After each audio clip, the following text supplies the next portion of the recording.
The Secret Teachings of All Ages. An encyclopedic outline of Masonic, Hermetic, Kabbalistic, and Rosicrucian symbolical philosophy, being an interpretation of the secret teachings concealed within the rituals, allegories, and mysteries of all ages. By Manly P. Hall. Narrated by Matthew Schmitz. This book is dedicated to the rational soul of the world. Preface. Numerous volumes have been written as commentaries upon the secret systems of philosophy existing in the ancient world, but the ageless truths of life, like many of the earth's greatest thinkers, have usually been clothed in shabby garments.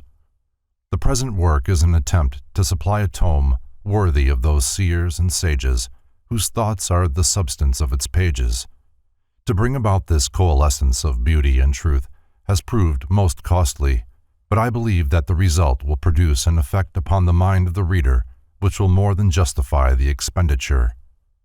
Work upon the text of this volume was begun the first day of January, 1926, and has continued almost uninterruptedly for over 2 years.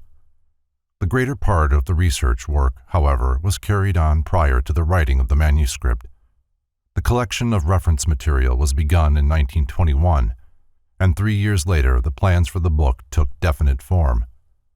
For the sake of clarity, all footnotes were eliminated, the various quotations and references to other authors being embodied in the text in their logical order. The bibliography is appended primarily to assist those interested in selecting for future study the most authoritative and important items dealing with philosophy and symbolism. To make readily accessible the abstruse information contained in the book, an elaborate topical cross-index is included. I make no claim for either the infallibility or the originality of any statement herein contained. I have studied the fragmentary writings of the ancients sufficiently to realize that dogmatic utterances concerning their tenets are worse than foolhardy. Traditionalism is the curse of modern philosophy, particularly that of the European schools. While many of the statements contained in this treatise may appear at first wildly fantastic, I have sincerely endeavored to refrain from haphazard metaphysical speculation, presenting the material as far as possible in the spirit rather than the letter of the original authors. By assuming responsibility only for the mistakes which may appear herein, I hope to escape the accusation of plagiarism which has been directed against nearly every writer on the subject of mystical philosophy. Having no particular ism of my own to promulgate, I have not attempted to twist the original writings to substantiate preconceived notions, nor have I distorted doctrines in any effort to reconcile the irreconcilable differences present in the various systems of religio-philosophic thought. The entire theory of the book is diametrically opposed to the modern method of thinking, for it is concerned with subjects openly ridiculed by the sophists of the 20th century. Its true purpose is to introduce the mind of the reader to a hypothesis of living wholly beyond the pale of materialistic theology, philosophy, or science. The mass of abstruse material between its covers is not susceptible to perfect organization, but so far as possible related topics have been grouped together. Rich as the English language is in media of expression, it is curiously lacking in terms suitable to the conveyance of abstract philosophical premises. A certain intuitive grasp of the subtler meanings concealed within groups of inadequate words is necessary, therefore, to an understanding of the ancient mystery teachings. Although the majority of the items in the bibliography are in my own library, I wish to acknowledge gratefully the assistance rendered by the public libraries of San Francisco and Los Angeles, the libraries of the Scottish Rite in San Francisco and Los Angeles, the libraries of the University of California in Berkeley and Los Angeles, the Mechanics Library in San Francisco, and the Crotona Theosophical Library at Ojai, California. Special recognition for their help is also due to the following persons: Mrs. Max Heindel, Mrs. Alice Palmer Henderson, Mr. Ernest Dawson and staff, Mr. John Howell, Mr. Paul Elder, Mr. Philip Watson Hackett, and Mr. John R. Ruckstill. Single books were lent by other persons and organizations, to whom thanks are also given. The matter of translation was the greatest single task in the research work incident to the preparation of this volume. The necessary German translations, which required nearly 3 years, were generously undertaken by Mr. Alfred Berry, who declined all remuneration for his labor. The Latin, Italian, French, and Spanish translations were made by Professor Homer P. Earle. The Hebrew text was edited by Rabbi Jacob M. Alcow. Miscellaneous short translations and checking also were done by various individuals. The editorial work was done under the supervision of Dr. C. B. Rowlingson, through whose able efforts literary order was often brought out of literary chaos. Special recognition is also due the services rendered by Mr. Robert B. Tummins of the staff of H.S. Crocker Company, Incorporated, to whom were assigned the technical difficulties of fitting the text matter into its allotted space. For much of the literary charm of the work I am also indebted to Mr. M. M. Saxton, to whom the entire manuscript was first dictated, and to whom was also entrusted the preparation of the index. The splendid efforts of Mr. J. Augustus Knapp, the illustrator, have resulted in a series of color plates which add materially to the beauty and completeness of the work. The printing of the book was in the hands of Mr. Frederick E. Keast of H.S. Crocker Company, Incorporated, whose great personal interest in the volume has been manifested by an untiring effort to improve the quality thereof through the gracious cooperation of Dr. John Henry Nash, the foremost designer of printing on the American continent, whose great personal interest in the volume has been manifested by an untiring effort to improve the quality thereof. Through the gracious cooperation of Dr. John Henry Nash, the foremost designer of printing on the American continent, the book appears in a unique and appropriate form, embodying the finest elements of the printer's craft.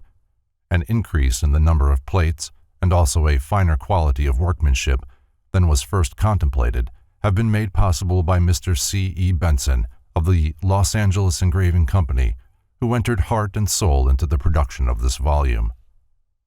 The pre-publication sale of this book has been without known precedent in book history. The subscription list for the first edition of 550 copies was entirely closed a year before the manuscript was placed in the printer's hands. The second, or King Solomon edition, consisting of 550 copies, and the third, or Theosophical edition, consisting of 200 copies, were sold before the finished volume was received from the printer. For so ambitious a production, this constitutes a unique achievement. The credit for this extraordinary sales program belongs to Mrs. Maud F. Gallagher, who had as her ideal not to sell the book in the commercial sense of the word, but to place it in the hands of those particularly interested in the subject matter it contains. Valuable assistance in this respect was also rendered by numerous friends who had attended my lectures and who, without compensation, undertook and successfully accomplished the distribution of the book. In conclusion, the author wishes to acknowledge gratefully his indebtedness to each one of the hundreds of subscribers through whose advance payments the publication of this folio was made possible.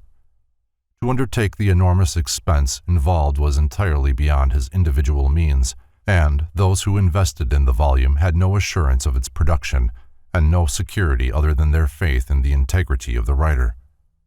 I sincerely hope that each reader will profit from the perusal of this book, even as I have profited from the writing of it. The years of labor and thought expended upon it have meant much to me. The research work discovered to me many great truths. The writing of it discovered to me the laws of order and patience. The printing of it discovered to me new wonders of the arts and crafts. And the whole enterprise has discovered to me a multitude of friends whom otherwise I might never have known. And so, in the words of John Bunyan, I penned it down until at last it came to be, for length and breadth, the bigness which you see. Manly P. Hall, Los Angeles, California, May 28, 1928. Introduction. Philosophy is the science of estimating values. The superiority of any state or substance over another is determined by philosophy. By assigning a position of primary importance to what remains when all that is secondary has been removed, philosophy thus becomes the true index of priority or emphasis in the realm of speculative thought. The mission of philosophy a priori is to establish the relation of manifested things to their invisible ultimate cause or nature. Philosophy, writes Sir William Hamilton, has been defined as the science of things divine and human, and of the causes in which they are contained. Cicero. The science of effects by their causes. Hobbes. The science of sufficient reasons. Leibniz. The science of things possible, inasmuch as they are possible. Wolff. The science of things evidently deduced from first principles. Descartes. The science of truths, sensible and abstract. De Condillac. The application of reason to its legitimate objects. Tennemann. The science of the relations of all knowledge to the necessary ends of human reason. Kant. The science of the original form of the ego or mental self. Krug. The science of sciences. Fichte. The science of the absolute. Von Schelling. The science of the absolute indifference of the ideal and real. Von Schelling. Or the identity of identity and non-identity. Hegel. See lectures on metaphysics and logic. The 6 headings under which the disciplines of philosophy are commonly classified are metaphysics, which deals with such abstract subjects as cosmology, theology, and the nature of being. Logic, which deals with the laws governing rational thinking, or, as it has been called, the doctrine of fallacies.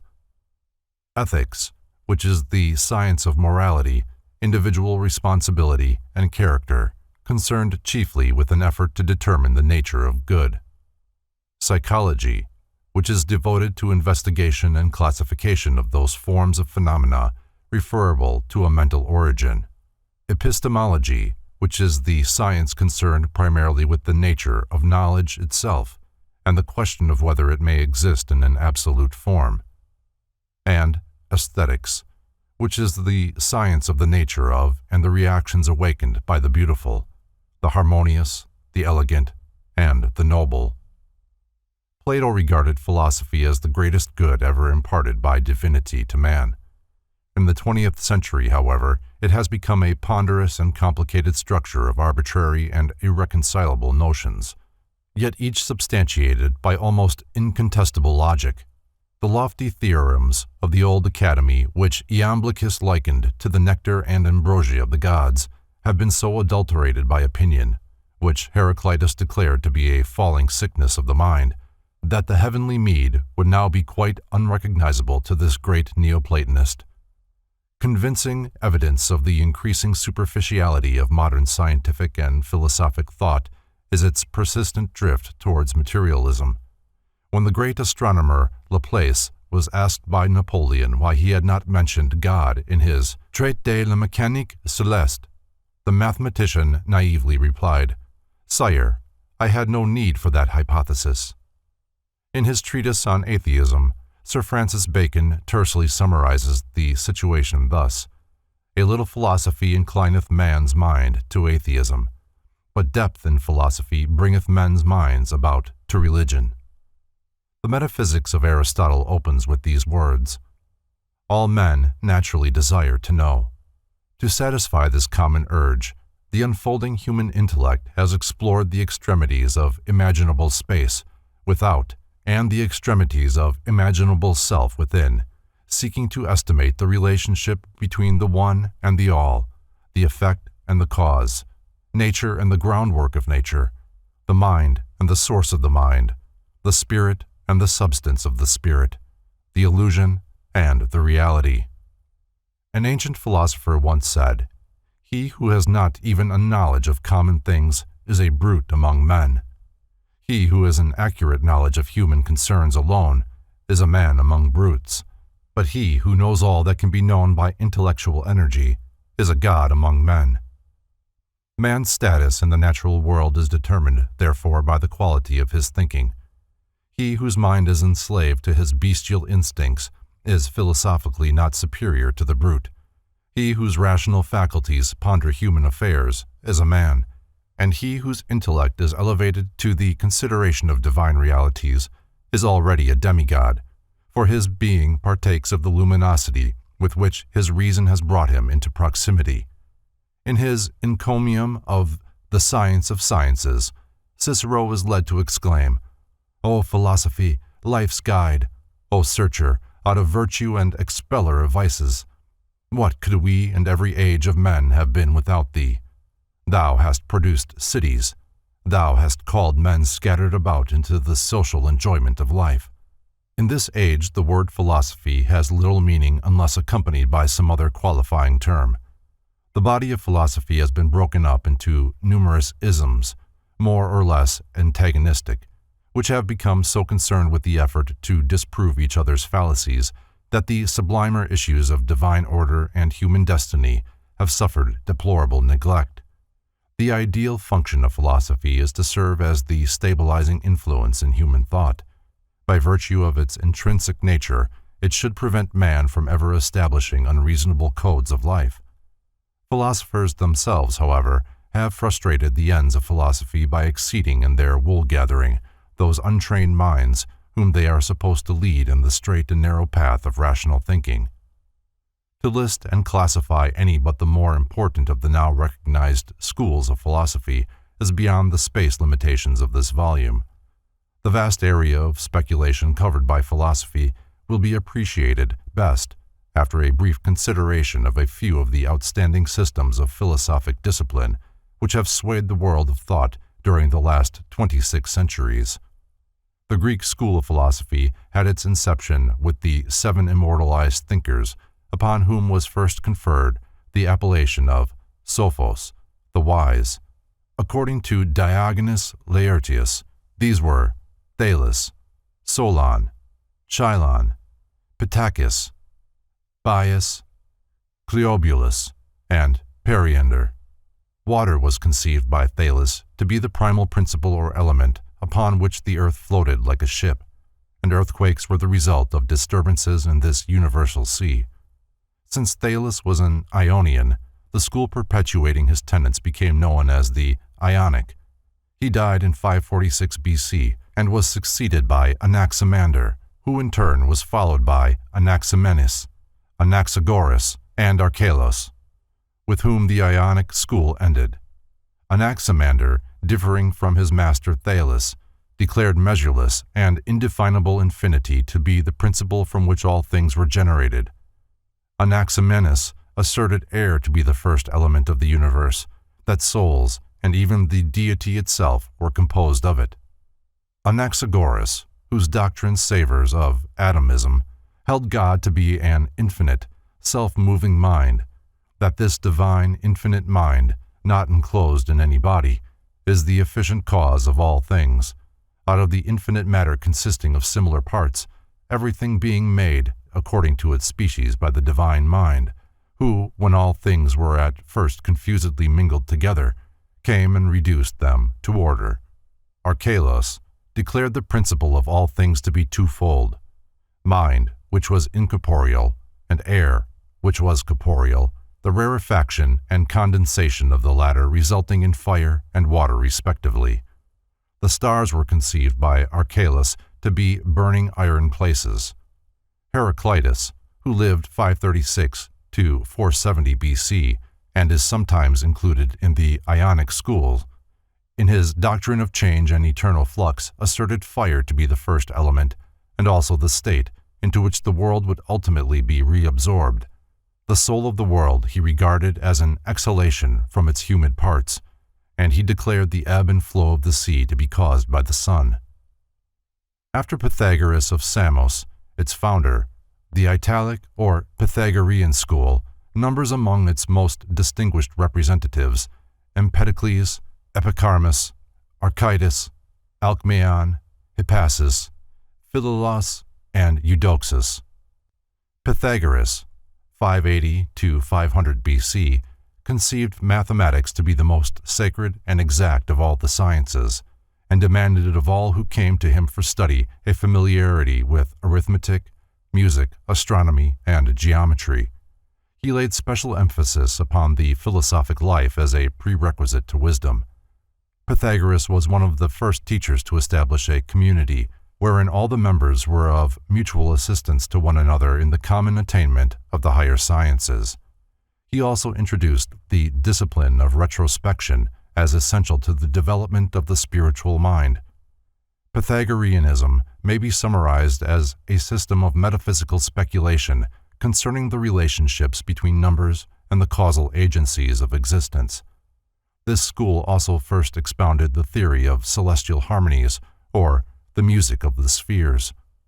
John Reuchlin said of Pythagoras that he taught nothing to his disciples before the discipline of silence, silence being the first rudiment of contemplation. In his Sophist, Aristotle credits Empedocles with the discovery of rhetoric. Both Pythagoras and Empedocles accepted the theory of transmigration, the latter saying, "A boy I was, then did a maid become, a plant, bird, fish, and in the vast sea swum." Archytas is credited with invention of the screw and the crane. Pleasure he declared to be a pestilence because it was opposed to the temperance of the mind. He considered a man without deceit to be as rare as a fish without bones.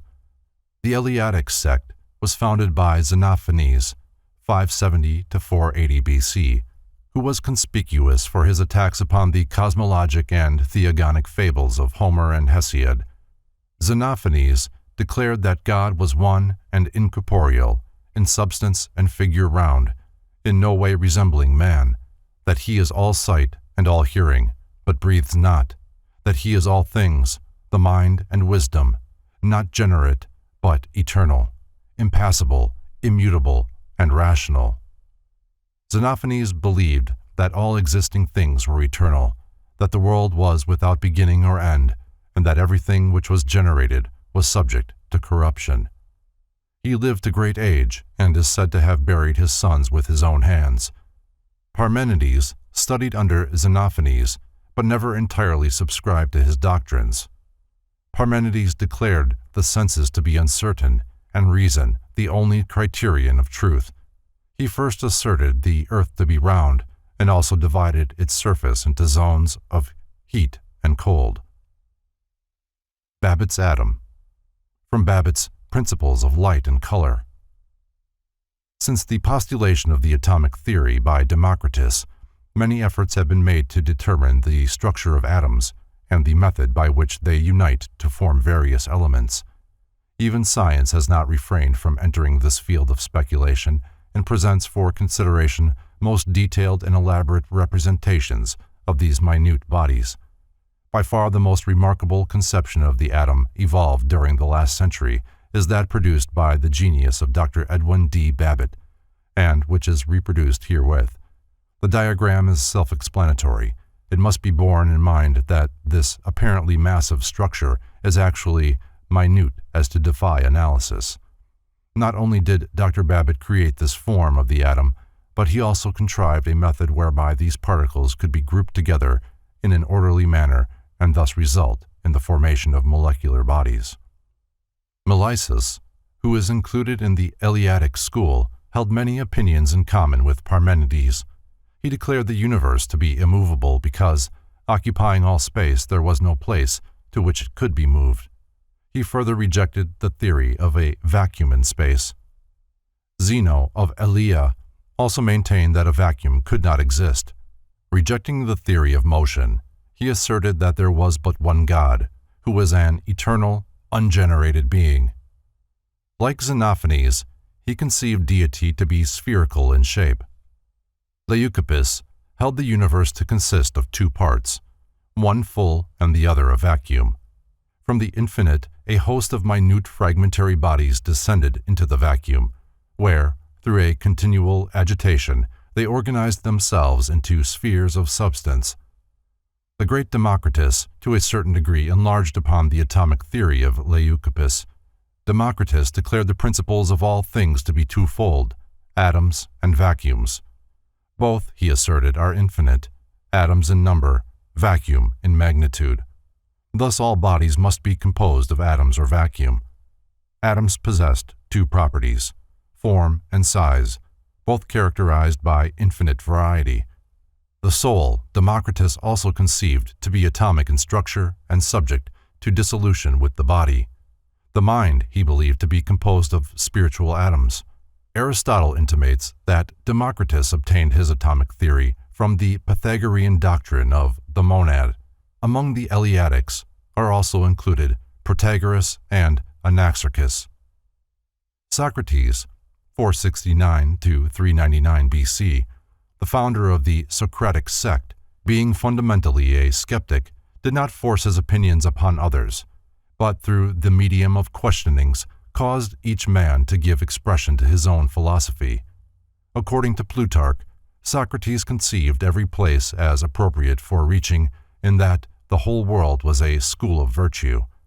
He held that the soul existed before the body, and, prior to immersion therein, was endowed with all knowledge, that when the soul entered into the material form, it became stupefied, but that by discourses upon sensible objects, it was caused to reawaken and to recover its original knowledge. On these premises was based his attempt to stimulate the soul power through irony and inductive reasoning. It has been said of Socrates that the sole subject of his philosophy was man. He himself declared philosophy to be the way of true happiness, and its purpose twofold: 1, to contemplate God, and 2, to abstract the soul from corporeal sense. The principles of all things he conceived to be three in number: God, matter, and ideas. Of God he said, "What he is, I know not, and what he is, not I know." Matter he defined as the subject of generation and corruption, idea as an incorruptible substance, the intellect of God. Wisdom he considered the sum of the virtues.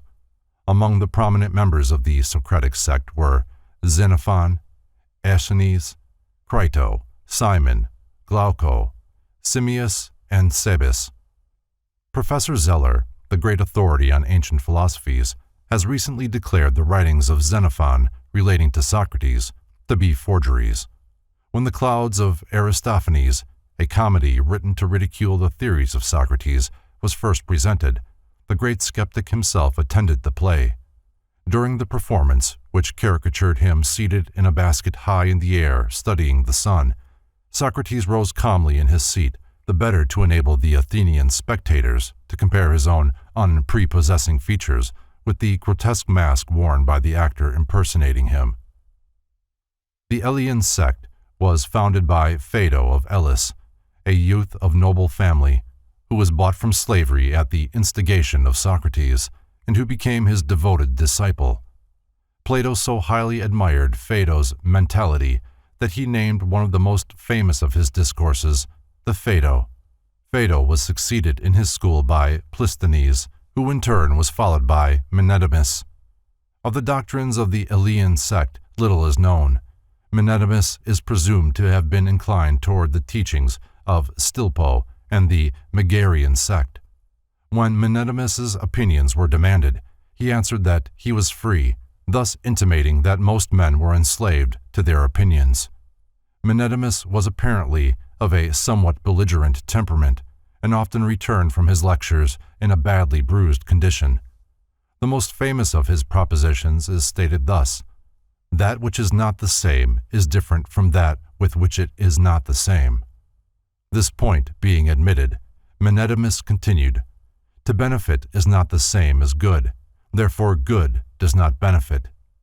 After the time of Menetimus, the Elian sect became known as the Eretrian.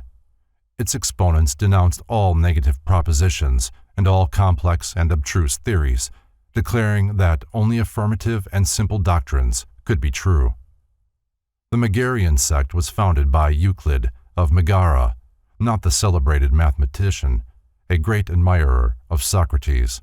The Athenians passed a law decreeing death to any citizen of Megara found in the city of Athens. Nothing daunted, Euclid donned women's clothing and went at night to study with Socrates. After the cruel death of their teacher, the disciples of Socrates, fearing a similar fate, fled to Megara, where they were entertained with great honor by Euclid. The Megarian school accepted the Socratic doctrine that virtue is wisdom, adding to it the Eliatic concept that goodness is absolute unity and all change an illusion of the senses. Euclid maintained that good has no opposite, and therefore evil does not exist. Being asked about the nature of the gods, he declared himself ignorant of their disposition, save that they hated curious persons. The Megarians are occasionally included among the dialectic philosophers. Euclid, who died 374 BC, was succeeded in his school by Eubulides, among whose disciples were Alexinus and Apollonius Cronus. Euphantus, who lived to great age and wrote many tragedies, was among the foremost followers of Eubulides. Diodorus is usually included in the Megarian school, having heard Eubulides' lecture. According to legend, Diodorus died of grief because he could not answer instantly certain questions asked him by Stilpo, at one time master of the Megarian school. Diodorus held that nothing can be moved, since to be moved it must be taken out of the place in which it is and put into the place where it is not, which is impossible because all things must always be in the places where they are. The Cynics were a sect founded by Antisthenes of Athens, 444 to 365 BC, a disciple of Socrates. Their doctrine may be described as an extreme individualism, which considers man as existing for himself alone, and advocates surrounding him by inharmony, suffering, and direst need that may thereby be driven to retire more completely into his own nature. The Cynics renounced all worldly possessions, living in the rudest shelters, and subsisting upon the coarsest and simplest food.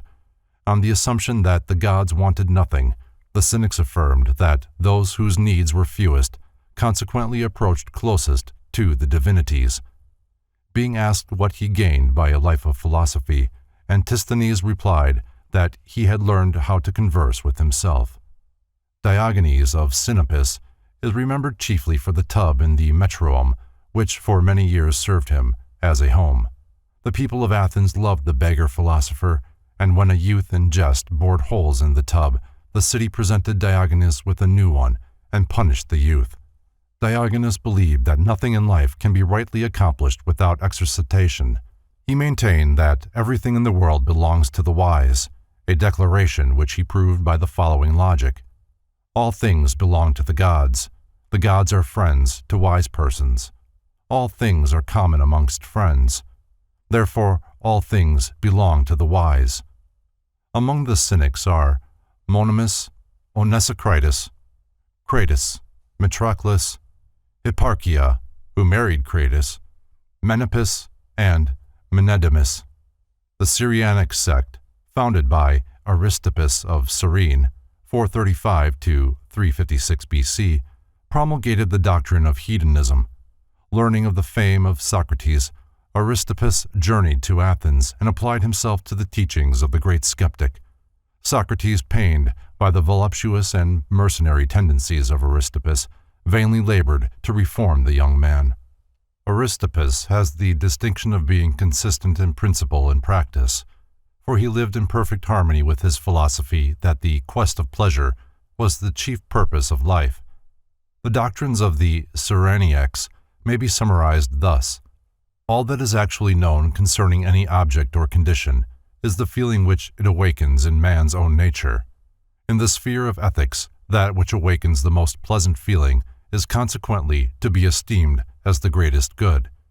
Emotional reactions are classified as pleasant or gentle, harsh and mean. The end of pleasant emotion is pleasure, the end of harsh emotion, grief, the end of mean emotion, nothing. Through mental perversity, some men do not desire pleasure. In reality, however, pleasure, especially of a physical nature, is the true end of existence and exceeds in every way mental and spiritual enjoyments. Pleasure, furthermore, is limited wholly to the moment. Now is the only time. The past cannot be regarded without regret, and the future cannot be faced without misgiving. Therefore, neither is conducive to pleasure. No man should grieve, for grief is the most serious of all diseases. Nature permits man to do anything he desires. He is limited only by his own laws and customs.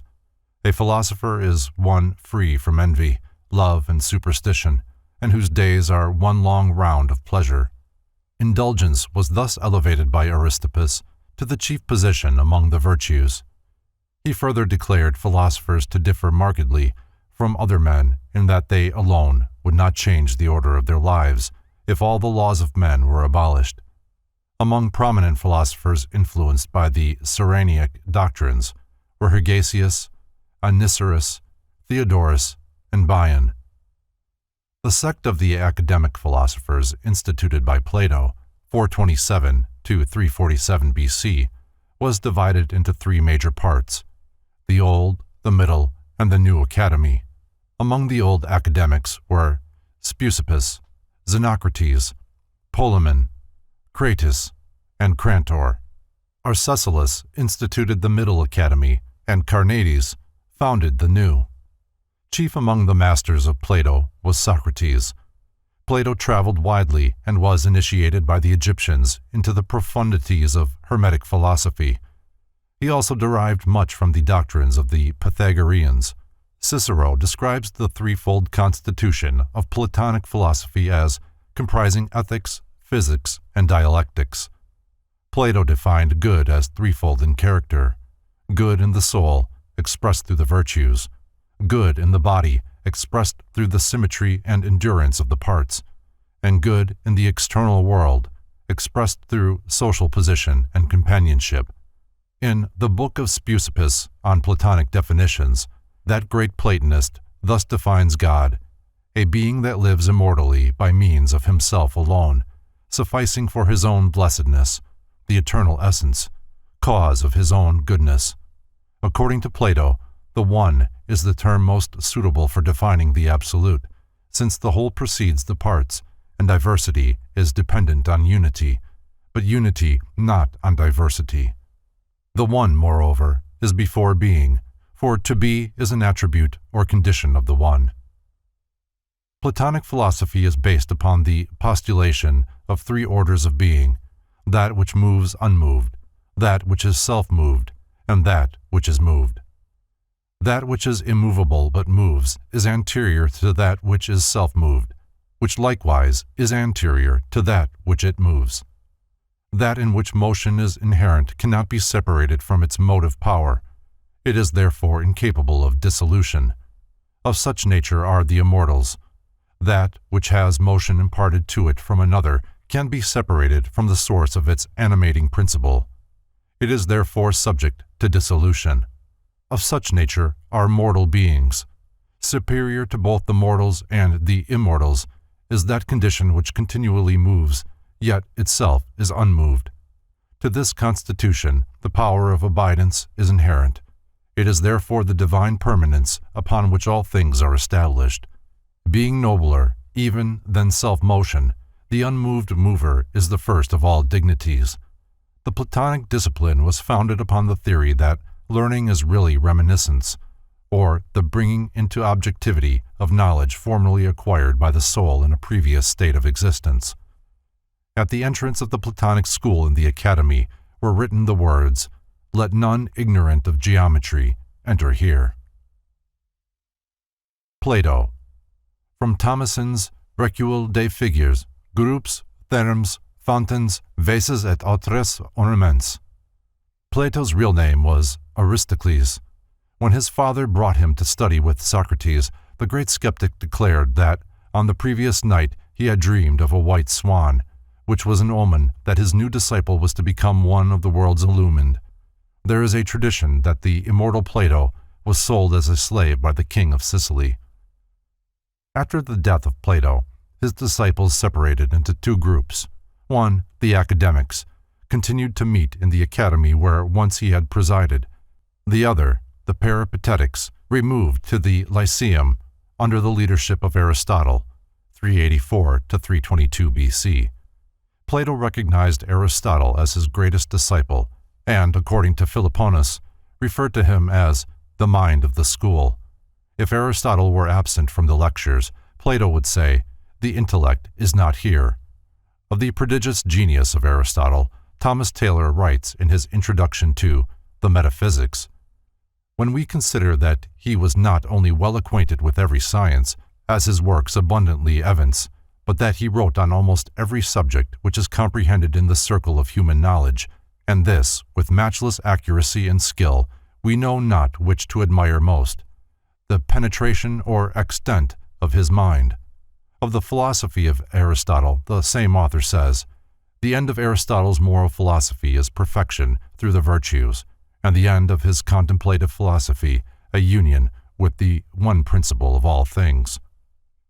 Aristotle conceived philosophy to be twofold, practical and theoretical. Practical philosophy embraced ethics and politics, theoretical philosophy, physics and logic. Metaphysics he considered to be the science concerning that substance which has the principle of motion and rest inherent to itself. To Aristotle, the soul is that by which man first lives, feels, and understands. Hence, to the soul he assigned three faculties: nutritive, sensitive, and intellective. He further considered the soul to be twofold, rational and irrational, and in some particulars elevated the sense perceptions above the mind. Aristotle defined wisdom as the science of first causes. The four major divisions of his philosophy are dialectics, physics, ethics, and metaphysics. God is defined as the first mover, the best of beings, an immovable substance separate from sensible things, void of corporeal quantity, without parts and indivisible. Platonism is based upon a priori reasoning, Aristotelianism upon a posteriori reasoning. Aristotle taught his pupil, Alexander the Great, to feel that if he had not done a good deed, he had not reigned that day. Among his followers were Theophrastus, Strato, Lyco, Aristo, Critolus, and Diodorus. Of skepticism, as propounded by Pyrrho of Elis, 365 to 275 BC, and by Timon, Sextus Empiricus said that those who seek must find or deny they have found or can find, or persevere in the inquiry. Those who suppose they have found truth are called dogmatists. Those who think it incomprehensible are the academics. Those who still seek are the skeptics. The attitude of skepticism towards the knowable is summed up by Sextus Empiricus in the following words: "But the chief ground of skepticism is that to every reason there is an opposite reason equivalent, which makes us forbear to dogmatize." The skeptics were strongly opposed to the dogmatists, and were agnostic in that they held the accepted theories regarding deity to be self-contradictory and undemonstrable. "How," asked the skeptic, "can we have indubitate knowledge of God, knowing not his substance, form, or place? For, while philosophers disagree irreconcilably on these points, their conclusions cannot be considered as undoubtedly true." Since absolute knowledge was considered unattainable, the skeptics declared the end of their discipline to be in opinionatives, in disturbance, in impulsives, moderation, and in disquietives, suspension. The sect of the Stoics was founded by Zeno, 340 to 265 BC, the Citian, who studied under Cratius, the Cynic, from which sect the Stoics had their origin. Zeno was succeeded by Cleanthes, Chrysippus, Zeno of Tarsus, Diogenes, Antipater, Panatius, and Posidonius. Most famous of the Roman Stoics are Epictetus and Marcus Aurelius. The Stoics were essentially pantheists, since they maintained that as there is nothing better than the world is God. Zeno declared that the person of the world is diffused throughout it as seed. Stoicism is a materialistic philosophy, enjoining voluntary resignation to natural law. Chrysippus maintained that good and evil being contrary, both are necessary since each sustains the other. The soul was regarded as a body distributed throughout the physical form and subject to dissolution with it. Though some of the Stoics held that wisdom prolonged the existence of the soul, Actual immortality is not included in their tenets. The soul was said to be composed of 8 parts: the 5 senses, the generative power, the vocal power, and an 8th, or hegemonic part. Nature was defined as God mixed throughout the substance of the world. All things were looked upon as bodies either corporeal or incorporeal. The problem of diversity.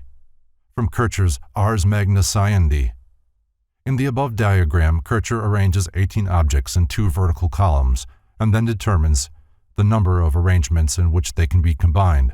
By the same method, Kircher further estimates that 50 objects may be arranged in almost unlimited combinations. From this, it will be evident that infinite diversity is possible, for the countless parts of the universe may be related to each other in an incalculable number of ways, and through the various combinations of these limitless subdivisions of being, infinite individuality and infinite variety must inevitably result. Thus, it is further evident that life can never become monotonous or exhaust the possibilities of variety. Meekness marked the attitude of the Stoic philosopher.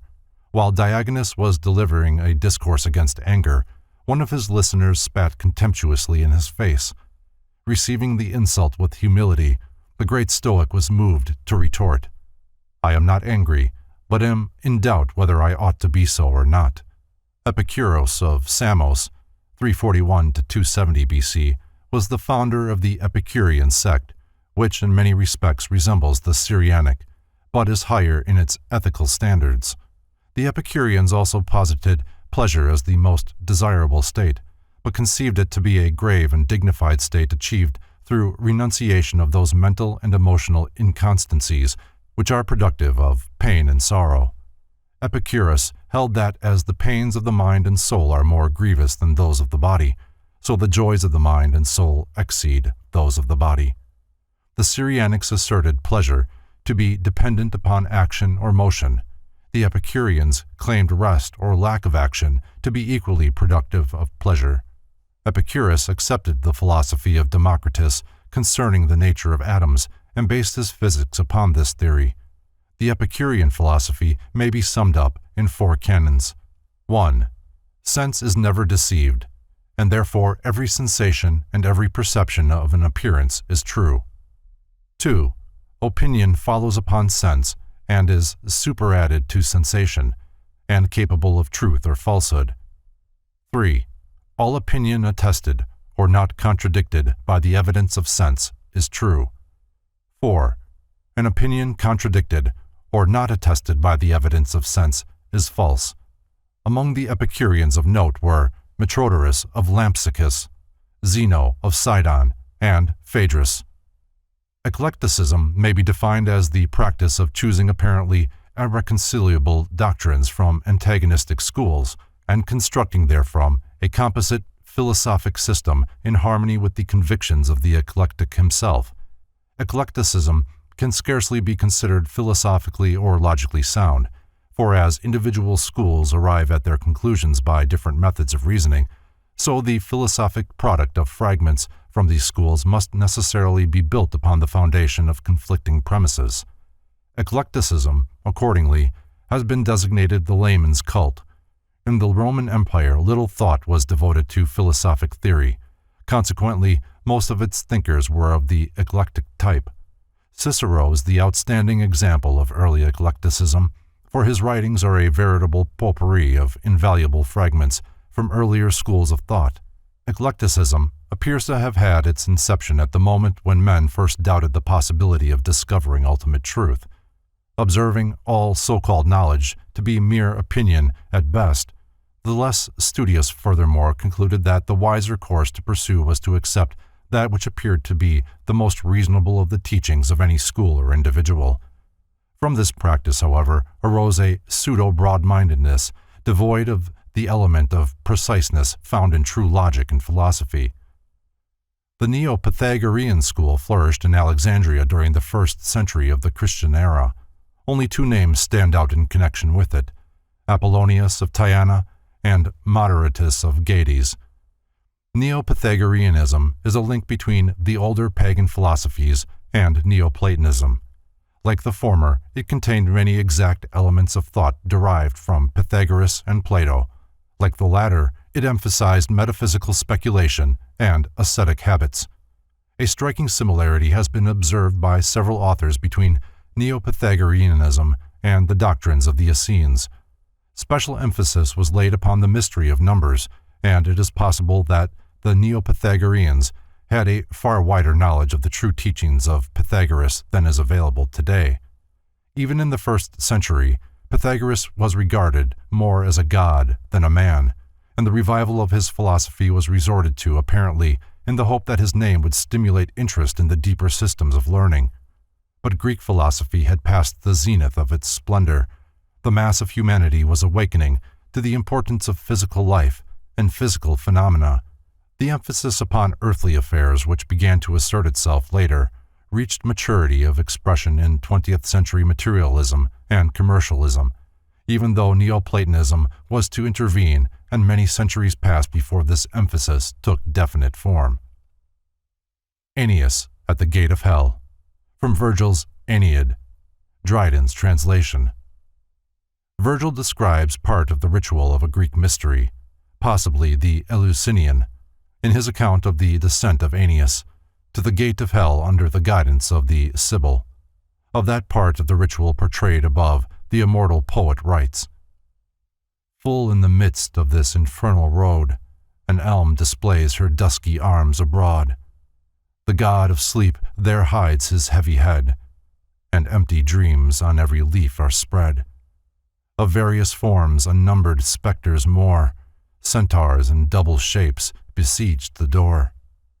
Before the passage horrid Hydra stands, and Briareus with all his 100 hands, Gorgons, Geryon with his triple frame, and vain Chimera vomits empty flame.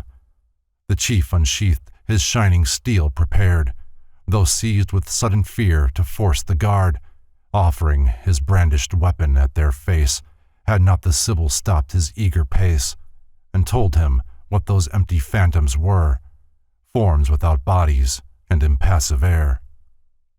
Although Ammonius Saccas was long believed to be the founder of Neoplatonism, the school had its true beginning in Plotinus, AD 204 to 269. Prominent among the Neoplatonists of Alexandria, Syria, Rome, and Athens were Porphyry, Iamblichus, Celastius, the Emperor Julian, Plutarch, and Proclus.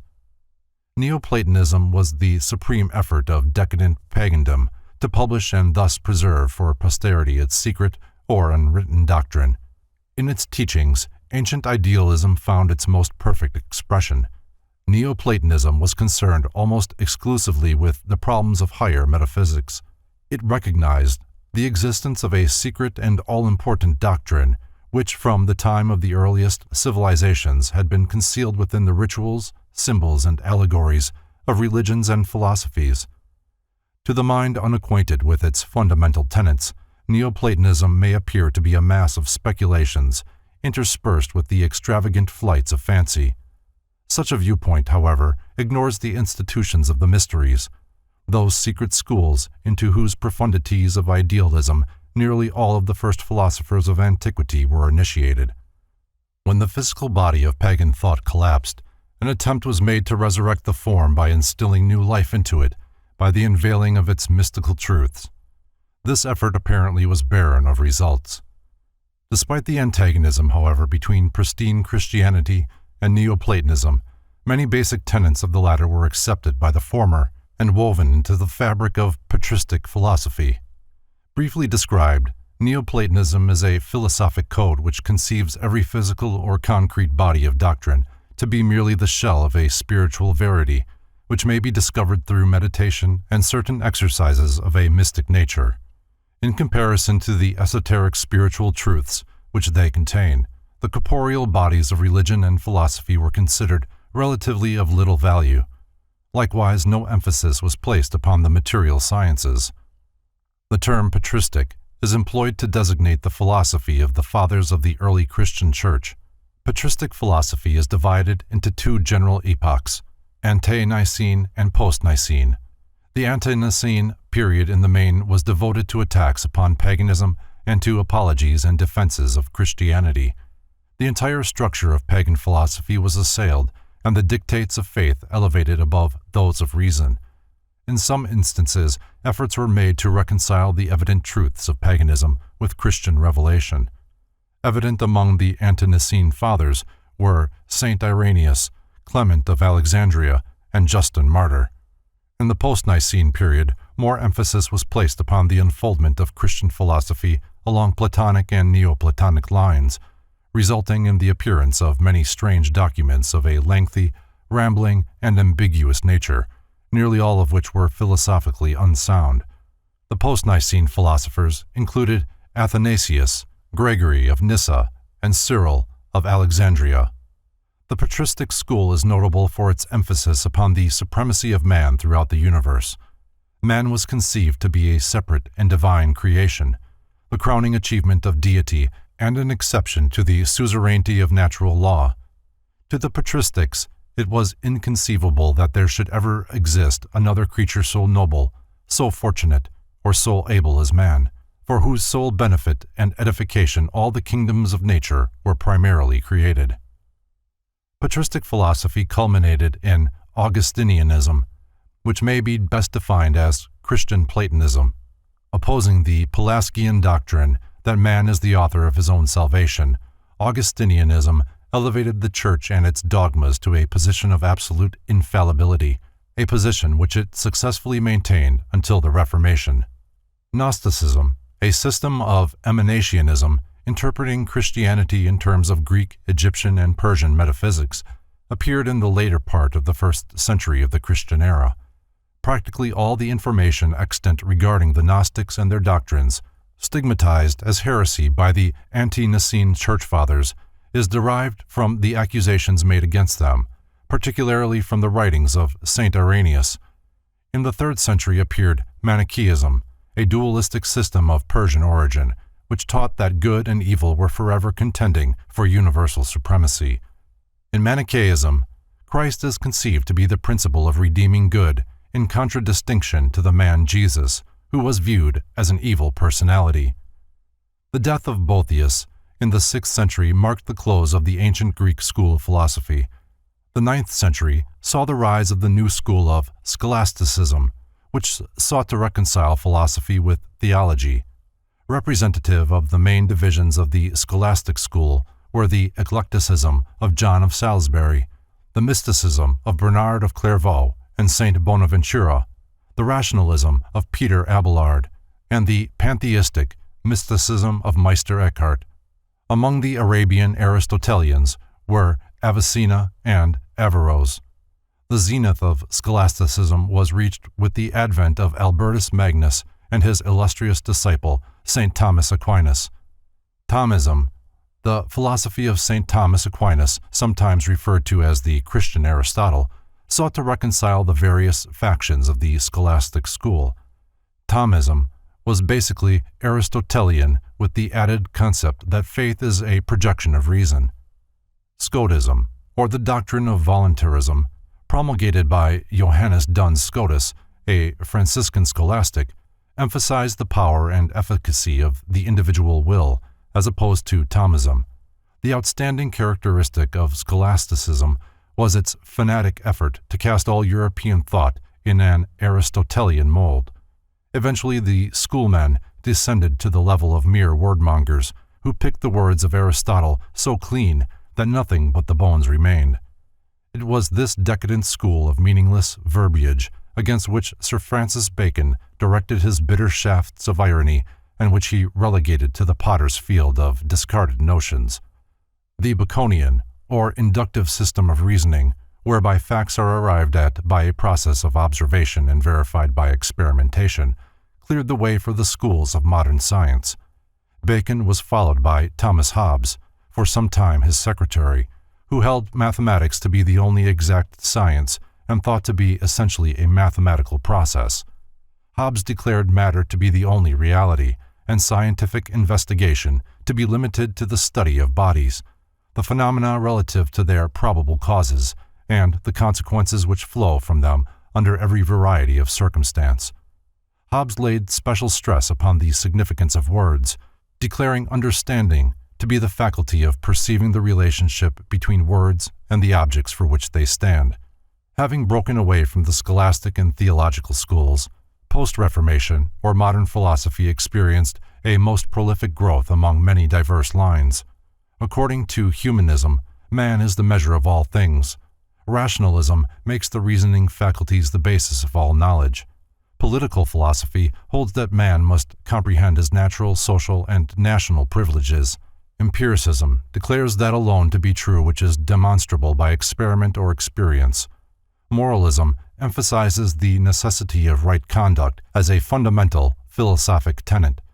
Idealism asserts the realities of the universe to be superphysical, either mental or psychical.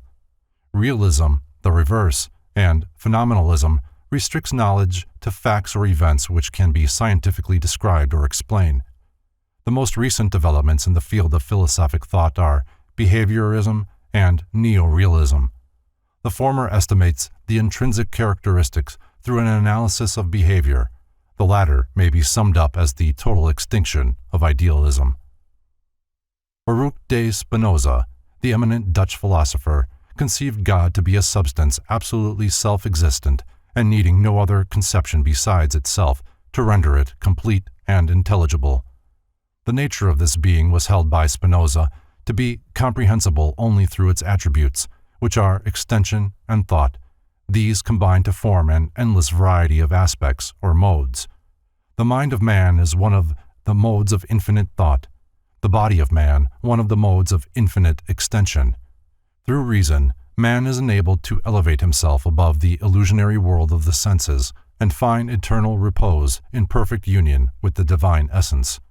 Spinoza, it has been said, deprived God of all personality, making deity synonymous with the universe.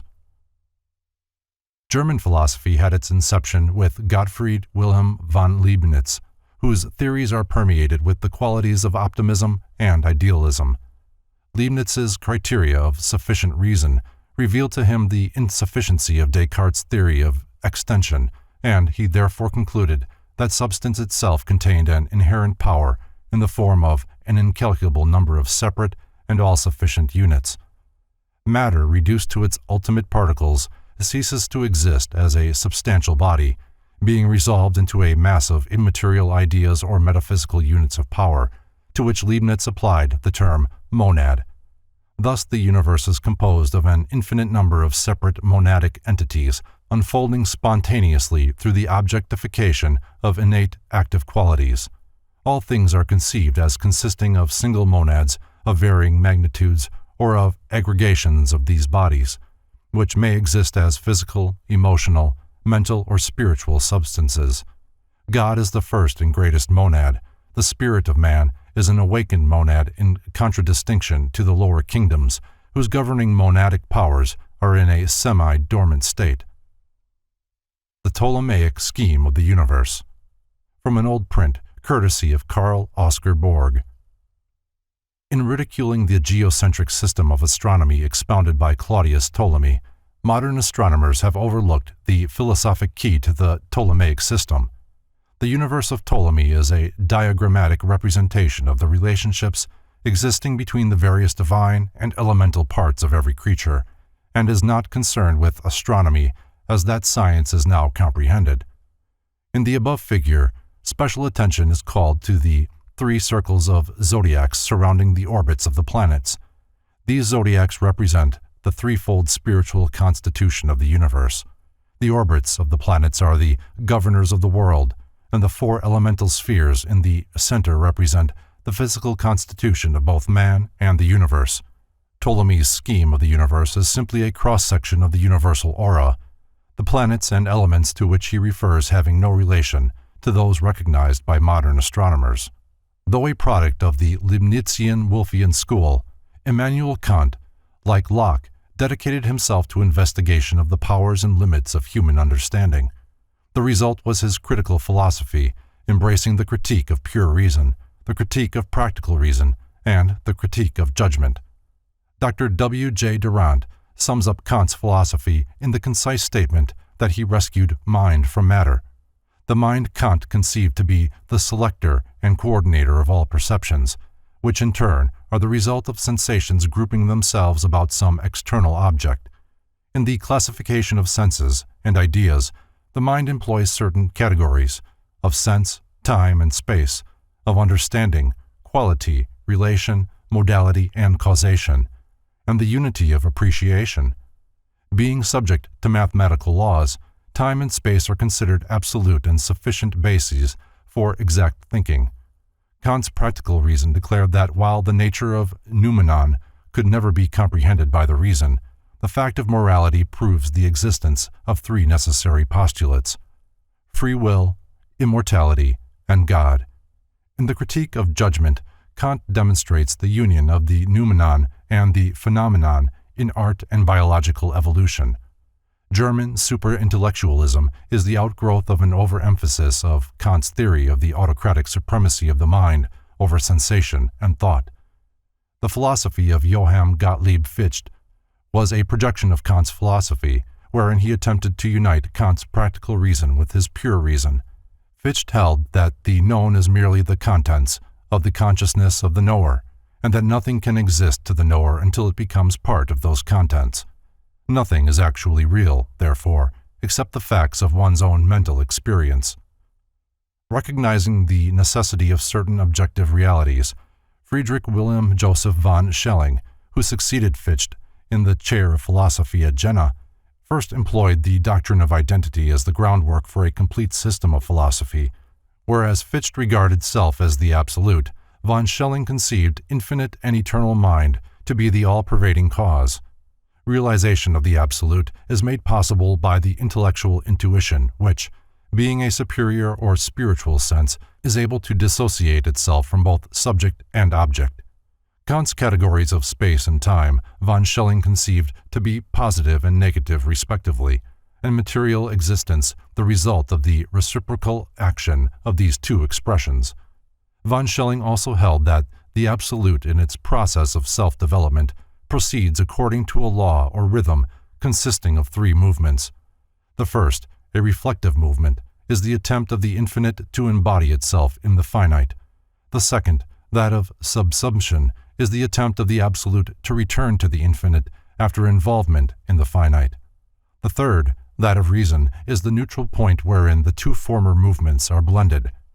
George Wilhelm Friedrich Hegel considered the intellectual intuition of von Schelling to be philosophically unsound, and hence turned his attention to the establishment of a system of philosophy based upon pure logic. Of Hegel, it has been said that he began with nothing and showed with logical precision how everything had proceeded from it in logical order. Hegel elevated logic to a position of supreme importance, in fact as a quality of the absolute itself. God he conceived to be a process of unfolding which never attains to the condition of unfoldment. In like manner, thought is without either beginning or end. Hegel further believed that all things owe their existence to their opposites, and that all opposites are actually identical. Thus the only existence is the relationship of opposites to each other, through whose combinations new elements are produced. As the divine mind is an eternal process of thought never accomplished, Hegel assails the very foundation of theism, and his philosophy limits immortality to the overflowing deity alone. Evolution is consequently the never-ending flow of divine consciousness out of itself. All creation, though continually moving, never arrives at any state other than that of ceaseless flow. Johann Friedrich Herbart's philosophy was a realistic reaction from the idealism of Fichte and von Schelling. To Herbart, the true basis of philosophy was the great mass of phenomena continually moving through the human mind. Examination of phenomena, however, demonstrates that a great part of it is unreal, at least incapable of supplying the mind with actual truth. To correct the false impressions caused by phenomena and discover reality, Herbart believed it necessary to resolve phenomena into separate elements, for reality exists in the elements and not in the whole. He stated that objects can be classified by three general terms: thing, matter, and mind. The first, a unit of several properties; the second, an existing object; the third, a self-conscious being. All three notions give rise, however, to certain contradictions with whose solution Herbart is primarily concerned. For example, consider matter.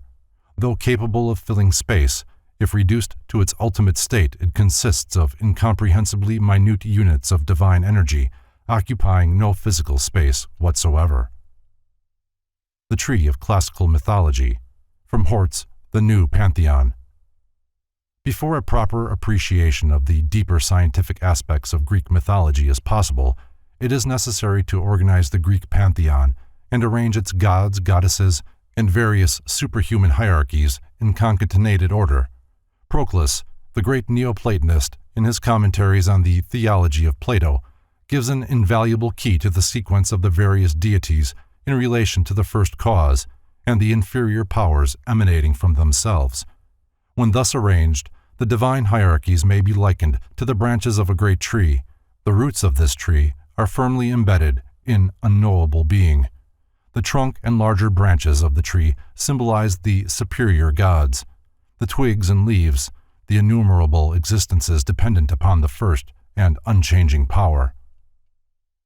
The true subject of Arthur Schopenhauer's philosophy is the will. The object of his philosophy is the elevation of the mind to the point where it is capable of controlling the will. Schopenhauer likens the will to a strong blind man who carries on his shoulders the intellect, which is a weak lame man possessing the power of sight. The will is the tireless cause of manifestation, and every part of nature the product of will.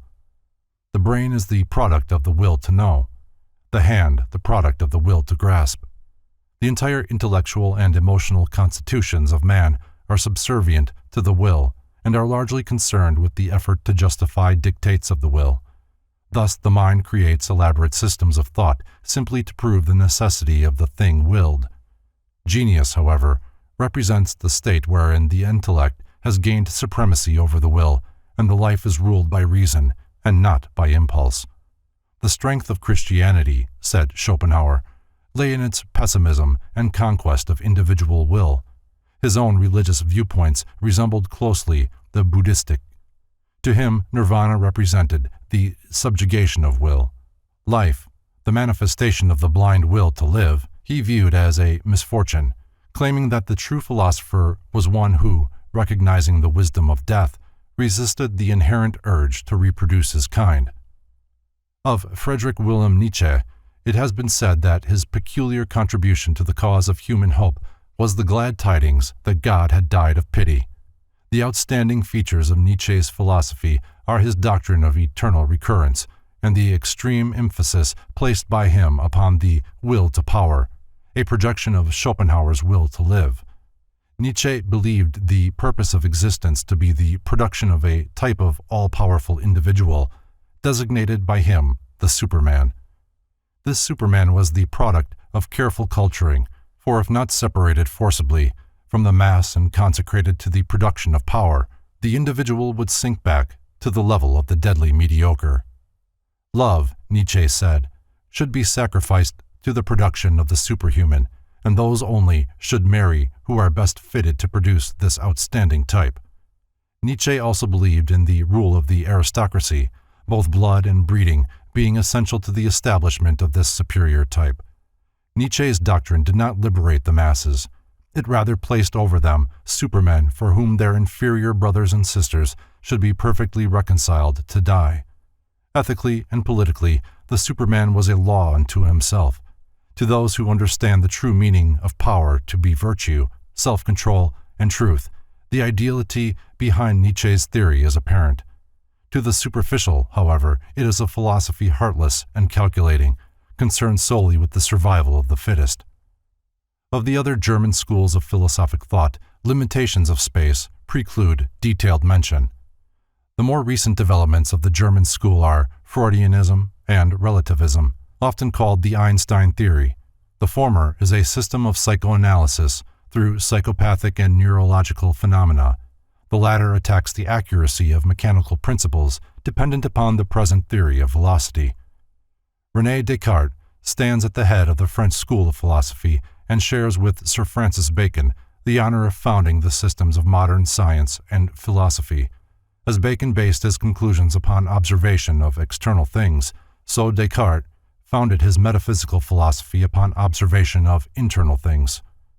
Cartesianism, the philosophy of Descartes, first eliminates all things and then replaces as fundamental those premises without which existence is impossible. Descartes defined an idea as that which fills the mind when we conceive a thing. The truth of an idea must be determined by the criteria of clarity and distinctness. Hence, Descartes held that a clear and distinct idea must be true.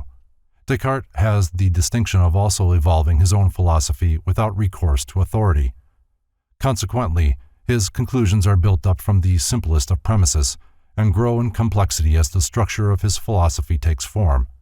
The positive philosophy of Auguste Comte is based upon the theory that human intellect develops through 3 stages of thought. The first and lowest stage is theological, the second metaphysical, and the third and highest positive. Thus, theology and metaphysics are the feeble intellectual efforts of humanity's child mind, and positivism is the mental expression of the adult intellect. In his Cours de philosophie positive, Comte writes, "In the final, the positive state, the mind has given over the vain search after absolute notions, the origin and destination of the universe, and the causes of phenomena, and applies itself to the study of their laws, that is, their invariable relations of succession and resemblance. Reasoning and observation, duly combined, are the means of this knowledge." Comte's theory is described as an enormous system of materialism. According to Comte, it was formerly said that the heavens declare the glory of God, but now they only recount the glory of Newton and Laplace. Among the French schools of philosophy are Traditionalism, often applied to Christianity, which esteems tradition as the proper foundation for philosophy; the sociological school, which regards humanity as one vast social organism; the encyclopedists, whose efforts to classify knowledge according to the Baconian system revolutionized European thought; Voltaireism, which assailed the divine origin of the Christian faith and adopted an attitude of extreme skepticism toward all matters pertaining to theology; and Neocriticism, a French revision of the doctrines of Immanuel Kant. Henri Bergson, the intuitionalist, undoubtedly the greatest living French philosopher, presents a theory of mystic anti-intellectualism founded upon the premise of creative evolution. His rapid rise to popularity is due to his appeal to the finer sentiments in human nature, which rebel against the hopelessness and helplessness of materialistic science and realistic philosophy. Bergson sees God as life continually struggling against the limitations of matter. He even conceives the possible victory of life over matter, and, in time, the annihilation of death. Applying the Baconian method to the mind, John Locke, the great English philosopher, declared that everything which passes through the mind is a legitimate object of mental philosophy, and that these mental phenomena are as real and valid as the objects of any other science. In his investigations of the origin of phenomena, Locke departed from the Baconian requirement that it was first necessary to make a natural history of facts. The mind was regarded by Locke to be blank until experience is inscribed upon it. Thus, the mind is built up of received impressions plus reflection. The soul, Locke believed to be incapable of apprehension of deity, and man's realization or cognition of God to be merely an inference of the reasoning faculty. David Hume was the most enthusiastic and also the most powerful of the disciples of Locke. Attacking Locke's sensationalism, Bishop George Berkeley substituted for it a philosophy founded on Locke's fundamental premises, but which he developed as a system of idealism. Berkeley held that ideas are the real objects of knowledge. He declared it impossible to adduce proof that sensations are occasioned by material objects. He also attempted to prove that matter has no existence. Berkeleyanism holds that the universe is permeated and governed by mind. Thus, the belief in the existence of material objects is merely a mental condition, and the objects themselves may well be fabrications of the mind. At the same time, Berkeley considered it worse than insanity to question the accuracy of perceptions, for if the power of the perceptive faculties be questioned, man is reduced to a creature incapable of knowing, estimating, or realizing anything whatsoever. In the associationalism of Hartley and Hume, was advanced the theory that the association of ideas is the fundamental principle of psychology and the explanation for all mental phenomena. Hartley held that if a sensation be repeated several times, there is a tendency towards its spontaneous repetition, which may be awakened by association with some other idea even though the object causing the original reaction be absent. The utilitarianism of Jeremy Bentham, Archdeacon Paley, and James and John Stuart Mill declares that to be the greatest good which is the most useful to the greatest number. John Stuart Mill believed that if it is possible through sensation to secure knowledge of the properties of things, it is also possible through a higher state of the mind, that is, intuition or reason, to gain a knowledge of the true substance of things. Darwinism is the doctrine of natural selection and physical evolution. It has been said of Charles Robert Darwin that he determined to banish spirit altogether from the universe and make the infinite and omnipresent mind itself synonymous with the all-pervading powers of an impersonal nature. Agnosticism and Neo-Hegelianism are also noteworthy products of this period of philosophic thought. The former is the belief that the nature of ultimates is unknowable, the latter an English and American revival of Hegel's idealism. Dr. W. J. Durant declares that Herbert Spencer's great work, First Principles, made him almost at once the most famous philosopher of his time. Spencerianism is a philosophic positivism which describes evolution as an ever-increasing complexity with equilibrium at its highest possible state. According to Spencer, life is a continuous process from homogeneity to heterogeneity and back from heterogeneity to homogeneity. Life also involves the continual adjustment of internal relations to external relations. Most famous of all Spencer's aphorisms is his definition of deity. God is infinite intelligence, infinitely diversified through infinite time and infinite space, manifesting through an infinitude of ever-evolving individualities. The universality of the law of evolution was emphasized by Spencer, who applied it not only to the form, but also to the intelligence behind the form. In every manifestation of being, he recognized the fundamental tendency of unfoldment from simplicity to complexity, observing that when the point of equilibrium is reached, it is always followed by that process of dissolution. According to Spencer, however, disintegration took place only that reintegration might follow upon a higher level of being. The chief position in the Italian school of philosophy should be awarded to Giordano Bruno, who, after enthusiastically accepting Copernicus's theory that the sun is the center of the solar system, declared the sun to be a star, and all the stars to be suns. In Bruno's time, the earth was regarded as the center of all creation. Consequently, when he thus relegated the world and man to an obscure corner in space, the effect was cataclysmic. For the heresy of affirming a multiplicity of universes and conceiving cosmos to be so vast that no single creed could fill it, Bruno paid the forfeit of his life.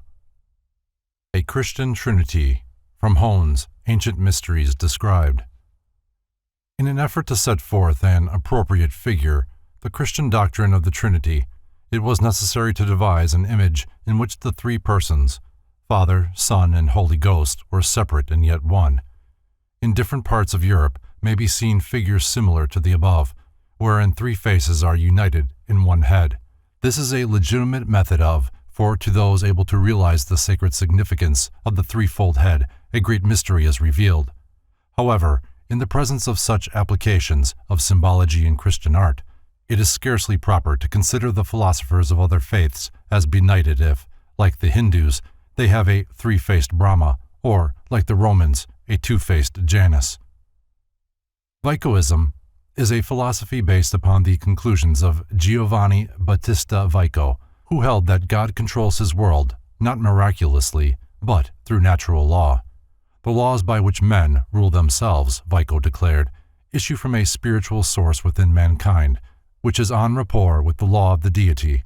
Hence, material law is of divine origin and reflects the dictates of the spiritual Father. The philosophy of ontologism, developed by Vincenzo Gioberti, generally considered more as a theologian than a philosopher, posits God as the only being and the origin of all knowledge. knowledge being identical with deity itself. God is consequently called being. All other manifestations are existences. Truth is to be discovered through reflection upon this mystery. The most important of modern Italian philosophers is Benedetto Croce, a Hegelian idealist. Croce conceives ideas to be the only reality. He is anti-theological in his viewpoints, does not believe in the immortality of the soul, and seeks to substitute ethics and aesthetics for religion. Among other branches of Italian philosophy should be mentioned sensism, or sensationalism, which posits the sense perceptions as the sole channels for the reception of knowledge, criticism, or the philosophy of accurate judgment, and neo-scholasticism, which is a revival of Thomism encouraged by the Roman Catholic Church. The two outstanding schools of American philosophy are Transcendentalism and Pragmatism.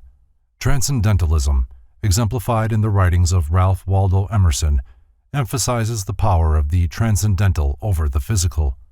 Many of Emerson's writings show pronounced Oriental influence, particularly his essays on the Oversoul and the Law of Compensation.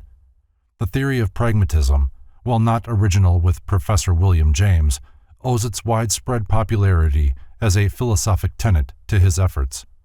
Pragmatism may be defined as the doctrine that the meaning and nature of things are to be discovered from consideration of their consequences. The true, according to James, is only an expedient in the way of our thinking, just as the right is only an expedient in the way of our behaving. See his Pragmatism. John Dewey, the instrumentalist who applies the experimental attitude to all the aims of life, should be considered a commentator of James. To Dewey, growth and change are limitless, and no ultimates are postulated. The long residence in America of George Santayana warrants the listing of this great Spaniard among the ranks of American philosophers, defending himself with the shield of skepticism alike from the illusions of the senses and the cumulative errors of the ages. Santayana seeks to lead mankind into a more apprehending state, denominated by him the life of reason. In addition to the authorities already quoted, in the preparation of the foregoing abstract of the main branches of philosophic thought, the present writer has had recourse to Stanley's History of Philosophy, Morel's an historical and critical view of the speculative philosophy of Europe in the 19th century, Singer's Modern Thinkers and Present Problems, Rand's Modern Classical Philosophers, Windelband's History of Philosophy, Perry's Present Philosophical Tendencies, Hamilton's Lectures on Metaphysics and Logic, and Durant's The Story of Philosophy. Having thus traced the more or less sequential development of philosophic speculation from Thales to James and Bergson, it is now in order to direct the reader's attention to the elements leading to and the circumstances attendant upon the genesis of philosophic thinking. Although the Hellenes proved themselves peculiarly responsive to the disciplines of philosophy, this science of sciences should not be considered indigenous to them. Although some of the Grecians, writes Thomas Stanley, have challenged to their nation the origin of philosophy, yet the more learned of them have acknowledged it to be derived from the East. The magnificent institutions of Hindu, Chaldean, and Egyptian learning must be recognized as the actual source of Greek wisdom. The last was patterned after the shadow cast by the sanctuaries of Ellora, and Memphis upon the thought substance of a primitive people. Thales, Pythagoras, and Plato, in their philosophic wanderings, contacted many distant cults and brought back the lore of Egypt and the inscrutable Orient. From indisputable facts such as these, it is evident that philosophy emerged from the religious mysteries of antiquity, not being separated from religion until after the decay of the mysteries. Hence, he who would fathom the depths of philosophic thought must familiarize himself with the teachings of those initiated priests designated as the first custodians of divine revelation. The mysteries claim to be the guardians of a transcendental knowledge so profound as to be incomprehensible save to the most exalted intellect, and so potent as to be revealed with safety only to those in whom personal ambition was dead, and who had consecrated their lives to the unselfish service of humanity. Both the dignity of these sacred institutions and the validity of their claim to possession of universal wisdom are attested by the most illustrious philosophers of antiquity, who were themselves initiated into the profundities of the secret doctrine and who bore witness to its efficacy.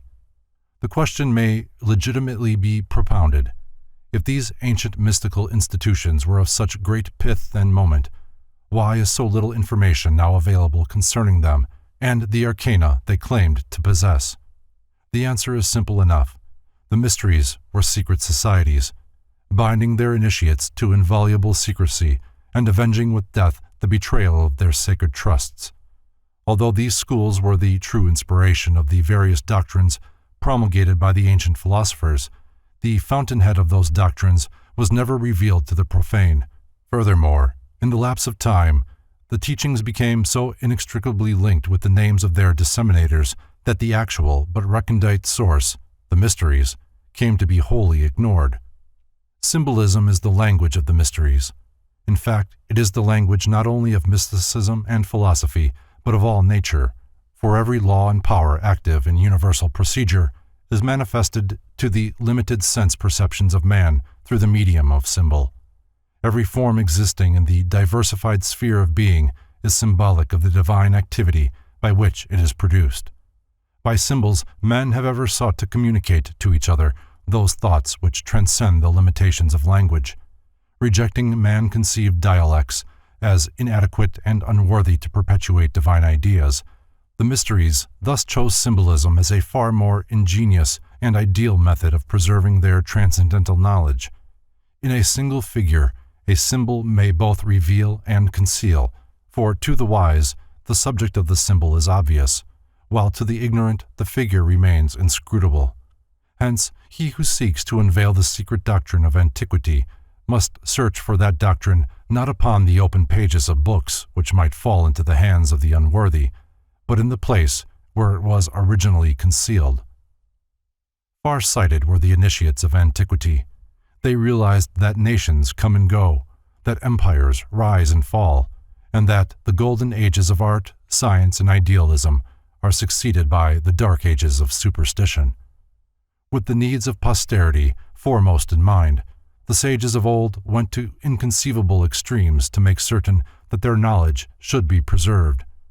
They engraved it upon the face of mountains and concealed it within the measurements of colossal images, each of which was a geometric marvel.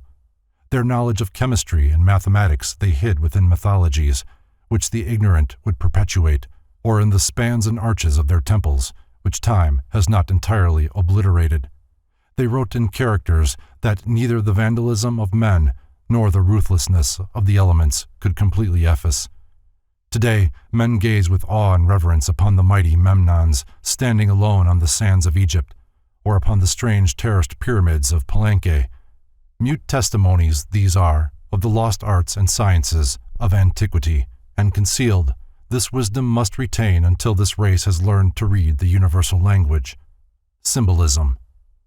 The book to which this is the introduction is dedicated to the proposition that concealed within the emblematic figures, allegories, and rituals of the ancients is a secret doctrine concerning the inner mysteries of life, which doctrine has been preserved in toto among a small band of initiated minds since the beginning of the world. Departing, these illumined philosophers left their formulae that others, too, might attain to understanding. But, lest these secret processes fall into uncultured hands and be perverted, the great arcanum was always concealed in symbol or allegory, and those who can today discover its lost keys may open with them a treasure house of philosophic, scientific, and religious truths. The Orphic Egg, from Bryant's An Analysis of Ancient Mythology. The ancient symbol of the Orphic Mysteries was the serpent-entwined egg, which signified cosmos as encircled by the fiery creative spirit.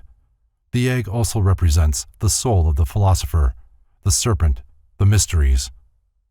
At the time of initiation, the shell is broke, and man emerges from the embryonic state of physical existence, wherein he had remained through the fetal period of philosophic regeneration.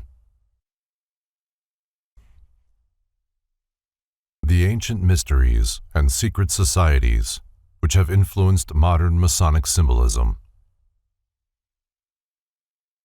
When confronted with a problem involving the use of reasoning faculties, individuals of strong intellect keep their poise and seek to reach a solution by obtaining facts bearing upon the question. Those of immature mentality, on the other hand, when similarly confronted, are overwhelmed. While the former may be qualified to solve the riddle of their own destiny, the latter must be led like a flock of sheep and taught in simple language. They depend mostly entirely upon the ministrations of the shepherd. The Apostle Paul said that these little ones must be fed with milk, but that meat is the food of strong men. Thoughtlessness is almost synonymous with childishness, while thoughtfulness is symbolic of maturity. There are, however, but few mature minds in the world, and thus it was that the philosophic religious doctrines of the pagans were divided to meet the needs of these two fundamental groups of human intellect, one philosophic, the other incapable of appreciating the deeper mysteries of life. To the discerning few were revealed the esoteric or spiritual teachings, while the unqualified many received only the literal or exoteric interpretations. In order to make simple the great truths of nature and the abstract principles of natural law, the vital forces of the universe were personified, becoming the gods and goddesses of the ancient mythologies. While the ignorant multitudes brought their offerings to the altars of Preface and Pan, deities representing the procreative energies, the wise recognized in these marble statues only symbolic concretions of great abstract truths.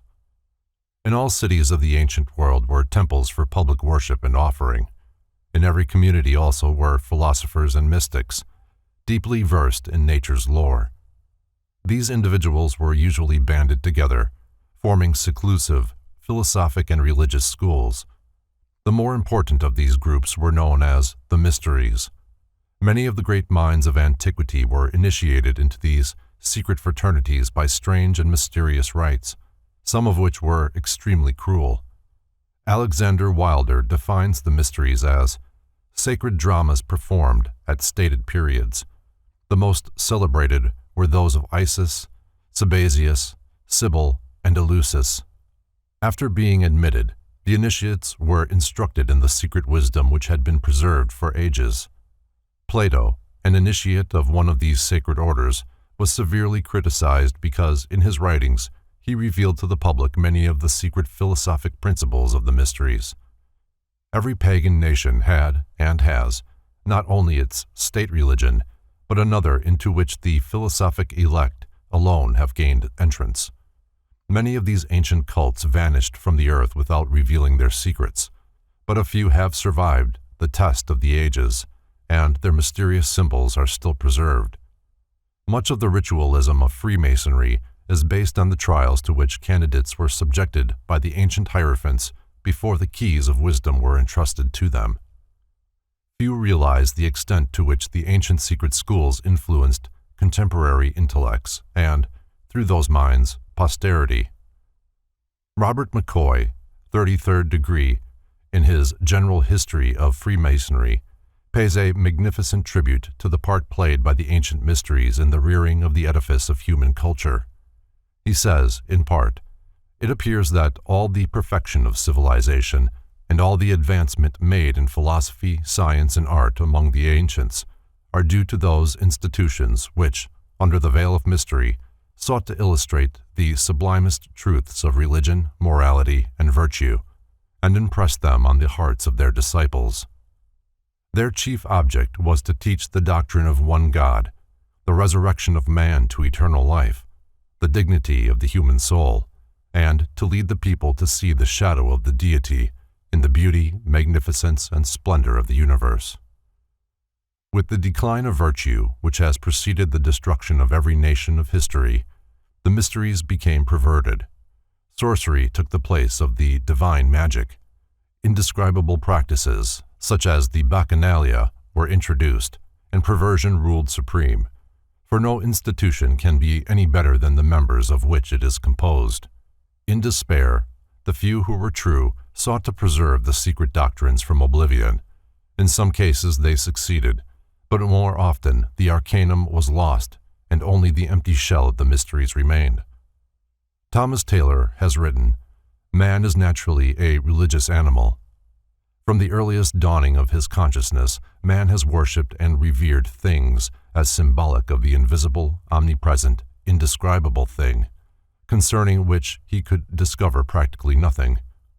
The pagan mysteries opposed the Christians during the early centuries of their church, declaring that the new faith, Christianity, did not demand virtue and integrity as requisites for salvation." Celsus expressed himself on the subject in the following caustic terms: "That I do not, however, accuse the Christians more bitterly than truth compels, may be conjectured from hence, that the criers who call men to other mysteries proclaim as follows: Let him approach whose hands are pure, and whose words are wise. And again others proclaim, Let him approach who is pure from all wickedness, whose soul is not conscious of any evil, and who leads a just and upright life. And these things are proclaimed by those who promise a purification from error. Let us now hear those who are called to the Christian mysteries.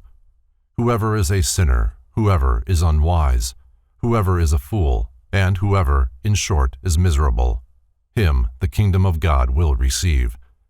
Do you not therefore call a sinner, an unjust man, a thief, a housebreaker, a wizard, one who is sacrilegious, and a robber of sepulchres? What other persons would the crier nominate? Who should call robbers together? It was not the true faith of the early Christian mystics that Celsus attacked, but the false forms that were creeping in even during his day. The ideals of early Christianity were based upon the high moral standards of the pagan mysteries, and the first Christians who met under the city of Rome used as their places of worship the subterranean temples of Mithras, from whose cult has been borrowed much of the sacerdotalism of the modern church. The ancient philosophers believed that no man could live intelligently who did not have a fundamental knowledge of nature and her laws. Before man can obey, he must understand, and the mysteries were devoted to instructing man concerning the operation of divine law in the terrestrial sphere. Few of the early cults actually worshipped anthropomorphic deities, although their symbolism might lead one to believe they did. They were moralistic rather than religionistic, philosophic rather than theologic. They taught man to use his faculties more intelligently, to be patient in the face of adversity, to be courageous when confronted by danger, to be true in the midst of temptation, and, most of all, to view a worthy life as the most acceptable sacrifice to God, and his body as an altar sacred to the deity. A female hierophant of the mysteries, from Montfaucon's Antiquities. This illustration shows Sibyl, here called the Syrian goddess, in the robes of a hierophant. Montfaucon describes the figure as follows. Upon her head is an episcopal mitre, adorned on the lower part with towers and pinnacles. Over the gate of the city is a crescent, and beneath the circuit of the walls a crown of rays. The goddess wears a sort of surplice, exactly like the surplice of a priest or bishop, and upon the surplice a tunic, which falls down to the legs, and, over all, an episcopal cope, with the 12 signs of the zodiac wrought on the borders. The figure hath a lion on each side, and holds in its left hand a tympanum, a sistrum, a distaff, a caduceus, and another instrument. In her right hand she holds with her middle finger a thunderbolt, and upon the same animals, insects, and, as far as we may guess, flowers, fruit, a bow, a quiver, a torch, and a scythe. The whereabouts of the statue is unknown, the copy reproduced by Montfaucon being from drawings by Piero Ligorio. Sun worship played an important part in nearly all the early pagan mysteries. This indicates the probability of their Atlantean origin, for the people of Atlantis were sun worshippers.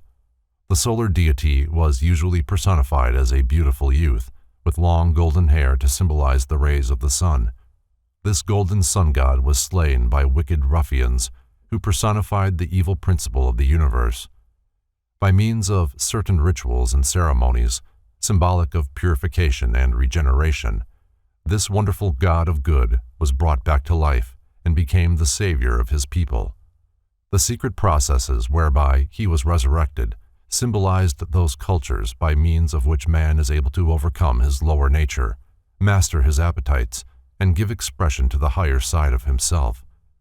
The mysteries were organized for the purpose of assisting the struggling human creature to reawaken the spiritual powers which, surrounded by the flaming ring of lust and degeneracy, lay asleep within his soul.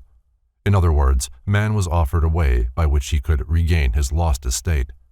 See Wagner's Siegfried. In the ancient world, nearly all the secret societies were philosophic and religious. During the medieval centuries, they were chiefly religious and political, although a few philosophic schools remained.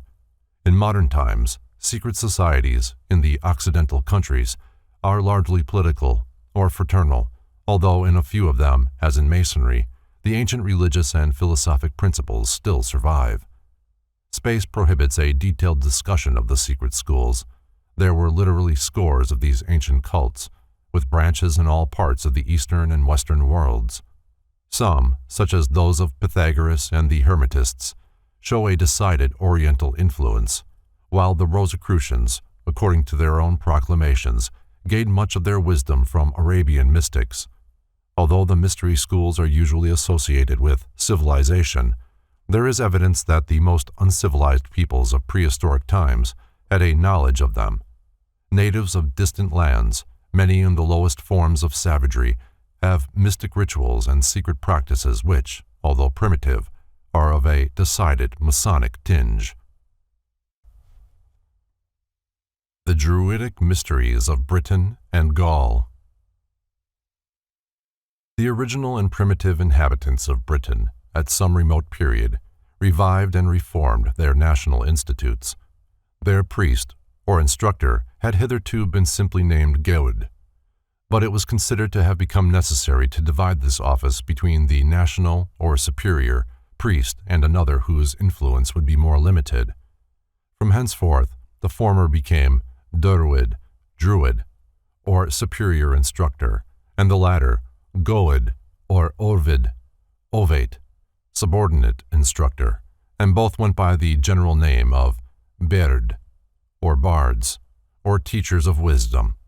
As the system matured and augmented, the bardic order consisted of three classes: the Druids, Berd Brant, or privileged bards, and Ovates. See Samuel Merrick and Charles Smith, The Costume of the Original Inhabitants of the British Islands. The origin of the word Druid is under dispute. Max Muller believes that, like the Irish word Druid, it means the men of the oak trees. He further draws attention to the fact that the forest gods and tree deities of the Greeks were called dryads. Some believe the word to be of Teutonic origin, others ascribe it to the Welsh. A few trace it to the Gaelic druid, which means a wise man or a sorcerer. In Sanskrit, the word dru means timber. At the time of the Roman conquest, the Druids were thoroughly ensconced in Britain and Gaul. Their power over the people was unquestioned, and there were instances in which armies, about to attack each other, sheathed their swords when ordered to do so by the white-robed Druids. No undertaking of great importance was scattered without assistance of these patriarchs, who stood as mediators between the gods and men. The Druidic Order is deservedly credited with having had a deep understanding of nature and her laws. The Encyclopedia Britannica states that geography, physical science, natural theology, and astrology were their favorite studies. The Druids had a fundamental knowledge of medicine, especially the use of herbs and simples. Crude surgical instruments also have been found in England and Ireland. An odd treatise on early British medicine states that every practitioner was expected to have a garden or backyard for the growing of certain herbs necessary to his profession. Eliphas Levi, the celebrated transcendentalist, makes the following significant statement. The Druids were priests and physicians, curing by magnetism and charging amulets with their fluidic influence. Their universal remedies were mistletoe and serpent's eggs, because these substances attract the astral light in a special manner. The solemnity with which mistletoe was cut down drew upon this plant the popular confidence and rendered it powerfully magnetic. The progress of magnetism will someday reveal to us the absorbing properties of mistletoe. We shall then understand the secret of those spongy growths which drew the unused virtues of plants and became surcharged with tinctures and savors. Mushrooms, truffles, gall on trees, and the different kinds of mistletoe will be employed with understanding by a medical science, which will be new because it is old, but one must not move quicker than science, which recedes that it may advance the further. See the history of magic. Not only was the mistletoe sacred as symbolic of the universal medicine, or panacea, but also because of the fact that it grew upon the oak tree. Through the symbol of the oak, the Druids worshipped the supreme deity. Therefore, anything growing upon that tree was sacred to him. At certain seasons, according to the positions of the sun, moon, and stars, the archdruid climbed the oak tree and cut the mistletoe with a golden sickle consecrated for that service. The parasitic growth was caught in white cloths provided for the purpose, lest it touch the earth and be polluted by terrestrial vibrations. Usually a sacrifice of a white bull was made under the tree. The Druids were initiates of a secret school that existed in their midst. This school, which closely resembled the Bacchic and Eleusinian mysteries of Greece or the Egyptian rites of Isis and Osiris, is justly designated the Druidic Mysteries. There has been much speculation concerning the secret wisdom that the Druids claimed to possess. Their secret teachings were never written, but were communicated orally to specially prepared candidates. Robert Brown, 32nd degree, is of the opinion that the British priests secured their information from Tyrian and Phoenician navigators who, thousands of years before the Christian era, established colonies in Britain and Gaul while searching for tin. Thomas Maurice, in his Indian Antiquities, discourses at length on Phoenician, Carthaginian, and Greek expeditions to the British Isles for the purpose of procuring tin.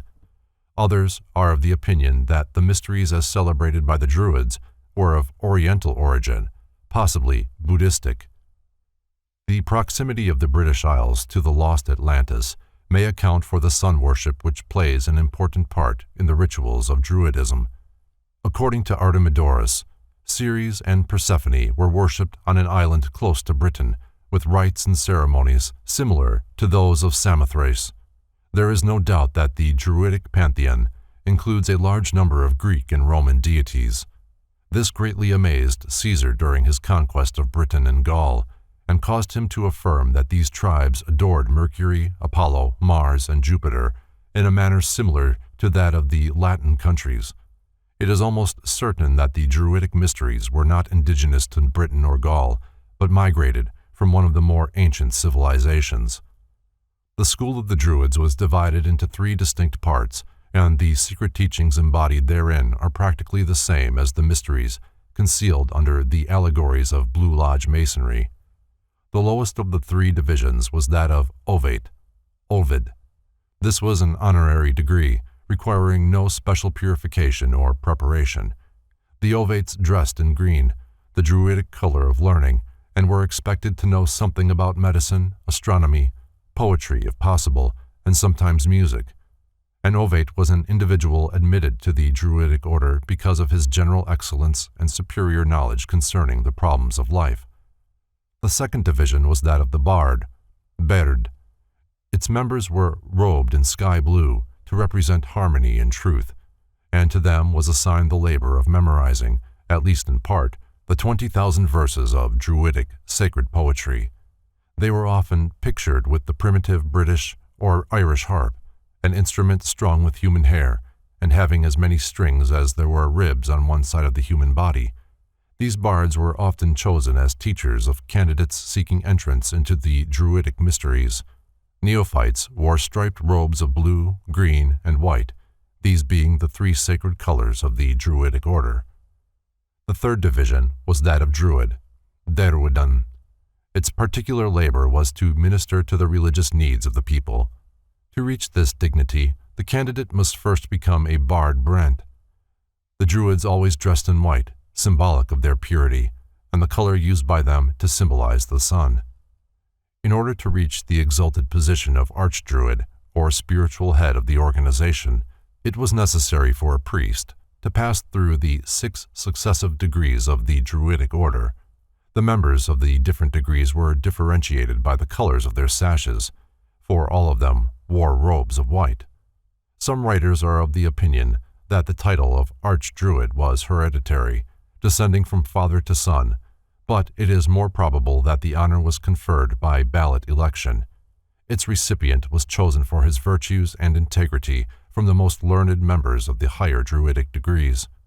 According to James Gardner, there were usually 2 Archdruids in Britain, one residing on the Isle of Anglesey and the other on the Isle of Man. Presumably, there were others in Gaul.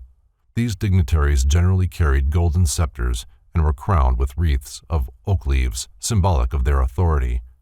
The younger members of the Druidic Order were clean-shaven and modestly dressed, but the more aged had long gray beards and wore magnificent golden ornaments. The educational system of the Druids in Britain was superior to that of their colleagues on the continent, and consequently many of the Gallic youths were sent to the Druidic colleges in Britain for their philosophical instruction and training. The Archdruid in his ceremonial robes. From Wellcome's Ancient Cymric Medicine. The most striking adornment of the Archdruid was the Ioden Moran, or breastplate of judgment, which possessed the mysterious power of strangling any who made an untrue statement while wearing it. Godfrey Higgins states that this breastplate was put on the necks of witnesses to test the veracity of their evidence. The Druidic tiara, or anguinum, its front embossed with a number of points to represent the sun's rays, indicated that the priest was a personification of the rising sun. On the front of his belt, the Archdruid wore the Liath Measikith, a magic brooch or buckle, in the center of which was a large white stone. To this was attributed the power of drawing the fire of the gods down from heaven at the priest's command. This specially cut stone was a burning glass, by which the sun's rays were concentrated to light the altar fires. The Druids also had other symbolic implements, such as the peculiarly shaped golden sickle with which they cut the mistletoe from the oak, and the cornon, or scepter, in the form of a crescent, symbolic of the 6th day of the increasing moon and also of the Ark of Noah. An early initiate of the Druidic Mysteries related that admission to their midnight ceremony was gained by means of a glass boat called Gwar Gwydwyn. This boat symbolized the moon, which, floating upon the waters of eternity, preserved the seeds of living creatures within its boat-like crescent.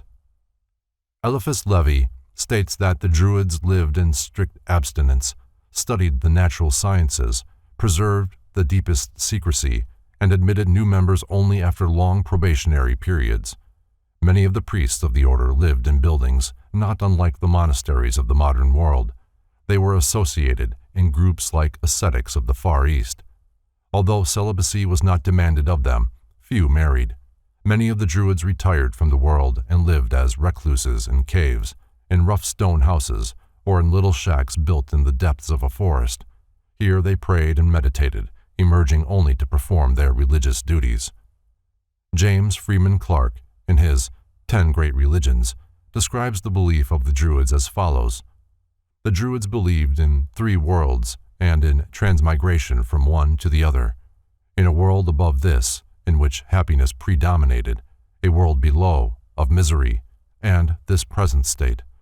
This transmigration was to punish and reward, and also to purify the soul. In the present world, said they, good and evil are so exactly balanced that man has the utmost freedom and is able to choose or reject either. The Welsh triads tell us there are 3 objects of metempsychosis: to collect into the soul the properties of all being, to acquire a knowledge of all things, and to get power to conquer evil. There are also, they say, 3 kinds of knowledge: knowledge of the nature of each thing, of its cause, and its influence. There are 3 things which continually grow less: darkness, falsehood, and death. There are 3 which constantly increase: light, life, and truth. Like nearly all schools of the mysteries, the teachings of the Druids were divided into 2 distinct sections. The simpler, a moral code, was taught to all the people. while the deeper esoteric doctrine was given only to initiated priests. To be admitted to the order, a candidate was required to be of good family and of high moral character. No important secrets were entrusted to him until he had been tempted in many ways and his strength of character severely tried. The Druids taught the people of Britain and Gaul concerning the immortality of the soul. They believed in transmigration and apparently in reincarnation. They borrowed in one life, promising to pay back in the next. They believed in a purgatorial type of hell where they would be purged of their sins, afterward passing on to the happiness of unity with the gods. The Druids taught that all men would be saved, but that some must return to earth many times to learn the lessons of human life and to overcome the inherent evil of their own natures. Before a candidate was entrusted with the secret doctrines of the Druids, he was bound with a vow of secrecy. These doctrines were imparted only in the depths of forests and in the darkness of caves. In these places, far from the haunts of men, the neophyte was instructed concerning the creation of the universe, the personalities of the gods, the laws of nature, the secrets of occult medicine, the mysteries of the celestial bodies, and the rudiments of magic and sorcery. The Druids had a great number of feast days. The new and full moon and the 6th day of the moon were sacred periods. It is believed that initiations took place only at the 2 solstices and the 2 equinoxes. At dawn of the 25th day of December, the birth of the sun god was celebrated. The secret teachings of the Druids are said by some to be tinctured with Pythagorean philosophy. The Druids had a Madonna, or Virgin Mother, with a child in her arms, who was sacred to their mysteries, and their sun god was resurrected at the time of the year corresponding to that which modern Christians celebrate Easter. Both the cross and the serpent were sacred to the Druids, who made the former by cutting off all the branches of an oak tree and fastening one of them to the main trunk in the form of the letter T. This oaken cross became symbolic of their superior deity. They also worshipped the sun, moon, and stars. The moon received their special veneration. Caesar stated that Mercury was one of the chief deities of the Gauls. The Druids are believed to have worshipped Mercury under the similitude of a stone cube. They also had great veneration for the nature spirits, fairies, gnomes, and undines, little creatures of the forests and rivers, to whom many offerings were made.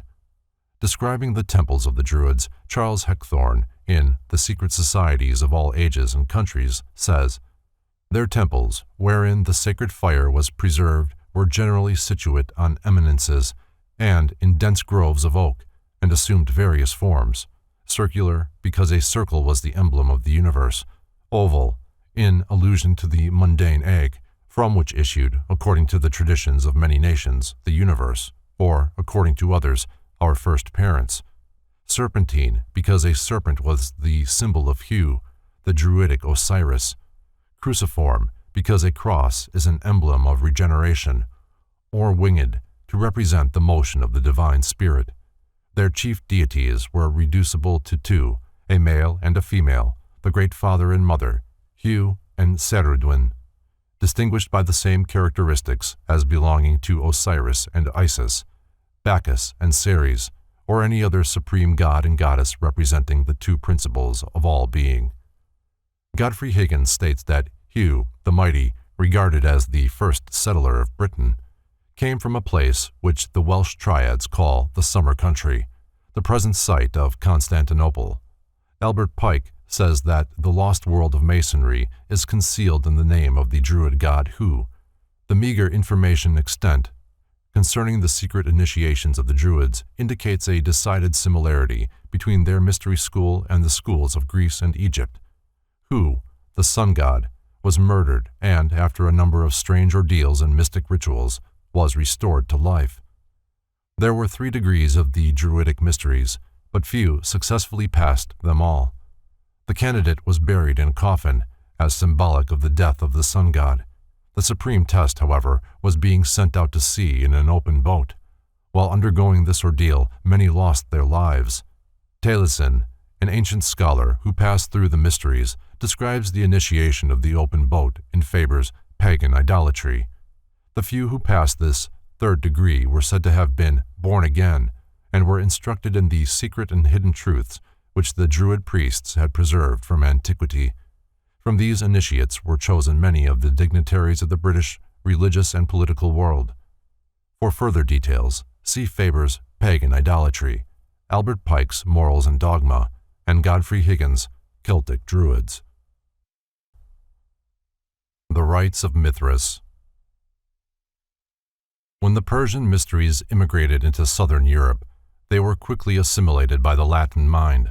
The cult grew rapidly, especially among the Roman soldiery, and during the Roman wars of conquest, the teachings were carried by the legionnaires to nearly all parts of Europe. So powerful did the cult of Mithras become that at least one Roman emperor was initiated into the order, which met in caverns under the city of Rome. Concerning the spread of this mystery school through different parts of Europe, C.W. King, in his Gnostics and Their Remains, says, Mithraic bas-reliefs cut on the faces of rocks or on stone tablets still abound in the countries formerly the western provinces of the Roman Empire. Many exist in Germany, still more in France, and in this island, Britain, they have often been discovered on the line of the Picts Wall and the noted one at Bath. Alexander Wilder, in his Philosophy and Ethics of the Zoroasters, states that Mithras is the Zend title for the sun, and he is supposed to dwell within that shining orb. Mithras has a male and a female aspect, though not himself androgynous. As Mithras, he is the Ford of the sun, powerful and radiant, and most magnificent of the Yazadas, Izads or genii of the sun. As Mithra, this deity represents the female principle. The mundane universe is recognized as her symbol. She represents nature as receptive and terrestrial, and as fruitful only when bathed in the glory of the solar orb. The Mithraic cult is a simplification of the more elaborate teachings of Zarathustra, or Zoroaster, the Persian fire magician. The Ground Plan of Stonehenge, from Maurice's Indian Antiquities. The Druid temples of places of religious worship were not patterned after those of other nations. Most of their ceremonies were performed at night, either in thick groves of oak trees or around open-air altars built of great uncut stones. How these masses of rock were moved has not been satisfactorily explained. The most famous of their altars, a great stone ring of rocks, is Stonehenge, in southwestern England. This structure, laid out on an astronomical basis, still stands, a wonder of antiquity. According to the Persians, there coexisted in eternity two principles. The first of these, Ahura Mazda, or Ormuzd, was the spirit of good. From Ormuzd came forth a number of hierarchies of good and beautiful spirits, angels and archangels. The second of these eternally existing principles was called Ahriman. He was also a pure and beautiful spirit, but he later rebelled against Ormuzd, being jealous of his power. This did not occur, however, until after Ormuzd had created light, for previously Ahriman had not been conscious of the existence of Ormuzd. Because of his jealousy and rebellion, Ahriman became the spirit of evil. From himself, he individualized a host of destructive creatures to injure Ormuzd. When Ormuzd created the earth, Ahriman entered into its grosser elements. Whenever Ormuzd did a good deed, Ahriman placed the principle of evil within it. At last, when Ormuzd created the human race, Ahriman became incarnate in the lower nature of man, so that in each personality the spirit of good and the spirit of evil struggle for control. For 3,000 years, Ormuzd ruled the celestial worlds with light and goodness. Then he created man. For another 3,000 years, he ruled man with wisdom and integrity. Then the power of Ahriman began, and the struggle for the soul of man continues through the next period of 3,000 years. During the fourth period of 3,000 years, the power of Ahriman will be destroyed.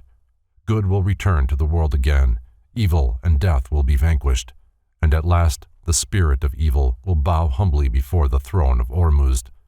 While Ormuzd and Ahriman are struggling for control of the human soul and for supremacy in nature, Mithras, god of intelligence, stands as mediator between the two.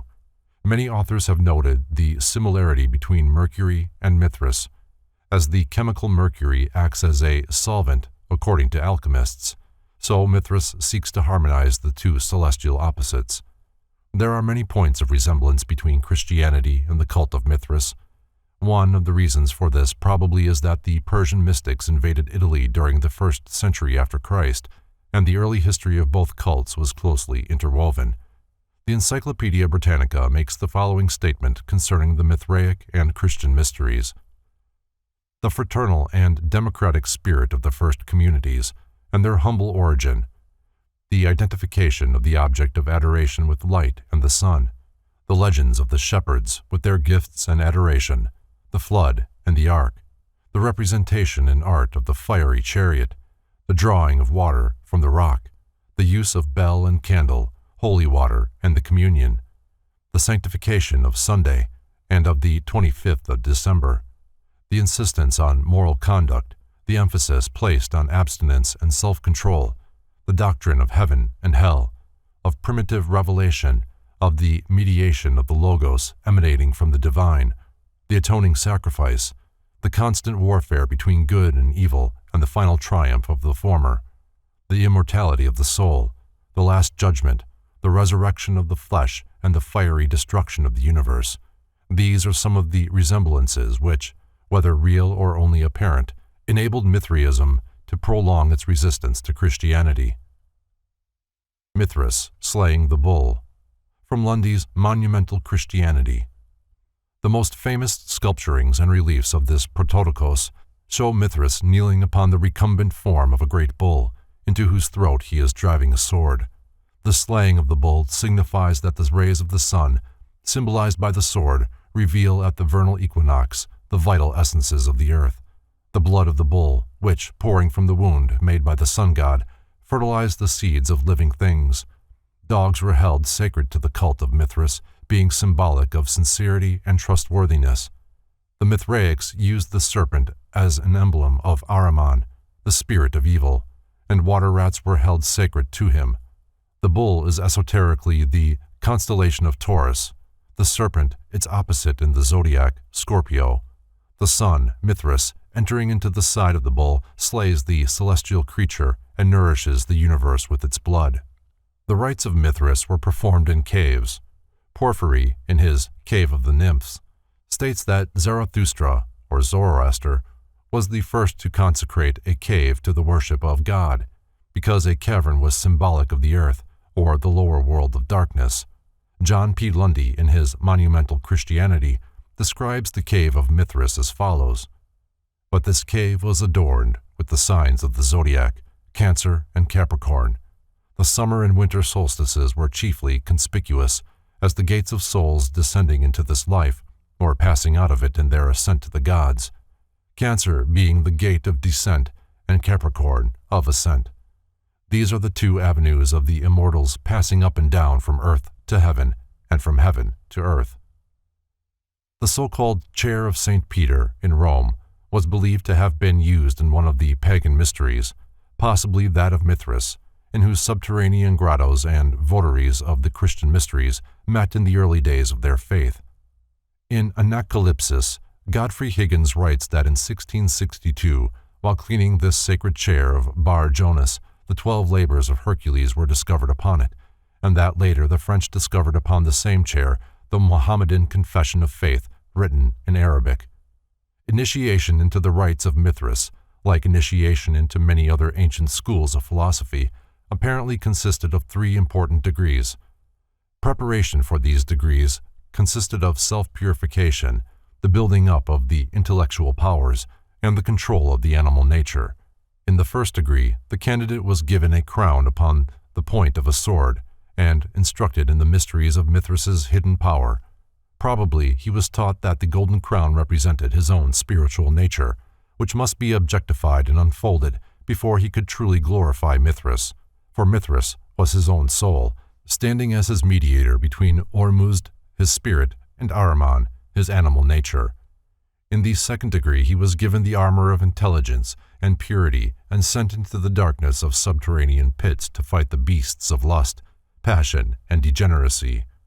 In the third degree he was given a cape upon which were drawn or woven the signs of the zodiac and other astronomical symbols. After his initiations were over, he was hailed as one who had risen from the dead, was instructed in the secret teachings of the Persian mystics, and became a full-fledged member of the order. Candidates who successfully passed the Mithraic initiations were called lions and were marked upon their foreheads with the Egyptian cross. Mithras himself is often pictured with the head of a lion and 2 pairs of wings. Throughout the entire ritual were repeated references to the birth of Mithras as the sun god, his sacrifice for man, his death that men might have eternal life, and lastly, his resurrection and the saving of all humanity by his intercession before the throne of Ormuzd. See Heckthorn. While the cult of Mithras did not reach the philosophic heights attained by Zarathustra, its effect upon the civilization of the Western world was far-reaching, for at one time nearly all Europe was converted to its doctrines. Rome, in her intercourse with other nations, inoculated them with her religious principles, and many later institutions have exhibited Mithraic culture. The reference to the lion and the grip of the lion's paw in the Master Mason's degree have a strong Mithraic tinge and may easily have originated from this cult. A ladder of 7 rungs appears in the Mithraic initiation. Faber is of the opinion that this ladder was originally a pyramid of 7 steps. It is possible that the Masonic ladder with 7 rungs had its origin in this Mithraic symbol. Women were never permitted to enter the Mithraic order, but children of the male sex were initiates long before they reached maturity. The refusal to permit women to join the Masonic order may be based on the esoteric reason given in the secret instructions of the Mithraics. This cult is another excellent example of those secret societies whose legends are largely symbolic representations of the sun and his journey through the houses of the heavens. Mithras, rising from a stone, is merely the sun rising over the horizon, or, as the ancients supposed, out of the horizon at the vernal equinox. The birth of Mithras, from Montfaucon's Antiquities. Mithras was born out of a rock, which, breaking open, permitted him to emerge. This occurred in the darkness of a subterranean chamber. The Church of the Nativity at Bethlehem confirms the theory that Jesus was born in a grotto, or cave. According to Dupuy, Mithras was put to death by crucifixion and rose again on the 3rd day. John O'Neill disputes the theory that Mithras was intended as a solar deity. In The Night of the Gods he writes, "The Avestan Mithra, the Yazata of light, has 10,000 eyes, high, with full knowledge, or Parathuvadiana, strong, sleepless, and ever awake, or Jägervangum. The supreme god, Ahura Mazda, also has 1 eye, or else it is said that, with his eyes, the sun, moon, and its stars, he sees everything. The theory that Mithra was originally a title of the supreme heavens god, putting the sun out of court, is the only one that answers all requirements. It will be evident that here we have origins in abundance for the Freemason's eye and its nunquam dormio. The reader must not confuse the Persian Mithra with the Vedic Mitra.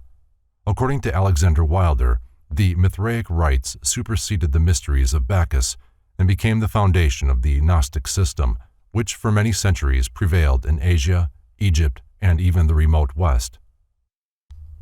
The Ancient Mysteries and Secret Societies, Part 2. The entire history of Christian and pagan Gnosticism is shrouded in the deepest mystery and obscurity, for while the Gnostics were undoubtedly prolific writers, little of their literature has survived.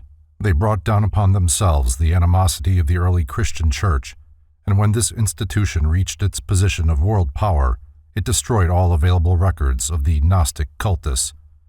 The name Gnostic means wisdom, or knowledge, and is derived from the Greek gnosis. The members of the order claimed to be familiar with the secret doctrines of early Christianity. They interpreted the Christian mysteries according to pagan symbolism. Their secret information and philosophic tenets they concealed from the profane and taught to a small group only of especially initiated persons. Simon Magus, the magician of New Testament fame, is often supposed to have been the founder of Gnosticism. If this be true, the sect was formed during the century after Christ and is probably the first of the many branches which have sprung from the main trunk of Christianity. Everything with which the enthusiasts of the early Christian church might not agree, they declared to be inspired by the devil.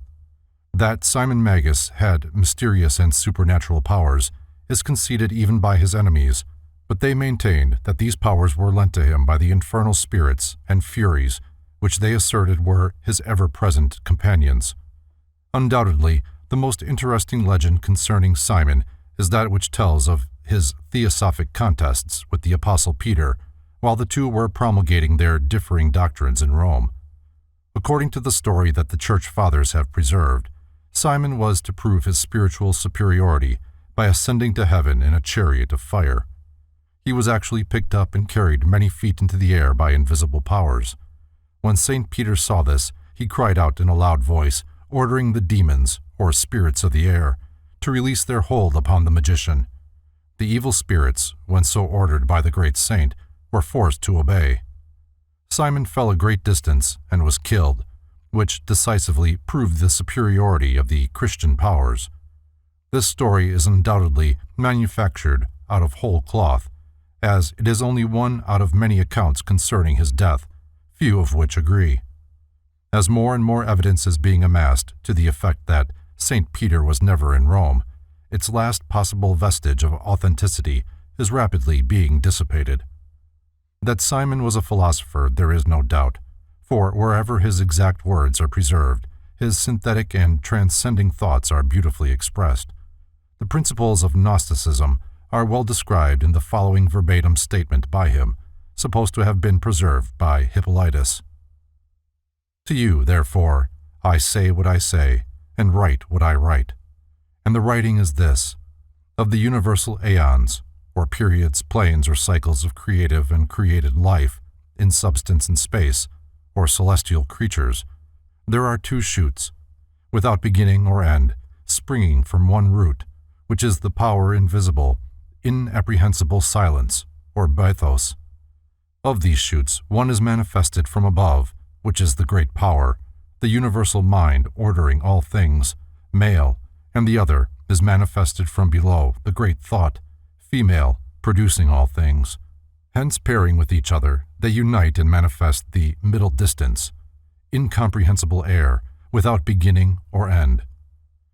In this is the Father who sustains all things and nourishes those things which have a beginning and end. See Simon Magus by G.R.S. Mead. The Death of Simon the Magician, from the Nuremberg Chronicle. Simon Magus, having called upon the spirits of the air, is here shown being picked up by the demons. St. Peter demands that the evil genii release their hold upon the magician. The demons are forced to comply, and Simon Magus is killed by the fall. By this we are to understand that manifestation is the result of a positive and a negative principle, one acting upon the other, and it takes place in the middle plane, or point of equilibrium, called the pleroma. This pleroma is a peculiar substance produced out of the blending of the spiritual and material aeons. Out of the pleroma was individualized the demiurgus, the immortal mortal, to whom we are responsible for our physical existence and the suffering we must go through in connection with it. In the Gnostic system, three pairs of opposites, called syzygies, emanated from the Eternal One. These, with himself, make the total of 7. The 6, or 3 pairs, aeons, living, divine principles, were described by Simon in the Philosophumena in the following manner. The first 2 were mind, or nous, and thought, epinoia. Then came voice, phone, and its opposite, name, onoma, and lastly, reason, logismos, and reflection, or enthumesis. From these primordial 6, united with the eternal flame, came forth the aeons, or angels, who formed the lower worlds through the direction of the demiurgus. See the works of H.P. Blavatsky. How this first Gnosticism of Simon Magus and Meander, his disciple, was amplified and frequently distorted by later adherents to the cult must now be considered. The school of Gnosticism was divided into 2 major parts, commonly called the Syrian cult and the Alexandrian cult. These schools agreed in essentials, but the latter division was more inclined to be pantheistic, while the former was dualistic. While the Syrian cult was largely Simonian, the Alexandrian school was the outgrowth of the philosophical deductions of a clever Egyptian Christian, Basilides by name, who claimed to have received his instructions from the Apostle Matthew. Like Simon Magus, he was an emanationist with Neoplatonic inclinations. In fact, the entire Gnostic mystery is based upon the hypothesis of emanations as being the logical connection between irreconcilable opposites, absolute spirit and absolute substance, which the Gnostics believed to have been coexistent in eternity. Some assert that Basilides was the true founder of Gnosticism, but there is much evidence to the effect that Simon Magus laid down its fundamental principles in the preceding century. The Alexandrian Basilides inculcated Egyptian Hermeticism, Oriental occultism, Chaldean astrology, and Persian philosophy in his followers, and in his doctrines sought to unite the schools of early Christianity with the ancient pagan mysteries. To him is attributed the formulation of that peculiar concept of the deity which carries the name of Abraxas. In discussing the original meaning of this word, Godfrey Higgins, in his Celtic Druids, has demonstrated that the numerological powers of the letters forming the word Abraxas, when added together, result in the sum of 365. The same author also notes that the name Mithras, when treated in a similar manner, has the same numerical value. Basilides caught that the powers of the universe were divided into 365 aeons, or spiritual cycles, and that the sum of all these together was the Supreme Father, and to him he gave the Kabbalistical appellation Abraxas as being symbolical, numerologically, of his divine powers, attributes, and emanations.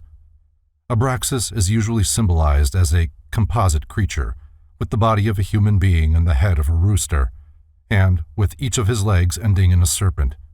C.W. King, in his Gnostics and Their Remains, gives the following concise description of the Gnostic philosophy of Basilides, quoting from the writings of the early Christian bishop and martyr, Saint Irenaeus.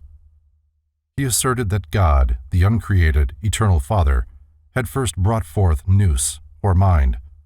This the Logos, word. This again, phronesius, intelligence.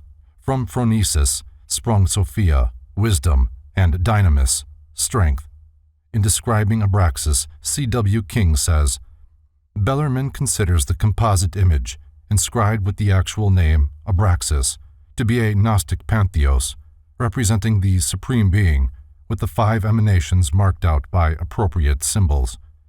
From the human body, the usual form assigned to the deity, spring the 2 supporters, nous and logos, expressed in the serpents, symbols of the inner senses and the quickening understanding, on which account the Greeks had made the serpent the attribute of Pallas.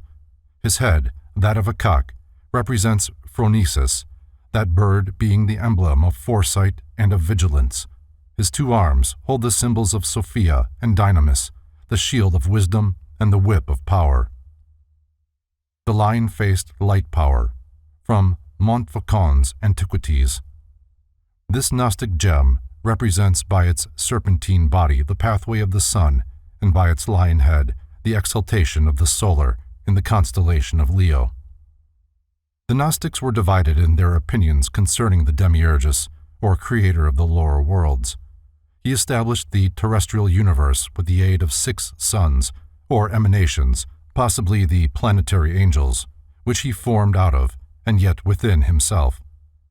As stated before, the Demiurgus was individualized as the lowest creation out of this substance called Pleroma. One group of the Gnostics was of the opinion that the Demiurgus was the cause of all misery and was an evil creature, who by building this lower world had separated the souls of men from truth by encasing them in mortal vehicles. The other sect viewed the Demiurgus as being divinely inspired and merely fulfilling the dictates of the invisible Lord. Some Gnostics were of the opinion that the Jewish god, Jehovah, was the Demiurgus. This concept, under a slightly different name, apparently influenced medieval Rosicrucianism, which viewed Jehovah as the Lord of the material universe rather than as the supreme deity. Mythology abounds with the stories of gods who partook of both celestial and terrestrial natures. Odin, of Scandinavia, is a good example of a deity subject to mortality, bowing before the laws of nature, and yet being, in certain senses at least, a supreme deity. The The Gnostic viewpoint concerning the Christ is well worthy of consideration. This order claimed to be the only sect to have actual pictures of the divine Syrian. While these were, in all probability, idealistic conceptions of the Savior based upon existing sculpturings and paintings of the pagan sun gods, they were all Christianity had. To the Gnostics, the Christ was the personification of Nous, the divine mind, and emanated from the higher spiritual aeons. He descended into the body of Jesus at the baptism and left it again before the crucifixion. The Gnostics declared that the Christ was not crucified, as this divine Nous could not suffer death, but that Simon, the Cyrenian, offered his life instead, and that the Nous, by means of its power, caused Simon to resemble Jesus. Irenaeus makes the following statement concerning the cosmic sacrifice of the Christ. When the uncreated, unnamed Father saw the corruption of mankind, he sent his firstborn, Nous, into the world, in the form of Christ, for the redemption of all who believe in him, out of the power of those that have fabricated the world, the Demiurgus and his 6 sons, the planetary genii. He appeared amongst men as the man Jesus, and wrought miracles. See Kings, Gnostics, and their remains. The Gnostics divided humanity into 3 parts: those who, as savages, worshipped only the visible nature, those who, like the Jews, worshipped the Demiurgus, and lastly, themselves, or others of a similar cult, including certain sects of Christians who worshipped Nous, or Christ, and the true spiritual light of the higher aeons. After the death of Basilides, Valentinus became the leading inspiration of the Gnostic movement. He still further complicated the system of Gnostic philosophy by adding infinitely to the details. He increased the number of emanations from the Great One, the Abyss, to 15 pairs, and also laid much emphasis on the Virgin Sophia, or wisdom. In the Book of the Savior, parts of which are commonly known as the Pistis Sophia, may be found much material concerning the strange doctrine of aeons and their strange inhabitants. James Freeman Clarke, in speaking of the doctrines of the Gnostics, says, "These doctrines, strange as they seem to us, had a wide influence in the Christian Church." Many of the theories of the ancient Gnostics, especially those concerning scientific subjects, have been substantiated by modern research. Several sects branched off from the main stem of Gnosticism, such as the Valentinians, the Ophites or serpent worshippers, and the Adamites.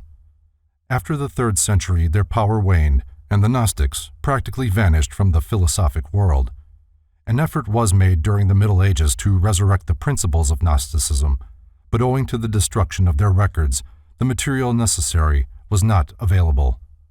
Even today there are evidences of Gnostic philosophy in the modern world, but they bear other names and their true origin is not suspected. Many of the Gnostic concepts have actually been incorporated into the dogmas of the Christian Church, and our newer interpretations of Christianity are often along the lines of Gnostic emanationism. The Mysteries of Asar-Hapi. The identity of the Greco-Egyptian Serapis, known to the Greeks as Serapis and the Egyptians as Asar-Hapi, is shrouded by an impenetrable veil of mystery. While this deity was a familiar figure among the symbols of the secret Egyptian initiatory rites, his arcane nature was revealed only to those who had fulfilled the requirements of the Serapic cultus. Therefore, in all probability, excepting the initiated priests, the Egyptians themselves were ignorant of his true character. So far as known, there exists no authentic account of the rites of Serapis, but an analysis of the deity and his accompanying symbols reveals their salient points. In an oracle delivered to the king of Cyprus, Serapis described himself thus: "A god I am such as I show to thee. The starry heavens are my head, my trunk, the sea. Earth forms my feet, mine ears the air supplies. The sun's far darting, brilliant rays, mine eyes." Several unsatisfactory attempts have been made to etymologize the word Serapis. Godfrey Higgins notes that Soros was the name given by the Egyptians to a stone coffin, and Apis was Osiris incarnate in the sacred bull. These two words combined result in the Soros Apis, or Sorapis, the tomb of the bull. But it is improbable that the Egyptians would worship a coffin in the form of a man. Several ancient authors, including Macrobius, have affirmed that Serapis was a name for the sun, because his image so often had a halo of light about his head. In his Oration upon the Sovereign Sun, Julian speaks of the deity in these words: "One Jove, one Pluto, one sun is Serapis." In Hebrew, Serapis is seraph, meaning to blaze out or to blaze up. For this reason, the Jews designated one of their hierarchies of spiritual beings seraphim. The most common theory, however, regarding the origin of the name Serapis is that which traces its derivation from the compound Osiris Apis. At one time, the Egyptians believed that the dead were absorbed into the nature of Osiris, the god of the dead. While marked similarity exists between Osiris Apis and Serapis, the theory advanced by Egyptologists that Serapis is merely a name given to the dead Apis, or sacred bull of Egypt, is untenable in view of the transcendent wisdom possessed by the Egyptian priestcraft, who, in all probability, used the god to symbolize the soul of the world, Anima Mundi. The material body of nature was called Apis. The soul, which escaped from the body at death but was enmeshed with the form during physical life, was designated Serapis. The Alexandrian Serapis, from Moses, Histoire der Hebreeuze Kerke. Serapis is often shown standing on the back of a sacred crocodile, carrying in his left hand a rule with which to measure the inundations of the Nile, and balancing with his right hand a curious emblem consisting of an animal with the heads. The first head, that of a lion, signified the present, the second head, that of a wolf, the past, and the third head, that of a dog, the future. The body with its three heads was enveloped by the twisted coils of a serpent. Figures of Serapis are occasionally accompanied by Cerberus, the three-headed dog of Pluto, and, like Jupiter, carry baskets of grain upon their heads. C.W. King believes Serapis to be a deity of Brahmanic extraction, his name being the Grecianized form of Ser-Ada, or Sri Pa, two titles ascribed to Yama, the Hindu god of death. This appears reasonable, especially since there is a legend to the effect that Serapis, in the form of a bull, was driven by Bacchus from India to Egypt. The priority of the Hindu mysteries would further substantiate such a theory.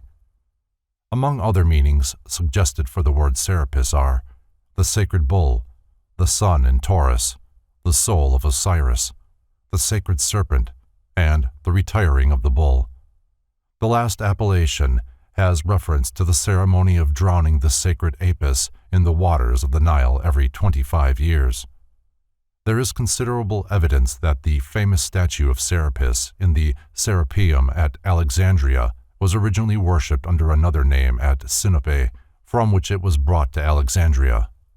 There is also a legend which tells that Serapis was a very early king of the Egyptians, to whom they owed the foundation of their philosophical and scientific power.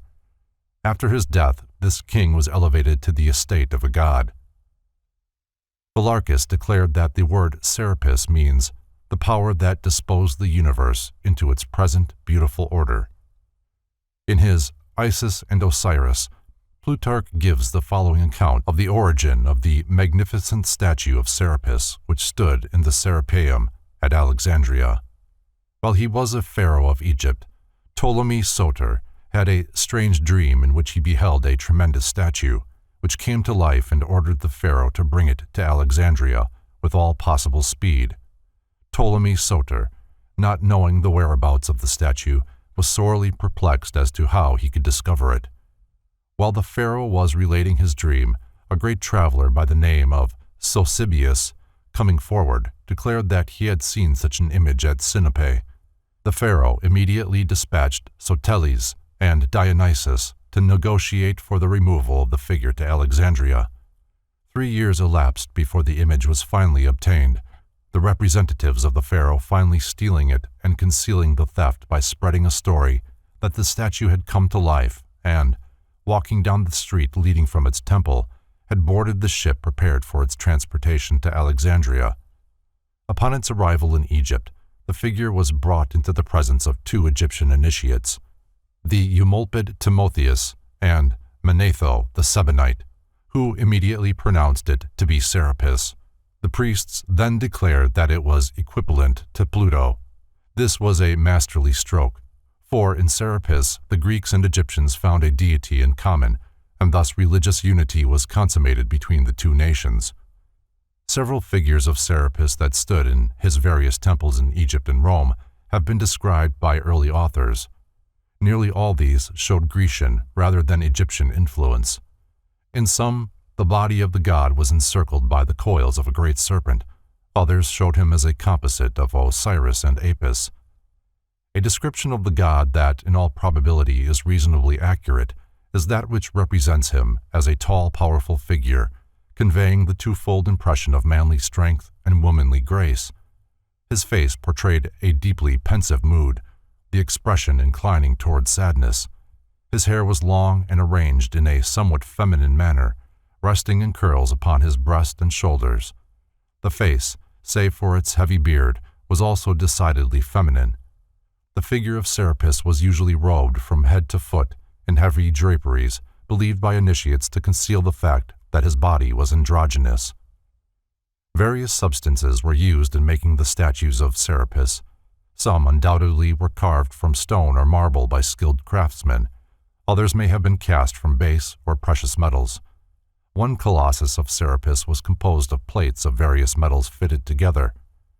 In a labyrinth sacred to Serapis stood a 13-foot statue of him, reputed to have been made from a single emerald. Modern writers, discussing this image, state that it was made of green glass poured into a mold. According to the Egyptians, however, it withstood all the tests of an actual emerald. Clement of Alexandria describes a figure of Serapis compounded from the following elements. First, filings of gold, silver, lead, and tin. Second, all manner of Egyptian stones, including sapphires, hematites, emeralds, and topazes. All these being ground down and mixed together with the coloring matter left over from the funeral of Osiris and Apis. The result was a rare and curious figure, indigo in color. Some of the statues of Serapis must have been formed of extremely hard substances, for when a Christian soldier, carrying out the edict of Theodosius, struck the Alexandrian Serapis with his axe, that instrument was shattered into fragments and sparks flew from it. It is also quite probable that Serapis was worshipped in the form of a serpent, in common with many of the higher deities of the Egyptian and Greek pantheons. Serapis was called Theon Heptagrammaton, or the god with the name of 7 letters. The name Serapis, like Abraxas and Mithras, contains 7 letters. In their hymns to Serapis, the priests chanted the 7 vowels. Occasionally, Serapis is depicted with horns or a coronet of 7 rays. These evidently represented the 7 divine intelligences manifesting through the solar light. The Encyclopaedia Britannica notes that the earliest authentic mention of Serapis is in connection with the death of Alexander. Such was the prestige of Serapis that he alone of the gods was consulted in behalf of the dying king.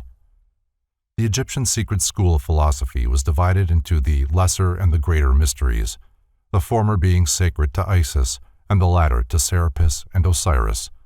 Wilkinson is of the opinion that only the priests were permitted to enter the greater mysteries. Even the heir to the throne was not eligible until he had been crowned pharaoh, when, by virtue of his kingly office, he automatically became a priest and the temporal head of the state religion. See Wilkinson's Manners and Customs of the Egyptians. A limited number were admitted into the greater mysteries. These preserved their secrets inviolate. Much of the information concerning the rituals of the higher degrees of the Egyptian mysteries had been gleaned from an examination of the chambers and passageways in which the initiations were given. Under the temple of Serapis, destroyed by Theodosius, were found strange mechanical contrivances constructed by the priests in the subterranean crypts and caverns where the nocturnal initiatory rites were celebrated. These machines indicate the severe tests of moral and physical courage undergone by the candidates. After passing through these torturous ways, The neophytes who survived the ordeals were ushered into the presence of Serapis, a noble and awe-inspiring figure illumined by unseen lights. A symbolic labyrinth, from Montfaucon's Antiquities. Labyrinths and mazes were favored places of initiation among many ancient cults. Remains of these mystic mazes have been found among the American Indians, Hindus, Persians, Egyptians, and Greeks. Some of these mazes are merely involved pathways lined with stones. Others are literally miles of gloomy caverns under temples or hollowed from the sides of mountains. The famous labyrinth of Crete, in which roamed the bull-headed Minotaur, was unquestionably a place of initiation into the Cretan mysteries. Labyrinths were also a striking feature in connection with the rites of Serapis, and E.A. Wallace Budge, in his Gods of the Egyptians, depicts Serapis, or Minotaur-like, with the body of a man and the head of a bull. Labyrinths were symbolic of the involvements and delusions of the lower world through which wanders the soul of man in its search for truth. In the labyrinth dwells the lower animal man with the head of the bull, who seeks to destroy the soul entangled in the maze of worldly ignorance. In this relation, Serapis becomes the trier, or adversary, who tests the souls of those seeking union with the immortals. The maze was also doubtless used to represent the solar system, the bull man representing the sun dwelling in the mystic maze of its planets, moons, and asteroids. The Gnostic mysteries were acquainted with the arcane meaning of Serapis, and through the medium of Gnosticism, this god became inextricably associated with early Christianity. In fact, the Emperor Hadrian, while traveling in Egypt in AD 24, declared in a letter to Servianus that the worshippers of Serapis were Christians, and that the bishops of the church also worshipped at his shrine. He even declared that the patriarch himself, when in Egypt, was forced to adore Serapis as well as Christ. See Parsons' New Light on the Great Pyramid. The little suspected importance of Serapis as a prototype of Christ can be best appreciated after a consideration of the following extract from C.W. King's Gnostics and Their Remains. There can be no doubt that the head of Serapis, marked as the face is by a grave and pensive majesty, supplied the first idea for the conventional portraits of the Savior. The Jewish prejudices of the first converts were so powerful that we may be sure no attempt was made to depict his countenance until some generations after all that had beheld it on earth had passed away. Serapis gradually usurped the positions previously occupied by the other Egyptian and Greek gods, and became the supreme deity of both religions. His power continued until the 4th century of the Christian era. In AD 385, Theodosius, that would-be exterminator of pagan philosophy, issued his memorable edict, Diaidolo Serapides Dairoendo.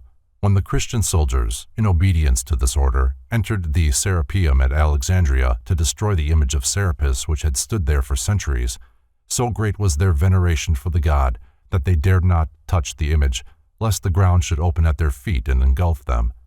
At length, overcoming their fear, they demolished the statue, sacked the building, and finally, as a fitting climax to their offense, burned the magnificent library which was housed within the lofty apartments of the Serapeum.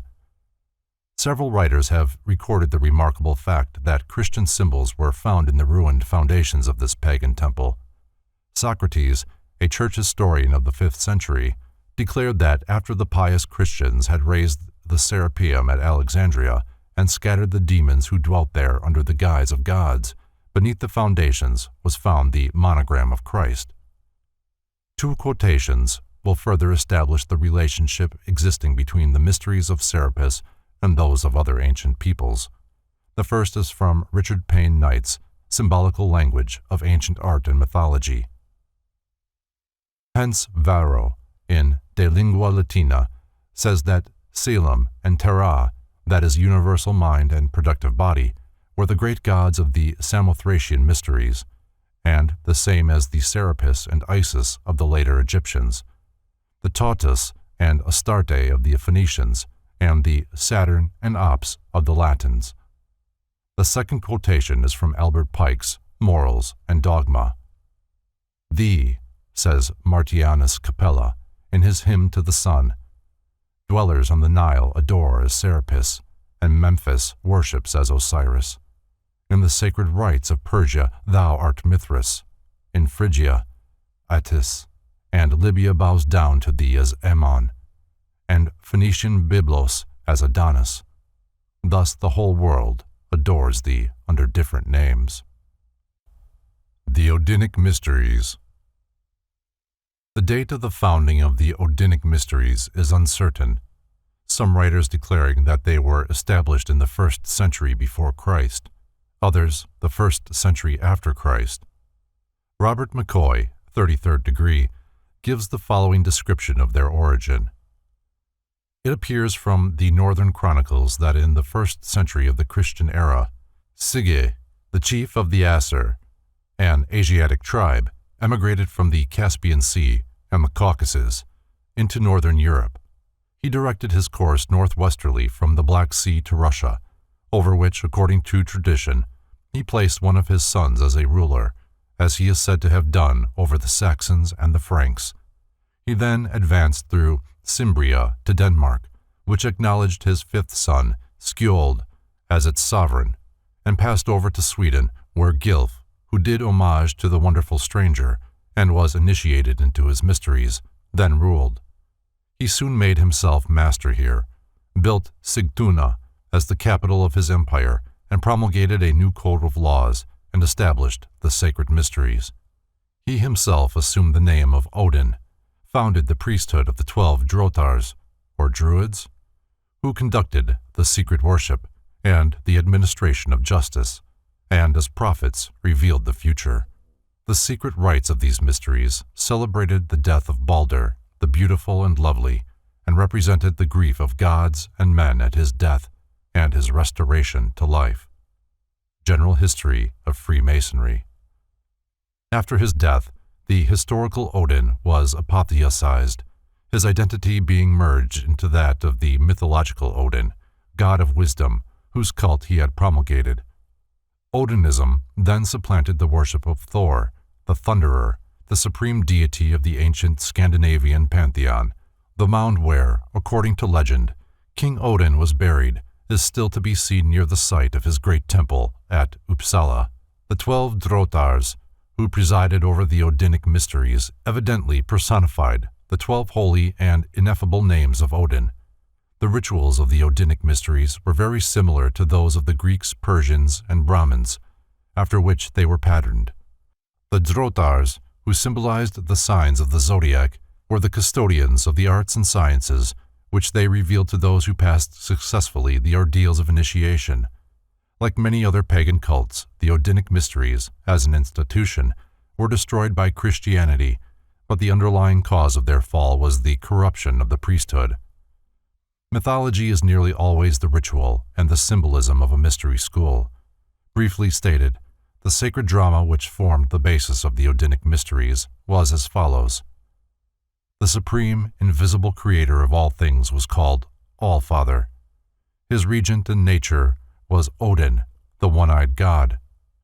Like Quetzalcoatl, Odin was elevated to the dignity of the supreme deity.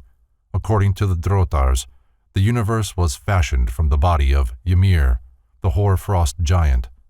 Ymir was formed from the clouds of mist that rose from Ginnungagap, Gap, the great cleft in chaos into which the primordial frost giants and flame giants had hurled snow and fire.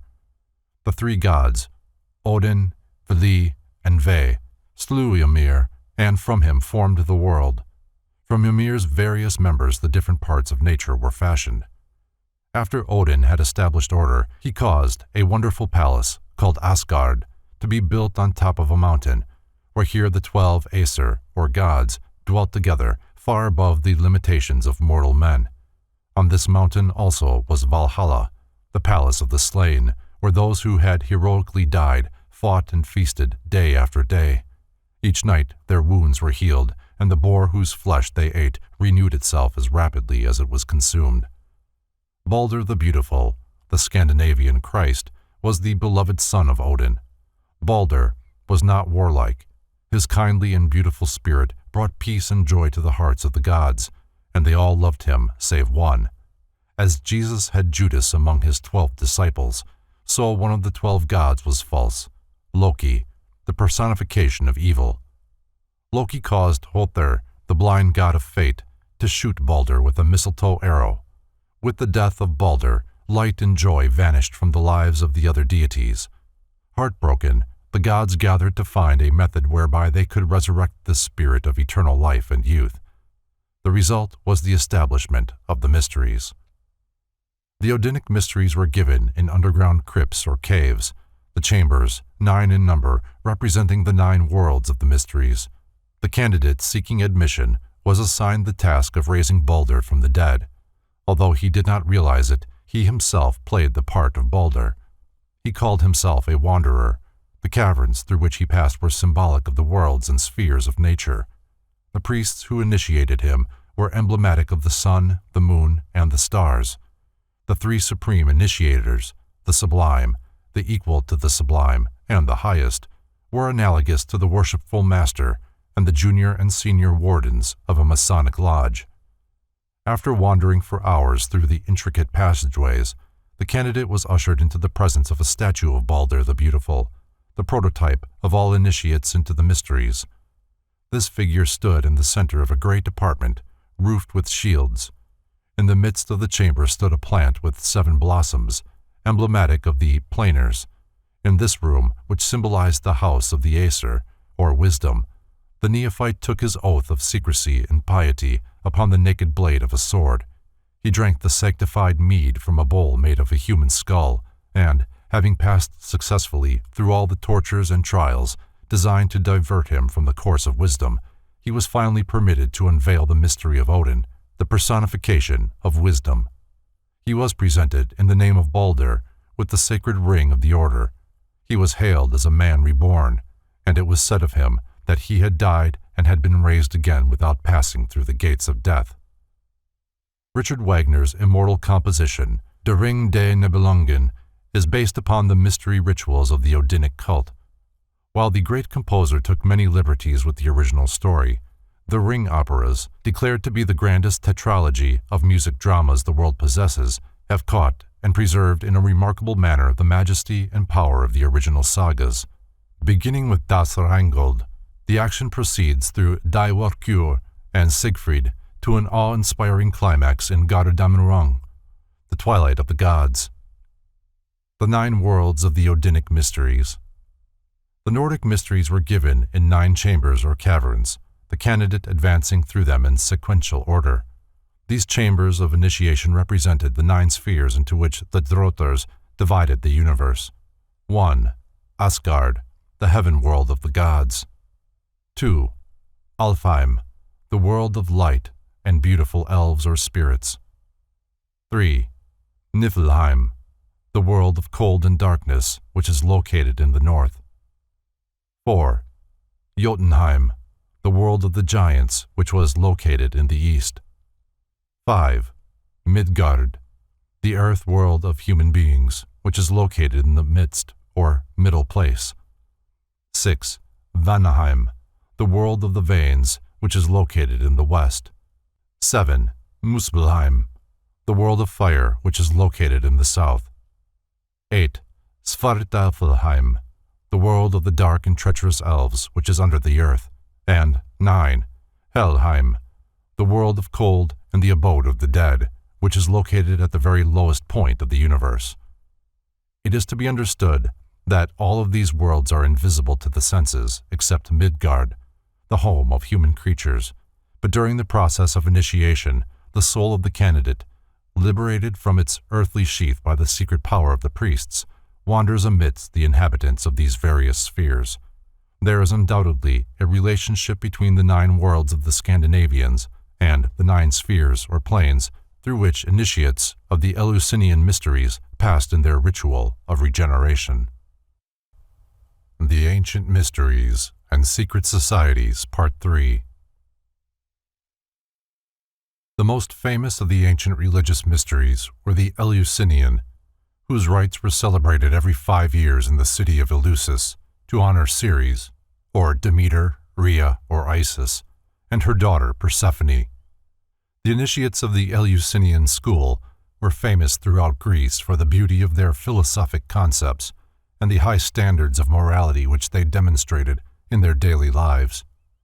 Because of their excellence, these mysteries spread to Rome and Britain, and later the initiations were given in both these countries.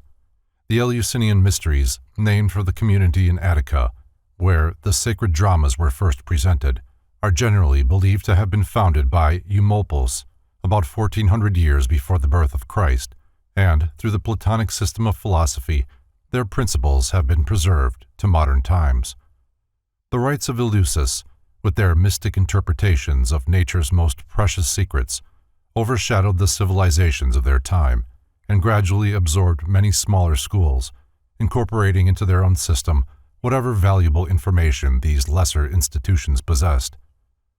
Heckthorn sees in the mysteries of Ceres and Bacchus a metamorphosis of the rites of Isis and Osiris, and there is every reason to believe that all so-called secret schools of the ancient world were branches from one philosophic tree which, with its root in heaven and its branches on the earth, is, like the spirit of man, an invisible but ever-present cause of the objectified vehicles that give it expression.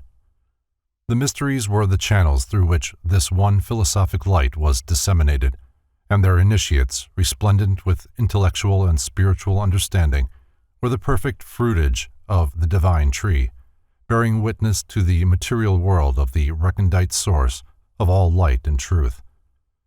The rites of Eleusis were divided into what were called the lesser and the greater mysteries. According to James Gardner, the lesser mysteries were celebrated in the spring, probably at the time of the vernal equinox, in the town of Agrae, and the greater in the fall, the time of the autumnal equinox, at Eleusis or Athens. It is supposed that the former were given annually and the latter every 5 years. The rituals of the Eleusinians were highly involved, and to understand them required a deep study of Greek mythology, which they interpreted in its esoteric light with the aid of their secret keys. The lesser mysteries were dedicated to Persephone. In his Eleusinian and Bacchic Mysteries, Thomas Taylor sums up their purpose as follows. The lesser mysteries were designed by the ancient theologists, their founders, to signify occultly the condition of the unpurified soul invested with an earthy body and enveloped in a material and physical nature. The legend used in the lesser rites is that of the abduction of the goddess Persephone, the daughter of Ceres, by Pluto, the lord of the underworld, or Hades. While Persephone is picking flowers in a beautiful meadow, the earth suddenly opens and the gloomy lord of death, riding in a magnificent chariot, emerges from its somber depths and, grasping her in his arms, carries the screaming and struggling goddess to his subterranean palace, where he forces her to become his queen. It is doubtful whether many of the initiates themselves understood the mystic meaning of this allegory, for most of them apparently believed that it referred solely to the succession of the seasons. It is difficult to obtain satisfactory information concerning the mysteries, for the candidates were bound by inviolable oaths never to reveal their inner secrets to the profane. At the beginning of the ceremony of initiation, the candidate stood upon the skins of animals sacrificed for the purpose, and vowed that death should seal his lips before he would divulge the sacred secrets which were about to be communicated to him. Through indirect channels, however, some of their secrets have been preserved. The teachings given to the neophytes were substantially as follows. The soul of man, often called Psyche, and in the Eleusinian Mysteries, symbolized by Persephone, is essentially a spiritual thing. Its true home is in the higher worlds, where, free from the bondage of material form and material concepts, it is said to be truly alive and self-expressive. The human or physical nature of man, according to this doctrine, is a tomb, a quagmire, a false and impermanent thing, the source of all sorrow and suffering. Plato describes the body as the sepulchre of the soul, and by this he means not only the human form, but also the human nature.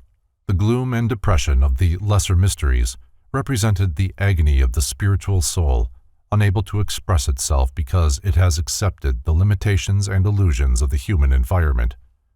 The crux of the Eleusinian argument was that man is neither better nor wiser after death than during life.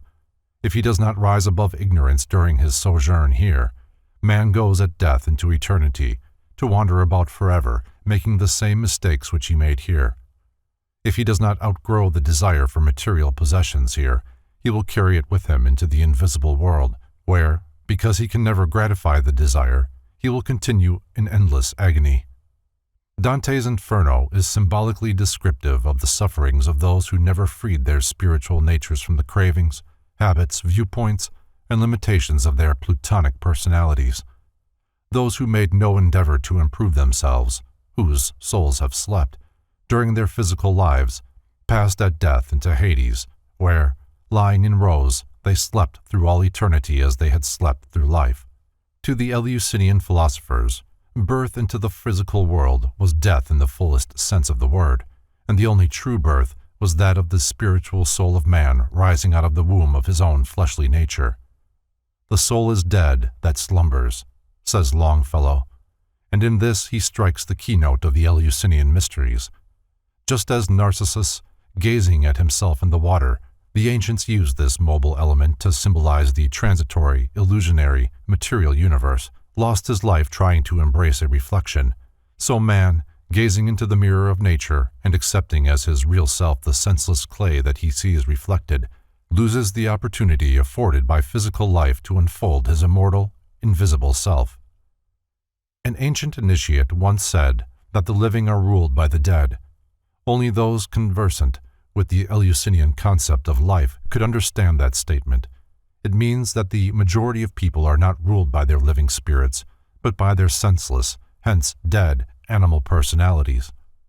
Transmigration and reincarnation were taught in these mysteries, but in a somewhat unusual manner.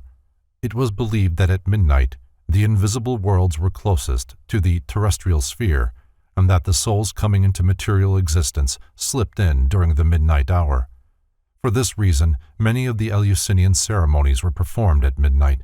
Some of those sleeping spirits who had failed to awaken their higher natures during the earth life, and who now floated around in the invisible worlds, surrounded by a darkness of their own making, occasionally slipped through at this hour and assumed the forms of various creatures. The Rape of Persephone. From Thomason's Recusal des Figures, Groups, Themes, Fontaines, Vases, et autres ornements.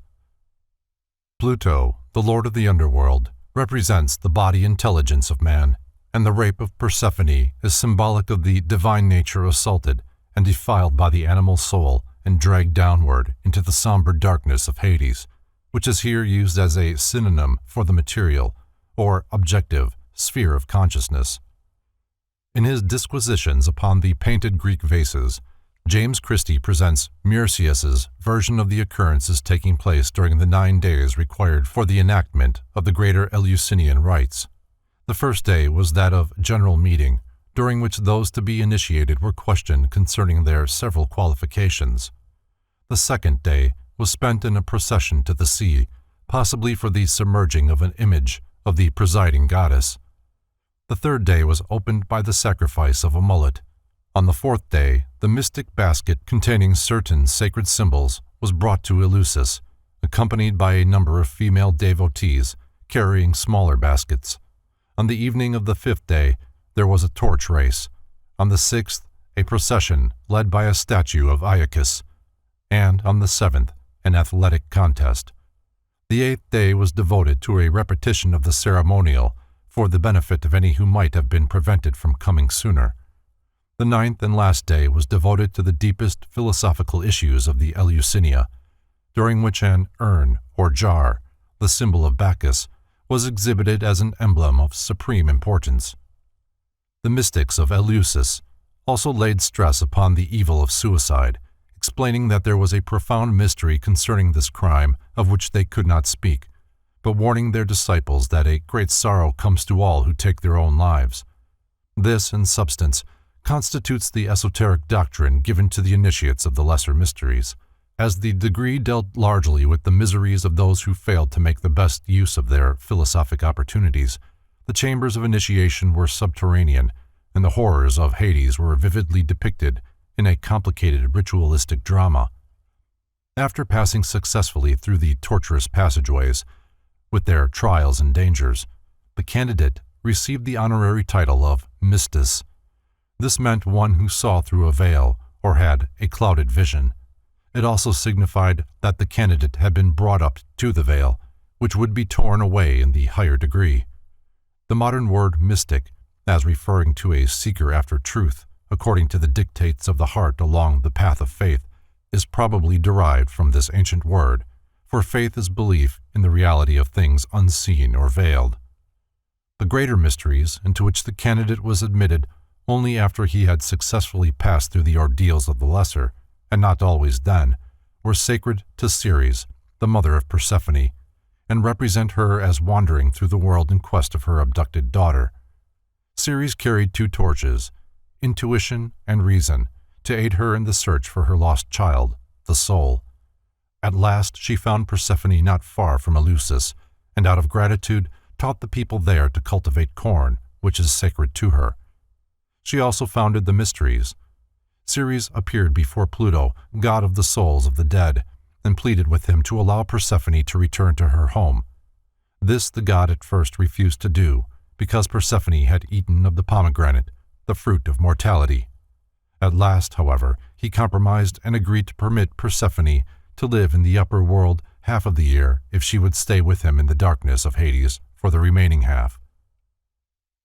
Ceres, the patron of the mysteries, from a mural painting in Pompeii. Ceres, or Demeter, was the daughter of Cronos and Rhea, and by Zeus the mother of Persephone. Some believe her to be the goddess of the earth, but more correctly she is the deity protecting agriculture in general and corn in particular. The poppy is sacred to Ceres, and she is often shown carrying or ornamented by a garland of these flowers. In the Mysteries, Ceres represented riding in a chariot drawn by winged serpents.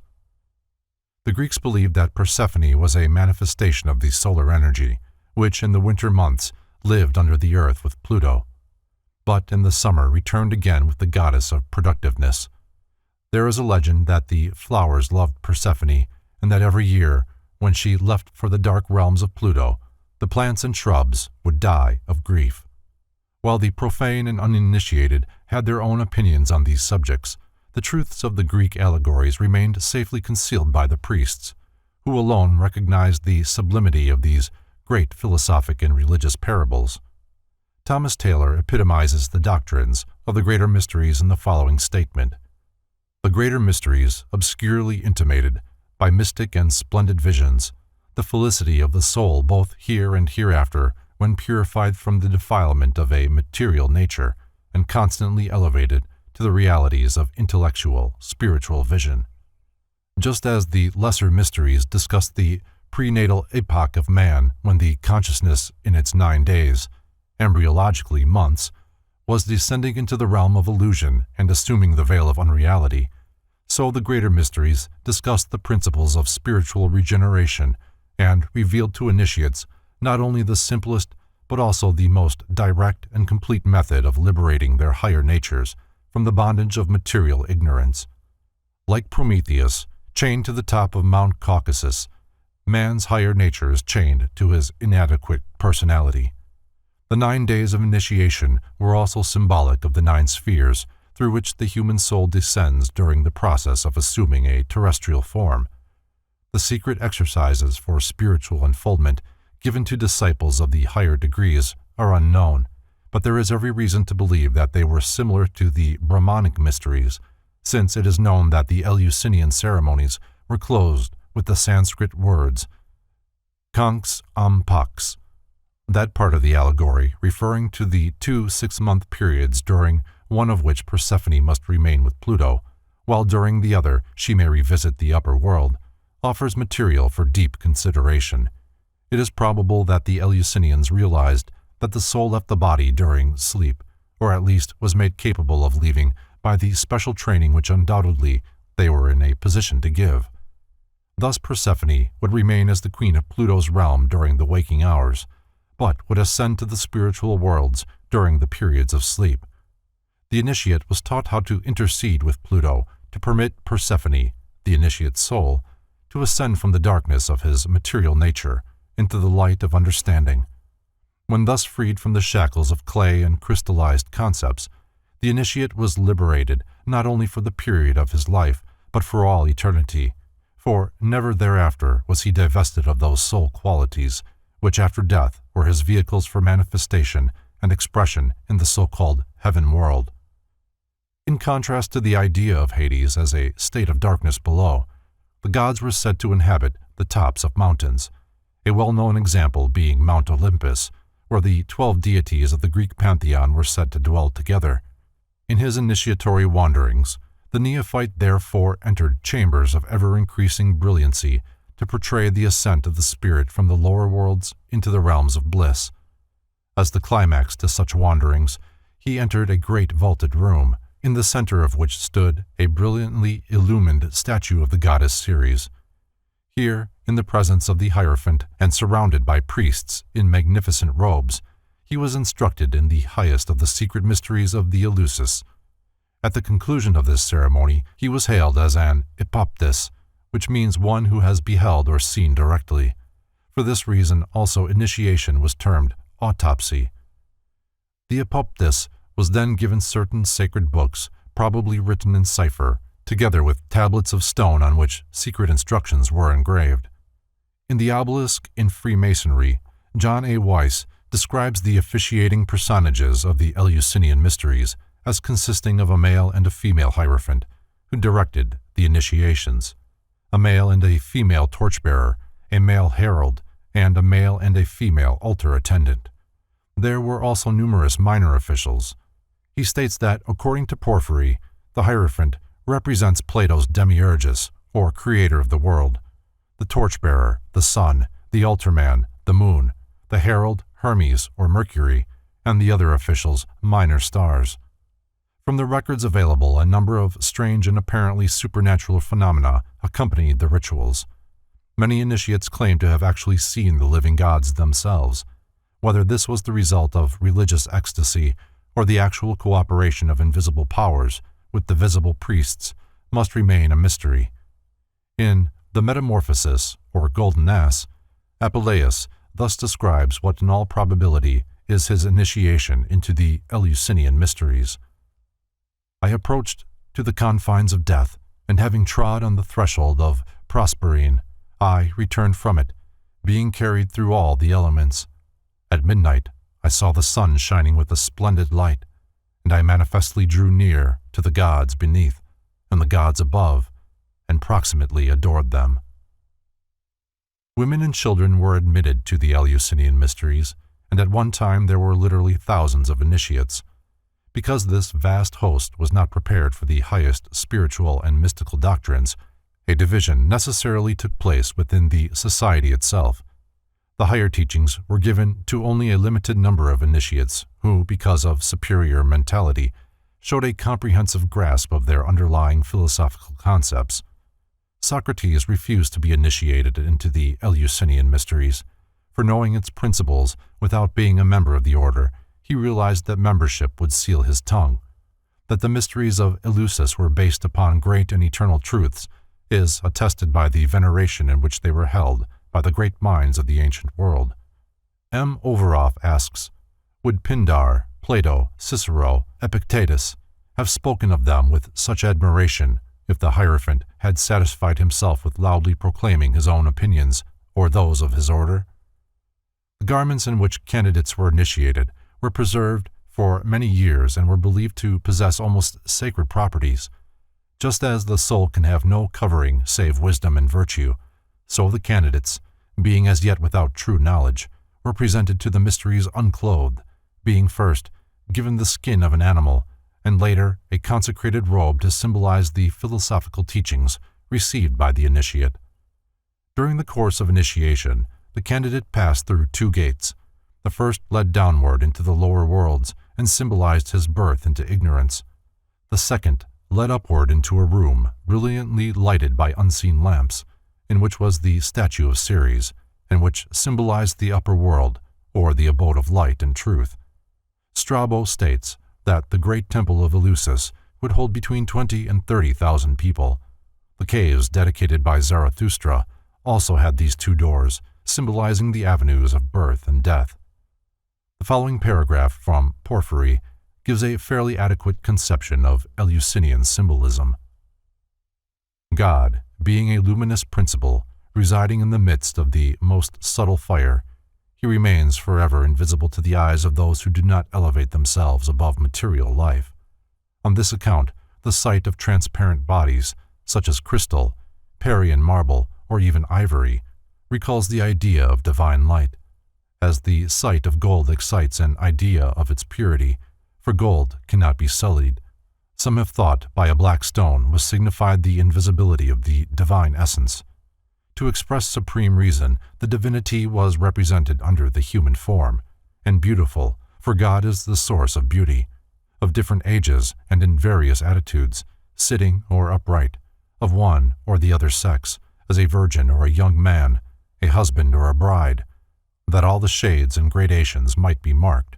Everything luminous was subsequently attributed to the gods, the sphere, and all that is spherical to the universe, to the sun and moon, sometimes to fortune and to hope, the circle and all circular figures to eternity, to the celestial movements, to the circles and zones of the heavens, the section of circles to the phases of the moon, and pyramids and obelisks to the ingenious principle, and through that to the gods of heaven.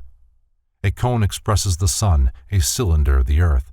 The phallus and triangle, a symbol of the matrix, designate generation.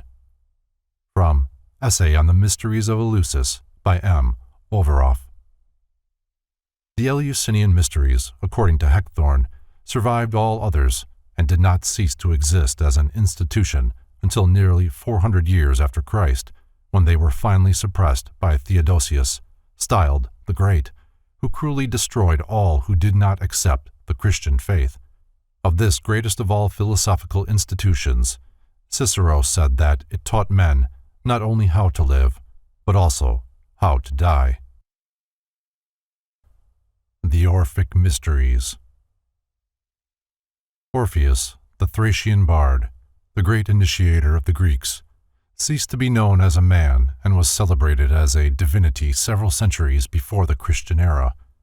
As to Orpheus himself, writes Thomas Taylor, scarcely a vestige of his life is to be found amongst the immense ruins of time, for who has ever been able to affirm anything with certainty of his origin, his age, his country or condition?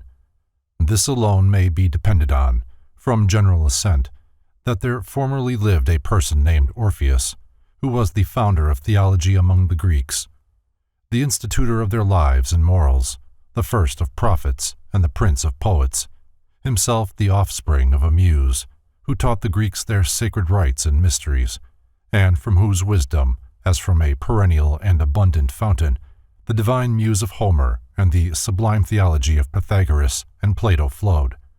See the mystical hymns of Orpheus. Orpheus was founder of the Grecian mythological system, which he used as the medium for the promulgation of his philosophical doctrines. The origin of his philosophy is uncertain. He may have got it from the Brahmins, there being legends to the effect that he got it was a Hindu, his name possibly being derived from Orphe, meaning dark. Orpheus was initiated into the Egyptian mysteries, from which he secured extensive knowledge of magic, astrology, sorcery, and medicine. The mysteries of the Kabiri at Samothrace were also conferred upon him, and these undoubtedly contributed to his knowledge of medicine and music. The romance of Orpheus and Eurydice is one of the tragic episodes of Greek mythology, and apparently constitutes the outstanding feature of the Orphic rite. Eurydice, in her attempt to escape from a villain seeking to seduce her, died from the venom of a poisonous serpent which stung her in the heel. Orpheus, penetrating to the very heart of the underworld, so charmed Pluto and Persephone with the beauty of his music that they agreed to permit Eurydice to return to life if Orpheus could lead her back to the sphere of the living, without once looking round to see if she were following. So great was his fear, however, that she would stray from him, that he turned his head, and Eurydice, with a broken cry, was swept back into the land of death. Orpheus wandered the earth for a while disconsolate, and there are several conflicting accounts of the manner of his death. Some declare that he was slain by a bolt of lightning, others that failing to save his beloved Eurydice, he committed suicide. The generally accepted version of his death, however, is that he was torn to pieces by Ciconian women, whose advances he had spurned. In the 10th book of Plato's Republic, it is declared that, because of his sad fate at the hands of women, the soul that had once been Orpheus, upon being destined to live again in the physical world, chose rather to return in the body of a swan than be born of woman.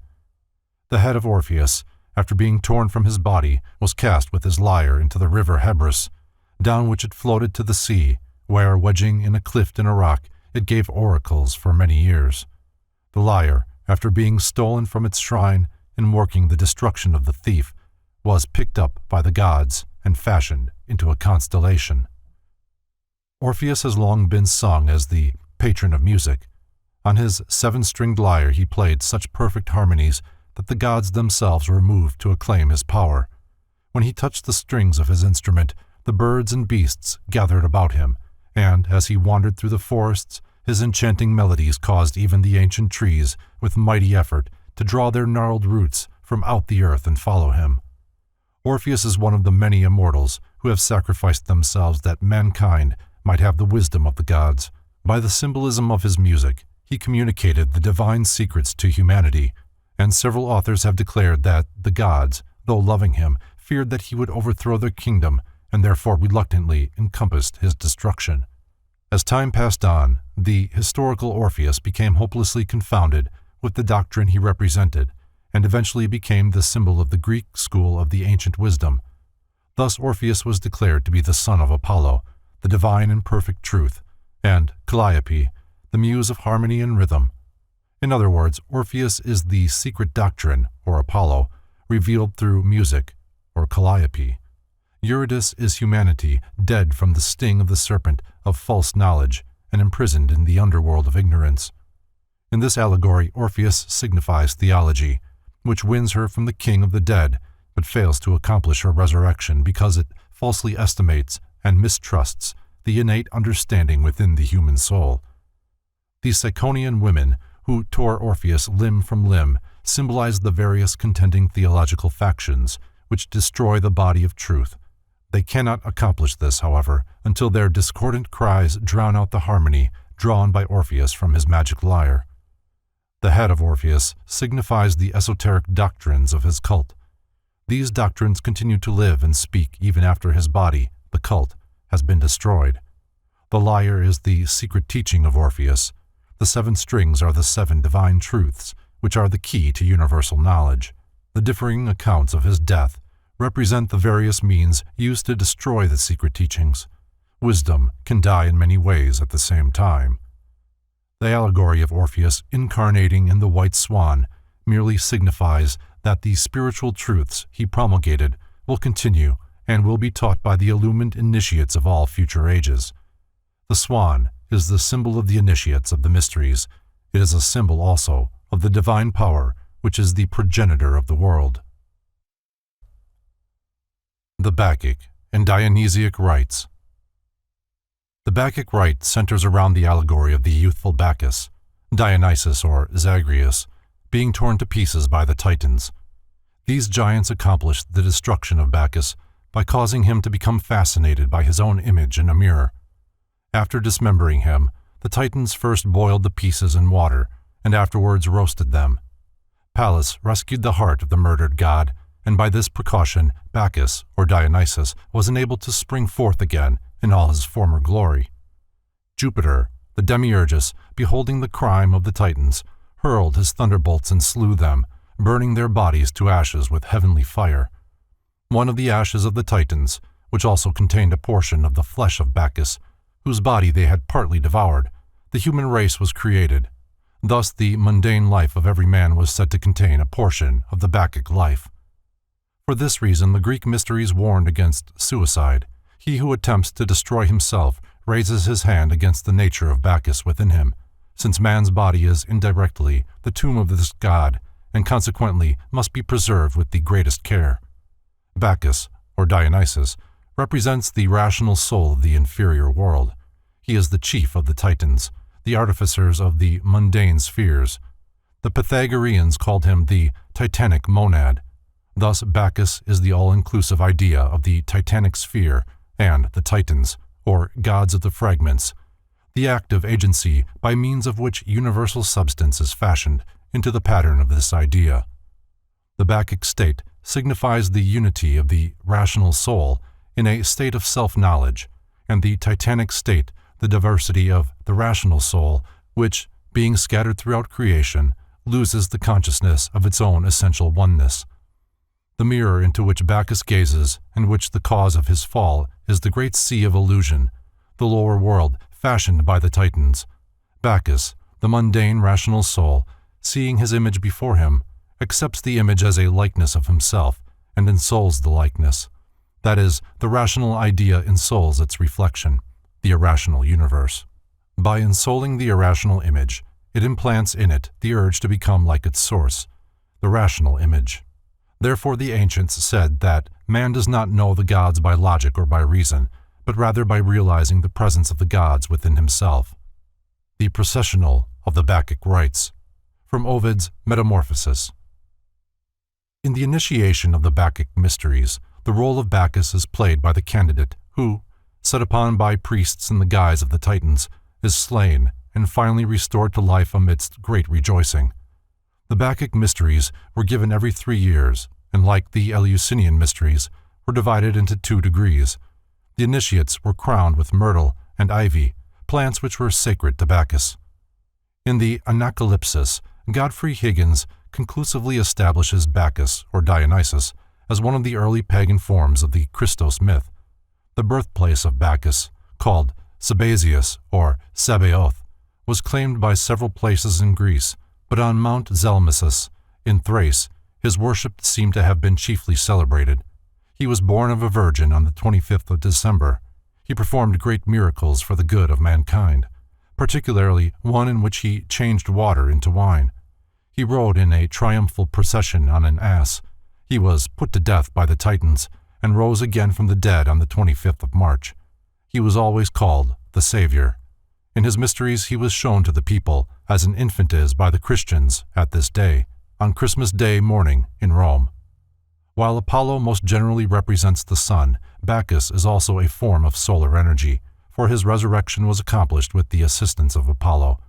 The resurrection of Bacchus signifies merely the extraction or disentanglement of the various parts of the Bacchic constitution from the Titanic constitution of the world.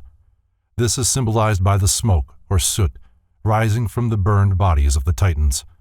The soul is symbolized by smoke because it is extracted by the fire of the mysteries. Smoke signifies the ascension of the soul, for evolution is the process of the soul rising, like smoke from the divinely consumed material mass. At the time, the Bacchic rites were of a high order, but later they became much degraded. The Bacchanalia, or orgies of Bacchus, are famous in literature. After Bacchus gazed into the mirror and followed his own reflection into matter, the rational soul of the world was broken up and distributed by the Titans throughout the mundane sphere, of which it is the essential nature, but the heart or source of it they could not scatter. The Titans took the dismembered body of Bacchus and boiled it in water, symbol of immersion in the material universe, which represents the incorporation of the Bacchic principle in form. The pieces were afterwards roasted to signify the subsequent ascension of the spiritual nature out of form. When Jupiter, the father of Bacchus and the demiurgus of the universe, saw that the Titans were hopelessly involving the rational or divine idea by scattering its members through the constituent parts of the lower world, he slew the Titans in order that the divine idea might not be entirely lost. From the ashes of the Titans he formed mankind, whose purpose of existence was to preserve and eventually to release the Bacchic idea, or rational soul, from the Titanic fabrication. Jupiter, being the demiurgus and fabricator of the material universe, is the third person of the creative triad, consequently the Lord of Death, for death exists only in the lower sphere of being over which he presides. Disintegration takes place so that reintegration may follow upon a higher level of form or intelligence. The thunderbolts of Jupiter are emblematic of his disintegrative power. They reveal the purpose of death, which is to rescue the rational soul from the devouring power of the irrational nature.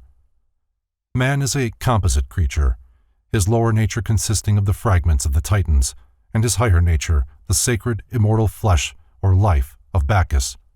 Therefore man is capable of either a titanic or irrational, or a Bacchic or rational existence.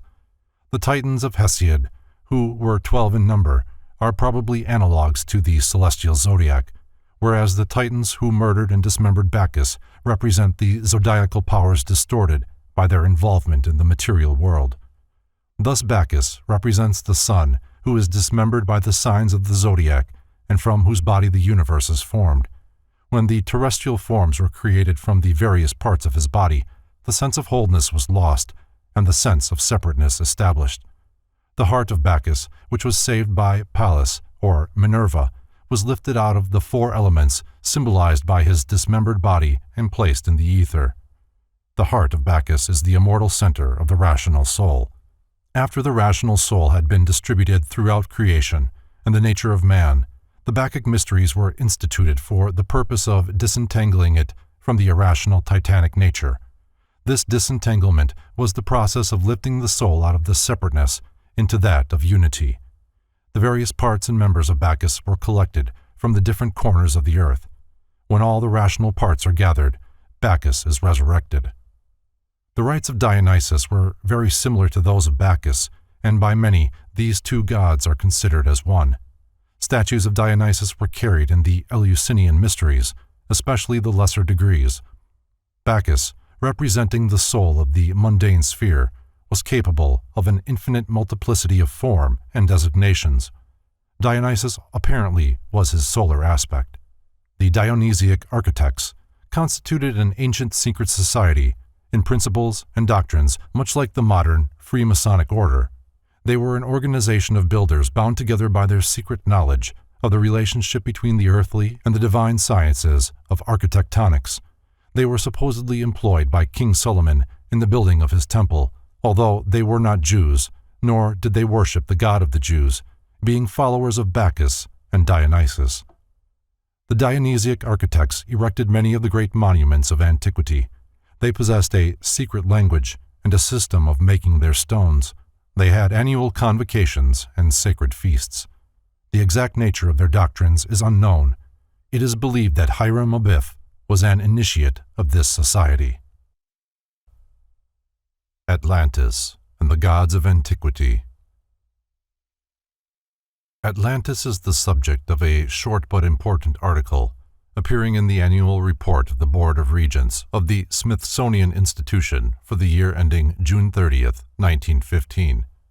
The author, M. Pierre Termier, a member of the Academy of Sciences and director of service of the Geologic Chart of France, in 1912 delivered a lecture on the Atlantean hypothesis before the Institut Oceanographique. It is the translated notes of this remarkable lecture that are published in the Smithsonian Report.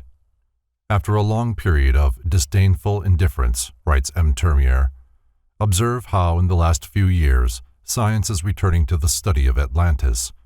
How many naturalists, geologists, zoologists, or botanists are asking one another today whether Plato has not transmitted to us, with slight amplification, a page from the actual history of mankind. No affirmation is yet permissible, but it seems more and more evident that a vast region, continental or made up of great islands, has collapsed west of the Pillars of Hercules, otherwise called the Strait of Gibraltar, and that its collapse occurred in the not far distant past. In any event, the question of Atlantis is placed anew before men of science, and since I do not believe that it can ever be solved without the aid of oceanography, I have thought it natural to discuss it here, in this temple of maritime science, and to call such a problem, long scorned but now being revived, the attention of oceanographers as well as the attention of those who, though immersed in the tumult of cities, lend an ear to the distant murmur of the sea. In his lecture, M. Termier presents geologic, geographic, and zoologic data in substantiation of the Atlantis theory. Figuratively draining the entire bed of the Atlantic Ocean, he considers the inequalities of its basin and cites locations on a line from the Azores to Iceland, where dredging has brought lava to the surface from a depth of 3,000 meters.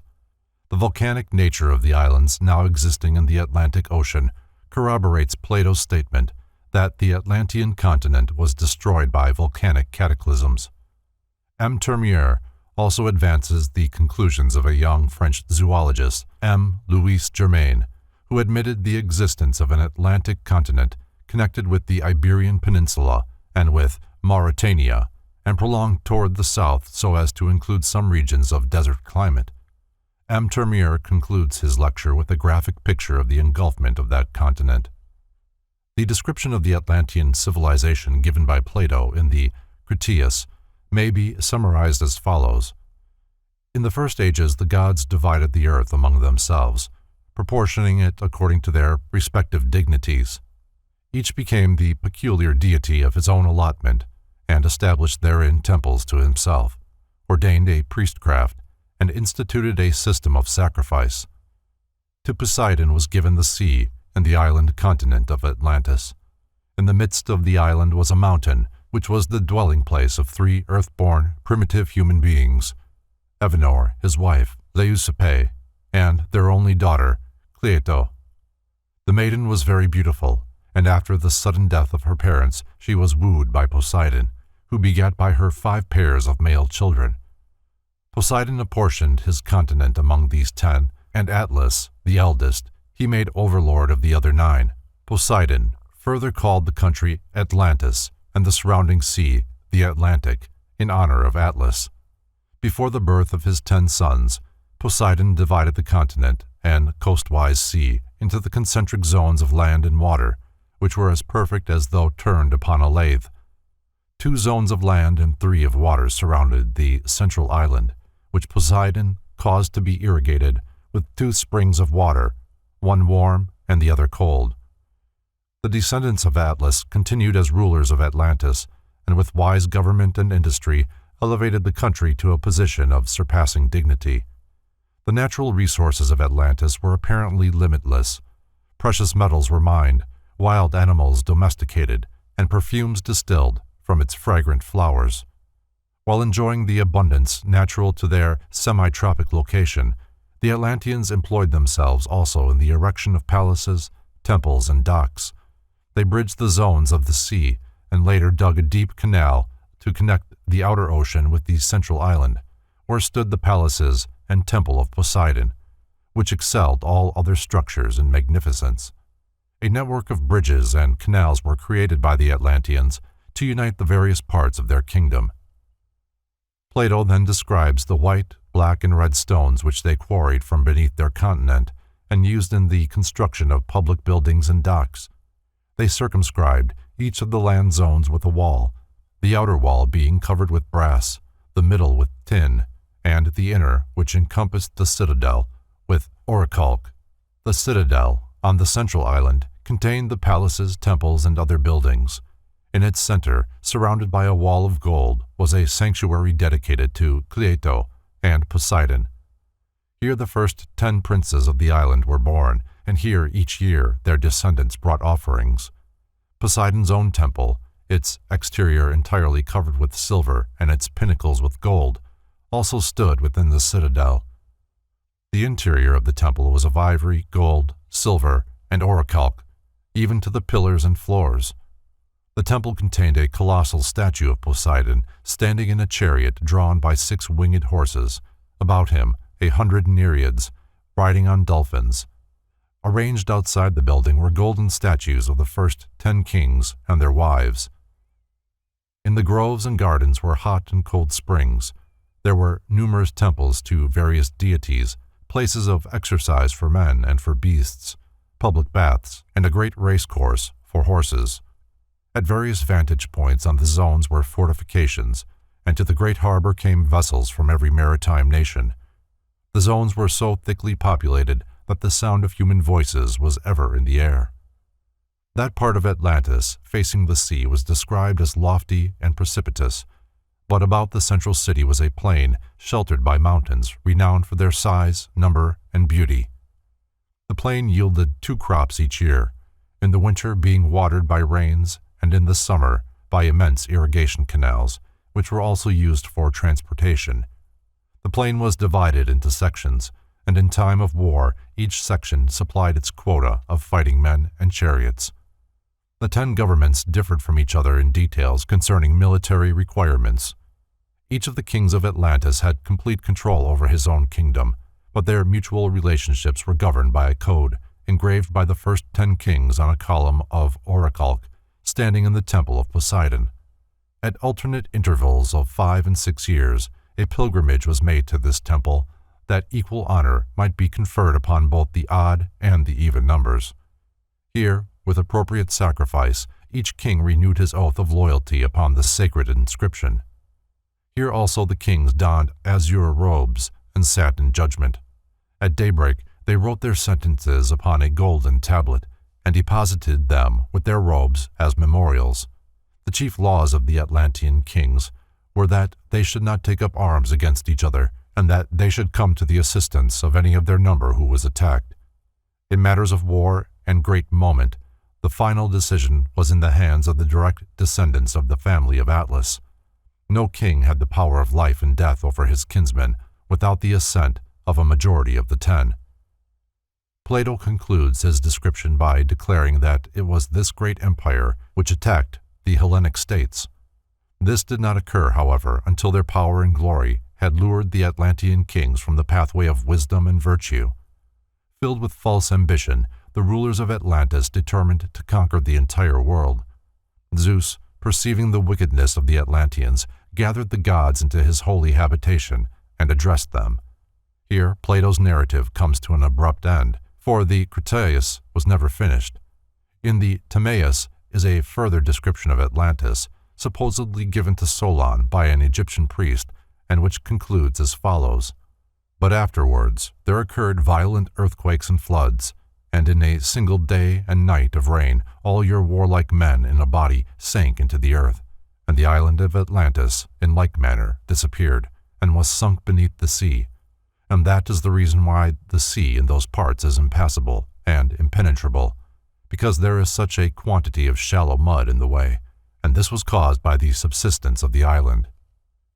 In the introduction to his translation of the Timaeus, Thomas Taylor quotes from his History of Ethiopia, written by Marcellus, which contains the following reference to Atlantis: "For they relate that in their time there were 7 islands in the Atlantic Sea sacred to Proserpine, and besides these 3 others of an immense magnitude, one of which was sacred to Pluto, another to Ammon, and another, which is the middle of these, is of 1,000 stadia to Neptune." Crantor, commenting upon Plato, asserted that the Egyptian priests declare the story of Atlantis to be written upon pillars which were still preserved circa 300 BC. See Beginnings or Glimpses of Vanished Civilizations. Ignatius Donnelly, who gave the subject of Atlantis profound study, believed that horses were first domesticated by the Atlanteans, for which reason they have always been considered peculiarly sacred to Poseidon. See Atlantis. The Scheme of the Universe, according to the Greeks and Romans. From Guattari's Immagini degli Dei degli Antichi. By ascending successively through the fiery sphere of Hades, the spheres of water, earth, and air, and the heavens of the moon, the plane of Mercury is reached. Above Mercury are the planes of Venus, the Sun, Mars, Jupiter, and Saturn, the latter containing the symbols of the zodiacal constellations. Above the arch of the heavens, or Saturn, is the dwelling place of the different powers controlling the universe. The Supreme Council of the Gods is composed of 12 deities, 6 male and 6 female, which correspond to the positive and negative signs of the zodiac. The 6 gods are Jupiter, Vulcan, Apollo, Mars, Neptune, and Mercury. The 6 goddesses are Juno, Ceres, Vesta, Minerva, Venus, and Diana.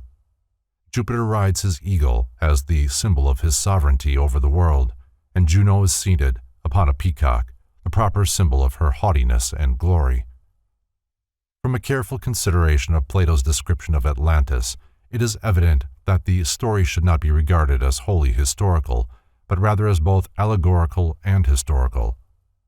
Origen, Porphyry, Proclus, Iamblichus, and Syrianus realized that the story concealed a profound philosophical mystery, but they disagreed as to the actual interpretation.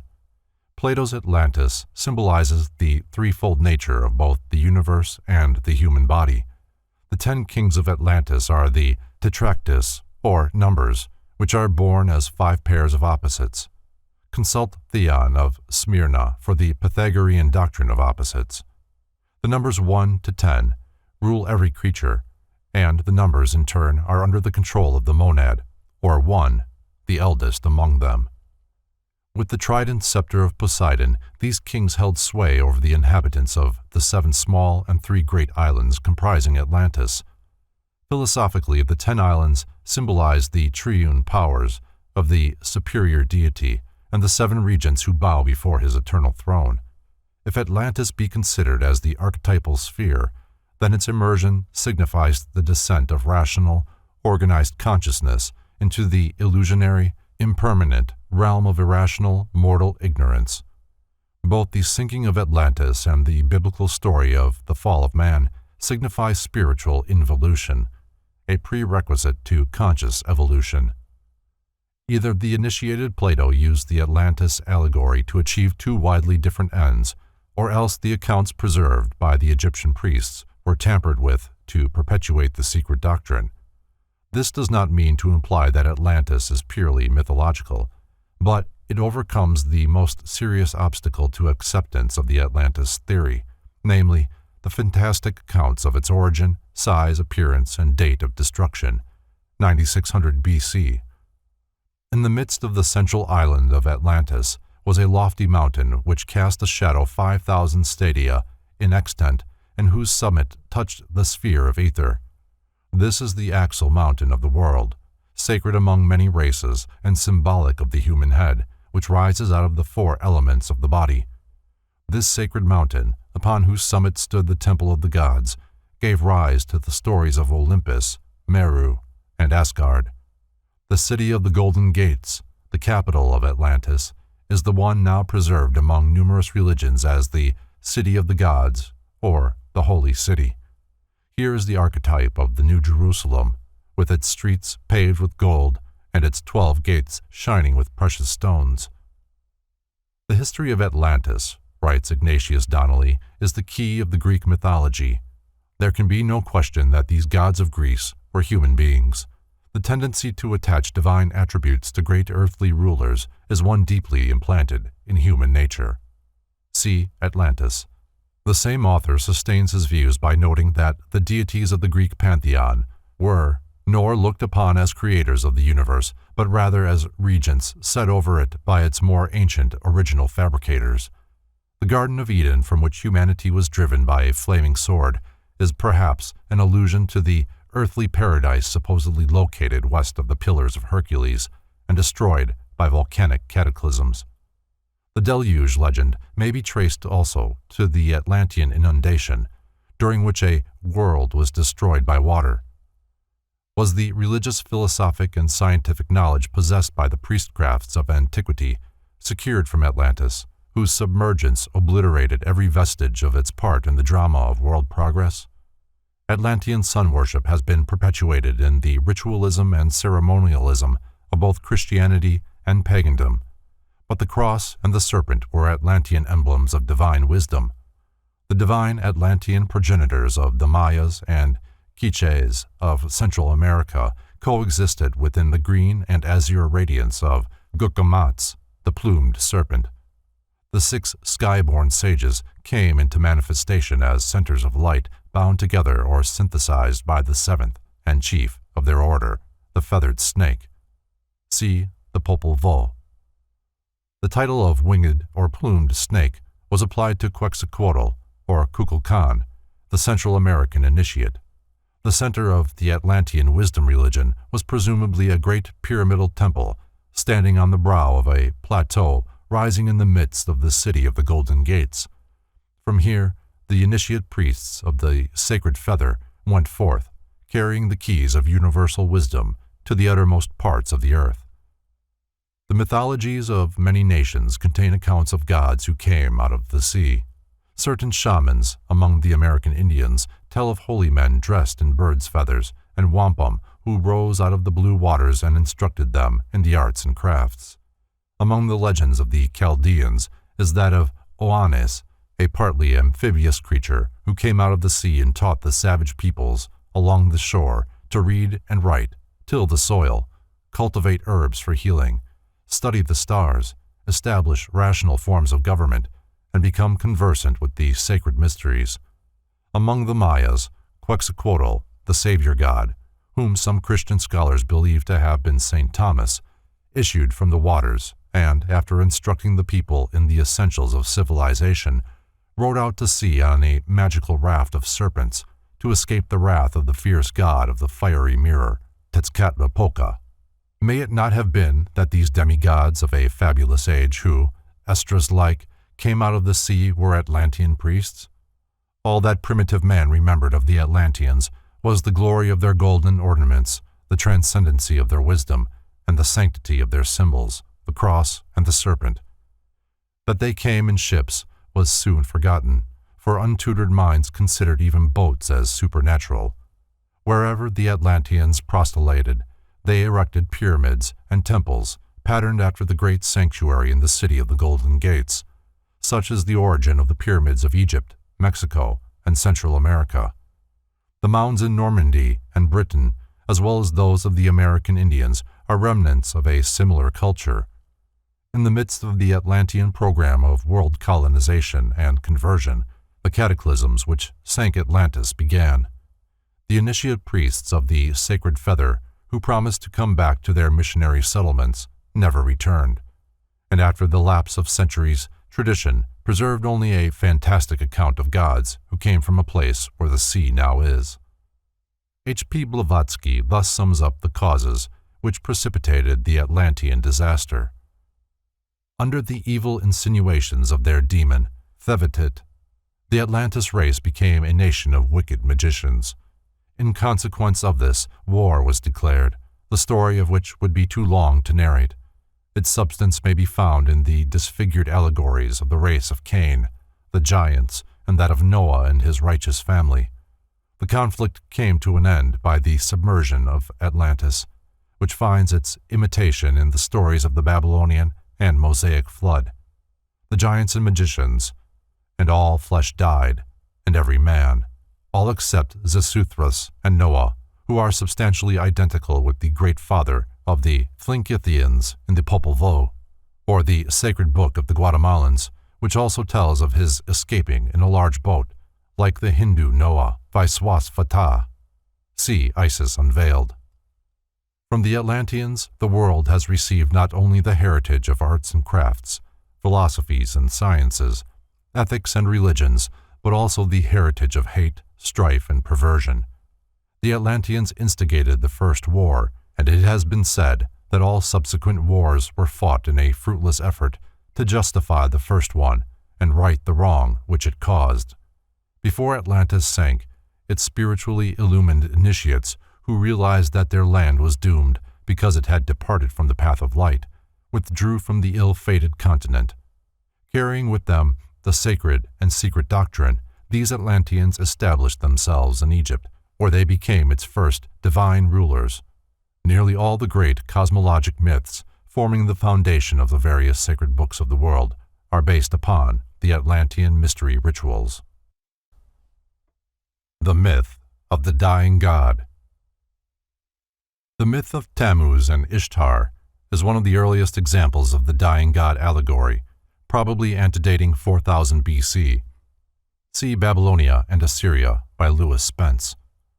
The imperfect condition of the tablets upon which the legends are inscribed makes it impossible to secure more than a fragmentary account of the Tammuz rites.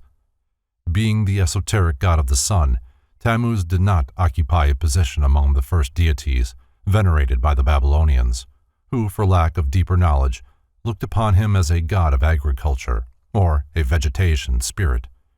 Originally, he was described as being one of the guardians of the gates of the underworld. Like many other savior gods, he is referred to as a shepherd or lord of the shepherd's seat. Tammuz occupies the remarkable position of son and husband of Ishtar, the Babylonian and Assyrian mother goddess. Ishtar, to whom the planar Venus was sacred, was the most widely venerated deity of the Babylonian and Assyrian pantheon. She was probably identical with Ashtoreth, Astarte, and Aphrodite. The story of her descent into the underworld in search, presumably for the sacred elixir which alone could restore Tammuz to life, is the key to the ritual of her mysteries. Tammuz, whose annual festival took place just before the summer solstice, died in midsummer in the ancient month which bore his name, and was mourned with elaborate ceremonies. The manner of his death is unknown, but some of the accusations made against Ishtar by Izdibar, or Nimrod, would indicate that she, indirectly at least, had contributed to his demise. The resurrection of Tammuz was the occasion of great rejoicing, at which time he was hailed as a redeemer of his people. With outspread wings, Ishtar, the daughter of Sin, or the moon, sweeps downward to the gates of death. The house of darkness, the dwelling of the god Irkalla, is described as the place of no return. It is without light. The nourishment of those who dwell therein is dust, and their food is mud. Over the bolts on the doors of the house of Irkalla is scattered dust, and the keepers of the house are covered with feathers like birds. Ishtar demands that the keepers open the gates, declaring that if they do not, she will shatter the doorposts and strike the hinges, and raise up dead devourers of the living. The guardians of the gates beg her to be patient, while they go to the queen of Hades, from whom they secure permission to admit Ishtar, but only in the same manner as all others came to this dreary house. Ishtar thereupon descends through the 7 gates, which lead downward into the depths of the underworld. At the first gate, the great crown is removed from her head. At the second gate, the earrings from her ears. At the third gate, the necklace from her neck. At the fourth gate, the ornaments from her breast. At the fifth gate, the girdle from her waist. At the sixth gate, the bracelets from her hands and feet, and, at the 7th gate, the covering cloak of her body. Ishtar remonstrates as each successive article of apparel is taken from her, but the guardian tells her that this is the experience of all who enter the somber domain of death. Enraged upon beholding Ishtar, the mistress of Hades inflicts upon her all manner of disease and imprisons her in the underworld. As Ishtar represents the spirit of fertility, her loss prevents the ripening of the crops and the maturing of all life upon the earth. In this respect, the story parallels the legend of Persephone. The gods, realizing that the loss of Ishtar is disorganizing all nature, send a messenger to the underworld and demand her release. The mistress of Hades is forced to comply, and the water of life is poured over Ishtar. Thus cured of the infirmities inflicted upon her, she retraces her way upward through the 7 gates, at each of which she is reinvested with the article of apparel which the guardians had removed. See the Chaldean account of Genesis. No record exists that Ishtar secured the water of life, which would have wrought the resurrection of Tammuz. The myth of Ishtar symbolizes the descent of the human spirit through the 7 worlds or spheres of the sacred planets, until finally, deprived of its spiritual adornments, it incarnates in the physical body, Hades, where the mistress of that body heaps every form of sorrow and misery upon the imprisoned consciousness. The waters of life, the secret doctrine, cures the diseases of ignorance, and the spirit, ascending again to its divine source, regains its God-given adornments as it passes upward through the rings of the planets. Another mystery ritual among the Babylonians and Assyrians was that of Merodach and the dragon. Merodach, the creator of the inferior universe, slays a horrible monster, and out of her body forms the universe. Here is the probable source of the so-called Christian allegory of St. George and the dragon. The mysteries of Adonis, or Adonai, were celebrated annually in many parts of Egypt, Phoenicia, and Byblos. The name Adonis, or Adonai, means Lord, and was a designation applied to the sun and later borrowed by the Jews as the exoteric name of their god. Smyrna, mother of Adonis, was turned into a tree by the gods, and after a time the bark burst open, and the infant Savior issued forth. According to one account, he was liberated by a wild boar, which split the wood of the maternal tree with its tusks. Adonis was born at midnight of the 24th of December, and through his unhappy death, a mystery rite was established that wrought the salvation of his people. In the Jewish month of Tammuz, another name for this deity, he was gored to death by a wild boar sent by the god Ars, or Mars. The Adoniasmos was the ceremony of lamenting the premature death of the murdered god. In Ezekiel 8:14, it is written that women were weeping for Tammuz, or Adonis, at the north gate of the Lord's house in Jerusalem. Sir James George Fraser cites Jerome thus. He tells us that Bethlehem, the traditionary birthplace of the Lord, was shaded by a grove of that still older Syrian lord, Adonis, and that where the infant Jesus had wept, the lover of Venus was bewailed. See the Golden Bough. The effigy of a wild boar is said to have been set over one of the 9 gates of Jerusalem in honor of Adonis, and his rites celebrated in the grotto of the Nativity at Bethlehem.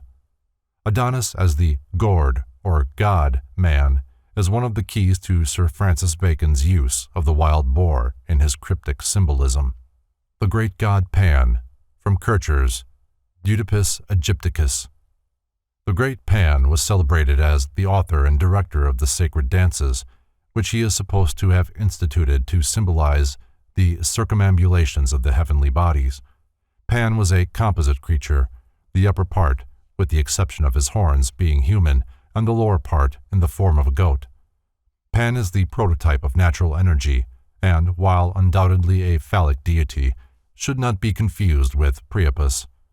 The pipes of Pan signify the natural harmony of the spheres, and the god himself is a symbol of Saturn, because this planet is enthroned in Capricorn, whose emblem is a goat.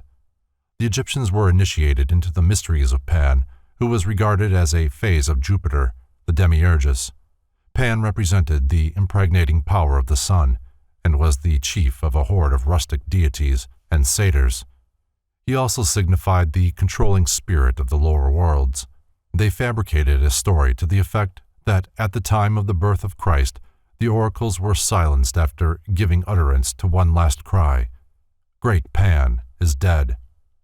Adonis was originally an androgynous deity who represented the solar power which, in the winter, was destroyed by the evil principle of cold, the boar. After 3 days, or months, in the tomb, Adonis rose triumphant on the 25th day of March, amidst the acclamation of his priests and followers. He is risen. Adonis was born out of a myrrh tree. Myrrh, the symbol of death because of its connection with the process of embalming, was one of the gifts brought by the 3 magi to the manger of Jesus. In the mysteries of Adonis, the neophyte passed through the symbolic death of the god, and, raised by the priests, entered into the blessed state of redemption made possible by the sufferings of Adonis. Nearly all authors believe Adonis to have been originally a vegetation god, directly connected with the growth and maturing of flowers and fruits. In support of this viewpoint, they describe the gardens of Adonis, which were small baskets of earth in which seeds were planted and nurtured for a period of 8 days. When those plants prematurely died for lack of sufficient earth, they were considered emblematic of the murdered Adonis and were usually cast into the sea with images of the god. In Phrygia, there existed a remarkable school of religious philosophy which centered around the life and untimely fate of another savior god known as Attis, or Attis, by many considered synonymous with Adonis. This deity was born at midnight on the 24th day of December. Of his death there are 2 accounts. In one, he was gored to death like Adonis. In the other, he emasculated himself under a pine tree and there died. His body was taken to a cave by the Great Mother, or Sibyl, where it remained through the ages without decaying. To the rites of Attis, the modern world is indebted for the symbolism of the Christmas tree. Attis imparted his immortality to the tree beneath which he died, and Sibyl took the tree with her when she removed the body. Attis remained 3 days in the tomb, rose upon a date corresponding with Easter morn, and by this resurrection overcame death for all who were initiated into his mysteries. In the mysteries of the Phrygians, says Julius Firmicus, which are called those of the Mother of the Gods, every year a pine tree is cut down, and in the inside of the tree the image of a youth is tied in. In the mysteries of Isis, the trunk of a pine tree is cut. The middle of the trunk is nicely hollowed out. The idol of Osiris, made from those hollowed pieces, is buried. In the mysteries of Proserpine, a tree cut is put together into the effigy and form of the Virgin, and when it has been carried within the city, it is mourned 40 nights, but the 40th night it is burned. See Sod, The Mysteries of Adonai. The mysteries of Attis included a sacramental meal, during which the neophyte ate out of a drum and drank from a cymbal. After being baptized by the blood of a bull, the new initiate was fed entirely on milk to symbolize that he was still a philosophical infant, having but recently been born out of the sphere of materiality. See Fraser's The Golden Bough. Is there a possible connection between this lacteal diet prescribed by the Attic Rite and St. Paul's allusion to the food for spiritual babes? Sallust gives a key to the esoteric interpretation of the Attic rituals. Sibyl, the Great Mother, signifies the vivifying powers of the universe, and Attis, that aspect of the spiritual intellect which is suspended between the divine and animal spheres. The Mother of the Gods, loving Attis, gave him a starry hat, signifying celestial powers. But Attis, or mankind, falling in love with a nymph, symbolic of the lower animal propensities, forfeited his divinity and lost his creative powers. It is thus evident that Attis represents the human consciousness, and that his mysteries are concerned with the reattainment of the starry hat. See Sallust on the Gods and the World. The rites of Sabazius were very similar to those of Bacchus, and it is generally believed that the two deities are identical. Bacchus was born at Sabazius, or Sabaoth, and these names are frequently assigned to him. The Sabazian mysteries were performed at night, and the ritual included the drawing of a live snake across the breast of the candidate. Clement of Alexandria writes, "The token of the Sabazian mysteries to the initiated is the deity gliding over the breast." A golden serpent was the symbol of Sabazius because this deity represented the annual renovation of the world by the solar power. The Jews borrowed the name Sabaoth from these mysteries and adopted it as one of the appellations of their supreme god. During the time the Sabazian mysteries were celebrated in Rome, the cult gained many votaries and later influenced the symbolism of Christianity.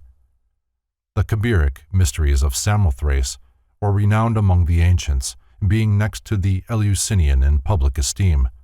Herodotus declares that the Samothracians received their doctrines, especially those concerning Mercury, from the Pelasgians.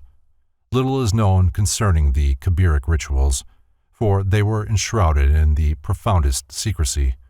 Some regard the Kabiri as 7 in number, and refer to them as the 7 spirits of fire before the throne of Saturn. Others believe the Kabiri to be the 7 sacred wanderers, later called the planets. While a vast number of deities are associated with the Samothracian mysteries, the ritualistic drama centers around 4 brothers. The first 3, Askieros, Achiokersus, and Achiokersa, attack and murder the 4th, Kashmala, or Kedmilis. Dionysiodorus, however, identifies Askieros with Demeter, Achiokersus with Pluto, Achiokersa with Persephone, and Kashmala with Hermes. Alexander Wilder notes that in the Samothracian ritual, Kedmilis is made to include the Theban serpent god, Cadmus, the Thoth of Egypt, the Hermes of the Greeks, and the Emeph, or Asclepius of the Alexandrians and Phoenicians. Here again is a repetition of the story of Osiris, Bacchus, Adonis, Balder, and Hiram Abiff. The worship of Attis and Sibyl was also involved in the Samothracian mysteries. In the rituals of the Kabiri is to be traced a form of pine tree worship, for this tree, sacred to Attis, was first trimmed into the form of a cross and then cut down in honor of the murdered god, whose body was discovered at its foot. If you wish to inspect the orgies of the Koribants, writes Clement, then know that, having killed their third brother, they covered the head of the dead body with a purple cloth, crowned it, and carrying it on the point of a spear, buried it under the roots of Olympus. These mysteries are, in short, murders and funerals. This ante-Nicene father, in his efforts to defame the pagan rites, apparently ignores the fact that, like the Kabirian martyr, Jesus Christ was foully betrayed, tortured, and finally murdered. And the priests of these rites, who are called kings of the sacred rites by those whose business it is to name them, give additional strangeness to the tragic occurrence, by forbidding parsley with the roots from being placed on the table, for they think that parsley grew from the corybantic blood that flowed forth, just as the women, in celebrating the thesmorphia, abstain from eating the seeds of the pomegranate, which have fallen on the ground, from the idea that pomegranates sprang from the drops of the blood of Dionysus. Those corybants, also, they call Kabiric, and the ceremony itself they announce as the Kabiric mystery. The mysteries of the Kabiri were divided into 3 degrees, the first of which celebrated the death of Kashmala at the hands of his 3 brothers. The second, the discovery of his mutilated body, the parts of which had been found and gathered after much labor. And the third, accompanied by great rejoicing and happiness, his resurrection and the consequent salvation of the world. The temple of the Kabiri at Samothrace contained a number of curious divinities, many of them misshapen creatures representing the elemental powers of nature, possibly the Bacchic Titans. Children were initiated into the Kabirian cult with the same dignity as adults, and criminals who reached the sanctuary were safe from pursuit. The Samothracian rites were particularly concerned with navigation, the Dioscuri, Castor and Pollux, or the gods of navigation, being among those propitiated by members of that cult. The Argonautic expedition, listening to the advice of Orpheus, stopped at the island of Samothrace for the purpose of having its members initiated into the Kabiric rites. Herodotus relates that when Cambyses entered the temple of the Kabiri, he was unable to restrain his mirth at seeing before him the figure of a man standing upright, and facing the man, the figure of a woman standing on her head. Had Cambyses been acquainted with the principles of divine astronomy, he would have realized that he was then in the presence of the key to the universal equilibrium. I ask, says Voltaire, who were these hierophants, these sacred Freemasons, who celebrated their ancient mysteries of Samothracia, and whence came they and their gods Kabiri? See Mackey's Encyclopedia of Freemasonry. Clement speaks of the mysteries of the Kabiri as the sacred mystery of a brother slain by his brethren, and the Kabiric death was one of the secret symbols of antiquity. Thus the allegory of the self murdered by the not-self is perpetuated through the religious mysticism of all peoples. The philosophic death and the philosophic resurrection are the lesser and the greater mysteries respectively. A curious aspect of the dying god myth is that of the hanged man. The most important example of this peculiar conception is found in the Odinic rituals, where Odin hangs himself for 9 nights from the branches of the world tree, and upon the same occasion also pierces his own side with the sacred spear. As the result of this great sacrifice, Odin, while suspended over the depths of Niflheim, discovered by meditation the runes or alphabets by which later the records of his people were preserved. Because of this remarkable experience, Odin is sometimes shown seated on a gallows tree, and he became the patron deity of all who died by the noose. Esoterically, the hanged man is the human spirit which is suspended from heaven by a single thread. Wisdom, not death, is the reward for this voluntary sacrifice during which the human soul, suspended above the world of illusion and meditating upon its unreality, is rewarded by the achievement of self-realization. From a consideration of all these ancient and secret rituals, it becomes evident that the mystery of the dying god was universal among the illumined and venerated colleges of the sacred teaching. This mystery has been perpetuated in Christianity in the crucifixion and death of the God-man Jesus the Christ. The secret import of this world tragedy and the universal martyr must be rediscovered if Christianity is to reach the heights attained by the pagans in the days of their philosophic supremacy. The myth of the dying god is the key to both universal and individual redemption and regeneration, and those who do not comprehend the true nature of this supreme allegory are not privileged to consider themselves either wise or truly religious. The Life and Teachings of Thoth Hermes Trismegistus. Thunder rolled, lightning flashed. The veil of the temple was rent from top to bottom. The venerable initiator, in his robes of blue and gold, slowly raised his jeweled wand and pointed with it into the darkness revealed by the tearing of the silken curtain. Behold, the light of Egypt. The candidate, in his plain white robe, gazed into the utter blackness, framed by the two great lotus-headed columns between which the veil had hung. As he watched, a luminous haze distributed itself throughout the atmosphere until the air was a mass of shining particles. The face of the neophyte was illumined by the soft glow as he scanned the shimmering cloud for some tangible object. The initiator spoke again. This light which ye behold is the secret luminance of the mysteries. Whence it comes none knoweth, save the master of the light. Behold him. Suddenly, through the gleaming mist, a figure appeared, surrounded by a flickering greenish sheen. The initiator lowered his wand, and, bowing his head, placed one hand edgewise against his breast in humble salutation. The neophyte stepped back in awe, partly blinded by the glory of the revealed figure.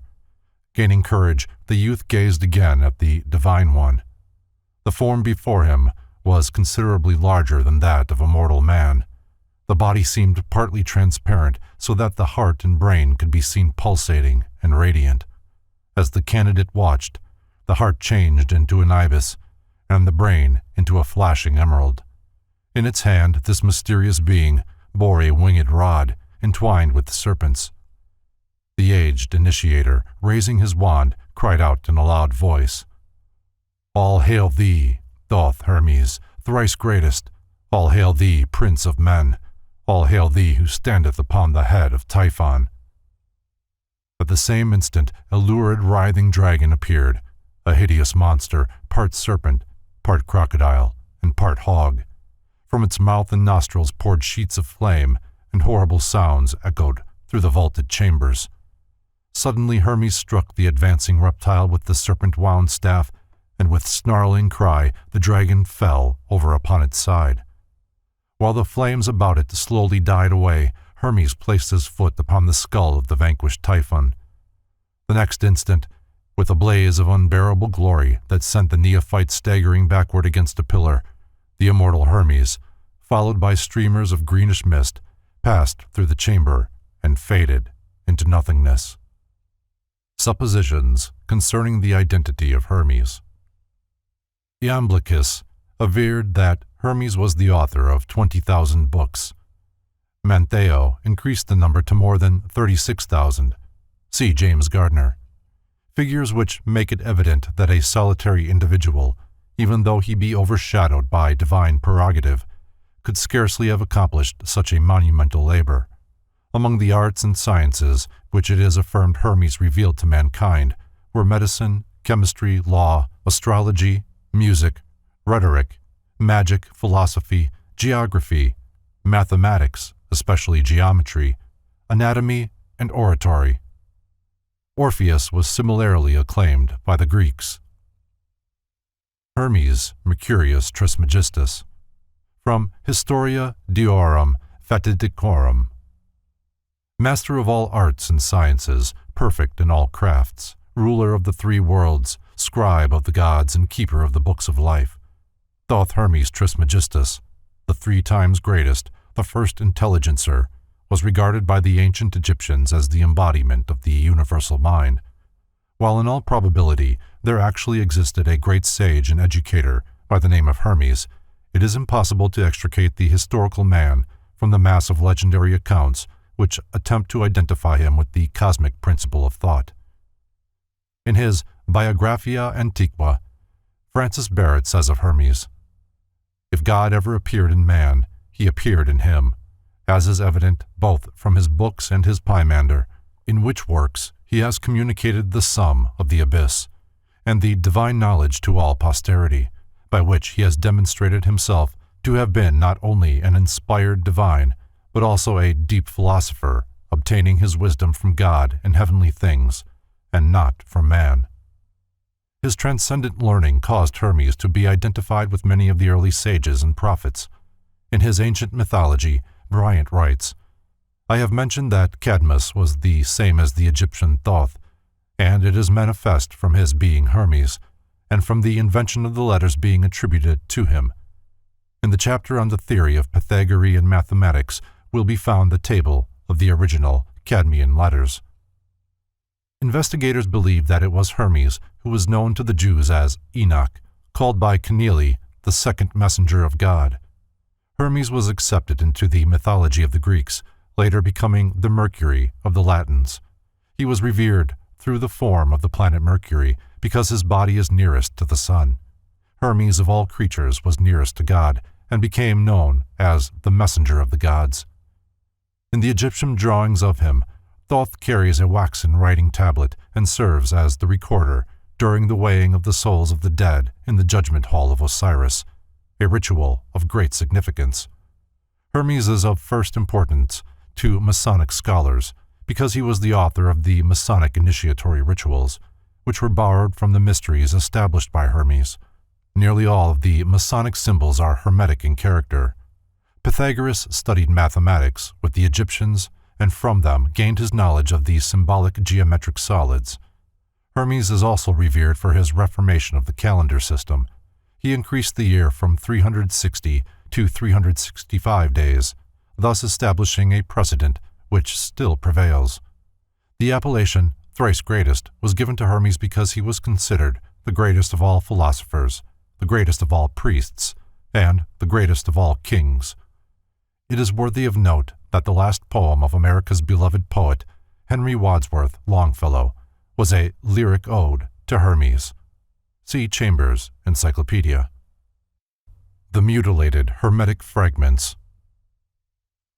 On the subject of the Hermetic books, James Campbell Brown in his History of Chemistry has written, "Leaving the Chaldean and earliest Egyptian periods, of which we have remains but no record, and from which no names of either chemists or philosophers have come down to us, we now approach the historic period when books were written, not at first upon parchment or paper, but upon papyrus.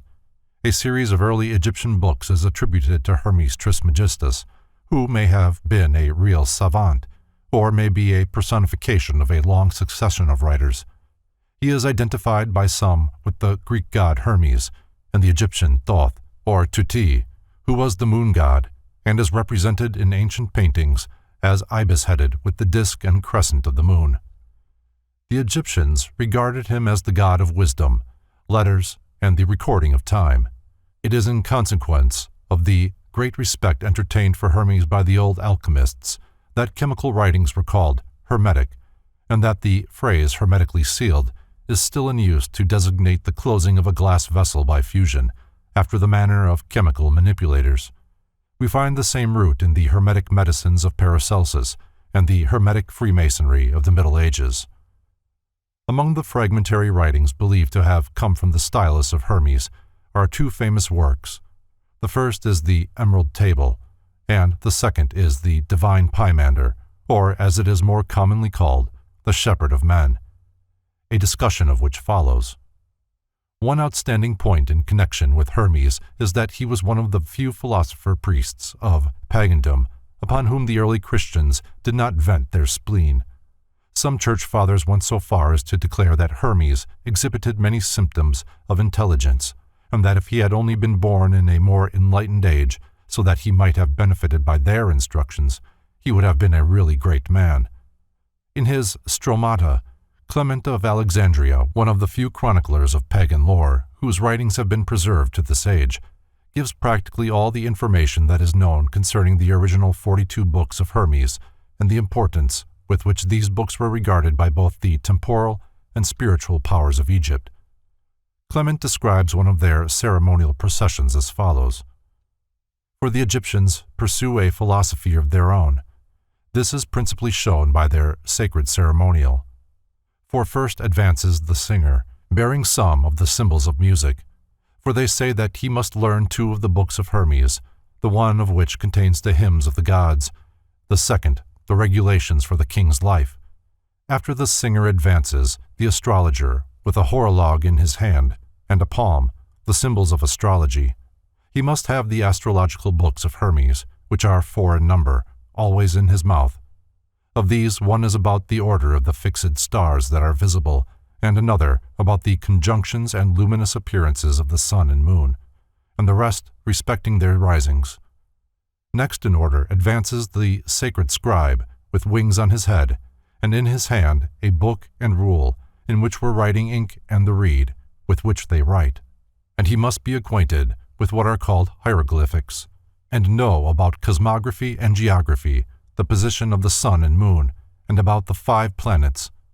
Also, the description of Egypt, and the chart of the Nile, and the description of the equipment of the priests, and of the place consecrated to them, and about the measures and the things in use in the sacred rites. Then the stole-keeper follows those previously mentioned with the cubit of justice and the cup for libations. He is acquainted with all points called periodic, relating to training, and mashaphaltic, or sacrificial. There are also 10 books which relate to the honor paid by them to their gods, and containing the Egyptian worship, as that relating to sacrifices, first fruits, hymns, prayers, processions, festivals, and the like. And behind all walks the prophet, with the water vase carried openly in his arms, who is followed by those who carry the issues of loaves. He, as being the governor of the temple, learns the 10 books called hieratic, and they contain all about the laws and the gods and the whole of the training of the priests. For the prophet is, among the Egyptians, also over the distribution of the revenues. There are then 42 books of Hermes indispensably necessary, of which the 36 containing the whole philosophy of the Egyptians are learned by the forementioned personages, and the other 6, which are medical, by the pastophoroi, or image-bearers, treating of the structure of the body and of disease, and instruments, and medicines, and about the eyes, and the last about women. One of the greatest tragedies of the philosophic world was the loss of nearly all of the 42 books of Hermes mentioned in the foregoing. These books disappeared during the burning of Alexandria, for the Romans, and later the Christians, realized that until these books were eliminated, they could never bring the Egyptians into subjection. The volumes which escaped the fire were buried in the desert, and their location is now known to only a few initiates of the secret schools. The Book of Thoth. While Hermes still walked the earth with men, he entrusted to his chosen successors the sacred Book of Thoth. This work contained the secret processes by which the regeneration of humanity was to be accomplished, and also served as the key to his other writings. Nothing definite is known concerning the contents of the Book of Thoth, other than its pages were covered with strange hieroglyphic figures and symbols, which gave to those acquainted with their use unlimited power over the spirits of the air and the subterranean divinities. When certain areas of the brain are stimulated by the secret processes of the mysteries, the consciousness of man is extended, and he is permitted to behold the immortals and enter into the presence of the superior gods. The Book of Thoth described the method whereby this stimulation was accomplished. In truth, therefore, it was the key to immortality. According to legend, the Book of Thoth was kept in a golden box in the inner sanctuary of the temple, but there was but one key, and this was in the possession of the Master of the Mysteries, the highest initiate of the Hermetic Arcanum. He alone knew what was written in the secret book. The Book of Thoth was lost to the ancient world with the decay of the mysteries, but its faithful initiates carried it sealed in the sacred casket into another land. The book is still in existence and continues to lead the disciples of this age into the presence of the immortals. No other information can be given to the world concerning it now, but the apostolic succession from the first Hierophant initiated by Hermes himself remains unbroken to this day, and those who are peculiarly fitted to serve the immortals may discover the priceless document if they will search sincerely and tirelessly for it. It has been asserted that the Book of Thoth is, in reality, the mysterious tarot of the Bohemians, a strange emblematic book of 78 leaves, which has been in possession of the gypsies since the time when they were driven from their ancient temple, the Serapeum. According to the secret histories, the gypsies were originally Egyptian priests. There are now in the world several secret schools privileged to initiate candidates into the mysteries, but in nearly every instance they lighted their altar fires from the flaming torch of Hermes, in his Book of Thoth, revealed to all mankind the one way, and for ages the wise of every nation and every faith have reached immortality by the way established by Hermes in the midst of the darkness for the redemption of humankind. Thoth, the ibis-headed. From Wilkinson's Manners and Customs of the Ancient Egyptians. It is doubtful that the deity called Thoth by the Egyptians was originally Hermes, but the two personalities were blended together, and it is now impossible to separate them. Thoth was called the Lord of the Divine Books and Scribe of the Company of the Gods. He is generally depicted with the body of a man and the head of an ibis. The exact symbolic meaning of this latter bird has never been discovered. A careful analysis of the peculiar shape of the ibis, especially its head and beak, should prove illuminating. Poimander, the Vision of Hermes. The divine Poimander of Hermes Mercurius Trismegistus is one of the earliest of the Hermetic writings now extant. While probably not in its original form, having been remodeled during the first centuries of the Christian era and incorrectly translated since, this work undoubtedly contains many of the original concepts of the Hermetic cultus. The divine Poimander consists of 17 fragmentary writings gathered together and put forth as one work. The second book of the divine Poimander, called Poimander, or The Vision, is believed to describe the method by which the divine wisdom was first revealed to Hermes. It was after Hermes had received this revelation that he began his ministry, teaching to all who would listen the secrets of the invisible universe as they had been unfolded to him.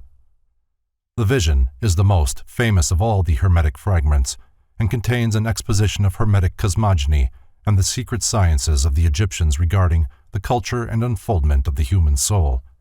For some time it was erroneously called the Genesis of Enoch, but that mistake has now been rectified.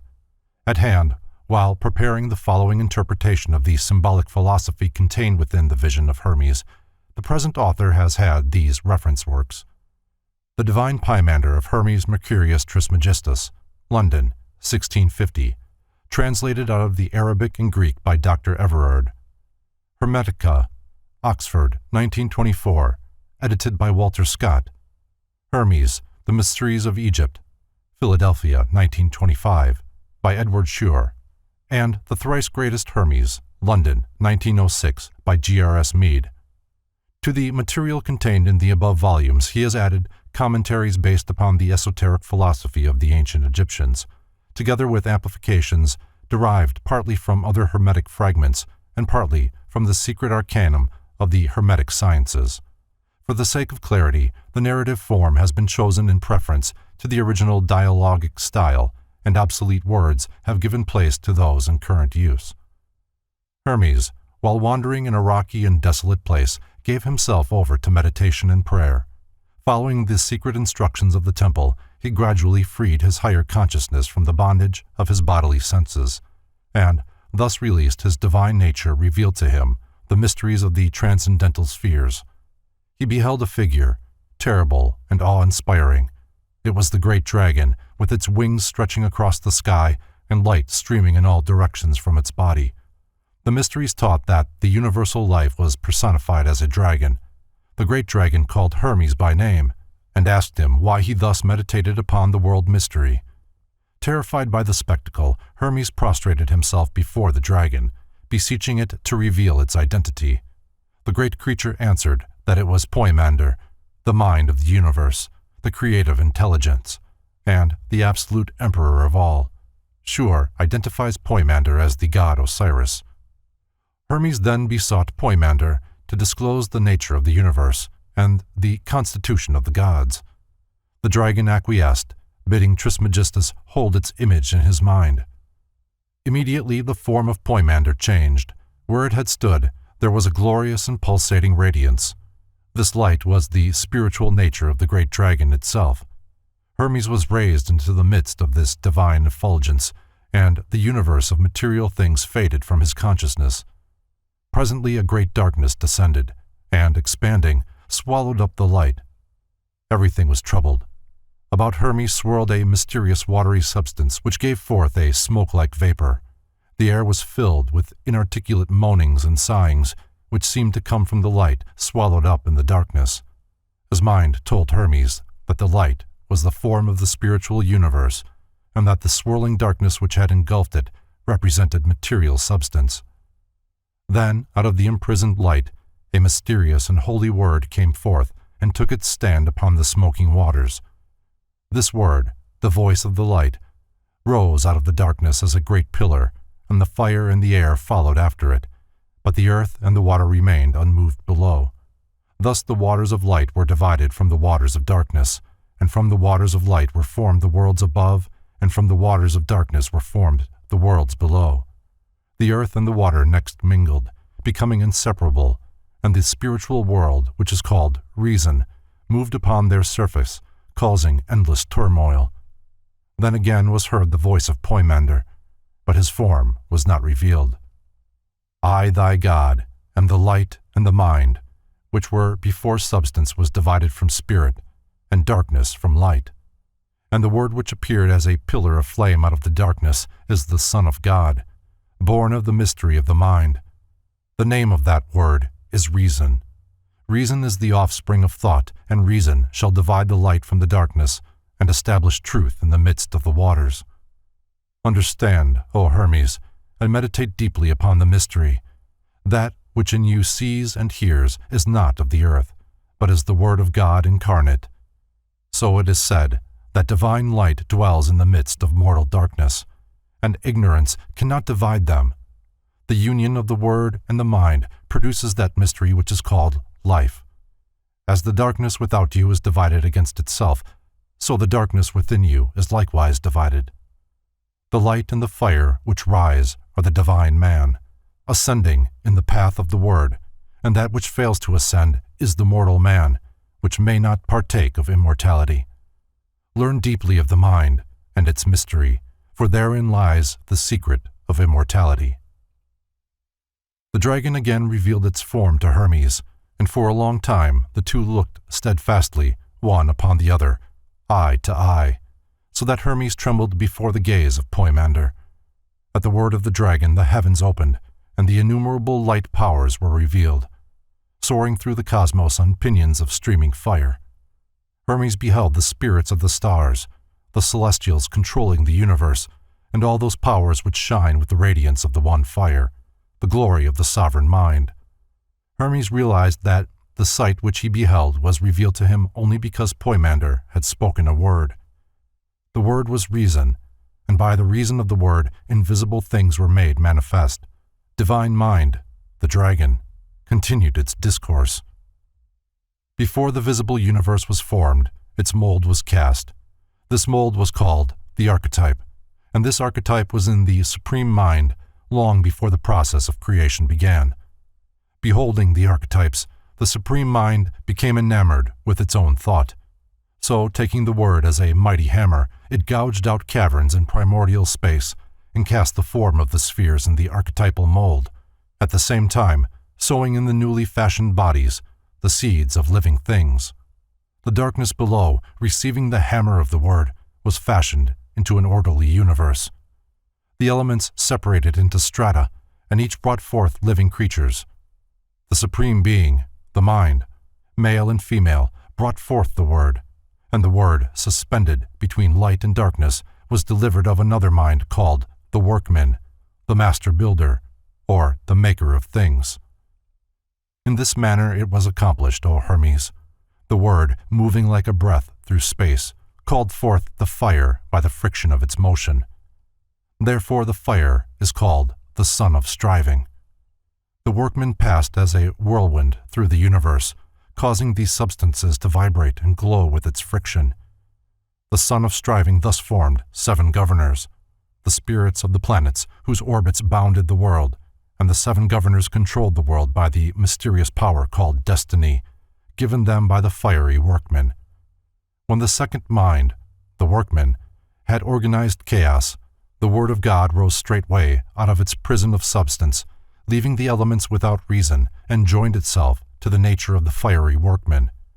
Then the second mind, together with the risen Word, established itself in the midst of the universe, and whirled the wheels of the celestial powers. This shall continue from an infinite beginning to an infinite end, for the beginning and the ending are in the same place and state. Then the downward turned and unreasoning elements brought forth creatures without reason. Substance could not bestow reason, for reason had ascended out of it. The air produced flying things, and the waters such as swim. The earth conceived strange four-footed and creeping beasts, dragons, composite demons, and grotesque monsters. Then the Father, the Supreme Mind, being light and life, fashioned a glorious, universal man in its own image, not an earthly man, but a heavenly man dwelling in the light of God. The Supreme Mind loved the man it had fashioned and delivered to him the control of the creations and workmanships. The man, desiring to labor, took up his abode in the sphere of generation and observed the works of his brother, the second mind, which sat upon the ring of the fire, and having beheld the achievements of the fiery workman, he willed also to make things, and his father gave permission. The 7 governors, of whose powers he partook, rejoiced, and each gave the man a share of its own nature.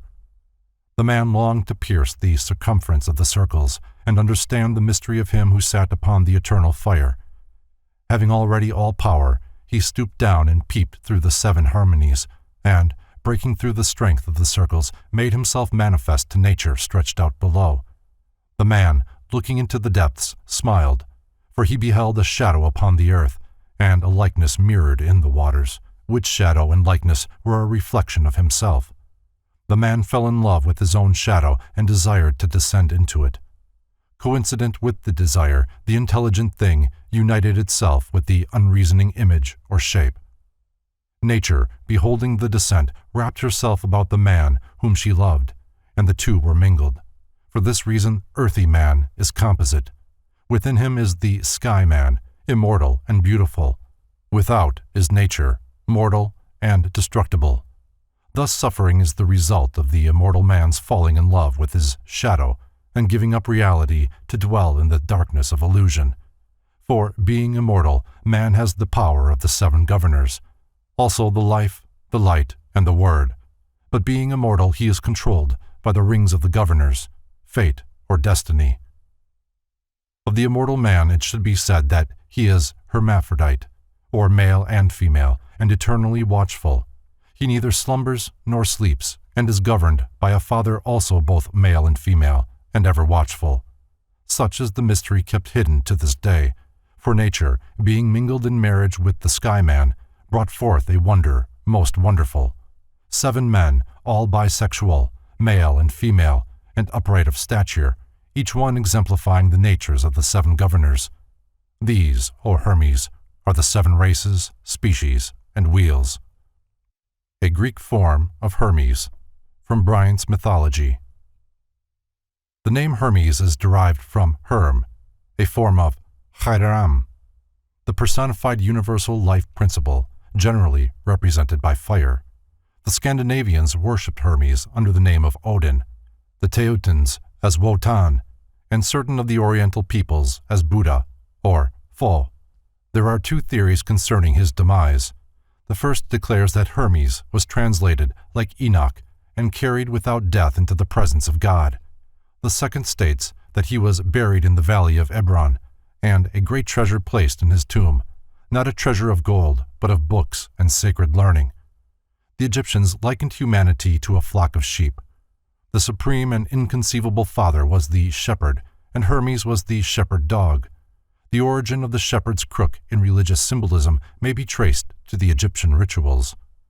The 3 scepters of Egypt included the shepherd's crook, symbolizing that by virtue of the power reposing in that symbolic staff, the initiated pharaohs guided the destiny of their people. After this manner were the 7 men generated. Earth was the female element, and water the male element, and from the fire and the aether they received their spirits, and nature produced bodies after the species and shapes of men, and man received the life and light of the great dragon, and of the life was made his soul, and of the light his mind. And so all these composite creatures containing immortality, but partaking of mortality, continued in this state for the duration of a period. They reproduced themselves out of themselves, for each was male and female. But at the end of the period the knot of destiny was untied by the will of God, and the bond of all things was loosened. Then all living creatures, including man, which had been hermaphroditical, were separated, the males being set apart by themselves, and the females likewise, according to the dictates of reason. Then God spoke to the holy word within the soul of all things, saying, "Increase in increasing, and multiply in multitudes, all you, my creatures, and workmanships. Let him that is endowed with mind know himself to be immortal, and that the cause of death is the love of the body. And let him learn all things that are, for he who has recognized himself enters into the state of good." And when God has said this, Providence, with the aid of the 7 governors and harmony, brought the sexes together, making the mixtures and establishing the generations, and all things were multiplied according to their kind. He who through the error of attachment loves his body, abides wandering in darkness, sensible and suffering the things of death. But he who realizes that the body is but the tomb of his soul, rises to immortality. Then Hermes desired to know why men should be deprived of immortality for the sin of ignorance alone. The great dragon answered, "To the ignorant the body is supreme, and they are incapable of realizing the immortality that is within them. Knowing only the body which is subject to death, they believe in death because they worship that substance which is the cause and reality of death." Then Hermes asked how the righteous and wise passed to God, which Poimander replied, "That which the word of God said, say I, because the Father of all things consists of life and light whereof man is made. If therefore a man shall learn and understand the nature of life and light, then he shall pass into the eternity of life and light." Hermes next inquired about the road by which the wise attained to life eternal, and Poimander continued, "Let the man endowed with a mind mark, consider, and learn of himself, and with the power of his mind divide himself from his not-self, and become a servant of reality." Hermes asked if all men did not have minds, and the great dragon replied, "Take heed what you say, for I am the mind, the eternal teacher. I am the Father of the Word, the Redeemer of all men, and in the nature of the wise the Word takes flesh. By means of the Word the world is saved. I, Thought, Thoth, Father of the Word, the mind, come only unto men that are holy and good, pure and merciful, and that live piously and religiously, and my presence is an inspiration and a help to them, for when I come, they immediately know all things and adore the universal Father. Before such wise and philosophic ones die, they learn to renounce their senses, knowing that these are the enemies of their immortal souls. I will not permit the evil senses to control the bodies of those who love me, nor will I allow evil emotions and evil thoughts to enter them. I become as a porter or doorkeeper, and shut out evil, protecting the wise from their own lower nature. But to the wicked, the envious, and the covetous, I come not, for such cannot understand the mysteries of mind. Therefore, I am unwelcome. I lead them to the avenging demon that they are making in their own souls. For evil each day increases itself and torments man more sharply, and each evil deed adds to the evil deeds that are gone before, until finally evil destroys itself. The punishment of desire is the agony of unfulfillment. Hermes bowed his head in thankfulness to the great dragon, who had taught him so much, and begged to hear more concerning the ultimate of the human soul. So Poimander resumed. At death, the material body of man is returned to the elements from which it came, and the invisible divine man ascends to the source from whence he came, namely, the 8th sphere. The evil passes to the dwelling place of the demon, and the senses, feelings, desires, and body passions return to their source, namely, the 7 governors, whose natures in the lower man destroy, but in the invisible spiritual man give life. After the lower nature has returned to the brutishness, the higher struggles again to regain its spiritual estate. It ascends the 7 rings upon which sit the 7 governors, and returns to each their lower powers in this manner. Upon the first ring sits the moon, and to it is returned the ability to increase and diminish. Upon the second ring sits Mercury, and to it are returned machinations, deceit, and craftiness. Upon the third ring sits Venus, and to it are returned the lusts and passions. Upon the fourth ring sits the sun, and to this lord are returned ambitions. Upon the fifth ring sits Mars, and to it are returned rashness and profane boldness. Upon the sixth ring sits Jupiter, and to it are returned the sense of accumulation and riches. And upon the seventh ring sits Saturn, at the gate of chaos, and to it are returned falsehood and evil plotting. Then, being naked of all the accumulations of the 7 rings, the soul comes to the 8th sphere, namely the ring of the fixed stars. Here, freed of all illusion, it dwells in the light, and sings praises to the Father in a voice which only the pure of spirit may understand. Behold, O Hermes, there is a great mystery in the 8th sphere, for the Milky Way is the seed ground of souls, and from it they drop into the rings, and to the Milky Way they return again from the wheels of Saturn. But some cannot climb the 7-runged ladder of the rings, so they wander in darkness below and are swept into eternity with the illusion of sense and earthiness. The path to immortality is hard, and only a few find it. The rest await the great day when the wheels of the universe shall be stopped, and the immortal sparks shall escape from the sheaths of substance. Woe unto those who wait, for they must return again, unconscious and unknowing, to the seed ground of stars, and await a new beginning. Those who are saved by the light of the mystery which I have revealed unto you, O Hermes, and which I now bid you to establish among men, shall return again to the Father who dwelleth in the white light, and shall deliver themselves up to the light, and shall be absorbed into the light, and in the light they shall become powers in God. This is the way of good, and is revealed only to them that have wisdom. Blessed art thou, O Son of Light, to whom of all men I, Poimander, the light of the world, have revealed myself. I order you to go forth, to become as a guide to those who wander in darkness, that all men within whom dwells the spirit of my mind, the universal mind, may be saved by my mind in you, which shall call forth my mind in them. Establish my mysteries, and they shall not fail from the earth. For I am the mind of the mysteries, and until mind fails, which is never, my mysteries cannot fail. With these parting words, Poimander, radiant with celestial light, vanished, mingling with the powers of the heavens. Raising his eyes unto the heavens, Hermes blessed the Father of all things, and consecrated his life to the service of the great light. Thus preached Hermes: O people of the earth, men born and made of the elements, but with the spirit of the divine man within you, rise from your sleep of ignorance. Be sober and thoughtful. Realize that your home is not in the earth, but in the light. Why have you delivered yourselves over unto death, having power to partake of immortality?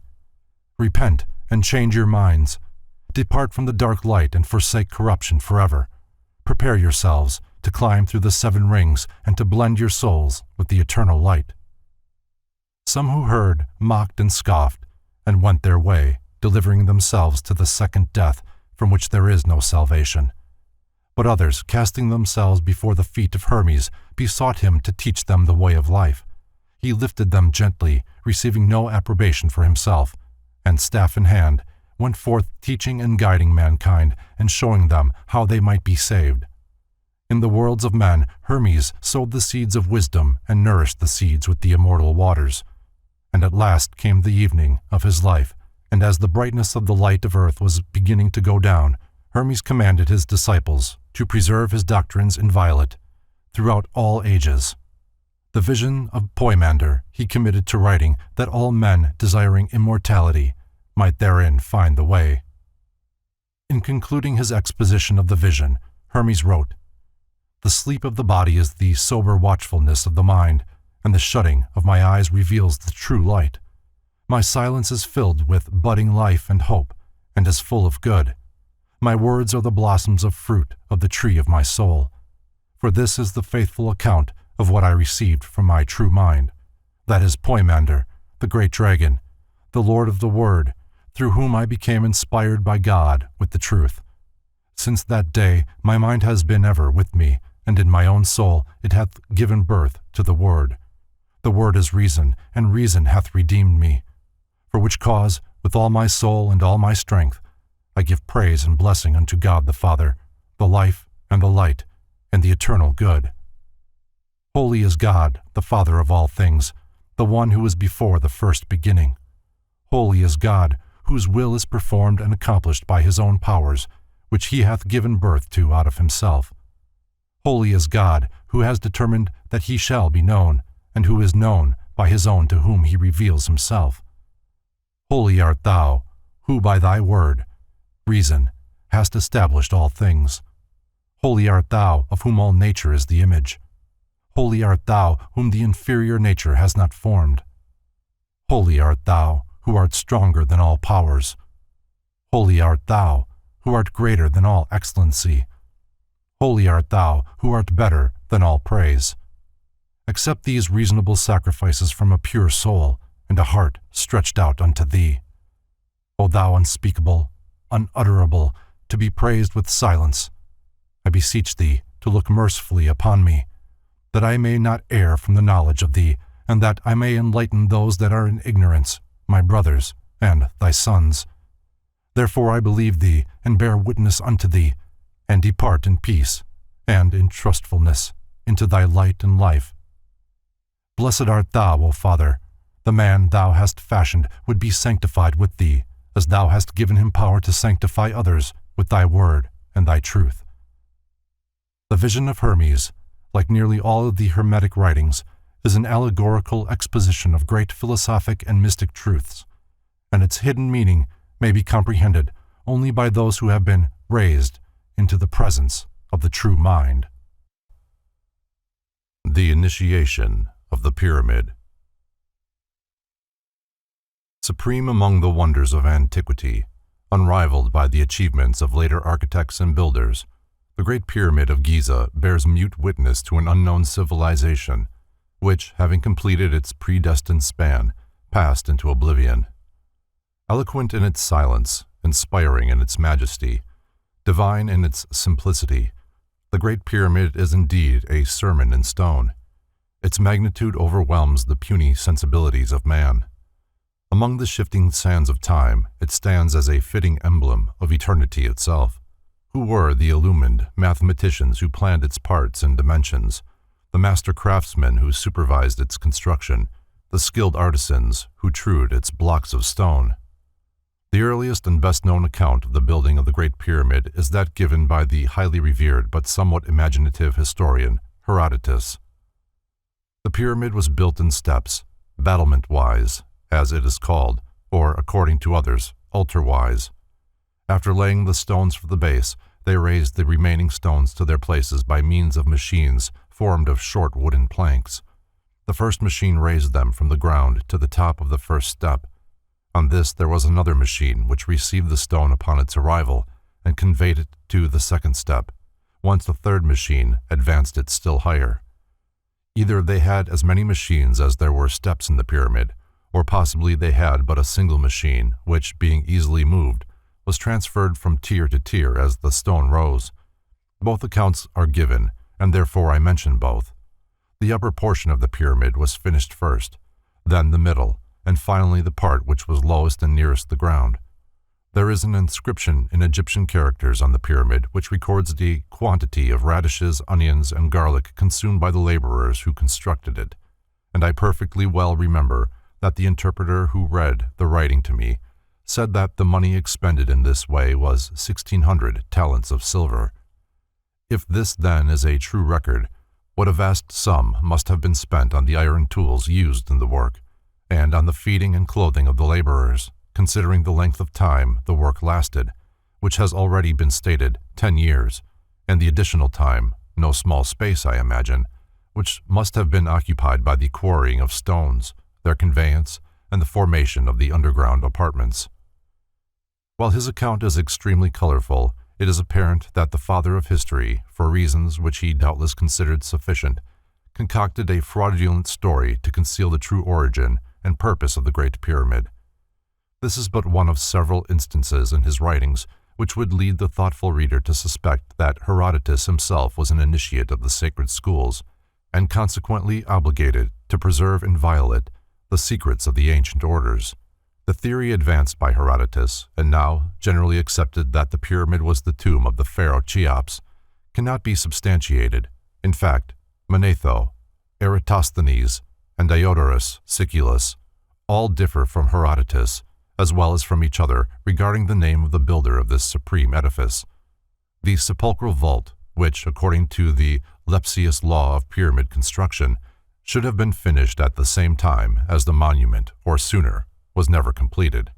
There is no proof that the building was erected by the Egyptians, for the elaborate carvings with which the burial chambers of Egyptian royalty are almost invariably ornamented are entirely lacking, and it embodies none of the elements of their architecture or decoration, such as inscriptions, images, cartouches, paintings, and other distinctive features associated with dynastic mortuary art. The only hieroglyphics to be found within the pyramid are a few builders' marks sealed up in the chambers of construction, first opened by Howard Weiss. These apparently were painted upon the stones before they were set in position, for in a number of instances the marks were either inverted or disfigured by the operation of fitting the blocks together. While Egyptologists have attempted to identify the crude dabs of paint as cartouches of Cheops, it is almost inconceivable that this ambitious ruler would have permitted his royal name to suffer such indignities. As the most eminent authorities on the subject are still uncertain as to the true meaning of these crude markings, whatever proof they might be that the building was erected during the 4th dynasty is certainly offset by the seashells at the base of the pyramid, which Mr. Gabb advances as evidence that it was erected before the deluge, a theory substantiated by the much-abused Arabian traditions. One Arabian historian declared that the pyramid was built by the Egyptian sages as a refuge against the flood, while another proclaimed it to have been the treasure house of the powerful antediluvian king Shaddad ben-Dad. A panel of hieroglyphics over the entrance, which the casual observer might consider to afford a solution of the mystery, unfortunately dates back no further than AD 1843, having been cut at that time by Dr. Lepsius as a tribute to the King of Prussia. Caliph al-Mamun, an illustrious descendant of the Prophet, inspired by stories of the immense treasures sealed within its depths, journeyed from Baghdad to Cairo, AD 820, with a great force of workmen to open the mighty pyramid. When Caliph al-Mamun first reached the foot of the Rock of Ages and gazed up at its smooth, glistening surface, a tumult of emotions undoubtedly racked his soul. The casing stones must have been in place at the time of his visit, for the Caliph could find no indication of an entrance. 4 perfectly smooth surfaces confronted him. Following vague rumors, he set his followers to work on the north side of the pyramid, with instructions to keep on cutting and chiseling until they discovered something. To the Muslims, with their crude instruments and vinegar, it was a Herculean effort to tunnel a full 100 feet through the limestone. Many times they were on the point of rebellion, but the word of the Caliph was law, and the hope of a vast fortune buoyed them up. At last, on the eve of total discouragement, fate came to their rescue.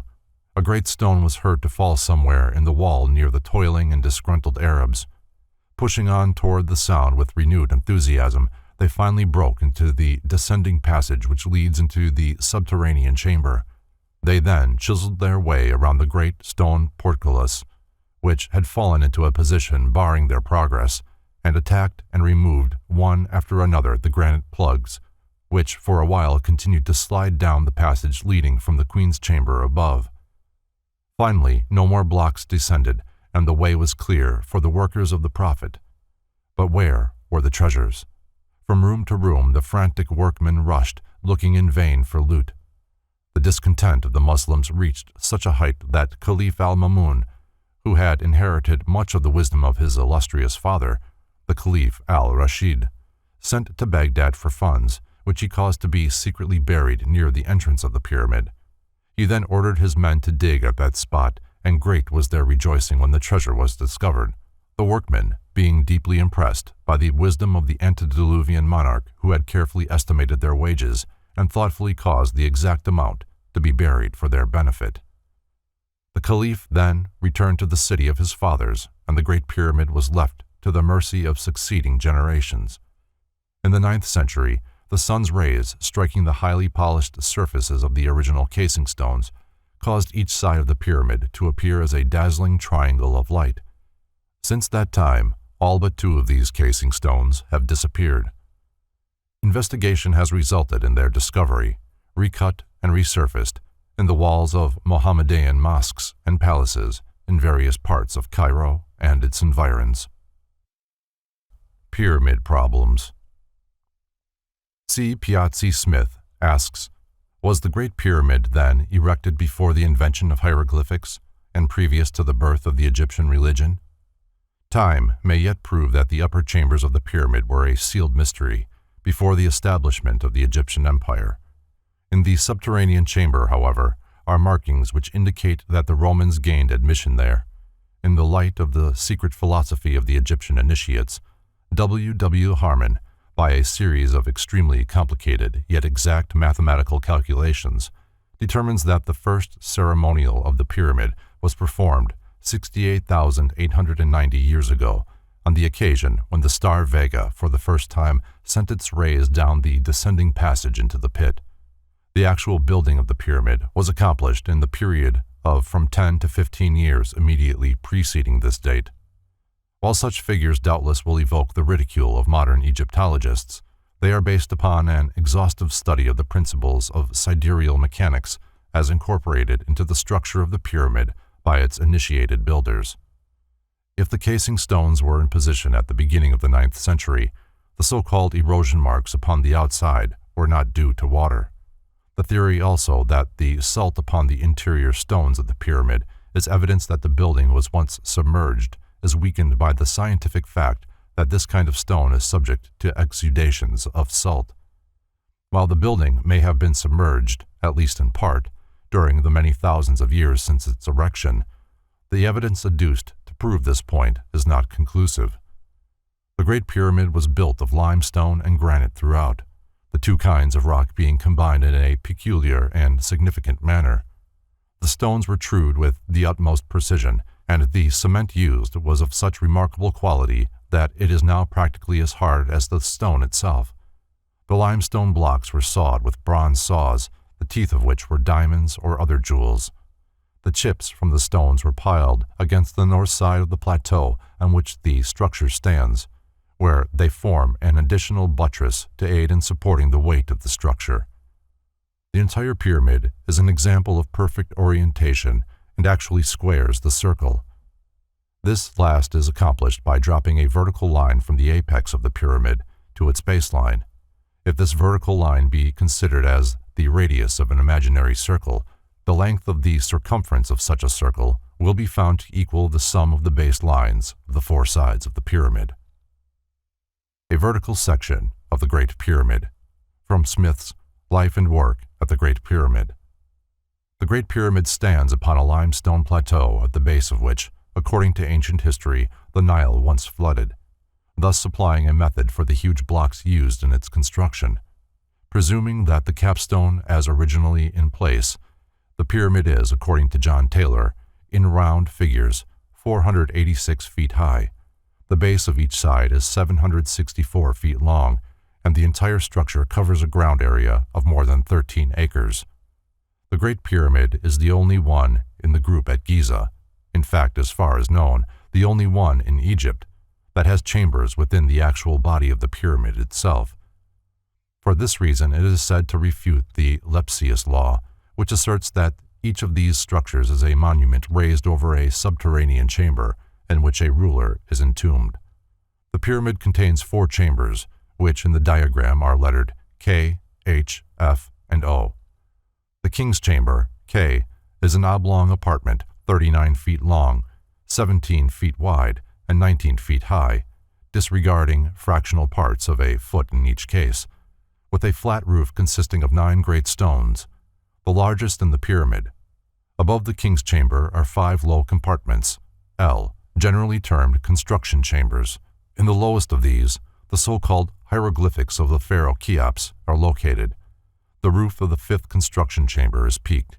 At the end of the king's chamber, opposite the entrance, stands the famous sarcophagus, or coffer, I, and behind it is a shallow opening that was dug in the hope of discovering valuables. 2 air vents, M and N, passing through the entire body of the pyramid, ventilate the king's chamber. In itself, this is sufficient to establish that the building was not intended for a tomb. Between the upper end of the grand gallery, G, and the king's chamber is a small antechamber, H, its extreme length 9 feet, its extreme width 5 feet, and its extreme height 12 feet, with its walls grooved for purposes now unknown. In the grooves nearest the grand gallery is a slab of stone in 2 sections, with a peculiar boss or knob protruding about an inch from the surface of the upper part, facing the grand gallery. This stone does not reach to the floor of the antechamber, and those entering the king's chamber must pass under the slab. From the king's chamber, the grand gallery, 157 feet in length, 28 feet in height, 7 feet in width at its widest point, and decreasing to 3.5 feet as the result of 7 converging overlaps of the stones forming the walls, descends to a little above the level of the queen's chamber. Here a gallery, E, branches off, passing more than 100 feet back towards the center of the pyramid and opening into the queen's chamber, F. The queen's chamber is 19 feet long, 17 feet wide, and 20 feet high. Its roof is peaked and composed of great slabs of stone. Air passages, not shown, lead from the queen's chamber, but these were not open originally. In the east wall of the queen's chamber is a peculiar niche of gradually converging stone, which, in all likelihood, may prove to be a new lost entranceway. At the point where the grand gallery ends and the horizontal passage towards the queen's chamber begins is the entrance to the well and also the opening leading down the first ascending passage, D, to the point where this passage meets the descending passage, A, leading from the outer wall of the pyramid down to the subterranean chamber. After descending 59 feet down the well, P, the grotto is reached. Continuing through the floor of the grotto, the well leads downward 133 feet to the descending entrance passage, A, which it meets a short distance before this passage becomes horizontal and leads into the subterranean chamber. The subterranean chamber, O, is about 46 feet long and 27 feet wide, but is extremely low, the ceiling varying in height from a little over 3 feet to about 13 feet from the rough and apparently unfinished floor. From the south of the subterranean chamber, a low tunnel runs about 50 feet and then meets a blank wall. These constitute the only known openings in the pyramid, with the exception of a few niches, exploration holes, blind passages, and the rambling cavernous tunnel, B, hewn out by the Muslims under the leadership of the Prophet's descendant, Caliph al-Mamun. If the passage leading to the king's chamber and the queen's chamber was sealed up thousands of years before the Christian era, those later admitted into the pyramid mysteries must have received their initiations in subterranean galleries now unknown. Without such galleries, there could have been no possible means of ingress or egress, since the single-surface entrance was completely dosed with casing stones.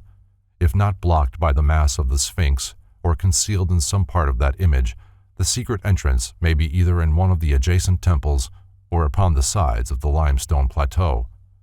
Attention is called to the granite plugs filling the ascending passageway to the queen's chamber, which Caliph al-Mamun was forced practically to pulverize before he could clear a way into the upper chambers.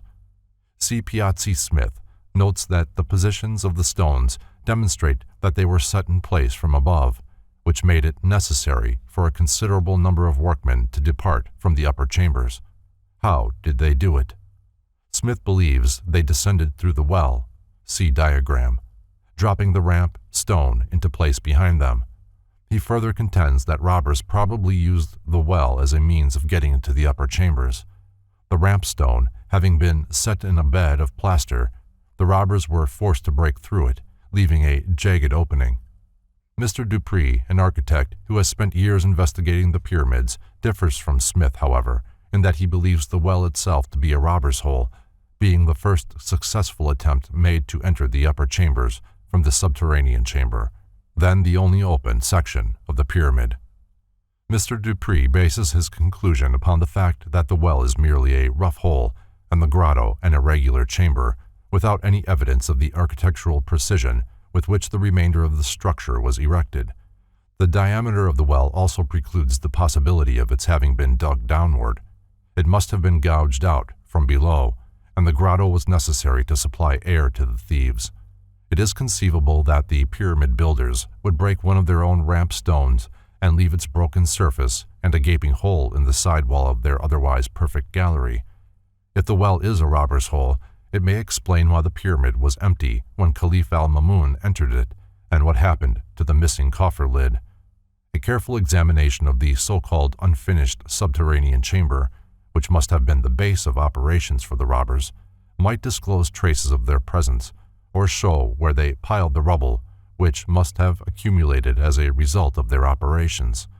While it is not entirely clear by what entrance the robbers reached the subterranean chamber, it is improbable that they used the descending passageway. There is a remarkable niche in the north wall of the Queen's Chamber, which the Mohammedan guides glibly pronounce to be a shrine.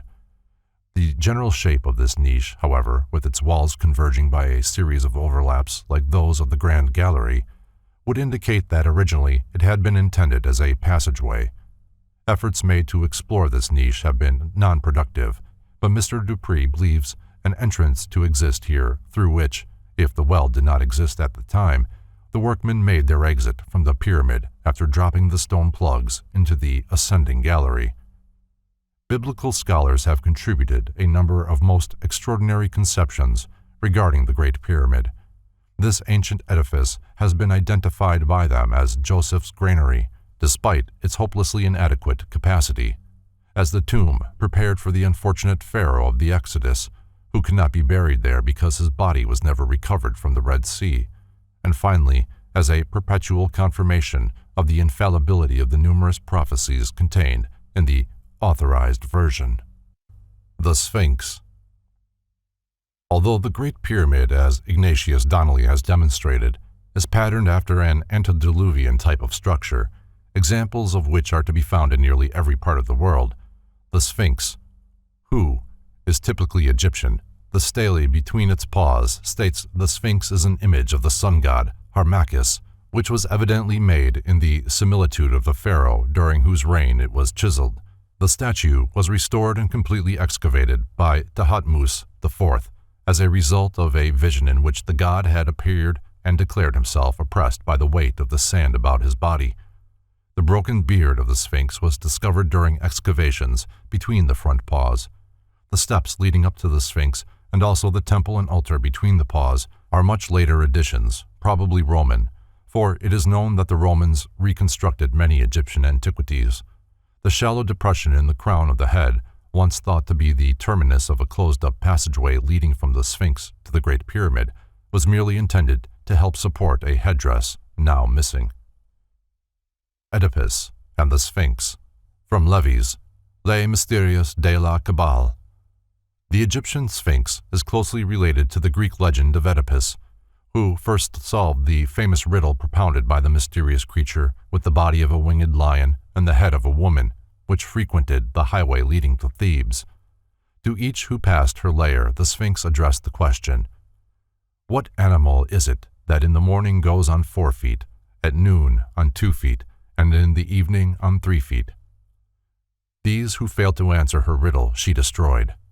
Oedipus declared the answer to be man himself, who in childhood crawled upon his hands and knees, in manhood stood erect, and in old age shuffled along supporting himself by a staff. Discovering one who knew the answer to her riddle, the Sphinx cast herself from the cliff which bordered the road and perished. There is still another answer to the riddle of the Sphinx, an answer best revealed by a consideration of the Pythagorean values of numbers.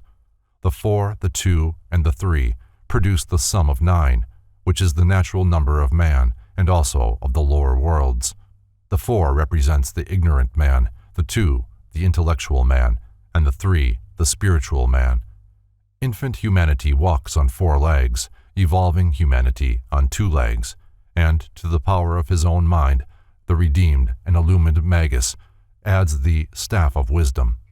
The Sphinx is therefore the mystery of nature, the embodiment of the secret doctrine, and all who cannot solve her riddle perish. To pass the Sphinx is to attain personal immortality. Metal rods have been driven into the Sphinx in a vain effort to discover chambers or passages within its body.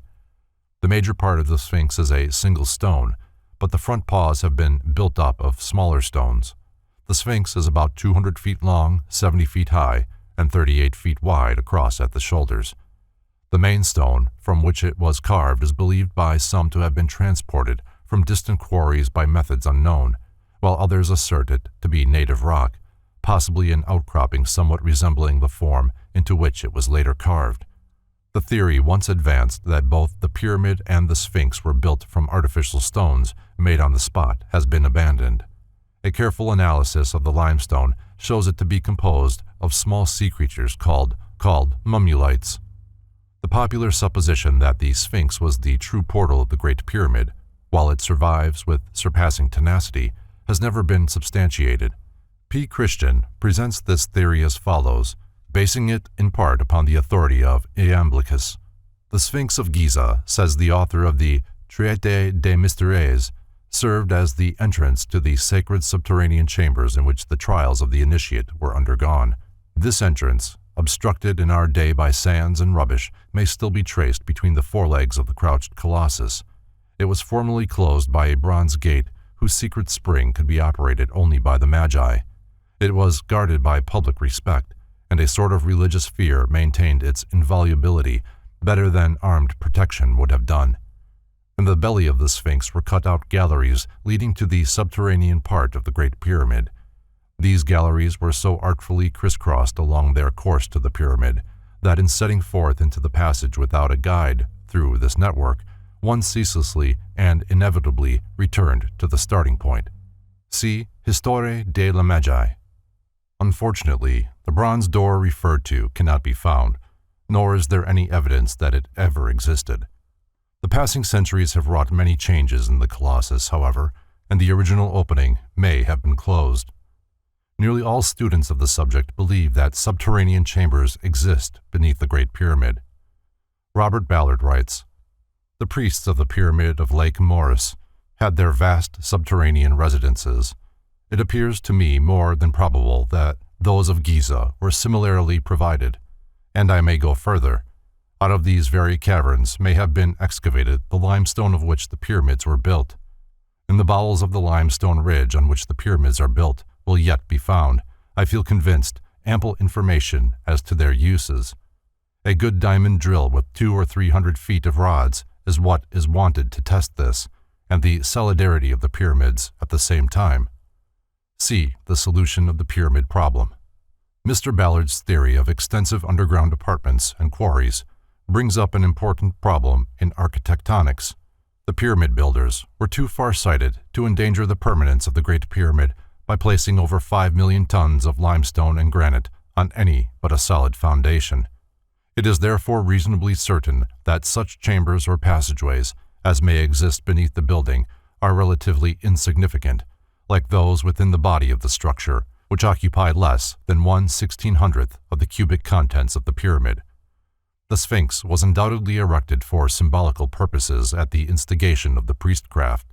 The theories that the uraeus upon its forehead was originally the finger of an immense sundial, and that both the pyramid and the Sphinx were used to measure time, the seasons, and the precession of the equinoxes, are ingenious but not wholly convincing.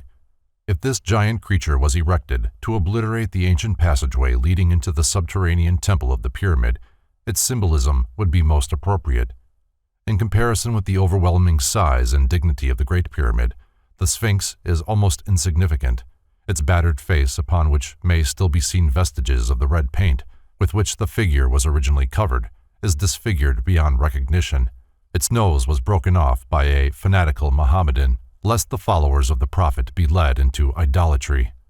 The very nature of its construction and the present repairs necessary to prevent the head from falling off indicate that it could not have survived the great periods of time which have elapsed since the erection of the pyramid.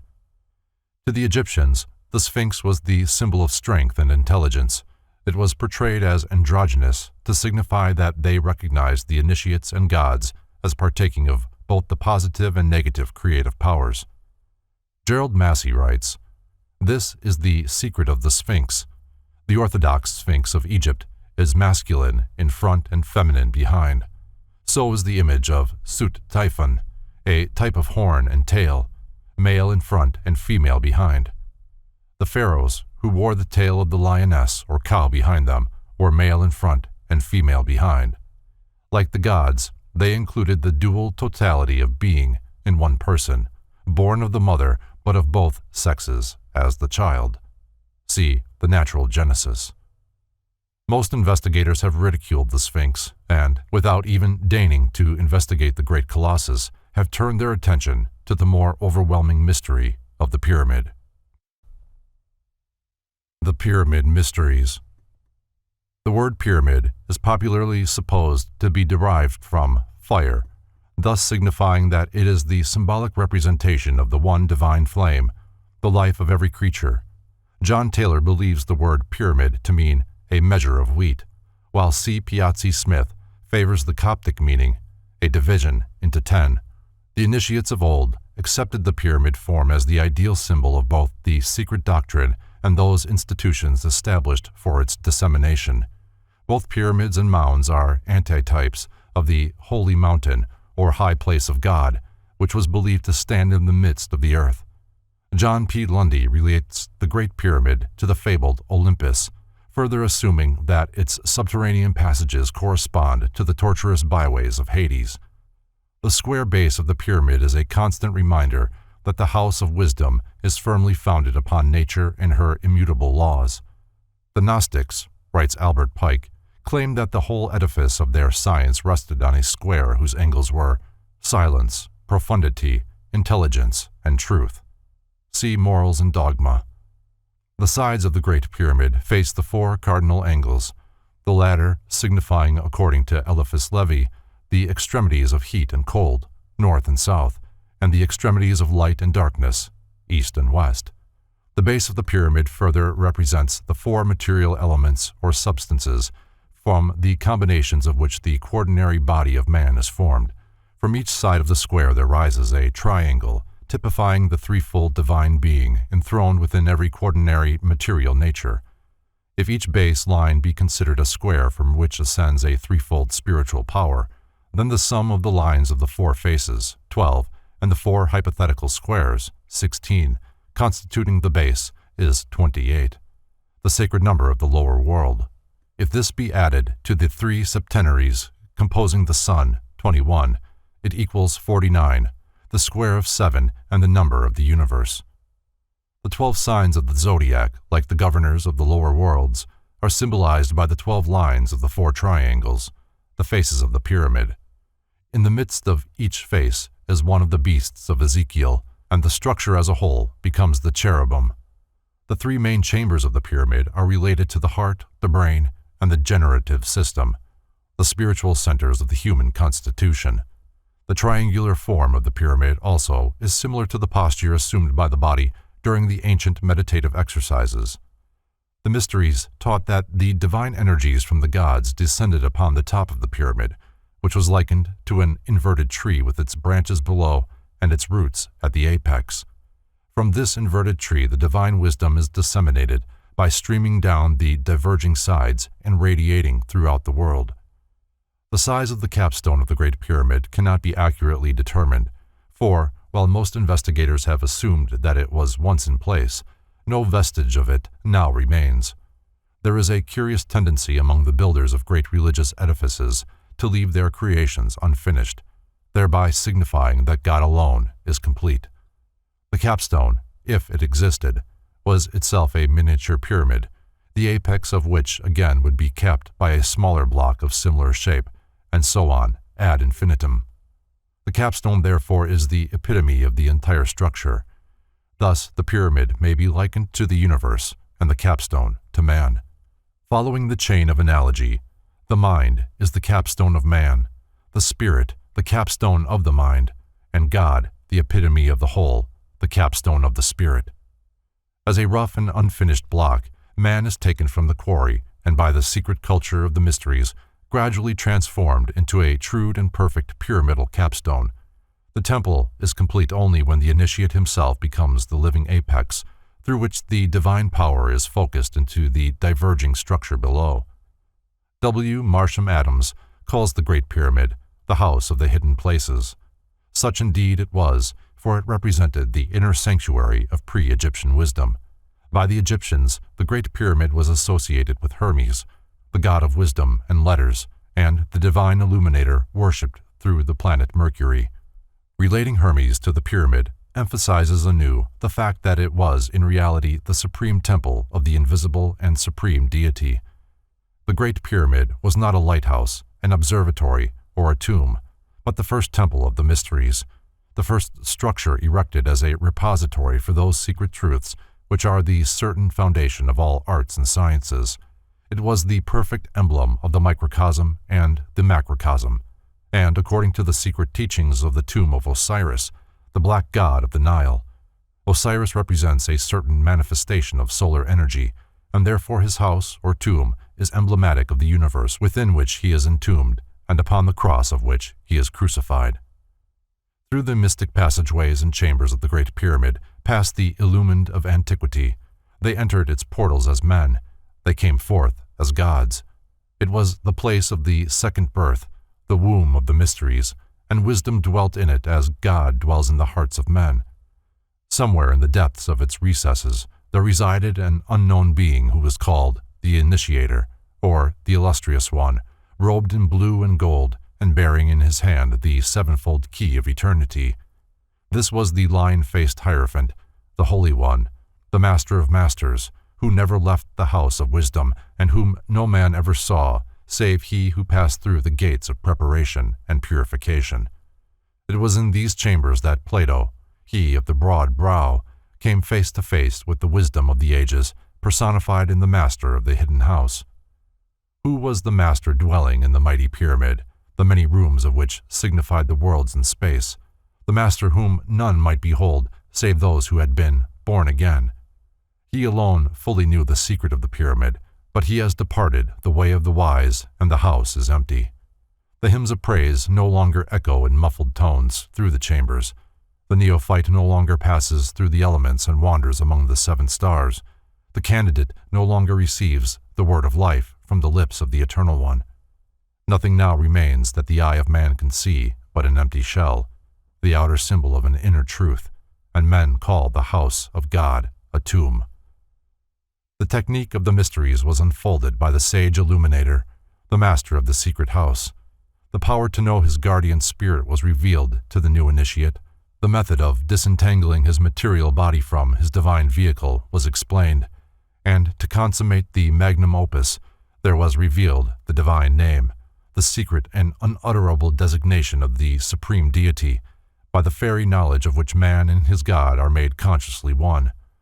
With the giving of the name, the new initiate became himself a pyramid, within the chambers of whose soul numberless other human beings might also receive spiritual enlightenment. In the king's chamber was enacted the drama of the second death. Here the candidate, after being crucified upon the cross of the solstices and the equinoxes, was buried in the great coffer. There is a profound mystery to the atmosphere and temperature of the king's chamber. It is of a peculiar death-like cold, which cuts to the marrow of the bone. This room was a doorway between the material world and the transcendental spheres of nature. While his body lay in the coffer, the soul of the neophyte soared as a human-headed hawk through the celestial realms, there to discover firsthand the eternity of life, light, and truth, as well as the illusion of death, darkness, and sin. Thus, in one sense, the Great Pyramid may be likened to a gate through which the ancient priests permitted a few to pass toward the attainment of individual completion. It is also to be noted, incidentally, that if the coffer in the king's chamber be struck, the sound emitted has no counterpart in any known musical scale. This tonal value may have formed part of that combination of circumstances which rendered the king's chamber an ideal setting for the conferment of the highest degree of the mysteries. The modern world knows little of these ancient rites. The scientist and the theologian alike gaze upon the sacred structure, wondering what fundamental urge inspired the Herculean labor. If they would but think for a moment, they would realize that there is only one urge in the soul of man capable of supplying the required incentive, namely, the desire to know, to understand, and to exchange the narrowness of human mortality for the greater breadth and scope of divine enlightenment. So men say of the Great Pyramid that it is the most perfect building in the world, the source of weights and measures, the original Noah's Ark, the origin of languages, alphabets, and scales of temperature and humidity. Few realize, however, that it is the gateway to the eternal. Though the modern world may know a million secrets, the ancient world knew one, and that one was greater than the million, for the million secrets breed death, disaster, sorrow, selfishness, lust, and avarice, but the one secret confers life, light, and truth.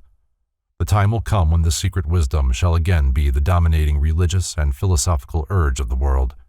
The day is at hand when the doom of dogma shall be sounded. The great theological tower of Babel, with its confusion of tongues, was built of bricks of mud and the mortar of slime. Out of the cold ashes of lifeless creeds, however, shall rise, phoenix-like, the ancient mysteries. No other institution has so completely satisfied the religious aspirations of humanity, for since the destruction of the mysteries, there never has been a religious code to which Plato could have subscribed. The unfolding of man's spiritual nature is as much an exact science as astronomy, medicine, or jurisprudence. To accomplish this end, religions were primarily established, and out of religion have come science, philosophy, and logic as methods whereby this divine purpose might be realized. The dying God shall rise again. The secret room in the house of the hidden places shall be rediscovered. The pyramid again shall stand as the ideal emblem of solidarity, inspiration, aspiration, resurrection, and regeneration.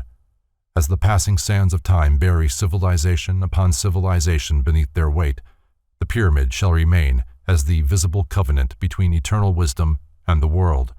The time may yet come when the chants of the illumined shall be heard once more in its ancient passageways, and the master of the hidden house shall await in the silent place for the coming of that man who, casting aside the fallacies of dogma and tenet, seeks simply truth, and will be satisfied with neither substitute nor counterfeit. Isis, the Virgin of the World. It is especially fitting that a study of Hermetic symbolism should begin with a discussion of the symbols and attributes of the Saitic Isis. This is the Isis of Sais, famous for the inscription concerning her which appeared on the front of her temple in that city. I, Isis, am all that has been, that is or shall be. No mortal man hath ever me unveiled. Plutarch affirms that many ancient authors believed this goddess to be the daughter of Hermes. Others held the opinion that she was the child of Prometheus. Both of these demigods were noted for their divine wisdom. It is not improbable that her kinship to them is merely allegorical. Plutarch translates the name Isis to mean wisdom. Godfrey Higgins, in his Anacalypsis, derives the name of Isis from the Hebrew iso and the Greek to save. Some authorities, however, for example, Richard Payne Knight, as stated in his Symbolical Language of Ancient Art and Mythology, believe the word to be of northern extraction, possibly Scandinavian or Gothic. In these languages, the name is pronounced Isa, meaning ice, or water in its most passive, crystallized, negative state. This Egyptian deity, under many names, appears as the principle of natural fecundity among nearly all the religions of the ancient world. She was known as the goddess with 10,000 appellations, and was metamorphosed by Christianity into the Virgin Mary. For Isis, although she gave birth to all living things, chief among them the sun, still remained a virgin, according to the legendary accounts. Apuleius, in the 11th book of the Golden Ass, ascribes to the goddess the following statement concerning her powers and attributes. Behold, I, moved by thy prayers, am present with thee. I, who am nature, the parent of things, the queen of all the elements, the primordial progeny of ages, the supreme of divinities, the sovereign of the spirits of the dead, the first of the celestials, and the uniform resemblance of gods and goddesses. I, who rule by my nod the luminous summits of the heavens, the salubrious breezes of the seas, and the deplorable silences of the realms beneath, and whose one divinity the whole orb of the earth venerates under a manifold form, by different rites and a variety of appellations. Hence the primogenial Phrygians call me Pessinuntica, the mother of the gods, the Attic aborigines, Cecropian Minerva, the floating Cyprians, Paphian Venus, the arrow-bearing Cretans, Diana Dictina, the three-tongued Sicilians, Stygian Prosperine, and the Eleusinians, the ancient goddess Ceres. Some also call me Juno, others Bellona, others Hecate, and others Rhamnusia. And those who are illuminated by the incipient rays of that divinity, the sun, when he rises, viz., the Ethiopians, the Ari, and the Egyptians skilled in ancient learning, worshipping me by ceremonies perfectly appropriate, call me by my true name, Queen Isis. Le Plongeon believes that the Egyptian myth of Isis had a historical basis among the Mayas of Central America, where the goddess was known as Queen Mu. In Prince Ko, the same author finds a correspondence to Osiris, the brother-husband of Isis. Le Plongeon's theory that Mayan civilization was far more ancient than that of Egypt. After the death of Prince Ko, his widow, Queen Mu, fleeing to escape the wrath of his murderers, sought refuge among the Mayan colonies in Egypt, where she was accepted as their queen and was given the name of Isis. While Le Plongeon may be right, the possible historical queen sinks into insignificance when compared with the allegorical, symbolic world virgin, and the fact that she appears among so many different races and peoples discredits the theory that she was a historical individual. Isis, Queen of Heaven, from Mosses' History des Hébreux Kirke. Diodorus writes of a famous inscription carved on a column at Nyssa, in Arabia, wherein Isis described herself as follows: I am Isis, queen of this country. I was instructed by Mercury. No one can destroy the laws which I have established. I am the eldest daughter of Saturn, most ancient of the gods. I am the wife and sister of Osiris the king. I first made known to mortals the use of wheat. I am the mother of Oros the king. In my honor was the city of Bubast built. Rejoice, O Egypt, rejoice, land that gave me birth. See Morals and Dogma by Albert Pike. According to Sextus Empiricus, the Trojan War was fought over a statue of the moon goddess. For this lunar Helena, and not for a woman, the Greeks and Trojans struggled at the gates of Troy. Several authors have attempted to prove that Isis, Osiris, Typhon, Nephthys, and Aurorius, Thoth or Mercury, were grandchildren of the great Jewish patriarch Noah by his son Ham. But as the story of Noah and his ark is a cosmic allegory concerning the repopulation of planets at the beginning of each world period, this only makes it less likely that they were historical personages. According to Robert Flood, the sun has three properties: life, light, and heat. These three vivify and vitalize the three worlds: spiritual, intellectual, and material. Therefore, it is said, from one light, three lights, i.e., the first three master masons. In all probability, Osiris represents the third, or material, aspect of solar activity, which by its beneficent influences vitalizes and enlivens the flora and fauna of the earth. Osiris is not the sun, but the sun is symbolic of the vital principle of nature, which the ancients knew as Osiris. His symbol, therefore, was an opened eye, in honor of the great eye of the universe, the sun, opposed to the active, radiant principle of impregnating fire. Heat and motion was the passive, receptive principle of nature.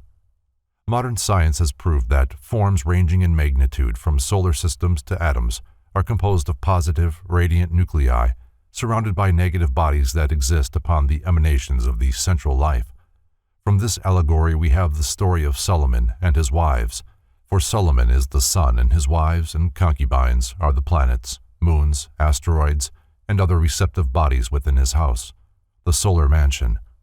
Isis, represented in the Song of Solomon by the Dark Maid of Jerusalem, is symbolic of receptive nature, the watery, maternal principle which creates all things out of herself after impregnation has been achieved by the virility of the sun. In the ancient world, the year had 360 days. The 5 extra days were gathered together by the god of cosmic intelligence to serve as the birthdays of the 5 gods and goddesses who are called the sons and daughters of Ham. Upon the first of these special days, Osiris was born, and upon the 4th of them, Isis. The number 4 shows the relation that this goddess bears to the earth and its elements. Typhon, the Egyptian demon or spirit of the adversary, was born upon the 3rd day. Typhon is often symbolized by a crocodile. Sometimes his body is a combination of crocodile and hog.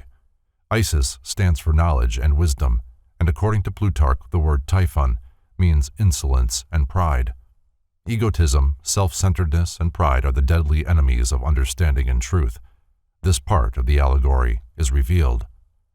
After Osiris, here symbolized as the sun, had become king of Egypt and had given to his people the full advantage of his intellectual light, he continued his path through the heavens, visiting the peoples of other nations and converting all with whom he came in contact.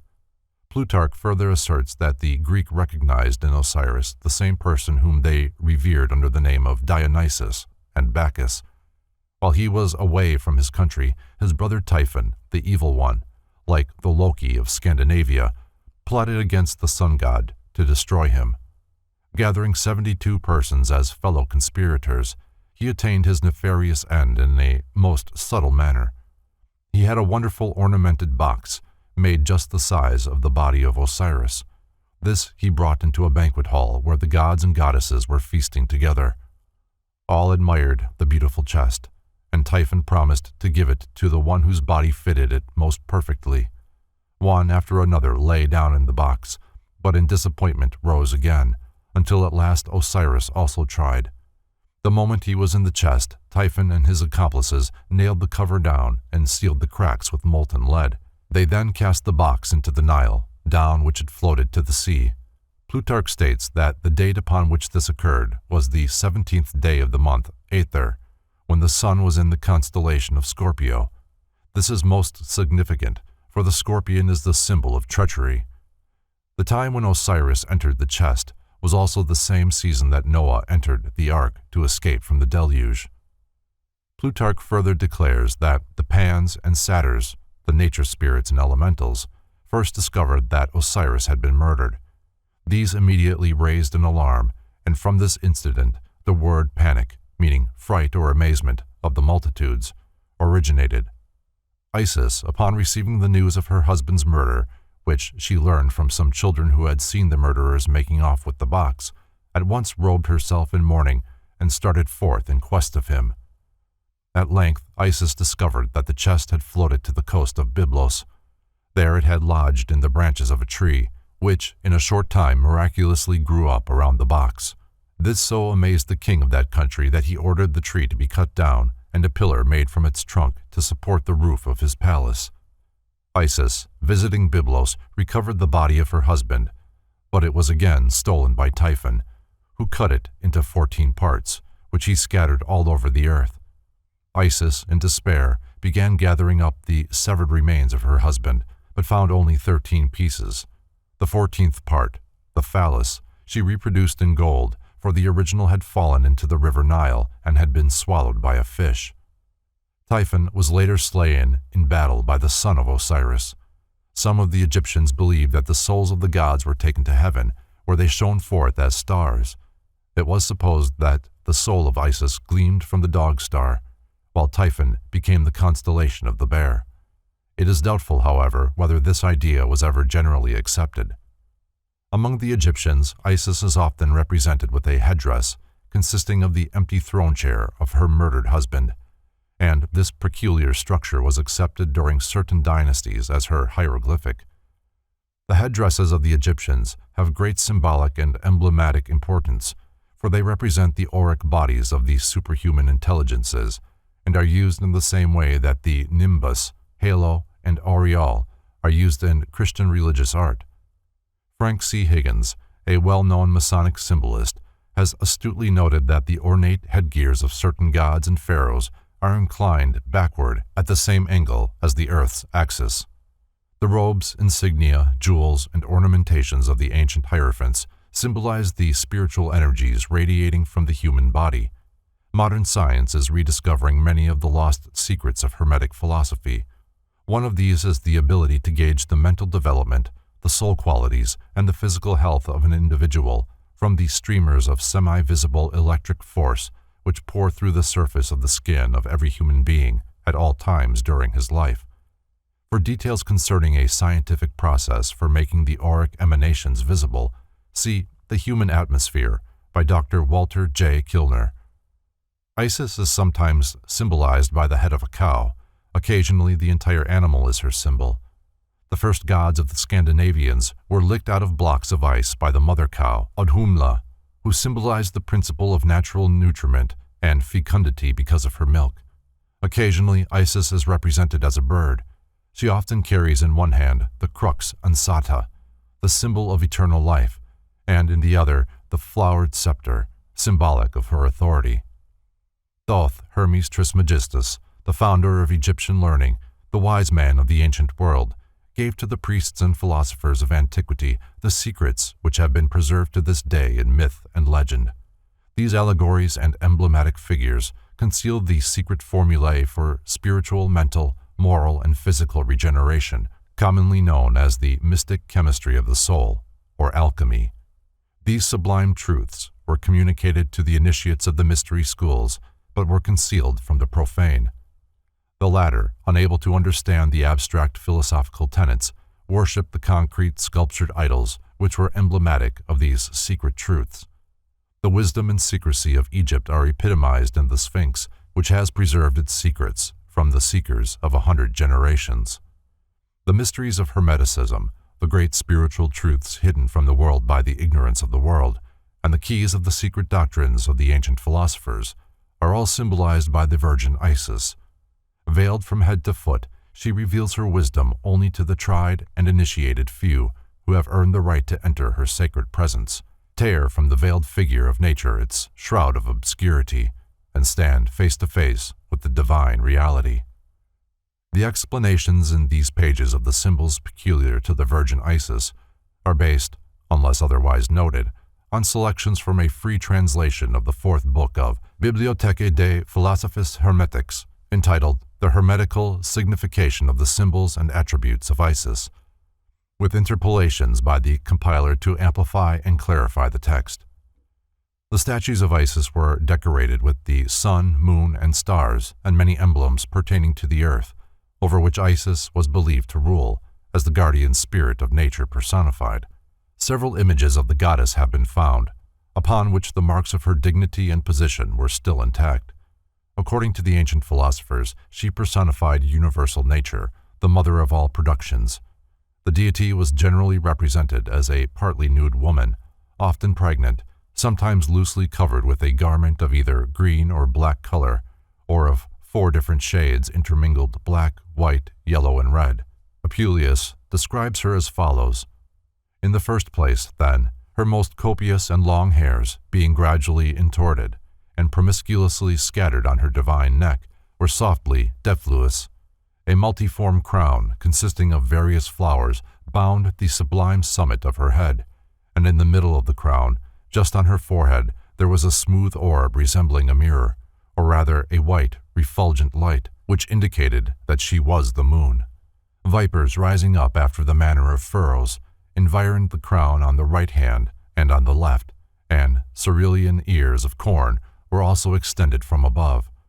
Her garment was of many colors, and woven from the finest flax, and was at one time lucid with a white splendor, at another yellow from the flower of crocus, and at another flaming with a rosy redness. But that which most excessively dazzled my sight was a very black robe, fluged with a dark splendor, and which, spreading round and passing under her right side, and ascending to her left shoulder, there rose protuberant like the center of a shield, the dependent part of the robe falling in many folds, and having small knots of fringe, gracefully flowing in its extremities. Glittering stars were dispersed through the embroidered border of the robe and through the whole of its surface. And the full moon, shining in the middle of the stars, breathed forth flaming fires. Nevertheless, a crown, wholly consisting of flowers and fruits of every kind, adhered with indivisible connection to the border of that conspicuous robe in all its undulating motions. What she carried in her hands also consisted of things of a very different nature, for her right hand indeed bore a brazen rattle, or sistrum, through the narrow lamina of which bent like a belt. Certain rods passing produced a sharp triple sound through the vibrating motion of her arm. An oblong vessel in the shape of a boat depended from her left hand, on the handle of which, in that part in which it was conspicuous, an asp raised its erect head and largely swelling neck, and shoes, woven from the leaves of the victorious palm tree, covered her immortal feet. The sistrum. The sistrum is designed to represent to us that everything must be kept in continual agitation and never cease from motion, that they ought to be mused and well shaken whenever they begin to grow drowsy, as it were, and to droop in their motion. For, say they, the sound of these sistra averts and drives away typho, meaning hereby that as corruption clogs and puts a stop to the regular course of nature, so generation, by the means of motion, loosens it again and restores it to its former vigor.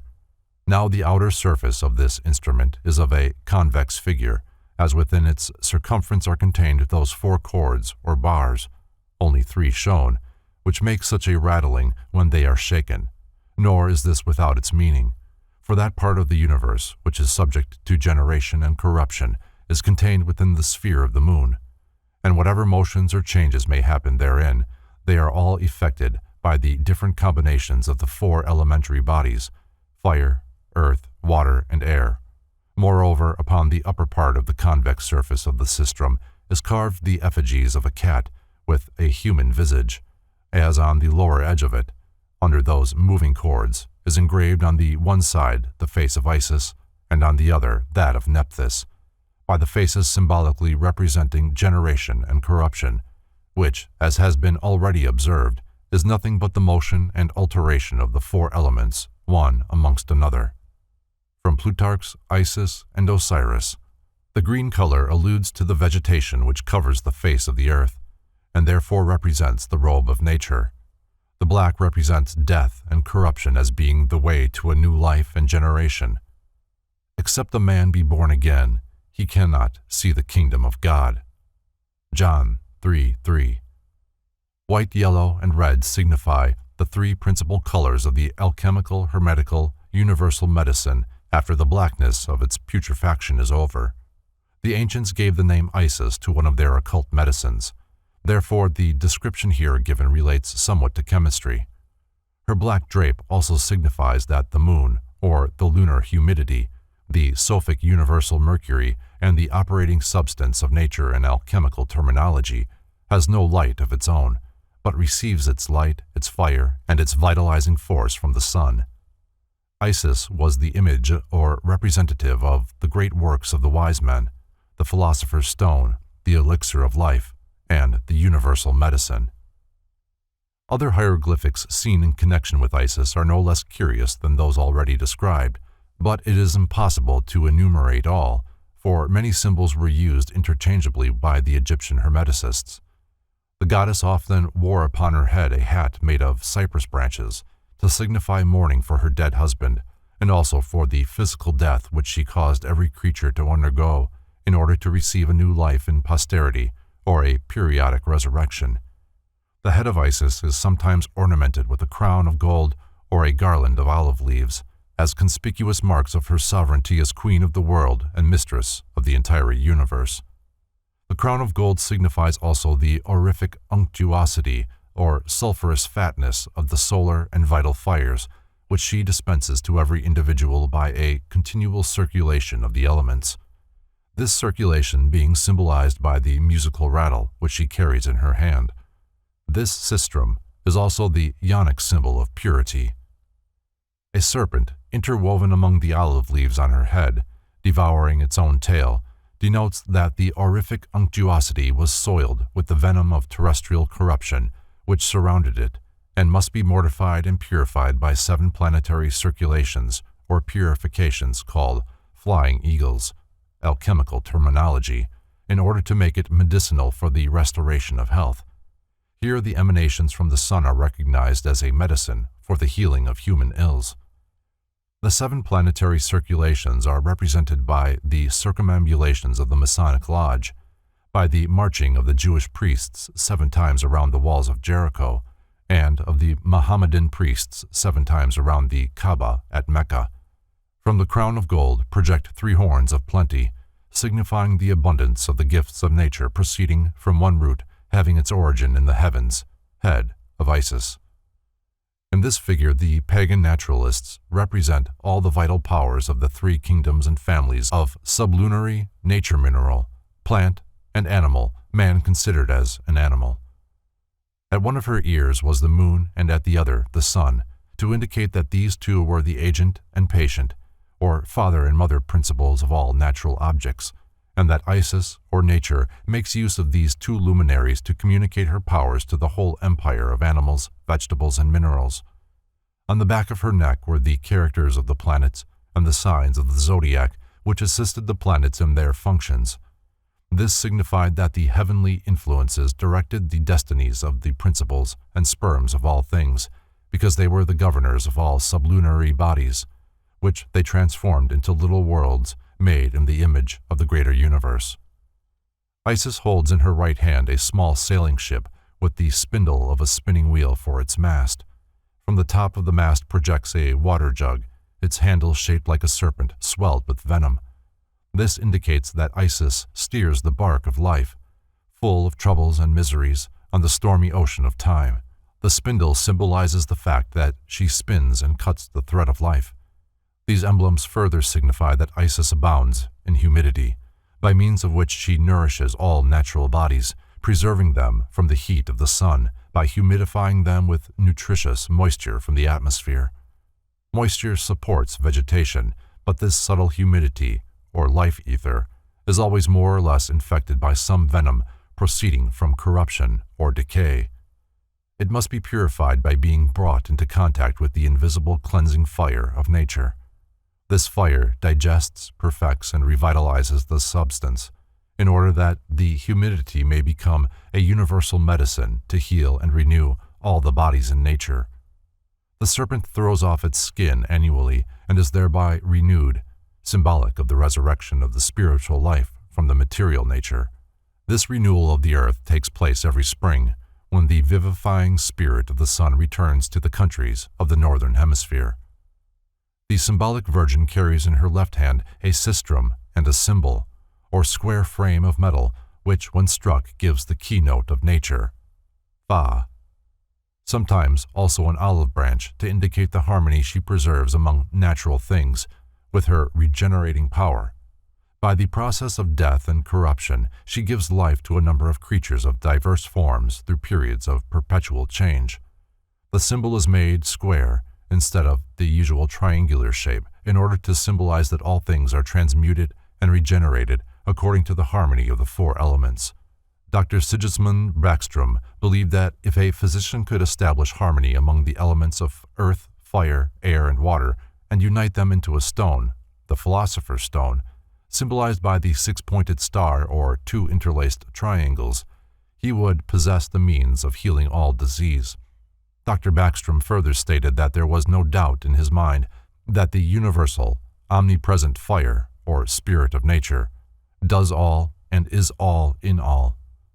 By attraction, repulsion, motion, heat, sublimation, evaporation, excisation, inspissation, coagulation, and fixation, the universal fire, or spirit, manipulates matter and manifests throughout creation. Any individual who can understand these principles and adapt them to the 3 departments of nature becomes a true philosopher. From the right breast of Isis protruded a bunch of grapes, and, from the left, an ear of corn or a sheaf of wheat, golden in color. These indicate that nature is the source of nutrition for plant, animal, and human life. nourishing all things from herself. The golden color in the wheat, or corn, indicates that in the sunlight or spiritual gold is concealed the first sperm of all life. On the girdle surrounding the upper part of the body of the statue appear a number of mysterious emblems. The girdle is joined together in front by 4 golden plates, the elements, placed in the form of a square. This signified that Isis, or nature, the first matter, alchemical terminology, was the essence of the 4 elements, life, light, heat, and force, which quintessence generated all things. Numerous stars are represented on this girdle, thereby indicating their influence in darkness, as well as the influence of the sun in light. Isis is the Virgin immortalized in the constellation of Virgo, where the World Mother is placed with the serpent under her feet and a crown of stars on her head. In her arms she carries a sheaf of grain and sometimes the young sun god. The statue of Isis was placed on a pedestal of dark stone ornamented with ram's heads. Her feet trod upon a number of venomous reptiles. This indicates that nature has power to free from acidity or saltness all corrosives and to overcome all impurities from terrestrial corruption adhering to bodies. The ram's head indicate that the most auspicious time for the generation of life is during the period when the sun passes through the sign of Aries. The serpents under her feet indicate that nature is inclined to preserve life and to heal disease by expelling impurities and corruption. In this sense, the axioms known to the ancient philosophers are verified, namely, nature contains nature. Nature rejoices in her own nature. Nature surmounts nature. Nature cannot be amended but in her own nature.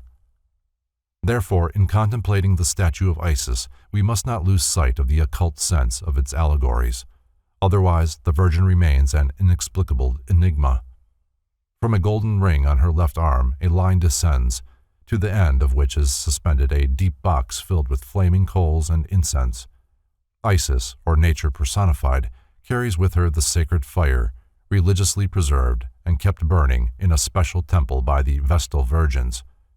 This fire is the genuine, immortal flame of nature, ethereal, essential, the author of life, the inconsumable oil, the balsam of life, so much praised by the wise and so often referred to in the scriptures, is frequently symbolized as the fuel of this immortal flame.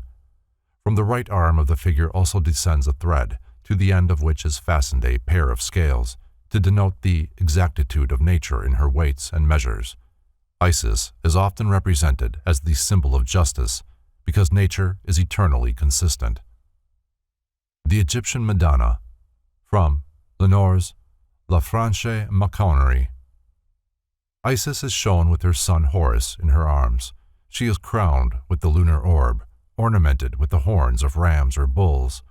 Horus, or Horus as he is more generally known, was the son of Isis and Osiris.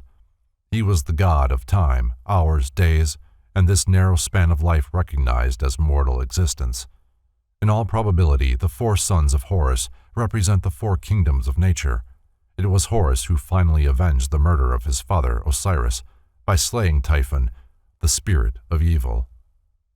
The World Virgin is sometimes shown standing between 2 great pillars, the Akin and Boaz of Freemasonry, symbolizing the fact that nature attains productivity by means of polarity.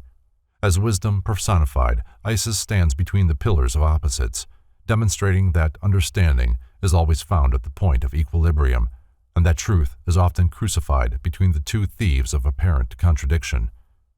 The sheen of gold in her dark hair indicates that, while she is lunar, her power is due to the sun's rays, from which she secures her ruddy complexion. As the moon is robed in the reflected light of the sun, so Isis, like the Virgin of Revelation, is clothed in the glory of solar luminosity. Apuleius states that while he was sleeping, he beheld the venerable goddess Isis rising out of the ocean. The ancients realized that the primary forms of life first came out of water, and modern science concurs with this view. H.G. Wells, in his Outline of History, describing primitive life on Earth, states, "But though the ocean and intertidal water already swarmed with life, the land above the high tide line was still, so far as we can guess, a stony wilderness without a trace of life." In the next chapter he adds, Wherever the shoreline ran, there was life, and that life went on, in and by, and with water as its home, its medium, and its fundamental necessity. The ancients believed that the universal sperm proceeded from warm vapor, humid but fiery. The veiled Isis, whose very coverings represent vapor, is symbolic of this humidity, which is the carrier or vehicle for the sperm life of the sun, represented by a child in her arms.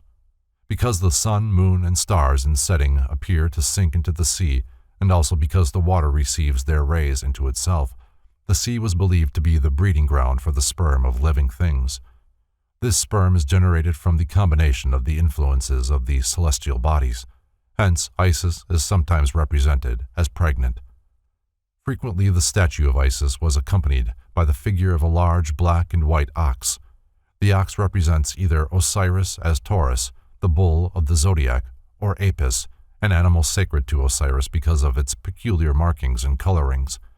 Among the Egyptians, the bull was a beast of burden. Hence, the presence of the animal was a reminder of the labors patiently performed by nature, that all creatures may have life and health. Harpocrates, the god of silence, holding his fingers to his mouth, often accompanies the statue of Isis. He warns all to keep the secrets of the wise from those unfit to know them.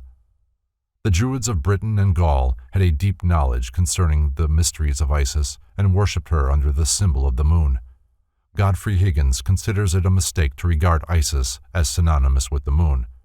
The moon was chosen for Isis because of its dominion over water. The Druids consider the sun to be the father and the moon the mother of all things. By means of these symbols, they worshipped universal nature. The figure of Isis is sometimes used to represent the occult and magical arts, such as necromancy, invocation, sorcery, and thaumaturgy. In one of the myths concerning her, Isis is said to have conjured the invincible god of eternities, Ra, to tell her his secret and sacred name, which he did. This name is equivalent to the lost word of Masonry. By means of this word, a magician can demand obedience from the invisible and superior deities. The priests of Isis became adepts in the use of the unseen forces of nature. They understood hypnotism, mesmerism, and similar practices long before the modern world dreamed of their existence. Plutarch describes the requisites of a follower of Isis in this manner. For as 'tis not the length of the beard or the coarseness of the habit which makes a philosopher, so neither will those frequent shavings or the mere wearing of a linen vestment constitute a votary of Isis. But he alone is a true servant or follower of this goddess, who, after he has heard and been made acquainted in a proper manner with the history of the actions of these gods, searches into the hidden truths which he concealed under them, and examines the whole by the dictates of reason and philosophy.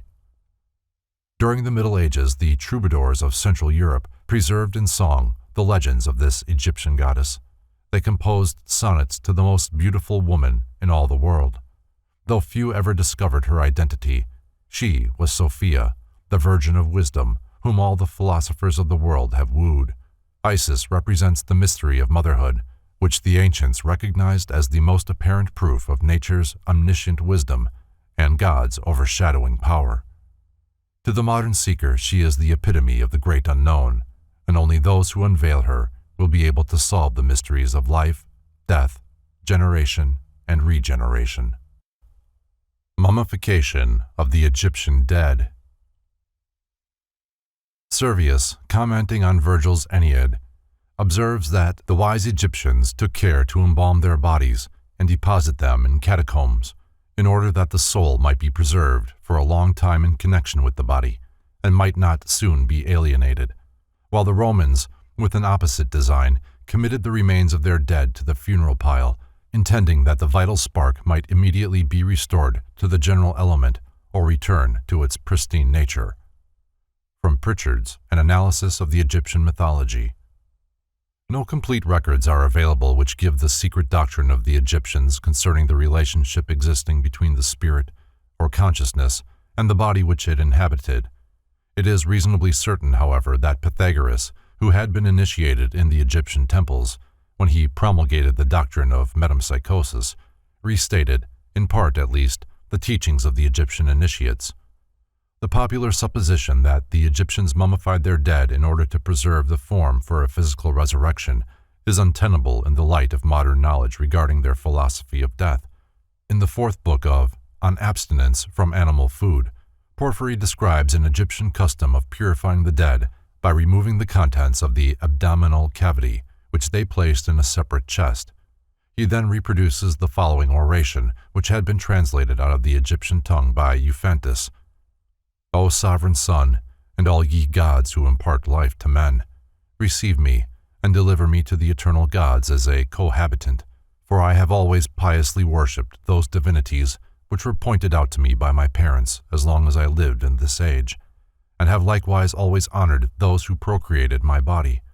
And, with respect to other men, I have never slain anyone, nor defrauded any one of what he deposited with me, nor have I committed any other atrocious deed.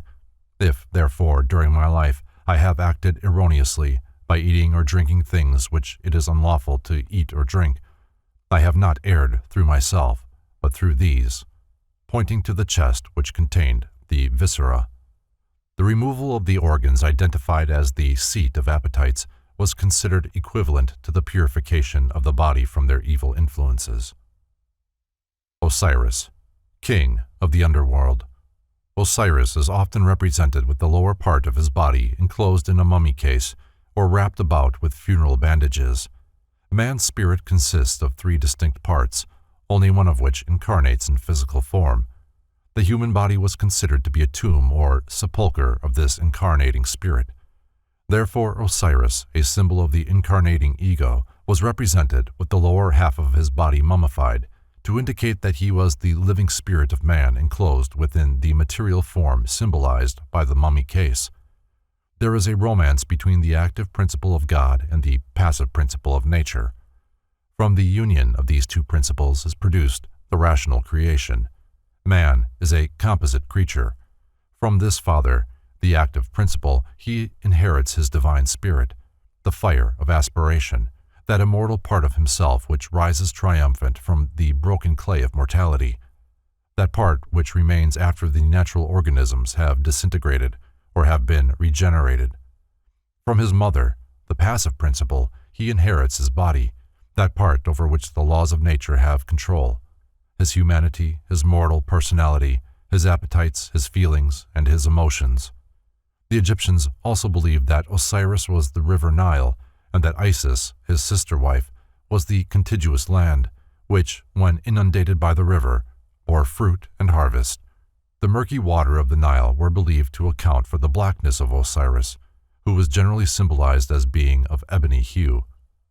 So, literally did the early Christians interpret their scriptures, that they preserved the bodies of their dead by pickling them in salt water, so that on the day of resurrection the spirit of the dead might re-enter a complete and perfectly preserved body. Believing that the incisions necessary to the embalming process and the removal of the internal organs would prevent the return of the spirit to its body, the Christians buried their dead without resorting to the more elaborate mummification methods employed by the Egyptian morticians. In his work on Egyptian magic, SSDD hazards the following speculation concerning the esoteric purposes behind the practice of mummification. There is every reason to suppose, he says, that only those who had received some grade of initiation were mummified, for it is certain that, in the eyes of the Egyptians, mummification effectually prevented reincarnation. Reincarnation was necessary to imperfect souls, to those who had failed to pass the tests of initiation, but for those who had the will and capacity to enter the secret adytum, there was seldom necessity for that liberation of the soul which is said to be effected by the destruction of the body. The body of the initiate was therefore preserved after death as a species of talisman or material basis for the manifestation of the soul upon earth. During the period of its inception, mummification was limited to the pharaoh and such other persons of royal rank as presumably partook of the attributes of the great Osiris, the divine, mummified king of the Egyptian underworld. The sun, a universal deity. The adoration of the sun was one of the earliest and most natural forms of religious expression. Complex modern theologies are merely involvements and amplifications of this simple aboriginal belief. The primitive mind, recognizing the beneficent power of the solar orb, adored it as the proxy of the supreme deity. Concerning the origin of sun worship, Albert Pike makes the following concise statement in his Morals and Dogma. To them, aboriginal peoples, he, the sun, was the innate fire of bodies, the fire of nature. Author of life, heat, and ignition, he was to them the efficient cause of all generation. For without him there was no movement, no existence, no form. He was to them immense, indivisible, imperishable, and everywhere present. It was their need of light and of his creative energy that was felt by all men, and nothing was more fearful to them than his absence. His beneficent influences caused his identification with the principle of good, and the Brahma of the Hindus, and Mithras of the Persians, and Atum, Amun, Ptah, and Osiris of the Egyptians, the Bel of the Chaldeans, the Adonai of the Phoenicians, the Adonis and Apollo of the Greeks, became but personifications of the sun, the regenerating principle image of that fecundity which perpetuates and rejuvenates the world's existence. Among all the nations of antiquity, altars, mounds, and temples were dedicated to the worship of the orb of day. The ruins of these sacred places yet remain, notable among them being the pyramids of Yucatan and Egypt, the snake mounds of the American Indians, the ziggurats of Babylon and Chaldea, the round towers of Ireland, and the massive rings of uncut stone in Britain and Normandy. The Tower of Babel, which, according to the scriptures, was built so that man might reach up to God, was probably an astronomical observatory. Many early priests and prophets, both pagan and Christian, were versed in astronomy and astrology. Their writings are best understood when read in the light of these ancient sciences. With the growth of man's knowledge and the constitution and periodicity of the heavenly bodies, astronomical principles and terminology were introduced into his religious systems. The tutelary gods were given planetary thrones, the celestial bodies being named after the deities assigned to them. The fixed stars were divided into constellations, and through these constellations wandered the sun and its planets, the latter with their accompanying satellites. The Solar Trinity. The sun, as supreme among the celestial bodies visible to the astronomers of antiquity, was assigned the highest of the gods and became symbolic of the supreme authority of the Creator himself. From a deep philosophic consideration of the powers and principles of the sun has come the concept of the Trinity as it is understood in the world today. The tenet of a triune divinity is not peculiar to Christian or Mosaic theology, but forms a conspicuous part of the dogma of the greatest religions of both ancient and modern times. The Persians, Hindus, Babylonians, and Egyptians had their trinities.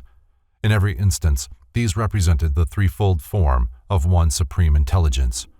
In modern Masonry, the deity is symbolized by an equilateral triangle, its three sides representing the primary manifestations of the Eternal One, who is himself represented as a tiny flame, called by the Hebrews Yad.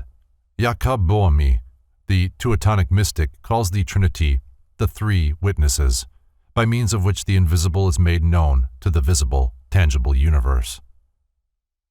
The Lion of the Sun, from Maurice's Indian Antiquities. The sun rising over the back of the lion, or, astrologically, in the back of the lion, has always been considered symbolic of power and rulership. A symbol very similar to the one above appears on the flag of Persia, whose people have always been sun worshippers.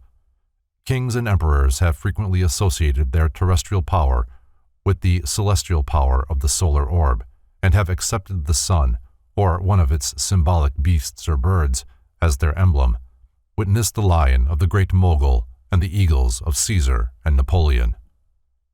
The origin of the Trinity is obvious to anyone who will observe the daily manifestations of the sun.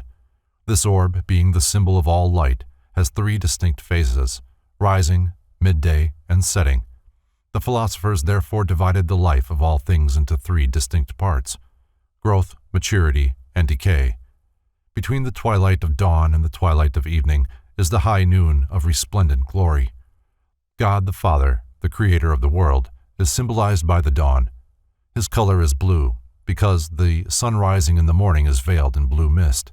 God the Son, the illuminating one, sent to bear witness of his Father before all the worlds, is the celestial globe at noonday, radiant and magnificent, the maned Lion of Judah, the golden-haired Savior of the world. Yellow is his color, and his power is without end. God, the Holy Ghost, is the sunset phase, when the orb of day, robed in flaming red, rests for a moment upon the horizon line and then vanishes into the darkness of the night, wandering the lower worlds, and later rise again triumphant from the embrace of darkness. To the Egyptians, the sun was the symbol of immortality, for while it died each night, it rose again with each ensuing dawn.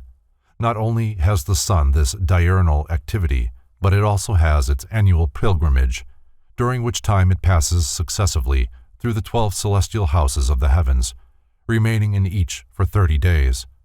Added to these, it has a third path of travel, which is called the precession of the equinoxes, in which it retrogrades around the zodiac through the 12 signs at the rate of 1 degree every 72 years.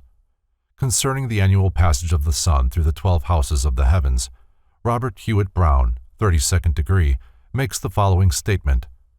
The sun, as he pursued his way among these living creatures of the zodiac, was said, in allegorical language, either to assume the nature of or to triumph over the sign he entered.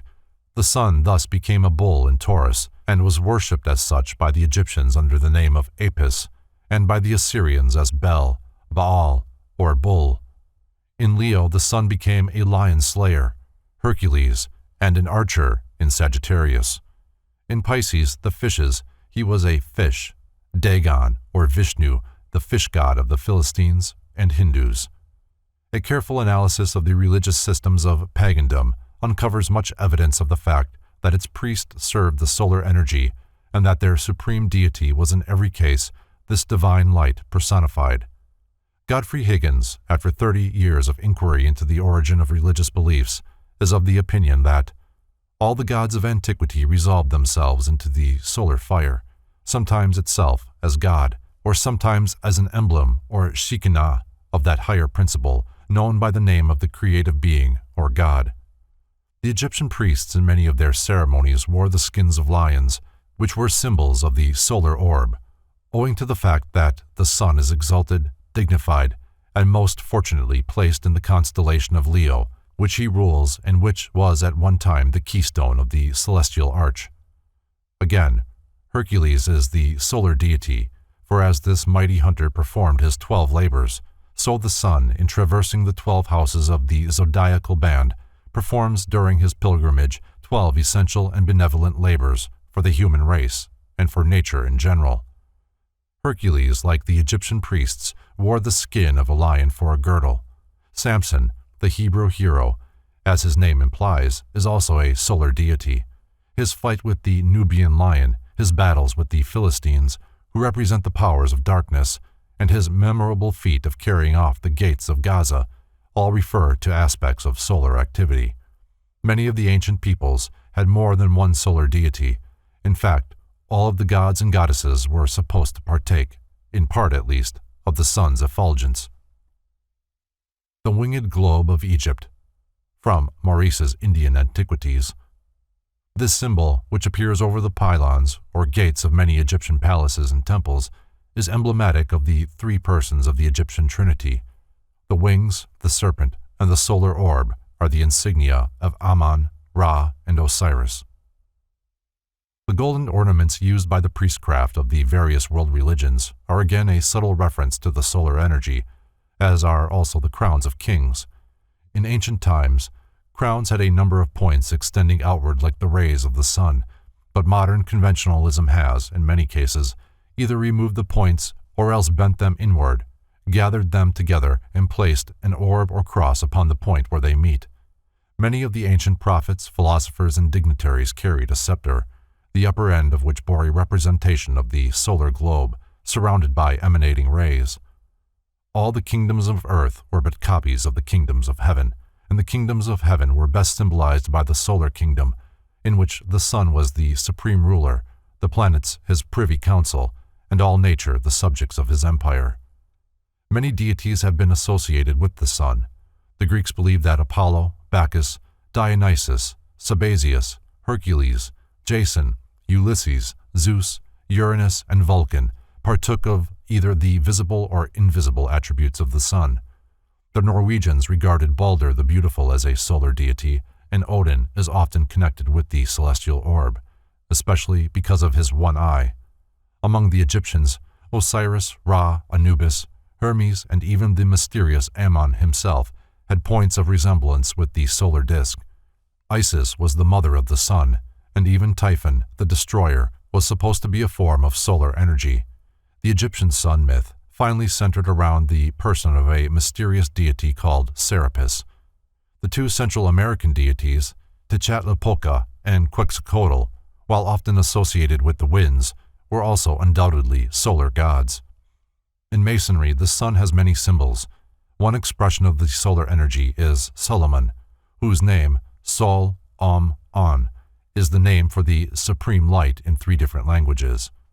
Hiram-Abip, the Hiram of the Chaldees, is also a solar deity, and the story of his attack and murder by the ruffians, with its solar interpretation, will be found in the chapter The Hiramic Legend. A striking example of the important part which the sun plays in the symbols and rituals of Freemasonry is given by George Oliver, D.D., in his Dictionary of Symbolical Masonry as follows. The sun rises in the east, and in the east is the place for the worshipful master.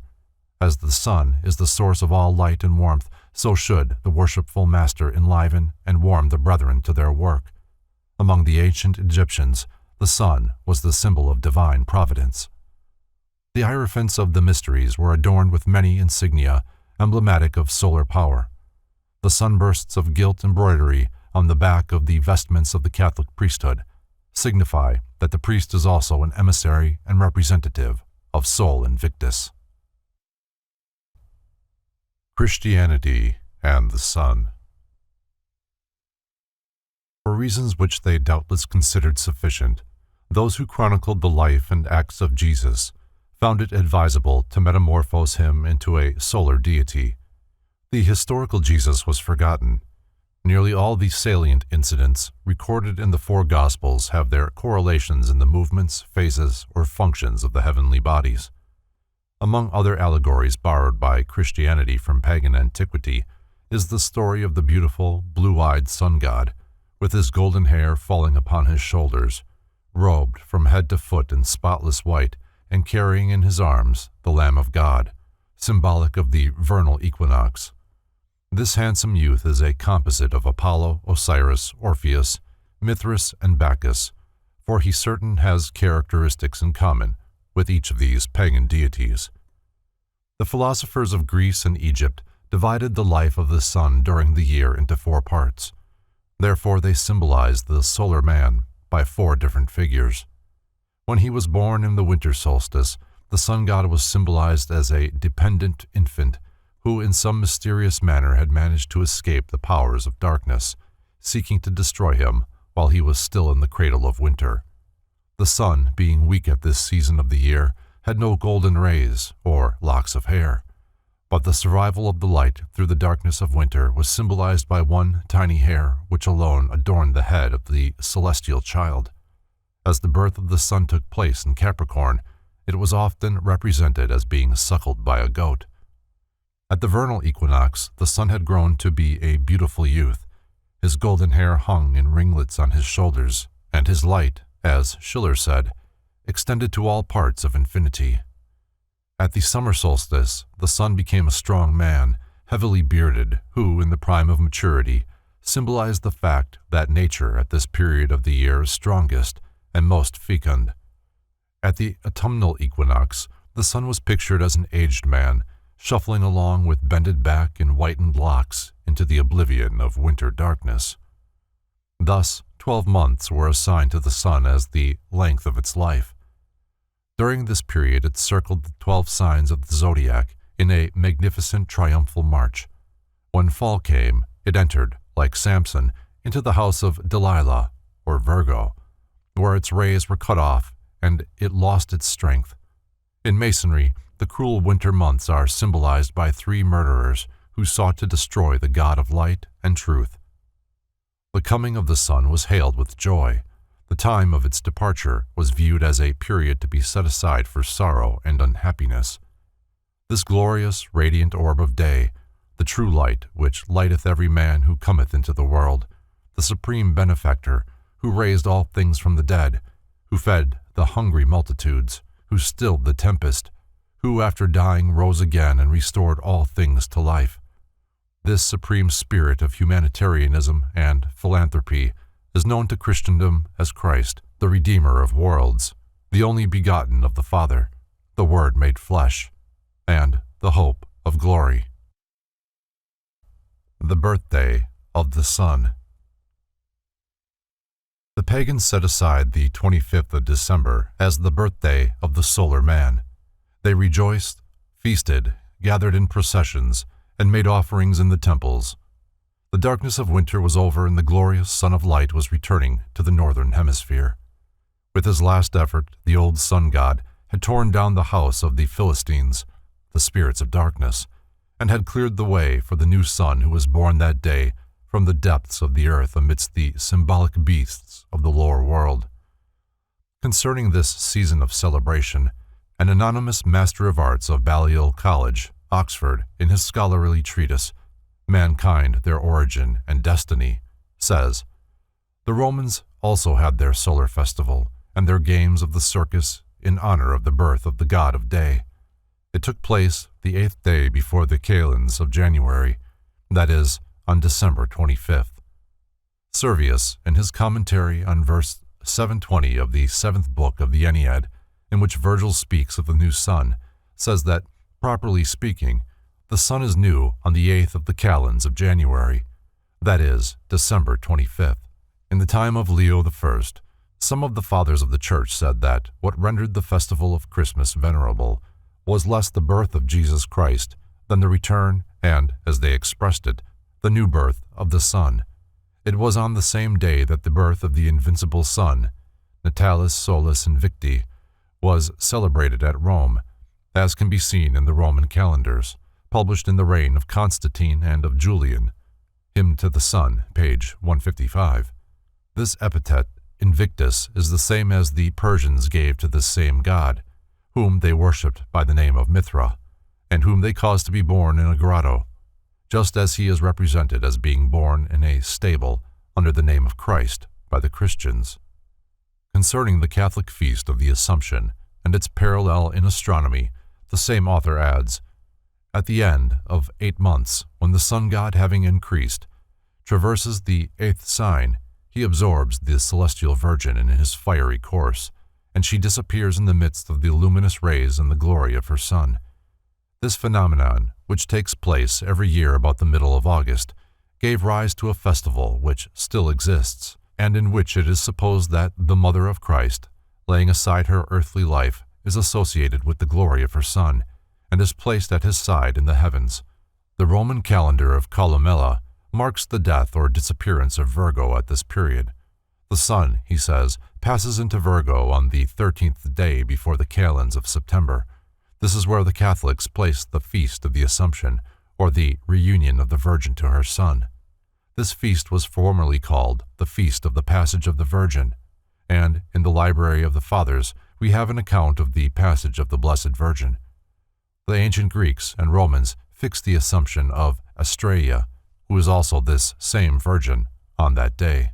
This Virgin Mother, giving birth to the sun god which Christianity has so faithfully preserved, is a reminder of the inscription concerning her Egyptian prototype, Isis, which appeared on the temple of Sais. "The fruit which I have brought forth is the sun." While the Virgin was associated with the moon by the early pagans, there is no doubt that they also understood her position as a constellation in the heavens, for nearly all the peoples of antiquity credit her as being the mother of the sun, and they realized that although the moon could not occupy that position, the sign of Virgo could, and did, give birth to the sun out of her side on the 25th day of December. Albertus Magnus states, "We know that the sign of the celestial Virgin rose over the horizon at the moment at which we fix the birth of our Lord Jesus Christ." Among certain of the Arabian and Persian astronomers, the 3 stars forming the sword belt of Orion were called the Magi, who came to pay homage to the young sun god. The author of Mankind, Their Origin and Destiny contributes the following additional information. In Cancer, which had risen to the meridian at midnight, is the constellation of the stable and of the ass.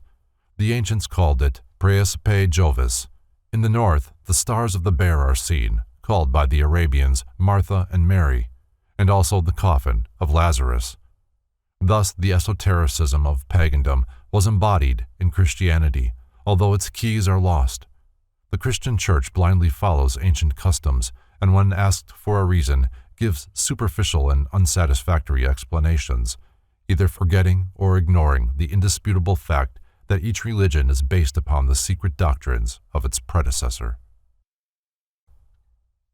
The Three Suns. The solar orb, like the nature of man, was divided by the ancient sages into three separate bodies. According to the mystics, there are three suns in each solar system, analogous to the three centers of life in each individual constitution. These are called the three lights: the spiritual sun, the intellectual or solar sun, and the material sun, now symbolized in Freemasonry by three candles. The spiritual sun manifests the power of God the Father, the solar sun radiates the life of God the Son, and the material sun is the vehicle of manifestation for God the Holy Spirit. Man's nature was divided by the mystics into three distinct parts: spirit, soul, and body. His physical body was unfolded and vitalized by the material sun. His spiritual nature was illuminated by the spiritual sun, and his intellectual nature was redeemed by the true light of grace, the solar sun. The alignment of these three globes in the heavens was one explanation offered for the peculiar fact that the orbits of the planets are not circular, but elliptical. The Three Suns, from Lilly's Astrological Predictions for 1648, 1649, and 1650. The following description of this phenomenon appears in a letter written by Jeremiah Shakerley in Lancashire, March 4, 1648. On Monday, the 28th of February last, there arose with the sun two parelli, one on each side. Their distance from him was by estimation about 10 degrees. They continued still of the same distance from the zenith, or height above the horizon, that the sun did, and from the parts averse to the sun there seemed to issue out certain bright rays, not unlike those which the sun sendeth from behind a cloud, but brighter. The parts of these parallellae, which were toward the sun, were a mixed color, wherein green and red were most predominant. A little above them was a thin rainbow, scarcely discernible, of a bright color, with the concave towards the sun, and the ends thereof seeming to touch the parallellae. Above that, in a clear diaphanous air, appeared another conspicuous rainbow, beautified with diverse colors. It was as near as I could discern to the zenith.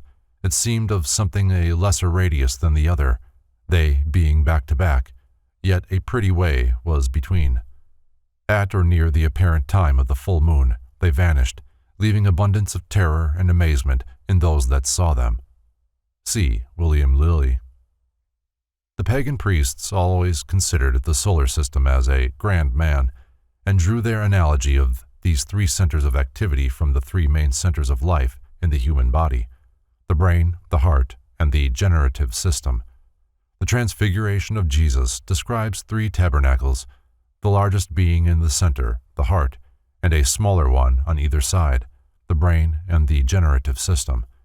It is possible that the philosophical hypothesis of the existence of the three suns is based upon a peculiar natural phenomenon which has occurred many times in history.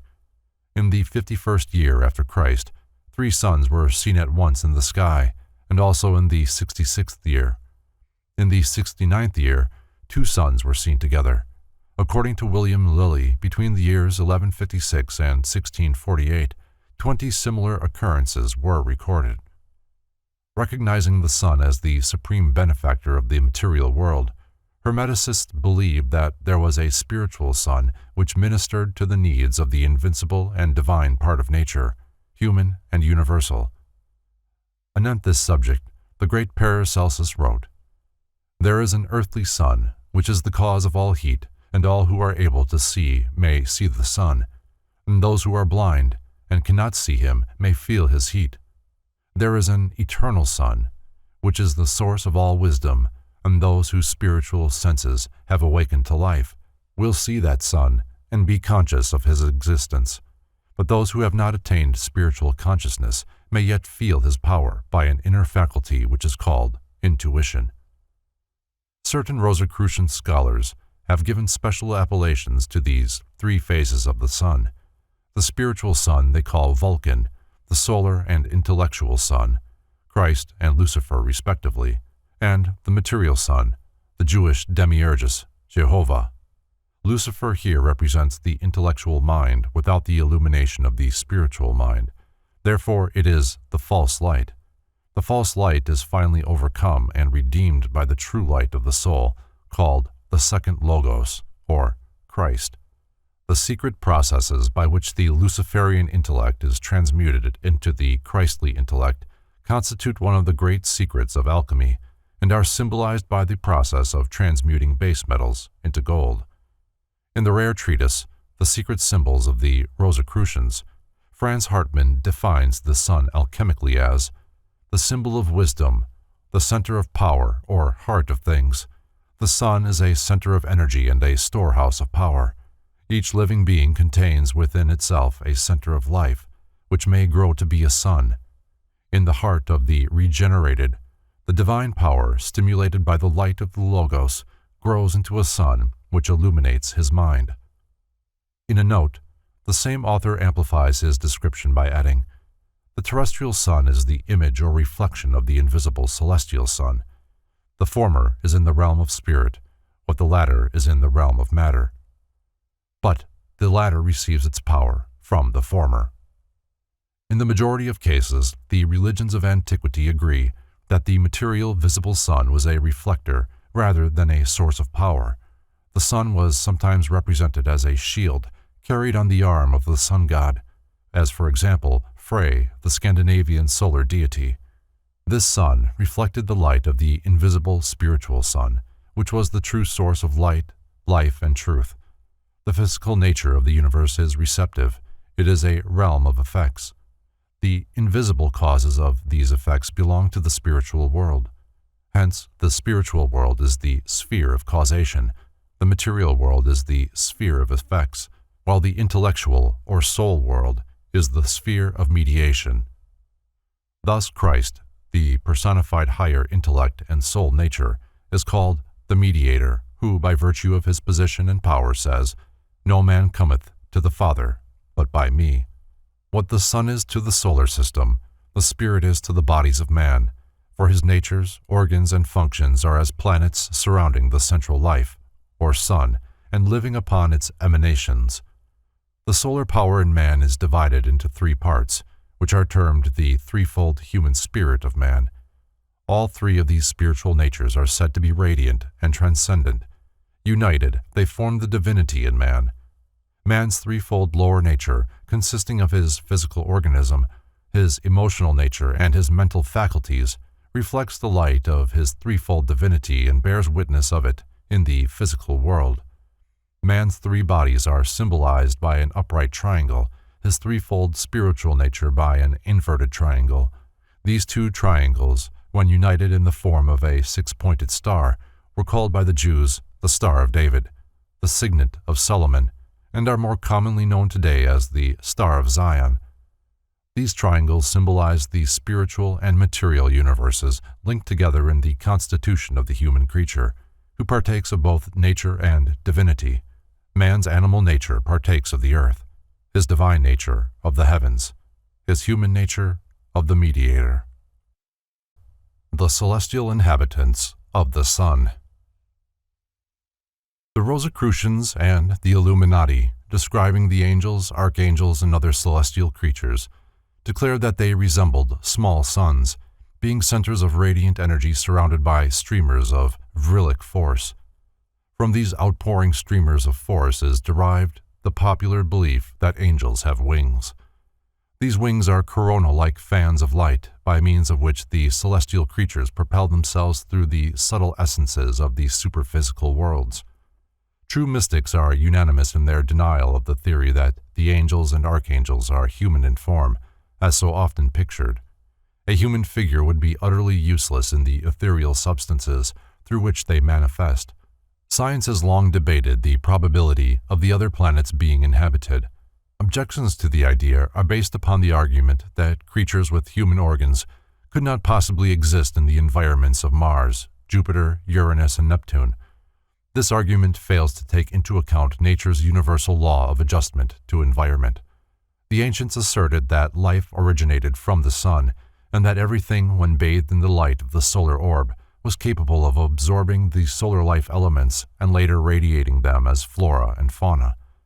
One philosophical concept regarded the sun as a parent and the planets as embryos still connected to the solar body by means of ethereal umbilical cords, which served as channels to convey life and nourishment to the planets. Some secret orders have taught that the sun was inhabited by a race of creatures with bodies composed of a radiant, spiritual ether, not unlike in its constituency the actual glowing ball of the sun itself. The solar heat had no harmful effect upon them because their organisms were sufficiently refined and sensitized to harmonize with the sun's tremendous vibratory rate. These creatures resemble miniature suns, being a little larger than a dinner plate in size, although some of the more powerful are considerably larger. Their color is the golden white light of the sun, and from them emanate 4 streamers of vril. These streamers are often of great length and are in constant motion. A peculiar palpitation is to be noted throughout the structure of the globe and is communicated in the form of ripples to the emanating streamers. The greatest and most luminous of these spheres is the Archangel Michael, and the entire order of solar life which resemble him and dwell upon the sun are called by modern Christians the archangels, or the spirits of the light. Surya, the regent of the sun, from More's Hindu Pantheon. More describes this figure as follows. The cast is 9 inches in height, representing the glorious god of day, holding the attributes of Vishnu, seated on a 7-headed serpent, his car drawn by a 7-headed horse, driven by the legless Arun, a personification of the dawn, or aurora. See Moore's Hindu Pantheon. The sun in alchemical symbology. Gold is the metal of the sun and has been considered by many as crystallized sunlight. When gold is mentioned in alchemical tracts, it may be either the metal itself or the celestial orb, which is the source or spirit of gold. Sulfur, because of its fiery nature, was also associated with the sun. As gold was the symbol of spirit, and the base metals represented man's lower nature, certain alchemists were called miners, and were pictured with picks and shovels, digging into the earth in search of the precious metal, those finer traits of character buried in the earthiness of materiality and ignorance. The diamond concealed in the heart of the black carbon illustrated the same principle. The Illuminati used a pearl hidden in the shell of an oyster at the bottom of the sea to signify spiritual powers. Thus the seeker after truth became a pearl fisher. He descended into the sea of material illusion in search of understanding, termed by the initiates the pearl of great price. When the alchemists stated that every animate and inanimate thing in the universe contained the seeds of gold, they meant that even the grains of sand possessed a spiritual nature, for gold was the spirit of all things. Concerning these seeds of spiritual gold, the following Rosicrucian axiom is significant. A seed is useless and impotent unless it is put in its appropriate matrix. Franz Hartmann comments on this axiom with these illuminating words: a soul cannot develop and progress without an appropriate body, because it is the physical body that furnishes the material for its development. See in the Pronios of the Temple of Wisdom. The purpose of alchemy was not to make something out of nothing, but rather to fertilize and nurture the seed which was already present.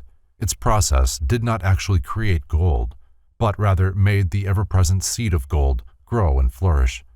Everything which exists has a spirit, the seed of divinity within itself, and regeneration is not the process of attempting to place something where it previously had not existed.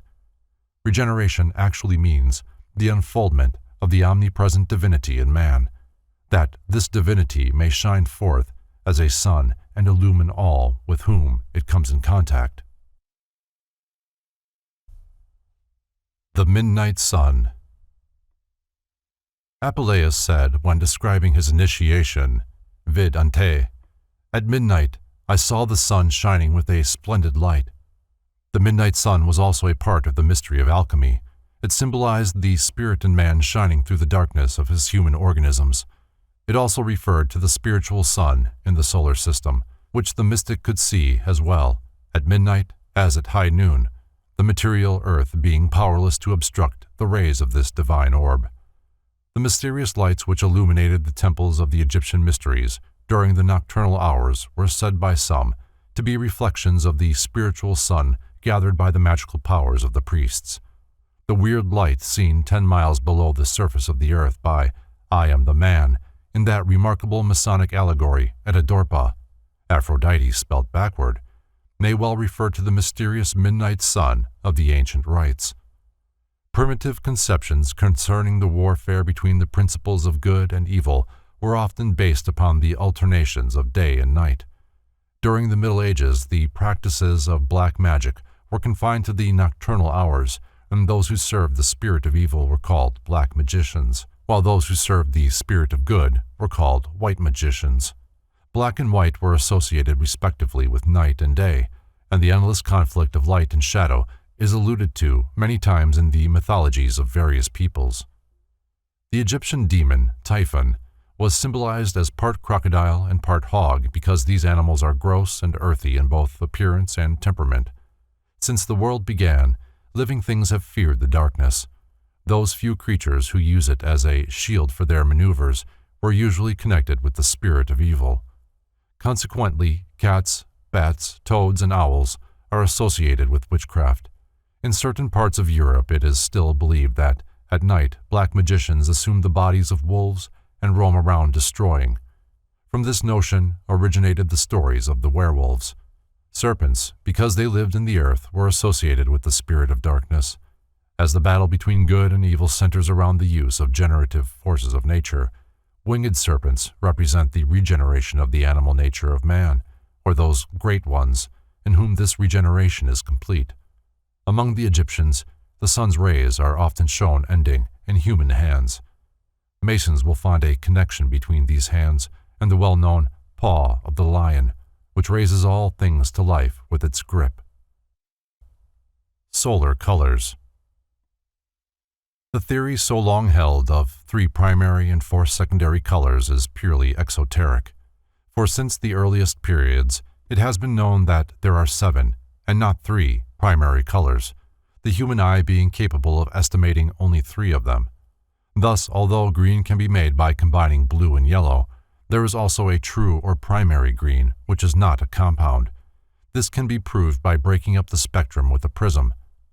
Helmholtz found that the so-called secondary colors of the spectrum could not be broken up into their supposed primary colors.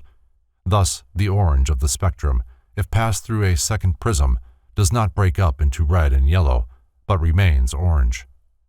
Consciousness, intelligence, and force are fittingly symbolized by the colors blue, yellow, and red. The therapeutic effects of the colors, moreover, are in harmony with this concept, for blue is a fine, soothing electrical color, yellow a vitalizing and refining color, and red an agitating and heat-giving color. It has also been demonstrated that minerals and plants affect the human constitution according to their colors. Thus, a yellow flower generally yields a medicine that affects the constitution in a manner similar to yellow light, or the musical tone, mi. An orange flower will influence in a manner similar to orange light, and, being one of the so-called secondary colors, corresponds either to the tone re or to the chord of do and mi. The ancients conceived the spirit of man to correspond with the color blue, the mind with yellow, and the body with red. Heaven is therefore blue, earth yellow, and hell, or the underworld, red. The fiery condition of the inferno merely symbolizes the nature of the sphere or plane of force of which it is composed. In the Greek mysteries, the irrational sphere was always considered as red, for it represented that condition in which the consciousness is enslaved by the lusts and passions of the lower nature.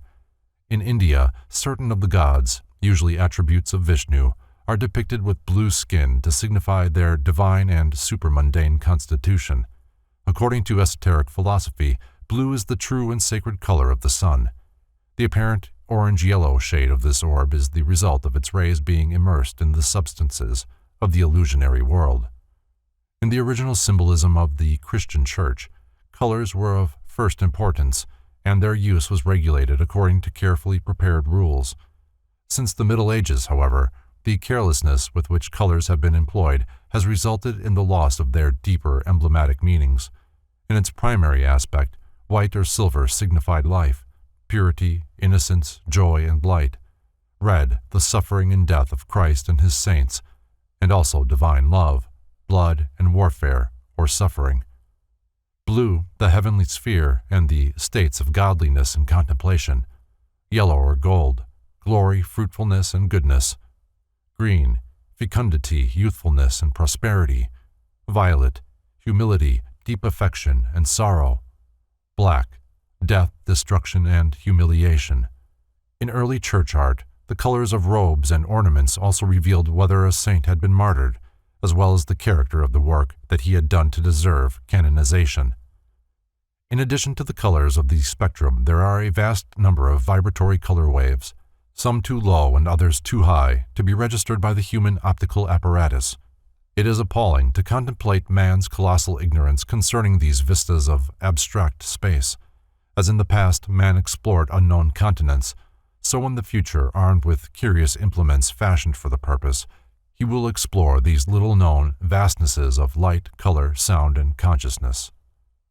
The solar face, from Montfaucon's Antiquities. The corona of the sun is here shown in the form of a lion's mane. This is a subtle reminder of the fact that, at one time, the summer solstice took place in the sign of Leo, the celestial lion. The zodiac and its signs.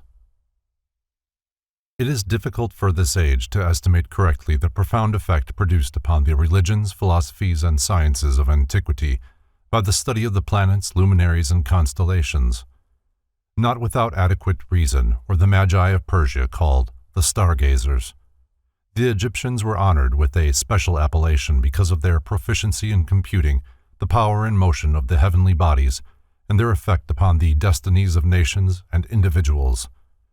Ruins of primitive astronomical observatories have been discovered in all parts of the world, although, in many cases, modern archaeologists are unaware of the true purpose for which these structures were erected. While the telescope was unknown to ancient astronomers, they made many remarkable calculations with instruments cut from blocks of granite or pounded from sheets of brass and copper. In India, such instruments are still in use, and they possess a high degree of accuracy.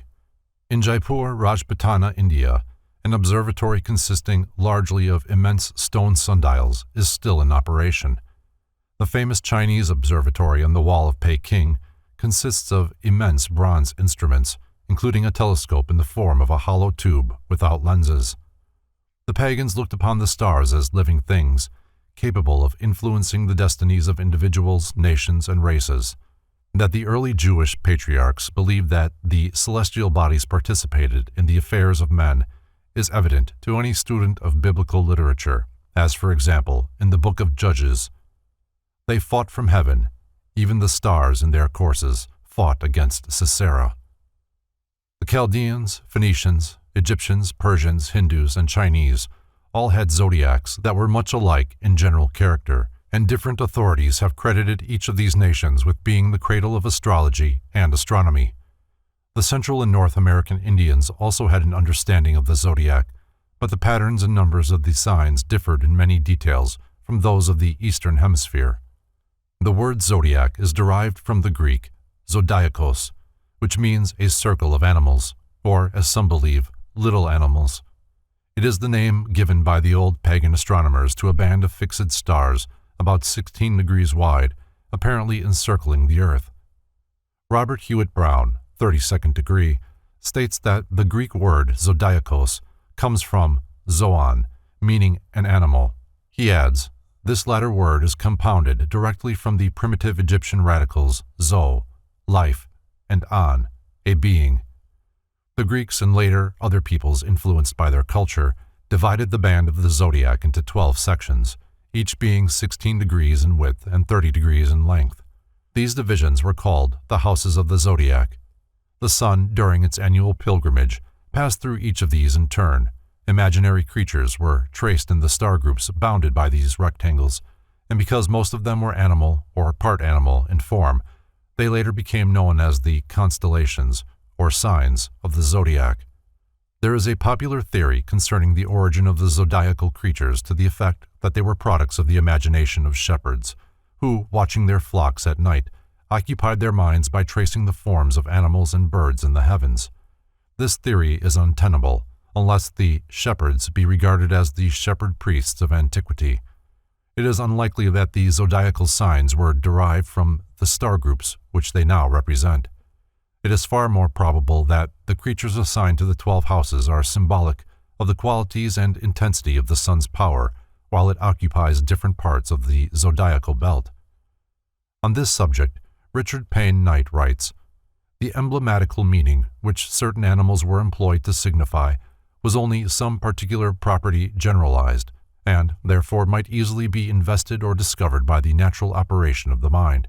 But the constellations of stars, named after certain animals, have no resemblance whatsoever to those animals, which are therefore merely signs of convention adopted to distinguish certain proportions of the heavens, which were probably consecrated to those particular personified attributes which they respectively represented, the symbolical language of ancient art and mythology." Some authorities are of the opinion that the zodiac was originally divided into 10 instead of 12 houses, or solar mansions. In early times, there were two separate standards, one solar and the other lunar, used for the measurement of the months, years, and seasons. The solar year was composed of 10 months of 36 days each, and 5 days sacred to the gods. The lunar year consisted of 13 months of 28 days each, with 1 day left over. The solar zodiac, at that time, consisted often houses of 36 degrees each. The first 6 signs of the zodiac of 12 signs were regarded as benevolent because the sun occupied them while traversing the northern hemisphere. The 6,000 years during which, according to the Persians, Ahura Mazda ruled his universe in harmony and peace were symbolic of these 6 signs. The second 6 were considered malevolent because while the sun was traveling the southern hemisphere, it was winter with the Greeks, Egyptians, and Persians. Therefore, these 6 months, symbolic of the 6,000 years of misery and suffering, caused by the evil genius of the Persians, Ahriman, who sought to overthrow the power of Ahura Mazda. Those who hold the opinion that, before its revision by the Greeks, the zodiac consisted of only 10 signs, adduce evidence to show that Libra, the scales, was inserted into the zodiac by dividing the constellation of Virgo Scorpia, at that time 1 sign, into 2 parts, thus establishing the balance at the point of equilibrium between the ascending northern and the descending southern signs. See The Rosicrucians, Their Rites and Mysteries, by Hargrave Jennings. On this subject, Isaac Meyer states, "We think that the zodiacal constellations were first 10 and represented an immense androgenic man or deity. Subsequently, this was changed, resulting in Scorpio and Virgo making 11. After this, from Scorpio, Libra, the balance, was taken, making the present 12. The Kabbalah." Chart showing the relationship between the human body and the exterior universe. From Kircher's Oedipus Aegypticus. The ornamental border contains groups of names of animal, mineral, and vegetable substances. Their relationship to corresponding parts of the human body is shown by the dotted lines. The words in capital letters on the dotted lines indicate to what corporeal member, organ, or disease the herb or other substance is related. The favorable positions in relation to the time of the year are shown by the signs of the zodiac, each house of which is divided by crosses into its 3 decans. This influence is further emphasized by the series of planetary signs placed on either side of the figure. Each year, the sun passes entirely around the zodiac and returns to the point from which it started, the vernal equinox. and each year it falls just a little short of making the complete circle of the heavens in the allotted period of time. As a result, it crosses the equator just a little behind the spot in the zodiacal sign where it crossed the previous year. Each sign of the zodiac consists of 30 degrees, and as the sun loses about 1 degree every 72 years, it regresses through one entire constellation, or sign, in approximately 2,160 years, and through the entire zodiac in about 25,920 years. Authorities disagree concerning these figures. This retrograde motion is called the precession of the equinoxes. This means that in the course of about 25,920 years, which constitute one great solar or Platonic year, each one of the 12 constellations occupies a position at the vernal equinox for nearly 2,160 years, then gives place to the previous sign. Among the ancients, the sun was always symbolized by the figure and nature of the constellation through which it passed at the vernal equinox. For nearly the past 2,000 years, the sun has crossed the equator at the vernal equinox in the constellation of Pisces, the two fishes. For the 2,160 years before that, it crossed through the constellation of Aries, the ram. Prior to that, the vernal equinox was in the sign of Taurus, the bull. It is probable that the form of the bull and the bull's proclivities were assigned to this constellation because the bull was used by the ancients to plow the fields, and the season set aside for plowing and furrowing corresponded to the time at which the sun reached the segment of the heavens named Taurus. Albert Pike describes the reverence which the Persians felt for this sign and the method of astrological symbolism in vogue among them thus. In Zoroaster's cave of initiation, the sun and planets were represented, overhead, in gems and gold, as was also the zodiac. The sun appeared, emerging from the back of Taurus. In the constellation of the bull are also to be found the seven sisters, the sacred Pleiades, famous to Freemasonry as the 7 stars at the upper end of the sacred ladder. In ancient Egypt, it was during this period, when the vernal equinox was in the sign of Taurus, that the bull, Apis, was sacred to the sun god, who was worshipped through the animal equivalent of the celestial sign which he had impregnated with his presence at the time of its crossing into the northern hemisphere. This is the meaning of an ancient saying that the celestial bull broke the egg of the year with its horns. Sampson Arnold Mackay, in his Mythological Astronomy of the Ancients Demonstrated, makes note of 2 very interesting points concerning the bull in Egyptian symbolism. Mr. Mackay is of the opinion that the motion of the earth that we know as the alteration of the poles has resulted in a great change of relative position of the equator and the zodiacal band. He believes that originally the band of the zodiac was at right angles to the equator, with the sign of Cancer opposite the North Pole and the sign of Capricorn opposite the South Pole. It is possible that the Orphic symbol of the serpent twisted around the egg attempts to show the motion of the sun in relation to the earth under such conditions. Mr. Mackay advances the labyrinth of Crete, the name Abraxas, and the magic formula abracadabra, among other things, to substantiate his theory. Concerning abracadabra, he states, "But the slow progressive disappearance of the bull is most happily commemorated in the vanishing series of letters so emphatically expressive of the great astronomical fact. For abracadabra is the bull, the only bull. The ancient sentence split into its component part stands thus: abracadabra, i.e., Aber the bull, Akkad, the only. Akkad is one of the names of the sun, given him in consequence of his shining alone. He is the only star to be seen when he is seen. The remaining Abra makes the whole to be the bull, the only bull. While the repetition of the name omitting a letter, till all is gone, is the most simple yet the most satisfactory method that could have been devised to preserve the memory of the fact, and the name of Sorapis or Serapis given to the bull at the above ceremony puts it beyond all doubt. This word, abracadabra, disappears in 11 decreasing stages, as in the figure. And what is very remarkable, a body with 3 heads is folded up by a serpent with 11 coils, and placed by Sorapis, and the 11 volves of the serpent form a triangle similar to that formed by the 11 diminishing lines of the abracadabra. The equinoxes and solstices. The plane of the zodiac intersects the celestial equator at an angle of approximately 23 degrees, 28 degrees. The 2 points of intersection, A and B, are called the equinoxes.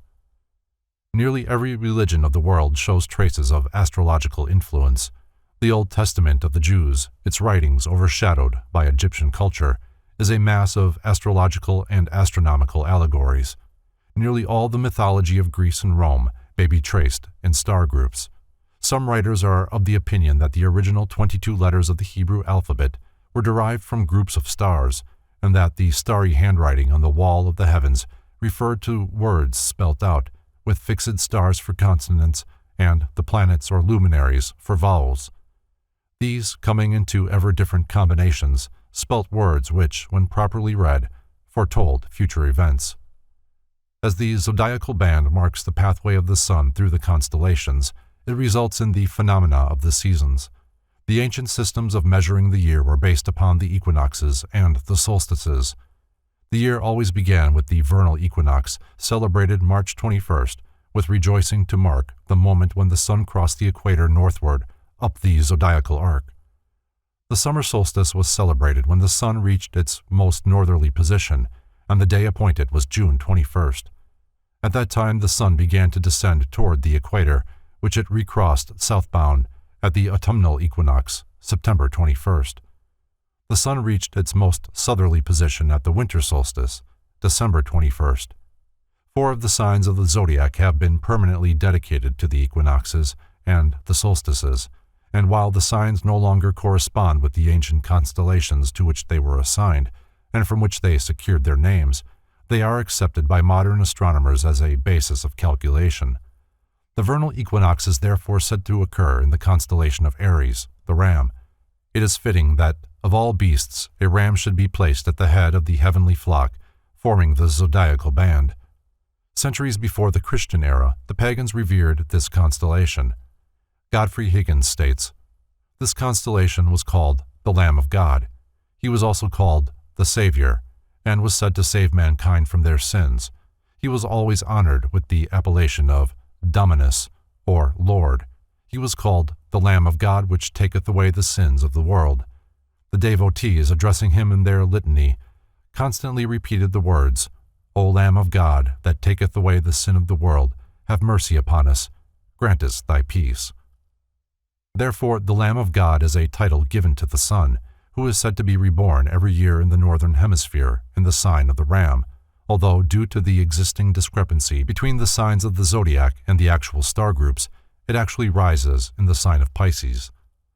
The summer solstice is regarded as occurring in Cancer, the crab, which the Egyptians called the scarab, a beetle of the family Lamelicornis, the head of the insect kingdom, and sacred to the Egyptians as the symbol of eternal life. It is evident that the constellation of the crab is represented by this peculiar creature because the sun, after passing through this house, proceeds to walk backwards or descend the zodiacal arc. Cancer is the symbol of generation, for it is the house of the moon, the great mother of all things, and the patroness of the life forces of nature. Diana, the moon goddess of the Greeks, is called the mother of the world. Concerning the worship of the feminine or maternal principle, Richard Payne Knight writes, "By attracting or heaving the waters of the ocean, she naturally appeared to be the sovereign of humidity, and by seeming to operate so powerfully upon the constitutions of women, she equally appeared to be the patroness and regulatress of nutrition and passive generation, whence she is said to have received her nymphs, or subordinate personifications, from the ocean, and is often represented by the symbol of the sea crab, an animal that has the property of spontaneously detaching from its own body any limb that has been hurt or mutilated, and reproducing another in its place." The symbolical language of ancient art and mythology. This water sign, being symbolic of the maternal principle of nature and recognized by the pagans as the origin of all life, was a natural and consistent domicile of the moon. The autumnal equinox apparently occurs in the constellation of Libra, the balances. The scales tipped, and the solar globe began its pilgrimage toward the house of winter. The constellation of the scales was placed in the zodiac to symbolize the power of choice. by means of which man may weigh one problem against another. Millions of years ago, when the human race was in the making, man was like the angels, who knew neither good nor evil. He fell into the state of knowledge of good and evil when the gods gave him the seed for the mental nature. From man's mental reactions to his environments, he distills the product of experience, which then aids him to regain his lost position, plus an individualized intelligence. Paracelsus said, "The body comes from the elements, the soul from the stars, and the spirit from God. All that the intellect can conceive of comes from the stars, the spirits of the stars, rather than the material constellations." The constellation of Capricorn, in which the winter solstice theoretically takes place, was called the House of Death, for in winter all life in the northern hemisphere was at its lowest ebb. Capricorn is a composite creature, with the head and upper body of a goat and the tail of a fish. In this constellation, the sun is least powerful in the northern hemisphere, and after passing through this constellation, it immediately begins to increase. Hence the Greeks said that Jupiter, a name of the sun god, was suckled by a goat. A new and different sidelight on zodiacal symbolism is supplied by John Cole in A Treatise on the Circular Zodiac of Tentyra in Egypt. The symbol, therefore, of the goat rising from the body of a fish, Capricorn, represents with the greatest propriety the mountainous buildings of Babylon, rising out of its low and marshy situation, the two horns of the goat being emblematical of the two towns, Nineveh and Babylon, the former built on the Tigris, the latter on the Euphrates, but both subjected to one sovereignty. The period of 2,160 years required for the regression of the sun through one of the zodiacal constellations is often termed an age. According to this system, the age secured its name from the sign through which the sun passes year after year as it crosses the equator at the vernal equinox. From this arrangement are derived the terms the Taurian age, the Aryan age, the Piscean age, and the Aquarian age. During these periods or ages, religious worship takes the form of the appropriate celestial sign, that which the sun is said to assume as a personality in the same manner that a spirit assumes a body. These 12 signs are the jewels of his breastplate, and his light shines forth from them, one after the other. From a consideration of this system, it is readily understood why certain religious symbols were adopted during different ages of the Earth's history. For during the 2,160 years the sun was in the constellation of Taurus, it is said that the solar deity assumed the body of Apis, and the bull became sacred to Osiris. For details concerning the astrological ages as related to biblical symbolism, see The Message of the Stars by Max and Augusta Voss-Heindel. During the Aryan Age, the lamb was held sacred, and the priests were called shepherds. Sheep and goats were sacrificed upon altars, and a scapegoat was appointed to bear the sins of Israel. The Microcosm, from Schodas's Margarita Philosophica. The pagans believed that the zodiac formed the body of the grand man of the universe. This body, which they called the macrocosm, the great world, was divided into 12 major parts, one of which was under the control of the celestial powers, reposing in each of the zodiacal constellations. Believing that the entire universal system was epitomized in man's body, which they called the microcosm, the little world, they evolved that now familiar figure of the cut-up man in the almanac by allotting a sign of the zodiac to each of the 12 major parts of the human body. During the age of Pisces, the fish was the symbol of divinity, and the sun god fed the multitude with 2 small fishes. The frontispiece of Inman's Ancient Faiths shows the goddess Isis with a fish on her head, and the Indian savior god, Krishna, in one of his incarnations, was cast from the mouth of a fish.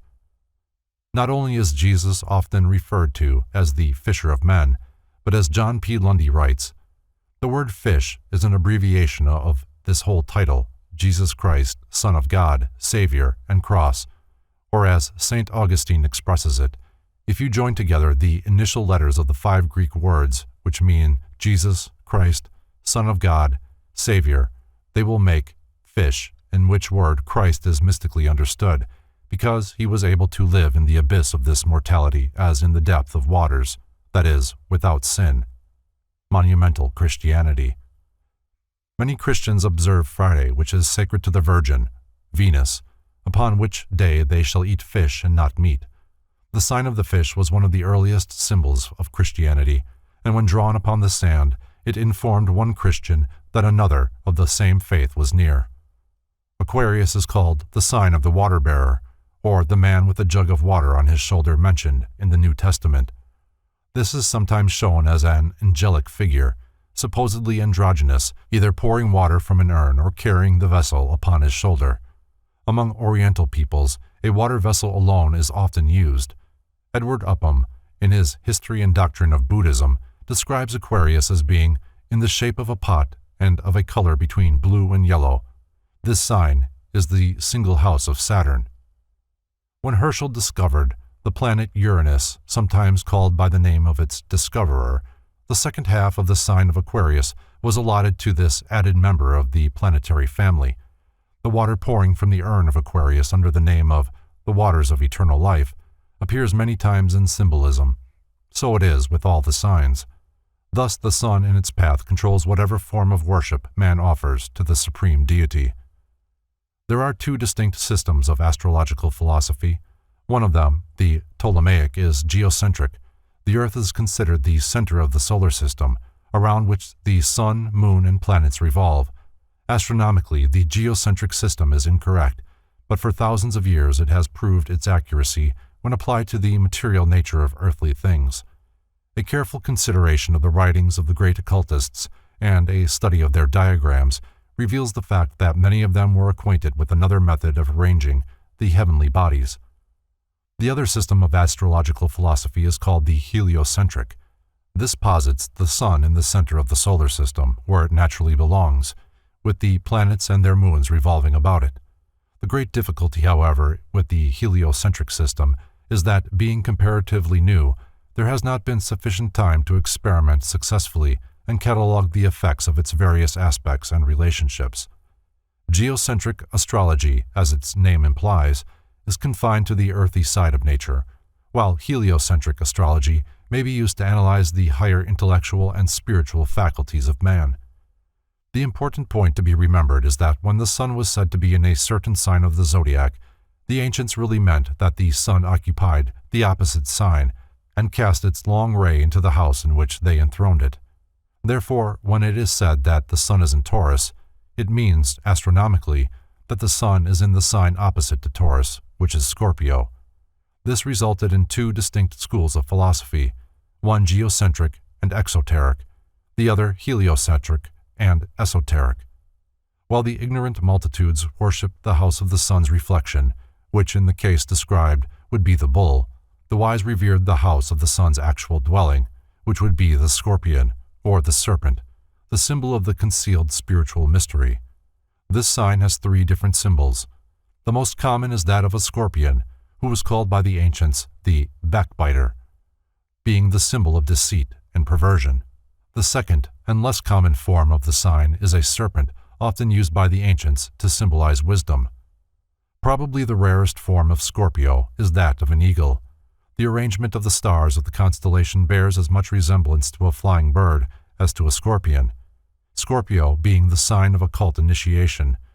The flying eagle, the king of birds, represents the highest and most spiritual type of Scorpio, in which it transcends the venomous insect of the earth. As Scorpio and Taurus are opposite each other in the zodiac, their symbolism is often closely intermingled. The Honorable E. M. Plunkett, in Ancient Calendars and Constellations, says, "The scorpion, the constellation Scorpio of the zodiac opposed to Taurus, joins with Mithras in his attack upon the bull, and always the genii of the spring and autumn equinoxes are present in joyous and mournful attitudes." The Egyptians, the Assyrians, and the Babylonians, who knew the sun as a bull, called the zodiac a series of furrows, through which the great celestial ox dragged the plow of the sun. Hence the populace offered up sacrifice and led through the streets magnificent steers, bedecked with flowers and surrounded with priests, dancing girls of the temple, and musicians. The philosophic elect did not participate in these idolatrous ceremonials, but advocated them as most suitable for the types of mind composing the mass of the population. These few possessed far deeper understanding, as the serpent of Scorpio upon their foreheads, the Uraeus, bore witness. The sun is often symbolized with its rays in the form of a shaggy mane. Concerning the Masonic significance of Leo, Robert Hewitt Brown, 32nd degree, has written, "On the 21st of June, when the sun arrives at the summer solstice, the constellation Leo, being but 30 degrees in advance of the sun, appears to be leading the way, and to aid by his powerful paw in lifting the sun up to the summit of the zodiacal arch. This visible connection between the constellation Leo and the return of the sun to his place of power and glory at the summit of the royal arch of heaven was the principal reason why that constellation was held in such high esteem and reverence by the ancients. The astrologers distinguished Leo as the sole house of the sun, and taught that the world was created when the sun was in that sign. The lion was adored in the east and the west by the Egyptians and the Mexicans.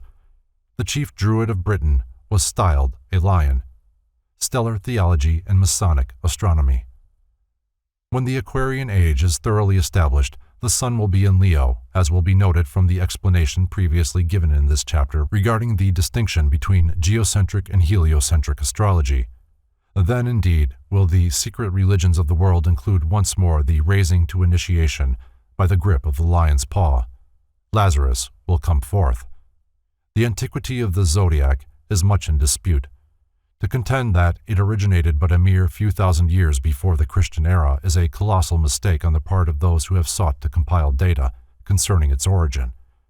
The zodiac necessarily must be ancient enough to go backward to that period when its signs and symbols coincided exactly with the positions of the constellations whose various creatures and their natural functions exemplified the outstanding features of the sun's activity during each of the 12 months. One author, after many years of deep study on the subject, believed man's concept of the zodiac to be at least 5 million years old. In all probability, it is one of the many things for which the modern world is indebted to the Atlantean or the Lemurian civilizations. About 10,000 years before the Christian era, there was a period of many ages when knowledge of every kind was suppressed, tablets destroyed, monuments torn down, and every vestige of available material concerning previous civilizations completely obliterated. Only a few copper knives, some arrowheads, and crude carvings on the walls of caves bear mute witness of those civilizations which preceded this age of destruction. Here and there a few gigantic structures have remained, which, like the strange monoliths on Easter Island, are evidence of lost arts and sciences and lost races. The human race is exceedingly old. Modern science counts its age in tens of thousands of years. Occultism in tens of millions. There is an old saying that Mother Earth has shaken many civilizations from her back, and it is not beyond reason that the principles of astrology and astronomy were evolved millions of years before the first white man appeared. The Circular Zodiac of Tentyra. From Cole's treatise, The Circular Zodiac of Tentyra, in Egypt.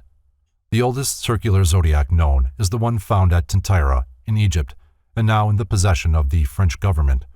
Mr. John Cole describes this remarkable zodiac as follows. The diameter of the medallion in which the constellations are sculptured is 4 feet 9 inches, French measure. It is surrounded by another circle of much larger circumference, containing hieroglyphic characters. This second circle is enclosed in a square, whose sides are 7 feet 9 inches long.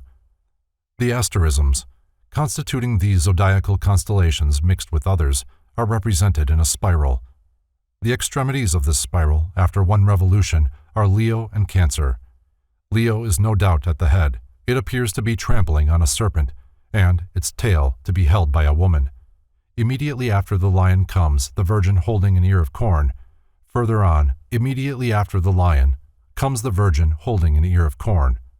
Further on, we perceive 2 scales of a balance, above which, in a metal lion, is the figure of Harpocrates. Then follows the Scorpion and Sagittarius, to whom the Egyptians gave wings and 2 faces. After Sagittarius are successively placed Capricornus, Aquarius, Pisces, the Ram, the Bull, and the Twins. This zodiacal procession is, as we have already observed, terminated by Cancer, the Crab. The occultists of the ancient world had a most remarkable understanding of the principle of evolution. They recognized all life as being in various stages of becoming. They believed that grains of sand were in the process of becoming human in consciousness, but not necessarily in form.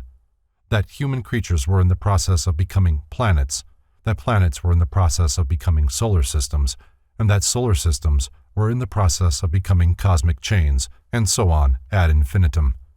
One of the stages between the solar system and the cosmic chain was called the zodiac. Therefore, they taught that, at a certain time, the solar system breaks up into a zodiac. The house of the zodiac becomes the thrones for 12 celestial hierarchies, or as certain of the ancient state, 10 divine orders. Pythagoras taught that 10, or the unit of the decimal system, was the most perfect of all numbers, and he symbolized the number 10 by the lesser tetractys, an arrangement of 10 dots in the form of an upright triangle. The early stargazers, after dividing the zodiac into its houses, appointed the 3 brightest stars in each constellation to be the joint rulers of that house. Then they divided the house into 3 sections of 10 degrees each, which they called decans. These in turn were divided in half, resulting in the breaking up of the zodiac into 72 duodecans of 5 degrees each. Over each of these duodecans, the Hebrews placed a celestial intelligence, or angel, and from this system has resulted the Kabbalistic arrangement of the 72 sacred names, which correspond to the 72 flowers, knops, and almonds upon the 7-branched candlestick of the tabernacle, and the 72 men who were chosen from the 12 tribes to represent Israel. The only 2 signs not already mentioned are Gemini and Sagittarius. The constellation of Gemini is generally represented as 2 small children, who, according to the ancients, were born out of eggs, possibly the ones that the bull broke with his horns.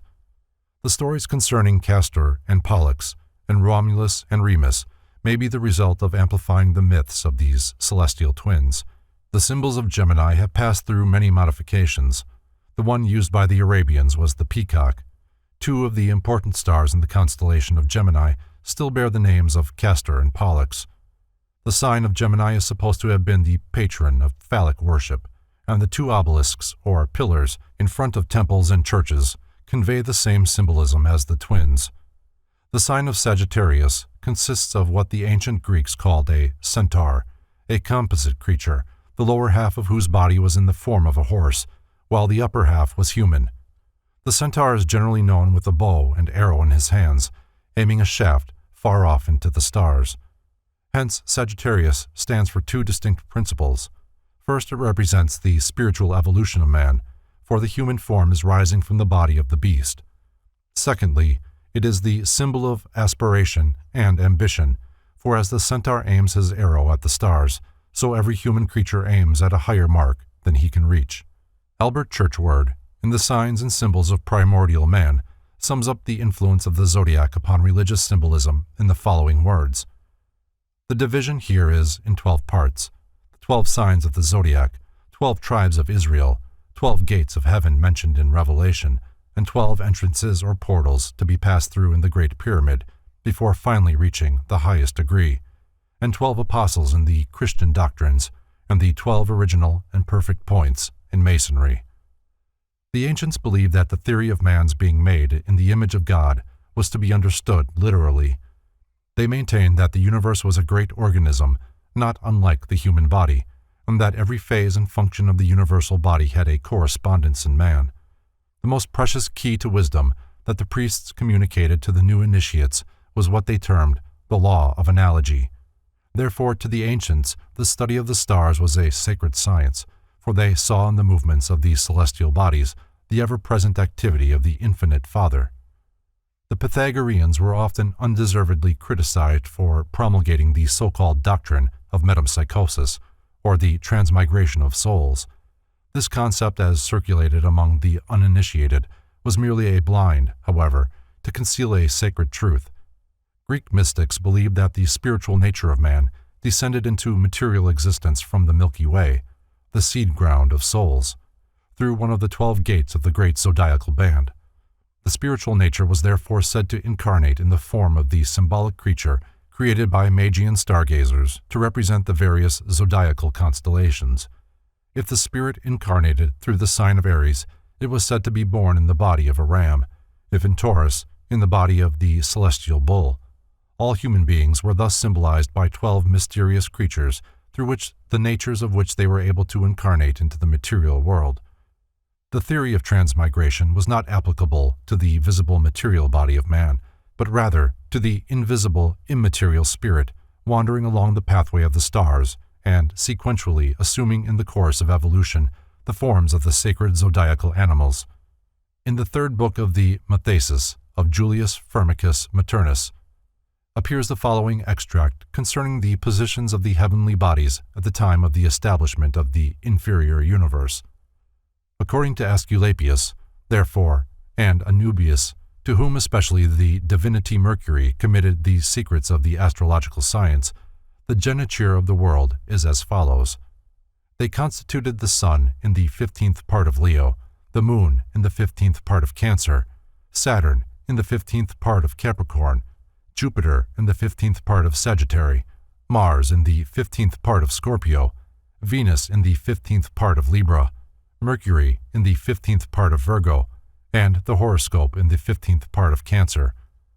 Conformably to this geniture, therefore, to these conditions of the stars, and the testimonies which they adduce in confirmation of this geniture, they are of opinion that the destinies of men, also, are disposed in accordance with the above arrangement, as may be learnt from that book of Aesculapius which is called 10,000, or an innumerable multitude of genitures, in order that nothing in the several genitures of men may be found to be discordant with the above-mentioned geniture of the world.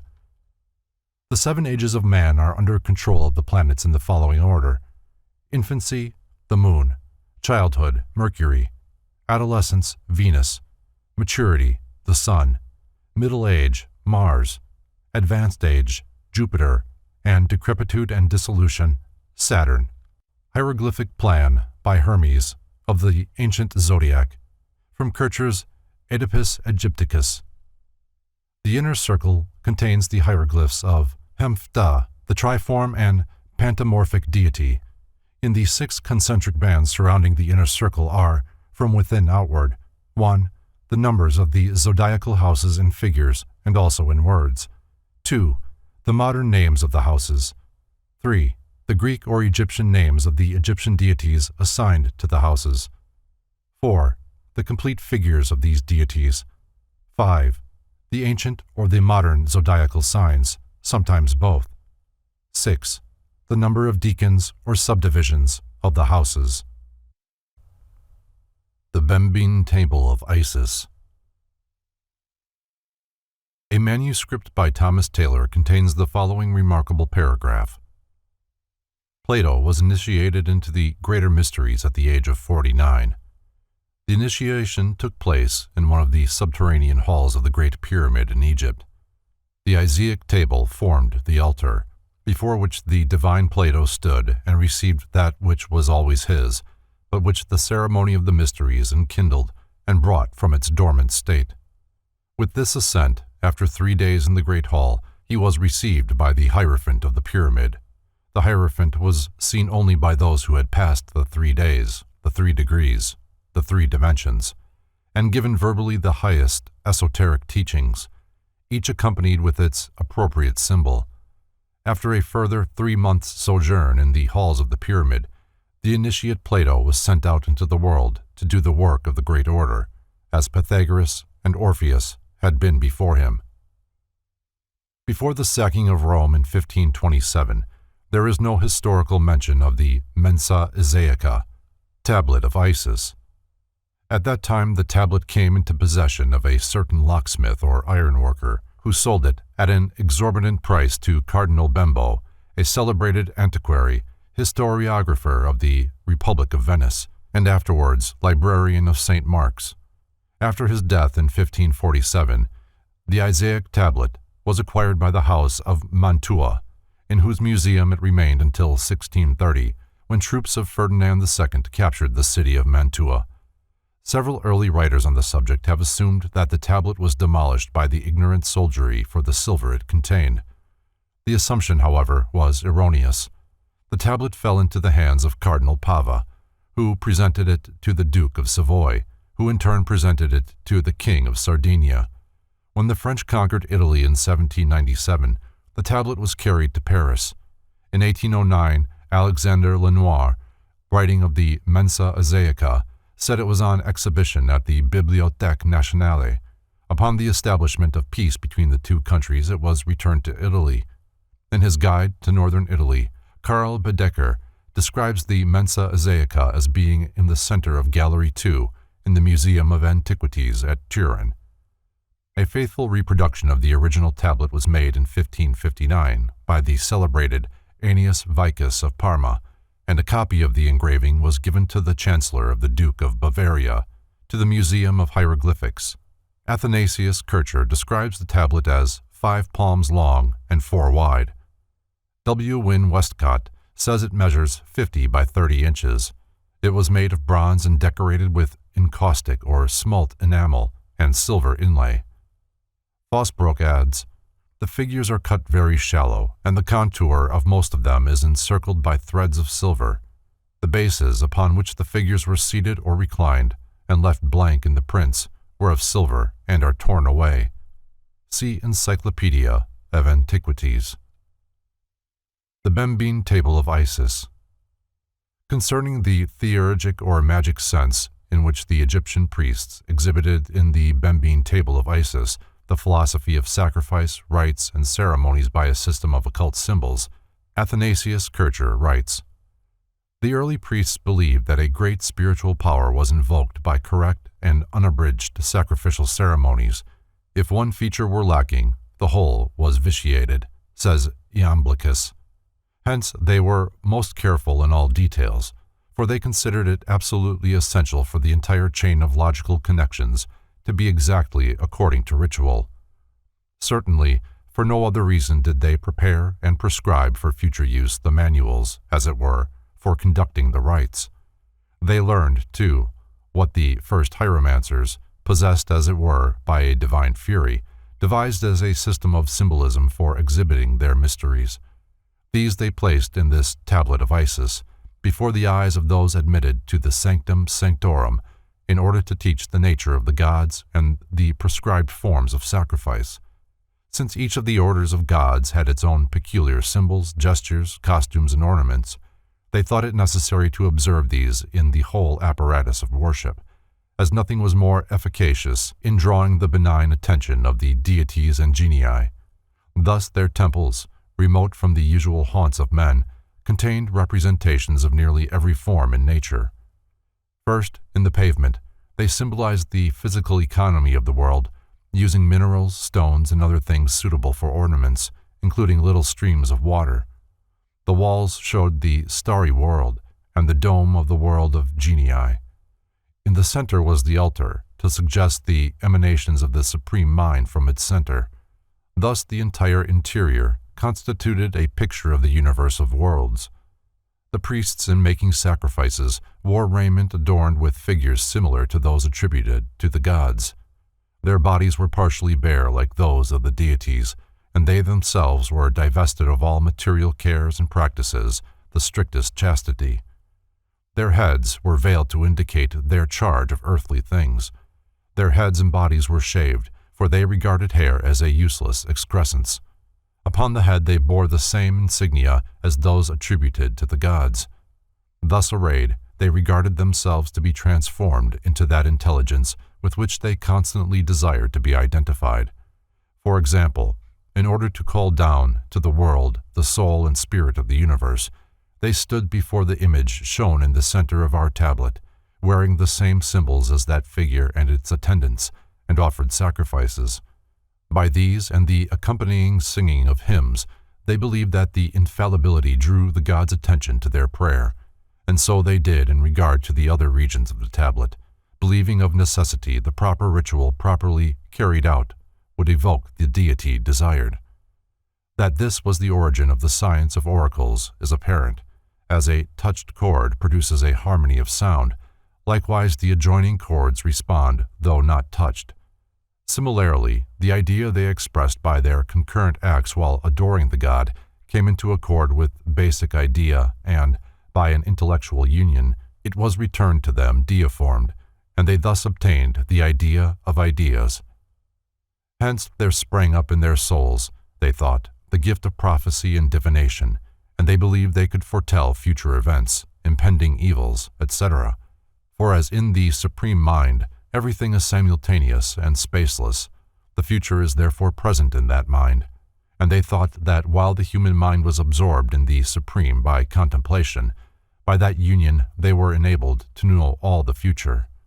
Nearly all that is represented in our tablet consists of amulets, which, by analogy above described, would inspire them, under the described conditions, with the virtues of the supreme power and enable them to receive good and avert evil.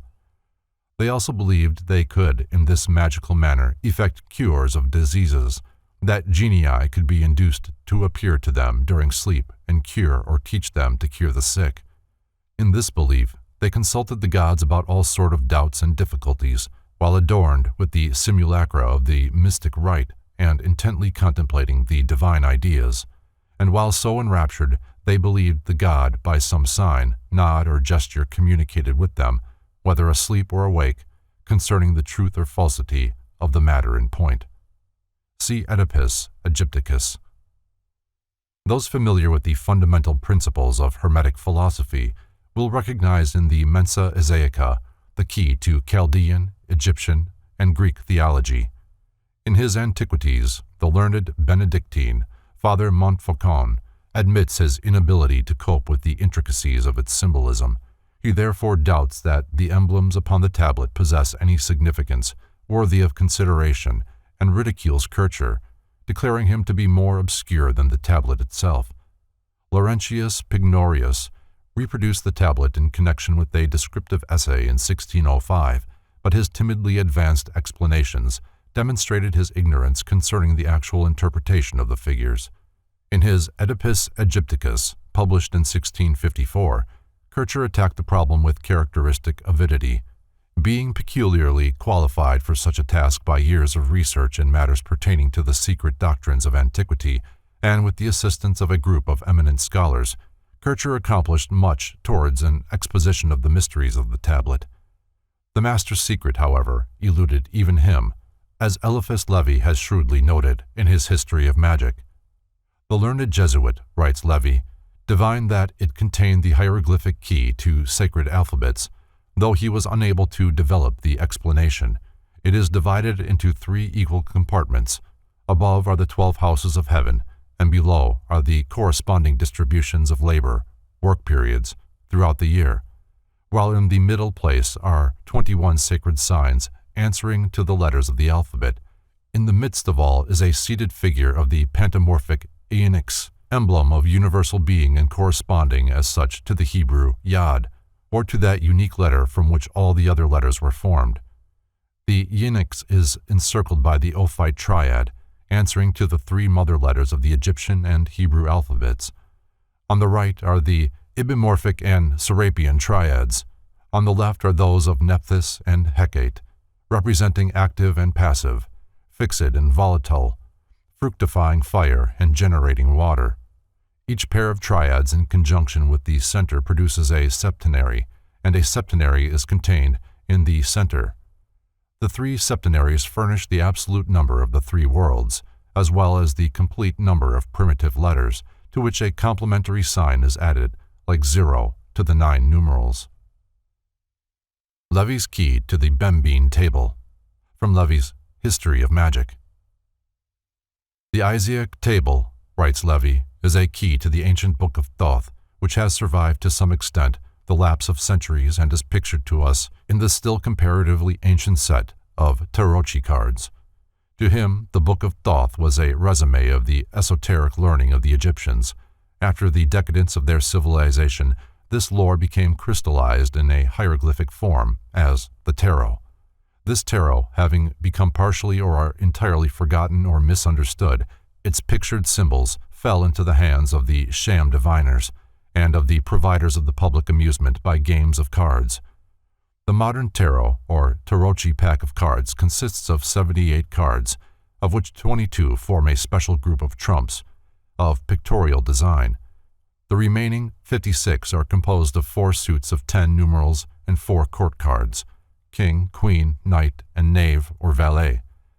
The suits are swords, militarism, cups, sacerdocy, clubs or wands, agriculture, and shekels or coins, commerce, answering respectively to our spades, hearts, clubs, and diamonds. Our purpose is with the 22 trumps. These form the special characteristic of the pack and are the lineal descendants of the hieroglyphics of the tarot. These 22 respond to the letters of the Hebrew and other sacred alphabets, which fall naturally into three classes of a trio of mothers, a heptad of doubles, and a duodecad of simple letters. They are also considered as a triad of heptads, and one apart, a system of initiation and an uninitiate. See Westcott's The Isaiah Tablet.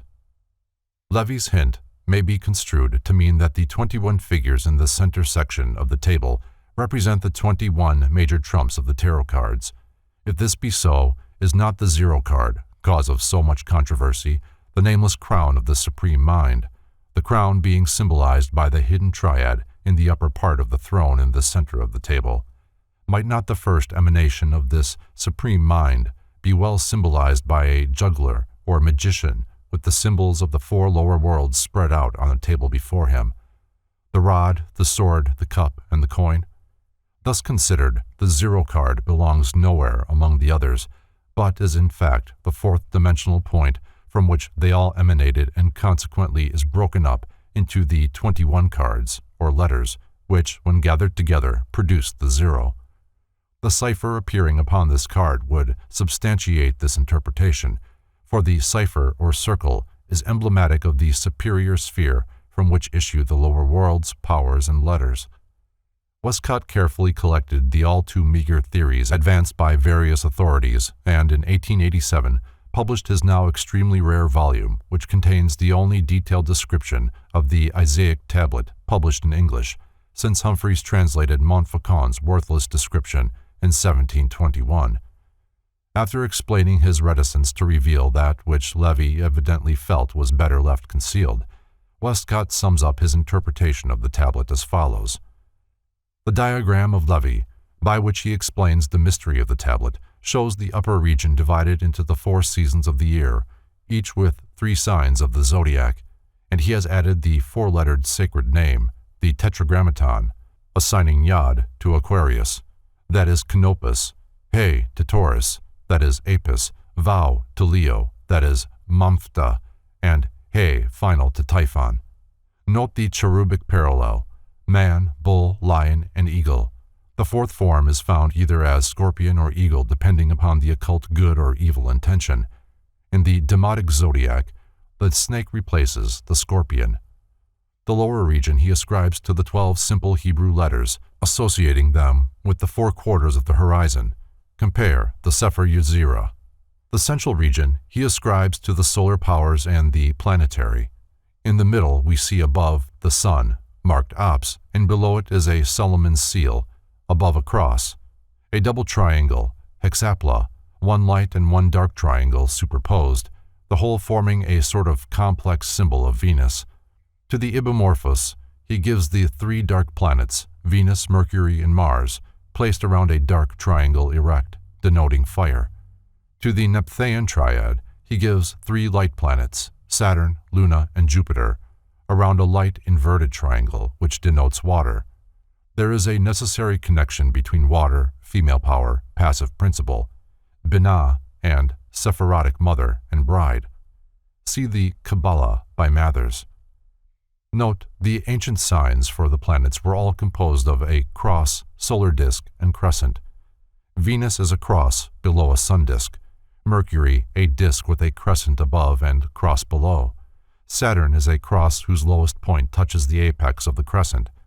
Jupiter is a crescent whose lowest point touches the left-hand end of a cross. All these are deep mysteries. Note that Levy in his original plate transposed Serapis and Hecate, but not the Apis noir and Apis blanc, perhaps because of the head of Bes being associated by him with Hecate. Note that having referred the 12 simple letters to the lower, the 7 doubles must correspond to the central region of the planets, and then the great triad, AMS, the mother letters representing air, water, and fire, remain to be pictured, around S the central Iynx, or Yod, by the Ophinian triad, the two serpents and the leonine sphinx. Levy's word, ops, in the center in the Latin ops, terra, genius of the earth, and the Greek ops, Rhea, or Kubel, Sibyl, often draws a goddess seated in a chariot drawn by lions. She is crowned with turrets and holds a key. See the Isaic tablet. Westcott's key to the Bembine table. From Westcott's The Isaic tablet. Zoroaster declared that the number 3 shines throughout the world. This is revealed in the Bembine table by a series of triads representing the creative impulses. Of the Isaic table, Alexander Lenoir writes, "The Isaic table, as a work of art, is not of great interest. It is but a composition, rather cold and insignificant, whose figures, summarily sketched and methodically placed near each other, give but little impression of life. But if, on the contrary, after examining it, we understand the purpose of the author, we become soon convinced that the Isaic table is an image of the heavenly sphere, divided into small parts to be used very like for general teaching. According to that idea, we can conclude that the Isaic table was originally the introduction to a collection, followed by the Mysteries of Isis. It was engraved on copper in order to be used in the ceremonial of initiation. See New Essay on the Isaic Table." The essay, published in French by Alexandre Lenoir in 1809, while curious and original, contains little real information on the tablet, which the author seeks to prove was an Egyptian calendar or astrological chart. As both Montfaucon and Lenoir, in fact all writers on the subject since 1651, either have based their work upon that of Kircher or have been influenced considerably by him, a careful translation has been made of the latter's original article, 80 pages of 17th century Latin. The double-page plate at the beginning of this chapter is a faithful reproduction made by Kircher from the engraving in the Museum of Hieroglyphics. The small letters and numbers used to designate the figures were added by him to clarify his commentary and will be used for the same purpose in this work. Like nearly all religious and philosophical antiquities, the Bembine table of Isis has been the subject of much controversy. In a footnote, A. E. Waite, unable to differentiate between the true and the purported nature of the origin of the tablet, echoes the sentiments of J. G. Wilkinson, another eminent exotericus. The original table is exceedingly late and is roughly termed a forgery. On the other hand, Edward Winckelmann, a man of profound learning, defends the genuineness and antiquity of the tablet. A sincere consideration of the Mensa Isaica discloses one fact of paramount importance, that although whoever fashioned the table was not necessarily an Egyptian, he was an initiate of the highest order, conversant with the most arcane tenets of Hermetic esotericism. Symbolism of the Bembine table. The following necessarily brief elucidation of the Bembine table is based upon a digest of the writings of Kircher supplemented by other information gleaned by the present author from the mystical writings of the Chaldeans, Hebrews, Egyptians, and Greeks. The temples of the Egyptians were so designed that the arrangement of chambers, decorations, and utensils was all of symbolic significance, as shown by the hieroglyphics that covered them.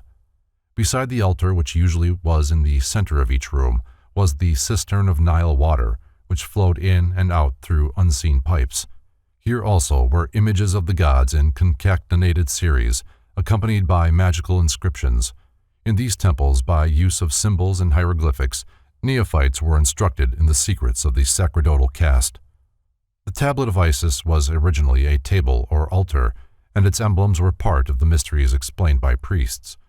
Tables were dedicated to the various gods and goddesses. In this case, Isis was so honored. The substances from which the tables were made differed according to the relative dignities of the deities. The tables consecrated to Jupiter and Apollo were of gold. Those to Diana, Venus, and Juno were of silver. Those to the other superior gods, of marble. Those to the lesser divinities, of wood. Tables were also made of metals corresponding to the planets governed by the various celestials. As food for the body is spread on a banquet table, so on these sacred altars were spread the symbols which, when understood, feed the invisible nature of man. In his introduction to the table, Kircher summarizes its symbolism thus: it teaches, in the first place, the whole constitution of the threefold world, archetypal, intellectual, and sensible. The supreme divinity is shown moving from the center to the circumference of a universe made up of both sensible and inanimate things, all of which are animated and agitated by the one supreme power which they call the Father Mind, and represented by a threefold symbol. Here also are shown three triads from the Supreme One, each manifesting one attribute of the first Trimurti. These triads are called the foundation, or the base of all things. In the table is also set forth the arrangement and distribution of those divine creatures that aid the Father Mind in the control of the universe. Here, in the upper panel, are to be seen the governors of the worlds, each with its fiery, ethereal, and material insignia. Here also, in the lower panel, are the Fathers of Fountains, whose duty it is to care for and preserve the principles of all things and sustain the inviolable laws of nature. Here are the gods of the spheres, and also those who wander from place to place, laboring with all substances and forms, zonia and azonia, grouped together as figures of both sexes, with their faces turned to their superior deity. The Mensa Isaica, which is divided horizontally into 3 chambers or panels, may represent the ground plan of the chambers in which the Isaic mysteries were given.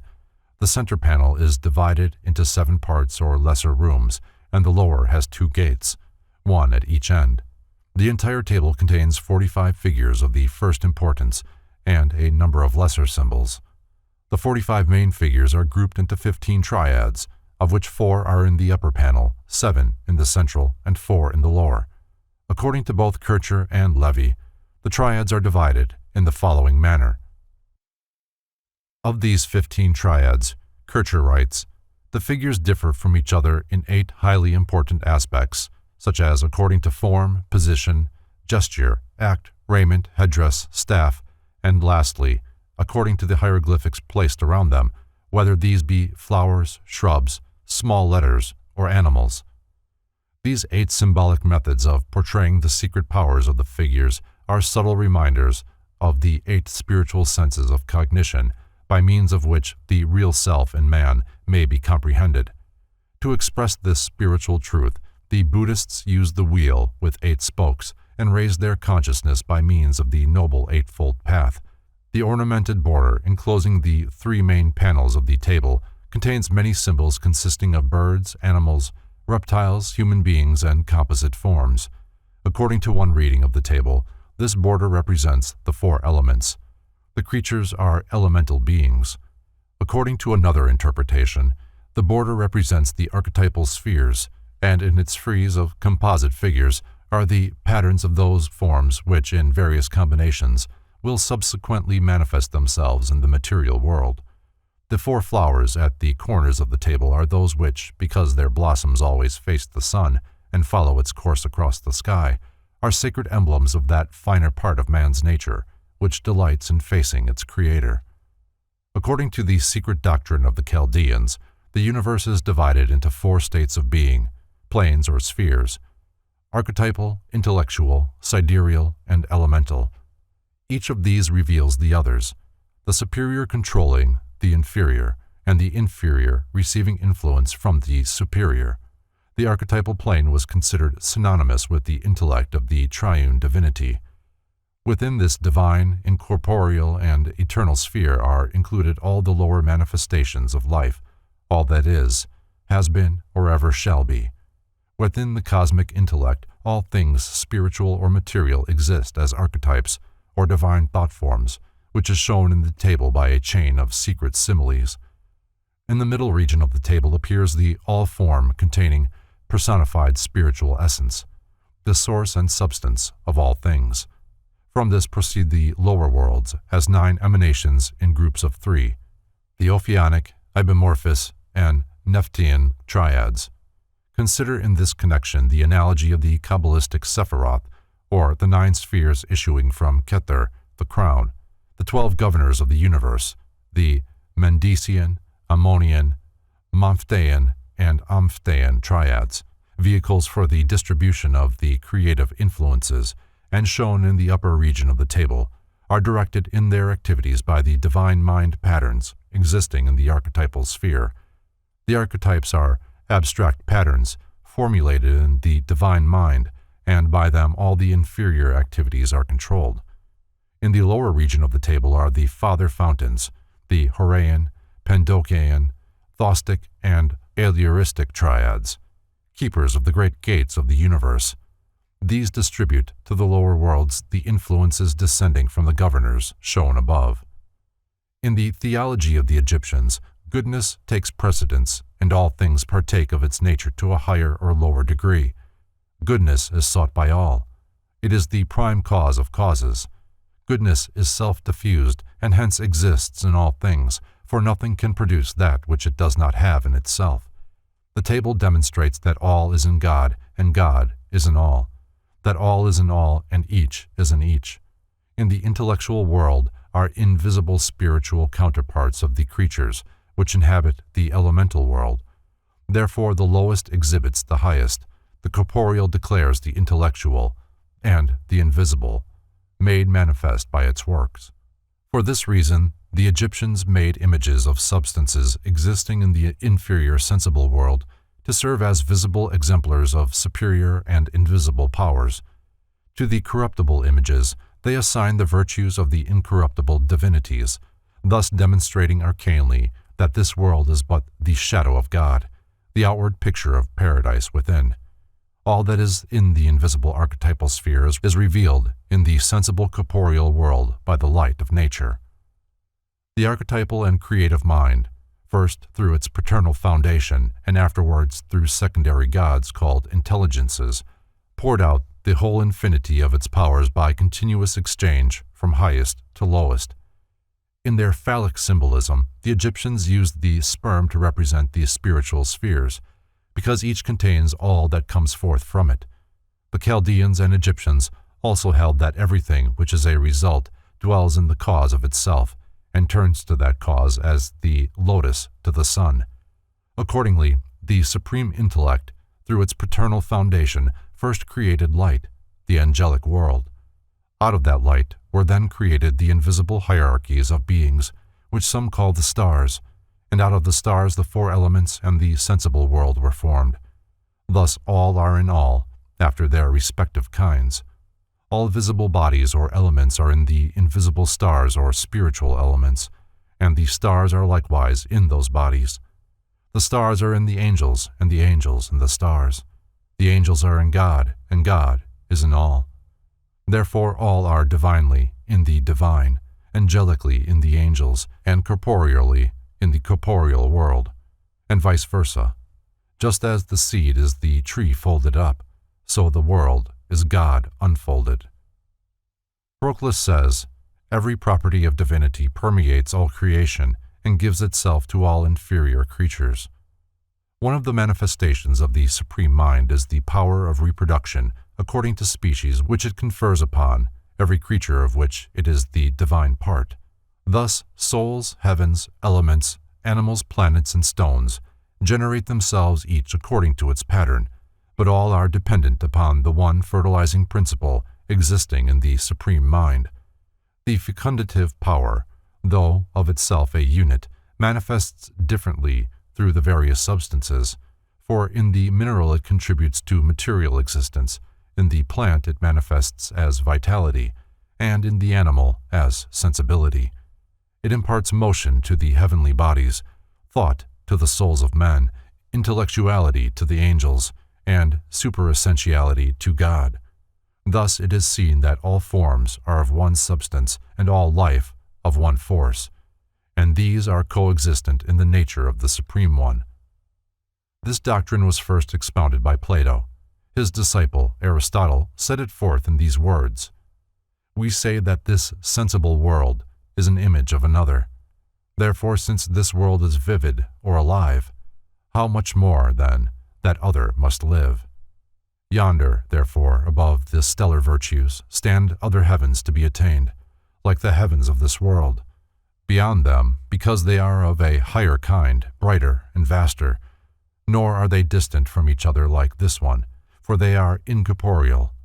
Yonder too exists an earth, not of inanimate matter, but vivid with animal life and all natural terrestrial phenomena like this one, but of other kinds and perfections. There are plants also, and gardens, and flowing water. There are aquatic animals, but of nobler species. Yonder is air and life appropriate to it, all immortal. And although the life there is analogous to ours, yet it is nobler, seeing that it is intellectual, perpetual, and unalterable. For if anyone should object and ask, how in the world, above do the plants, etc., above mentioned, find footing, we should answer that they do not have objective existence, for they were produced by the primal author in an absolute condition and without exteriorization. They are therefore in the same case as intellect and soul. They suffer no defect such as waste and corruption, since the beings yonder are full of energy, strength, and joy, as living in a life sublime, and being the issue of one fount and of one quality, compounded of all like sweet savors, delicate perfumes, harmonious color and sound, and other perfections. Nor do they move violently about, nor intermix nor corrupt each other, but each perfectly preserves its own essential character, and they are simple and do not multiply as corporeal beings do. In the midst of the table is a great covered throne with a seated female figure representing Isis, but here called the Pantomorphic Eunuchs. G.R.S. Mead defines the eunuchs as a transmitting intelligence. Others have declared it to be a symbol of universal being. Over the head of the goddess, the throne is surmounted by a triple crown, and beneath her feet is the house of material substance. The threefold crown is here symbolic of the triune divinity, called by the Egyptians the Supreme Mind, and described in the Sefer HaZohar as being hidden and unrevealed. According to the Hebrew system of Kabbalism, the tree of the Sephiroth was divided into two parts, the upper invisible and the lower visible. The upper consisted of 3 parts and the lower of 7. The 3 uncognizable Sephiroth were called Kether, the crown, Chokhmah, wisdom, and Binah, understanding. These are too abstract to permit of comprehension, whereas the lower 7 spheres that came forth from them were within the grasp of human consciousness. The central panel contains 7 triads of figures. These represent the lower Sephiroth, all emanating from the concealed threefold crown over the throne. Kircher writes, the throne denotes the diffusion of the triform supreme mind along the universal paths of the 3 worlds. Out of these 3 intangible spheres emerges the sensible universe, which Plutarch calls the House of Horns, and the Egyptians, the Great Gate of the Gods. The top of the throne is in the midst of diffused serpent-shaped flames, indicating that the Supreme Mind is filled with light and life, eternal and incorruptible, removed from all material contact. How the Supreme Mind communicated his fire to all creatures is clearly set forth in the symbolism of the table. The divine fire is communicated to lower spheres through the universal power of nature, personified by the world virgin, Isis, here denominated the eunuchs, or the polymorphous all-containing universal idea. The world idea is here used in its Platonic sense. Plato believed that there are eternal forms of all possible things which exist without matter, and to these eternal and immaterial forms he gave the name of ideas. In the Platonic sense, ideas were the patterns according to which the deity fashioned the phenomenal or archetypal world. Sir W. Hamilton. Kircher describes the 21 figures in the central panel thus. 7 principal triads corresponding to 7 superior worlds are shown in the central section of the table. They all originate from the fiery, invisible archetype, the triple crown of the throne. The first, the Ophionic or Eunuchs triad, VSW, corresponds to the vital and fiery world and is the first intellectual world, called by the ancients the Etherium. Zoroaster says of it, "Oh, what rigorous rulers this world has." The second, or Ibimorphous triad, OQR, corresponds to the second intellectual or ethereal world and is concerned with the principle of humidity. The third, or Nephtheian triad, XYZ, corresponds to the third intellectual and ethereal world and is concerned with fecundity. These are the three triads of the ethereal worlds, which correspond to the Father Foundation. Then follow the four triads of the sensible or material worlds, of which the first two correspond to the sidereal worlds, namely Osiris and Isis, sun and moon, indicated by two bulls.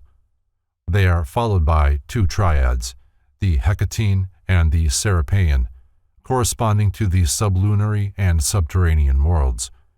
These complete the 7 worlds of primary genii ruling the natural universe. Psellus quotes Zoroaster. The Egyptians and the Chaldeans taught that there were 7 corporeal worlds, i.e., worlds ruled by the intellectual powers.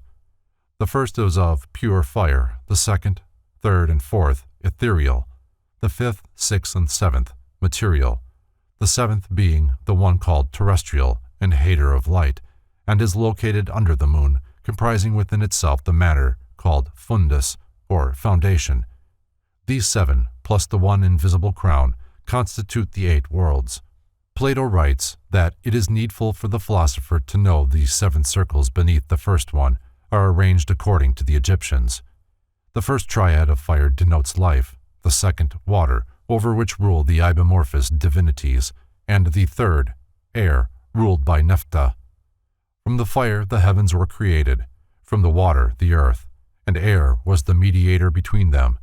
In the Sephirah Yetzirah, it is said that from the 3 originate the 7, i.e., the height, the depth, the east, the west, the north, and the south, and the holy temple in the center, sustaining them all.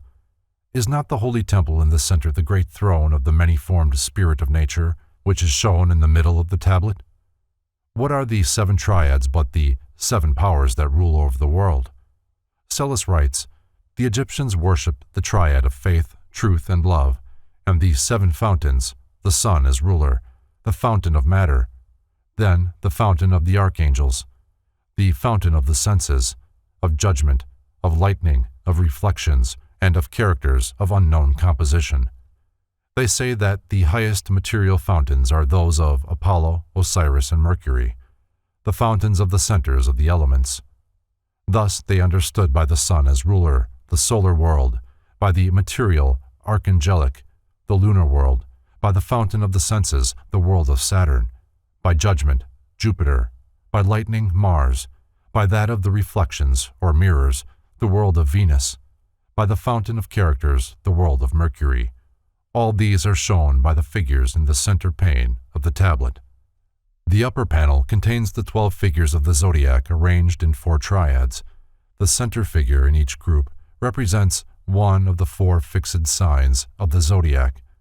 S is the sign of Aquarius, Z, Taurus, C, Leo, and G, Scorpio. These are called the Fathers.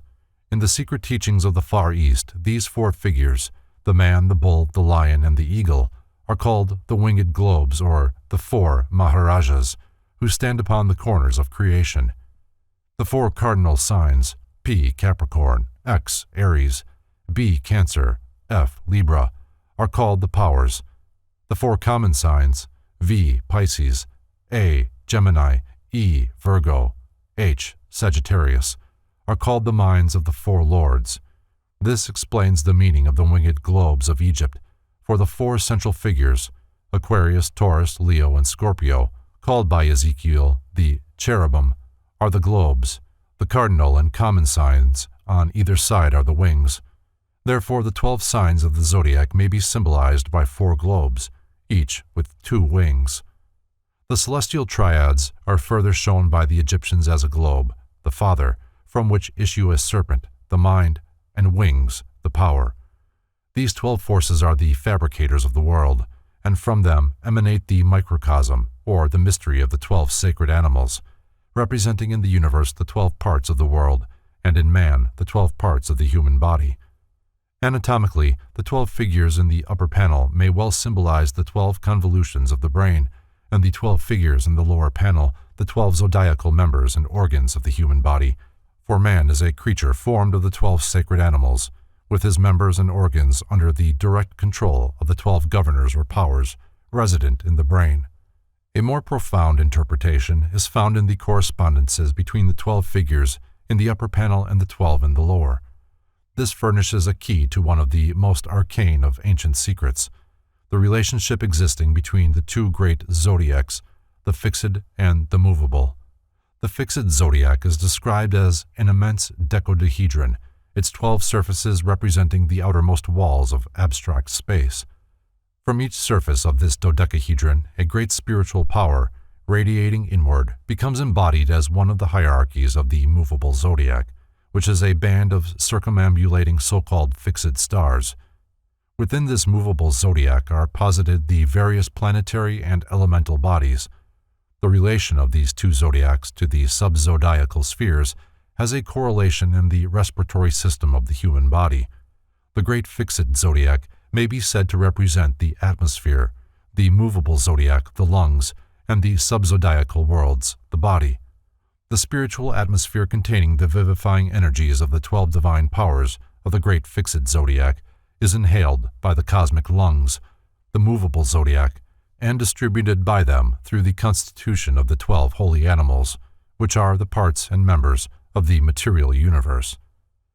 The functional cycle is completed when the poisonous effluvia of the lower worlds collected by the movable zodiac are exhaled into the fixed zodiac, there to be purified by passing through the divine natures of its 12 eternal hierarchies. The table as a whole is susceptible of many interpretations.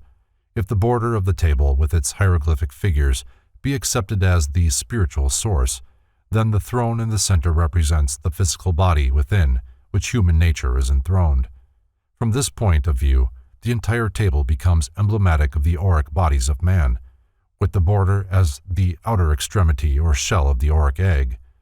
If the throne be accepted as the symbol of the spiritual sphere, the border typifies the elements, and the various panels surrounding the central one become emblematic of the worlds or planes emanating from the one divine source. If the table be considered from a purely physical basis, the throne becomes symbolic of the generative system, and the table reveals the secret processes of embryology as applied to the formation of the material worlds. If a purely physiological and anatomical interpretation be desired, the central throne becomes the heart, the ibimorphous triad, the mind, the Nephtheian triad, the generative system, and the surrounding hieroglyphics, the various parts and members of the human body. From the evolutionary viewpoint, the central gate becomes the point of both entrance and exit. Here also is set forth the process of initiation, in which the candidate, after passing successfully through the various ordeals, is finally brought into the presence of his own soul, which he alone is capable of unveiling. If cosmogony be the subject of consideration, the central panel represents the spiritual worlds, the upper panel the intellectual worlds, and the lower panel the material worlds. The central panel may also symbolize the 9 invisible worlds and the creature marked T, the physical nature, the footstool of Isis, the spirit of universal life. Considered in the light of alchemy, the central panel contains the metals and the borders of the alchemical processes. The figure seated on the throne is the universal Mercury, the stone of the wise. The flaming canopy of the throne above is the divine sulfur, and the cube of earth beneath is the elemental salt. The 3 triads, or the paternal foundation, in the central panel represent the silent watchers, the 3 invisible parts of the nature of man. The 2 panels on either side are the quaternary lower nature of man. In the central panel are 21 figures. This number is sacred to the sun, which consists of 3 great powers, each with 7 attributes, and by Kabbalistic reduction, 21 becomes 3, or the great triad. It will yet be proved that the table of Isis is directly connected with Egyptian Gnosticism, for in a Gnostic papyrus preserved in the Bodleian Library, there is a direct reference to the 12 fathers or paternities, beneath whom are 12 fountains. See Egyptian Magic by SSDD.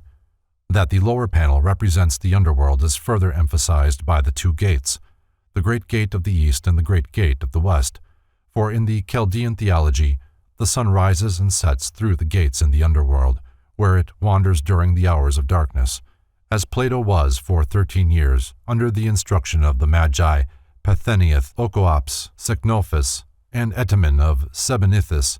His philosophy consequently is permeated with the Chaldean and Egyptian system of triads. The Bembine Table is a diagrammatic exposition of the so-called Platonic philosophy, for in its design is epitomized the entire theory of mystic cosmogony and generation. The most valuable guide to the interpretation of this table is the Commentaries of Proclus on the Theology of Plato. The Chaldean oracles of Zoroaster also contains many allusions to the theogonic principles which are demonstrated by the table. The Theogony of Hesiod contains the most complete account of the Greek cosmogony myth. Orphic cosmogony has left its impress upon the various forms of philosophy and religion, Greek, Egyptian, and Syrian, which it contacted. Chief of the Orphic symbols was the mundane egg, from which Phanes sprang into light. Thomas Taylor considers the Orphic egg to be synonymous with the mixture from bound and infinity mentioned by Plato in the Philebus.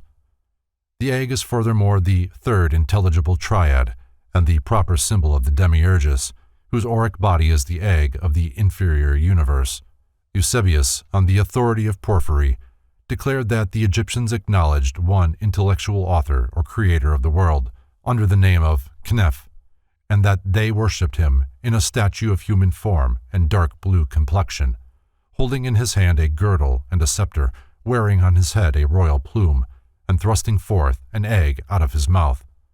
See an analysis of the Egyptian mythology. While the Bembine Table is rectangular-shaped, it signifies philosophically the Orphic egg of the universe with its contents. In the esoteric doctrines, the supreme individual achievement is the breaking of the Orphic egg, which is equivalent to the return of the spirit to the nirvana, the absolute condition of the Oriental mystics. The New Pantheon by Samuel Boyce contains 3 plates showing various sections of the Bembine Table. The author, however, makes no important contribution to the knowledge of the subject. In the mythology and fables of the ancients explained from history, the Abbé Bagnière devotes a chapter to a consideration of the Mensa Isaica. After reviewing the conclusions of Montfaucon, Kircher, and Pignorius, he adds, "I am of the opinion that it was a votive table, which some prince or private person had consecrated to Isis as an acknowledgment for some benefit which he believed she had conferred upon him." Wonders of Antiquity. It was a common practice among the early Egyptians, Greeks, and Romans to seal lighted lamps in the sepulchres of their dead as offerings to the god of death. Possibly it was also believed that the deceased could use these lights in finding his way through the valley of the shadow. Later, as the custom became generally established, not only actual lamps, but miniatures of them in terracotta were buried with the dead. Some of the lamps were enclosed in circular vessels for protection, and instances have been recorded in which the original oil was found in them in a perfect state of preservation after more than 2,000 years. There is ample proof that many of these lamps were burning when the sepulchres were sealed, and it has been declared that they were still burning when the vaults were opened hundreds of years later.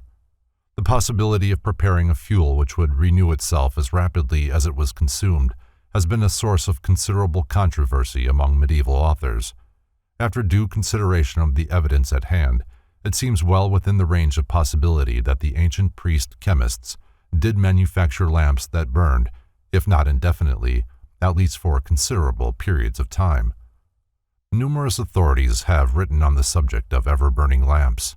W. Wynne Westcott estimates the number of writers who have given the subject consideration as more than 150, and H. P. Blavatsky as 173.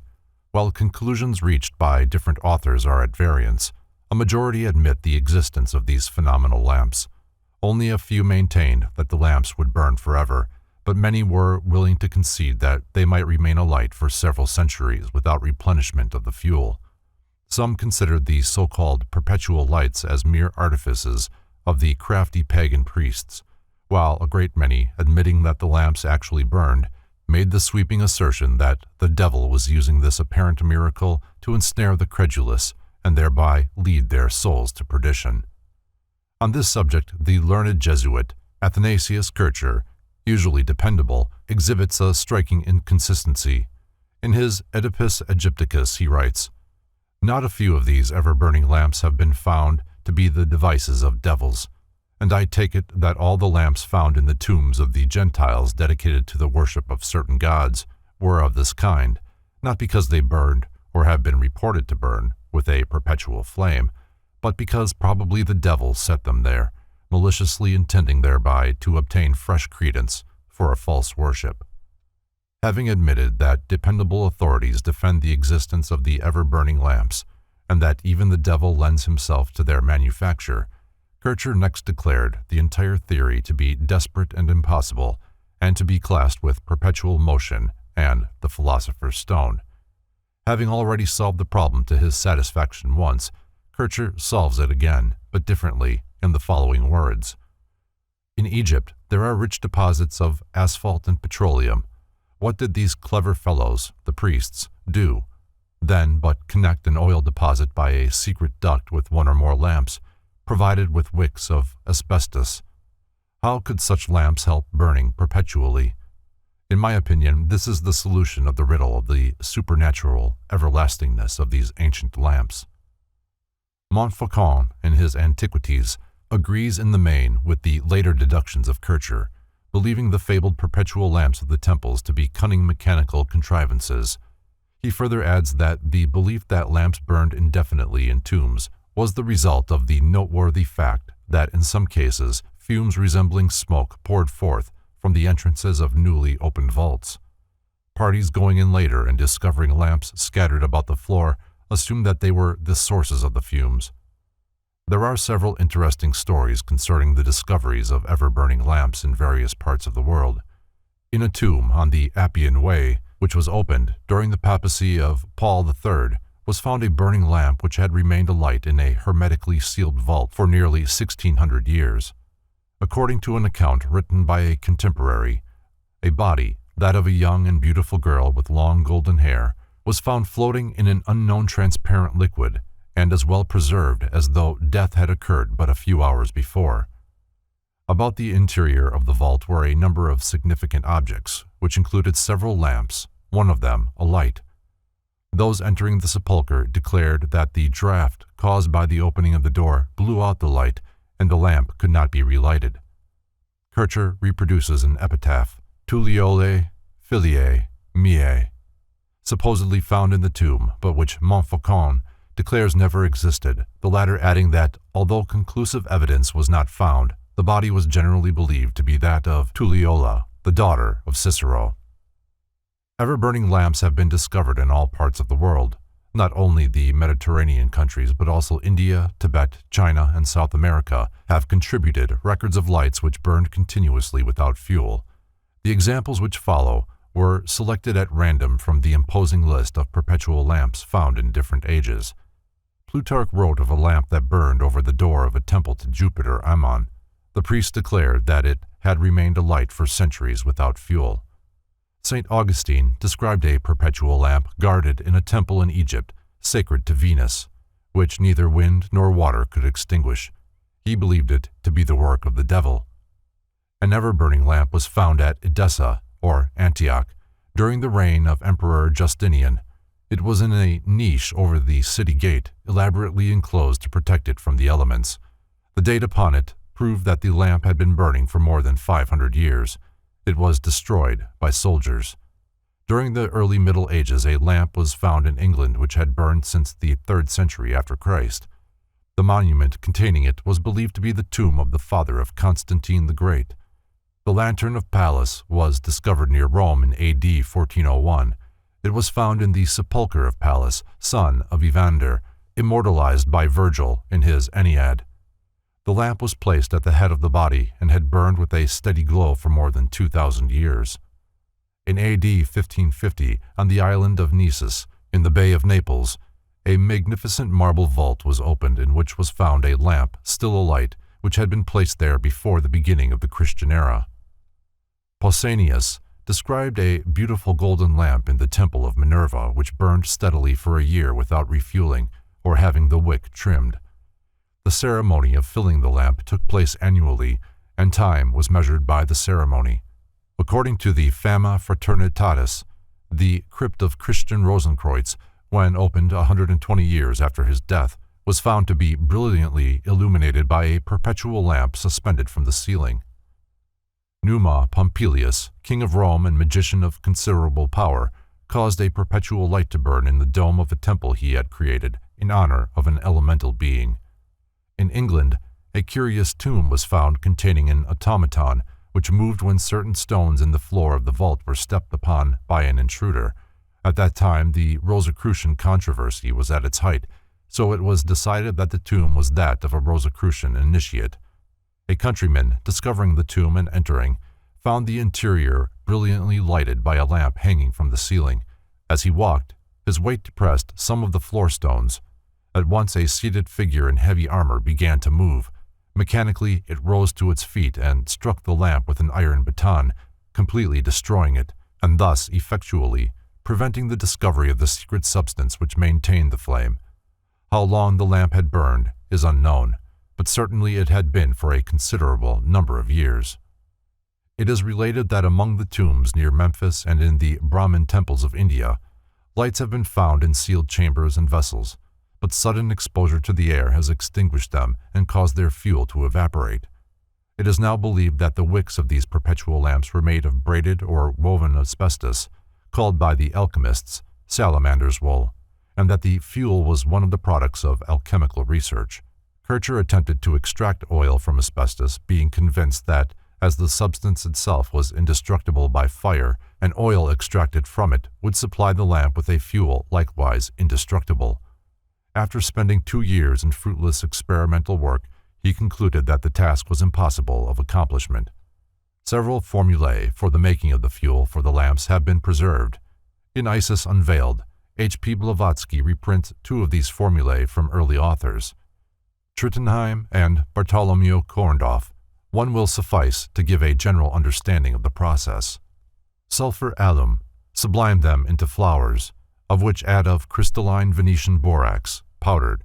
Upon these effuse high rectified spirit of wine, and digest it, then abstract it and pour on fresh. Repeat this so often till the sulfur melts like wax without any smoke. Upon a hot plate of brass, this is for the pabulum, but the wick is to be prepared after this manner. Gather the threads of thrums of the lapis asbestos to the thickness of your middle and the length of your little finger. Then put them into a Venetian glass, and covering them over with the aforesaid depurated sulfur or aliment, set the glass in sand for the space of 24 hours, so hot that the sulfur may bubble all the while. The wick, being thus besmeared and anointed, is to be put into a glass like a scallop shell, in such a manner that some part of it may lie above the mass of prepared sulfur. Then, setting this glass upon hot sand, you must melt the sulfur, so that it may lay hold of the wick, and when it is lighted, it will burn with a perpetual flame, and you may set this lamp in any place where you please. The Greek Oracles. The worship of Apollo included the establishment and maintenance of places of prophecy, by means of which the gods could communicate with mankind and reveal futurity to such as deserved the boon. The early history of Greece abounds with accounts of talking trees, rivers, statues, and caves in which nymphs, dryads, or daemons had taken up their abodes, and from which they delivered oracles. While Christian authors have tried to prove that oracular revelations were delivered by the devil for the purpose of misleading humanity, they have not dared to attack the theory of oracles because of the repeated reference to it in their own sacred writings. If the onyx stones on the shoulders of Israel's high priest made known by their flashings the will of Jehovah, then a black dove, temporarily endowed with the faculty of speech, could indeed pronounce oracles in the temple of Jupiter Ammon. If the witch of Endor could invoke the shade of Samuel, who in turn gave prophecies to Saul, could not a priestess of Apollo call up the specter of her liege to foretell the destiny of Greece? The most famous oracles of antiquity were those of Delphi, Dodona, Trophonius, and Latona, of which the talking oak trees of Dodona were the oldest.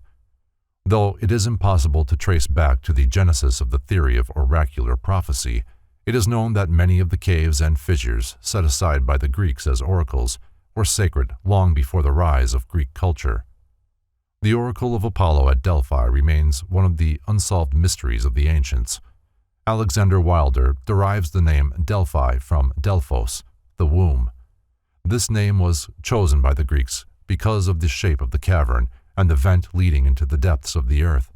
The original name of the oracle was Pytho, so called because its chambers had been the abode of the great serpent Python, a fearsome creature that had crept out of the slime left by the receding flood that had destroyed all human beings except Deucalion and Pyrrha.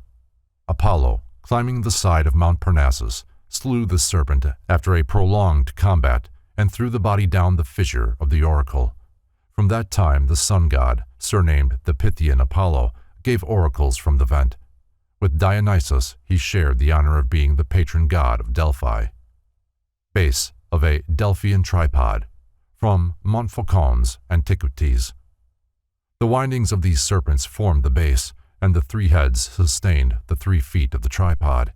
It is impossible to secure satisfactory information concerning the shape and size of the celebrated Delphian tripod. Theories concerning it are based, in most part, upon small ornamental tripods discovered in various temples. The Delphian tripod restored, from Beaumont's Gleanings of Antiquities. According to Beaumont, the above is the most authentic form of the Delphian tripod extant, but as the tripod must have changed considerably during the life of the oracle, hasty conclusions are unwise. In his description of the tripod, Beaumont divides it into 4 parts. 1. A frame with 3. 2. A reverberating basin or bowl set in the frame. 3. A flat plate or table upon which the Pythia sat. And 4. A cone-shaped cover over the table, which completely concealed the priestess, and from beneath which her voice sounded forth in weird and hollow tones. Attempts have been made to relate the Delphian tripod with the Jewish Ark of the Covenant. The frame of 3 legs was likened to the Ark of the Covenant, the flat plate or table to the mercy seat, and the cone-shaped covering to the tent of the tabernacle itself. This entire conception differs widely from that popularly accepted, but discloses a valuable analogy between Jewish and Greek symbolism. After being vanquished by Apollo, the spirit of Python remained at Delphi as the representative of his conqueror, and it was with the aid of his effluvium that the priestess was able to become en rapport with the god. The fumes rising from the fissure of the oracle were supposed to come from the decaying body of Python. The name Pythoness, or Pythia, given to the female hierophant of the oracle, means literally one who has been thrown into a religious frenzy by inhaling fumes rising from decomposing matter. It is of further interest to note that the Greeks believed the oracle of Delphi to be the umbilicus of the earth, thus proving that they considered the planet an immense human being. The connection between the principle of oracular revelation and the occult significance of the navel is an important secret belonging to the ancient mysteries. The Pythian Apollo, from Historia Deorum Fadidicorum. Apollo, the twin brother of Diana, was the son of Jupiter and Latona. Apollo was fully adult at the time of his birth. He was considered to be the first physician and the inventor of music and song. The Greeks also acclaimed him to be the father of the bow and arrow. The famous temple of Apollo at Delphi was rebuilt 5 times. The first temple was formed only of laurel branches. The second was somewhat similar. The third was brass, and the 4th and 5th were probably of marble, of considerable size and great beauty. No other oracle in Greece equaled in magnificence that of Delphi in the zenith of its power. Writers declared that it contained many statues of solid gold and silver, marvelous ornaments, and implements of the most valuable materials and beautiful workmanship, donated by princes and kings who came from all parts of the civilized world to consult the spirit of Apollo dwelling in this sanctuary. The oracle, however, is much older than the foregoing account indicates. A story of this kind was probably invented by the priests to explain the phenomena to those inquisitive persons whom they did not consider worthy of enlightenment regarding the true esoteric nature of the oracle. Some believe that the Delphic fissure was discovered by a Hyperborean priest, but as far back as recorded history goes, the cave was sacred, and persons came from all parts of Greece and the surrounding countries to question the daemon who dwelt in its chimney-like vent. Priests and priestesses guarded it closely and served the spirit who dwelt therein and who enlightened humanity through the gift of prophecy. The story of the original discovery of the oracle is somewhat as follows. Shepherds tending their flocks on the side of Mount Parnassus were amazed at the peculiar antics of goats that wandered close to a great chasm on its southwestern spur. The animals jumped about as though trying to dance and emitted strange cries unlike anything before heard. At last one of the shepherds, curious to learn the cause of the phenomenon, approached the vent, from which were rising noxious fumes. Immediately he was seized with a prophetic ecstasy. He danced with wild abandon, sang, jabbered inarticulate sounds, and foretold future events. Others went close to the fissure, with the same result. The fame of the place spread, and many came to learn of the future by inhaling the mephitic fumes, which exhilarated to the verge of delirium. Some of those who came, being unable to control themselves, and having temporarily the strength of madmen, tore themselves from those seeking to restrain them, and jumping into the vent, perished. In order to prevent others from doing likewise, a wall was erected around the fissure, and a prophetess was appointed to act as mediator between the oracle and those who came to question it. According to later authorities, a tripod of gold ornamented with carvings of Apollo in the form of Python, the great serpent, was placed over the cleft, and on this was arranged a specially prepared seat, so constructed that a person would have difficulty in falling off while under the influence of the oracular fumes. Just before this time, a story had been circulated that the fumes of the oracle arose from the decaying body of Python. It is possible that the oracle revealed its own origin. For many centuries, during its early history, virgin maidens were consecrated to the service of the oracle. They were called the Phoebades, or Pythiae, and constituted that famous order now known as the Pythian priesthood. It is probable that women were chosen to receive the oracles because their sensitive and emotional nature responded more quickly and completely to the fumes of enthusiasm. 3 days before the time set to receive the communications from Apollo, the virgin priestess began the ceremony of purification. She bathed in the Castalian well, abstained from all food, drank only from the fountain of Casotus, which was brought into the temple through concealed pipes, and just before mounting the tripod, she chewed a few leaves of the sacred bay tree. It has been said that the water was drugged to bring on distorted visions, or the priests of Delphi were able to manufacture an exhilarating and intoxicating gas, which they conducted by subterranean ducts and released into the shaft of the oracle several feet below the surface. Neither of these theories has been proved, however, nor does either in any way explain the accuracy of the predictions. When the young prophetess had completed the process of purification, she was clothed in sanctified raiment and led to the tripod, upon which she seated herself, surrounded by the noxious vapors rising from the yawning fissure. Gradually, as she inhaled the fumes, a change came over her. It was as if a different spirit had entered her body. She struggled, tore her clothing, and uttered inarticulate cries. After a time, her struggles ceased. Upon becoming calm, a great majesty seemed to possess her, and with eyes fixed on space and body rigid, she uttered the prophetic words. The predictions were usually in the form of hexameter verse, but the words were often ambiguous and sometimes unintelligible. Every sound that she made, every motion of her body, was carefully recorded by the 5 Hosai, or holy men, who were appointed as scribes to preserve the minutest details of each divination. The Hosai were appointed for life and were chosen from the direct descendants of Deucalion. After the oracle was delivered, the Pythia began to struggle again, and the spirit released her. She was then carried or supported to a chamber of rest where she remained till the nervous ecstasy had passed away. Iamblichus, in his dissertation on the Mysteries, describes how the spirit of the oracle, a fiery daemon, even Apollo himself, took control of the Pythoness and manifested through her. But the prophetess in Delphi whether she gives oracles to mankind through an attenuated and fiery spirit bursting from the mouth of the cavern, or whether being seated in the adytum on a brazen tripod, or on a stool with 4 feet, she becomes sacred to the god. Whichsoever of these is the case, she entirely gives herself up to a divine spirit and is illuminated with a ray of divine fire. And when, indeed, fire ascending from the mouth of the cavern circularly invests her in collected abundance, she becomes filled from it with a divine splendor. But when she places herself on the seat of the god, she becomes co-adapted to his stable prophetic power, and from both of these preparatory operations, she becomes wholly possessed by the god. And then, indeed, he is present with and illuminates her in a separate manner, and is different from the fire, the spirit, the proper seat, and, in short, from all the visible apparatus of the place, whether physical or sacred. Among the celebrities who visited the Oracle of Delphi were the immortal Apollonius of Tyana and his disciple Damis. He made his offerings, and, after being crowned with a laurel wreath and given a branch of the same plant to carry in his hand, he passed behind the statue of Apollo which stood before the entrance to the cave, and descended into the sacred place of the oracle.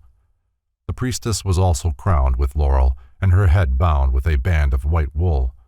Apollonius asked the oracle if his name would be remembered by future generations. The Pythoness answered in the affirmative, but declared that it would always be calumniated. Apollonius left the cavern in anger, but time has proved the accuracy of the prediction, for the early church fathers perpetuated the name of Apollonius as the Antichrist. For details of the story, see History de la Magi. The messages given by the virgin prophetess were turned over to the philosophers of the oracle, whose duty it was to interpret and apply them. The communications were then delivered to the poets, who immediately translated them into odes and lyrics, setting forth in exquisite form the statements supposedly made by Apollo and making them available for the populace. Serpents were much in evidence at the Oracle of Delphi. The base of the tripod upon which the Pythia sat was formed of the twisted bodies of 3 gigantic snakes. According to some authorities, one of the processes used to produce the prophetic ecstasy was to force the young priestess to gaze into the eyes of a serpent. Fascinated and hypnotized, she then spoke with the voice of God.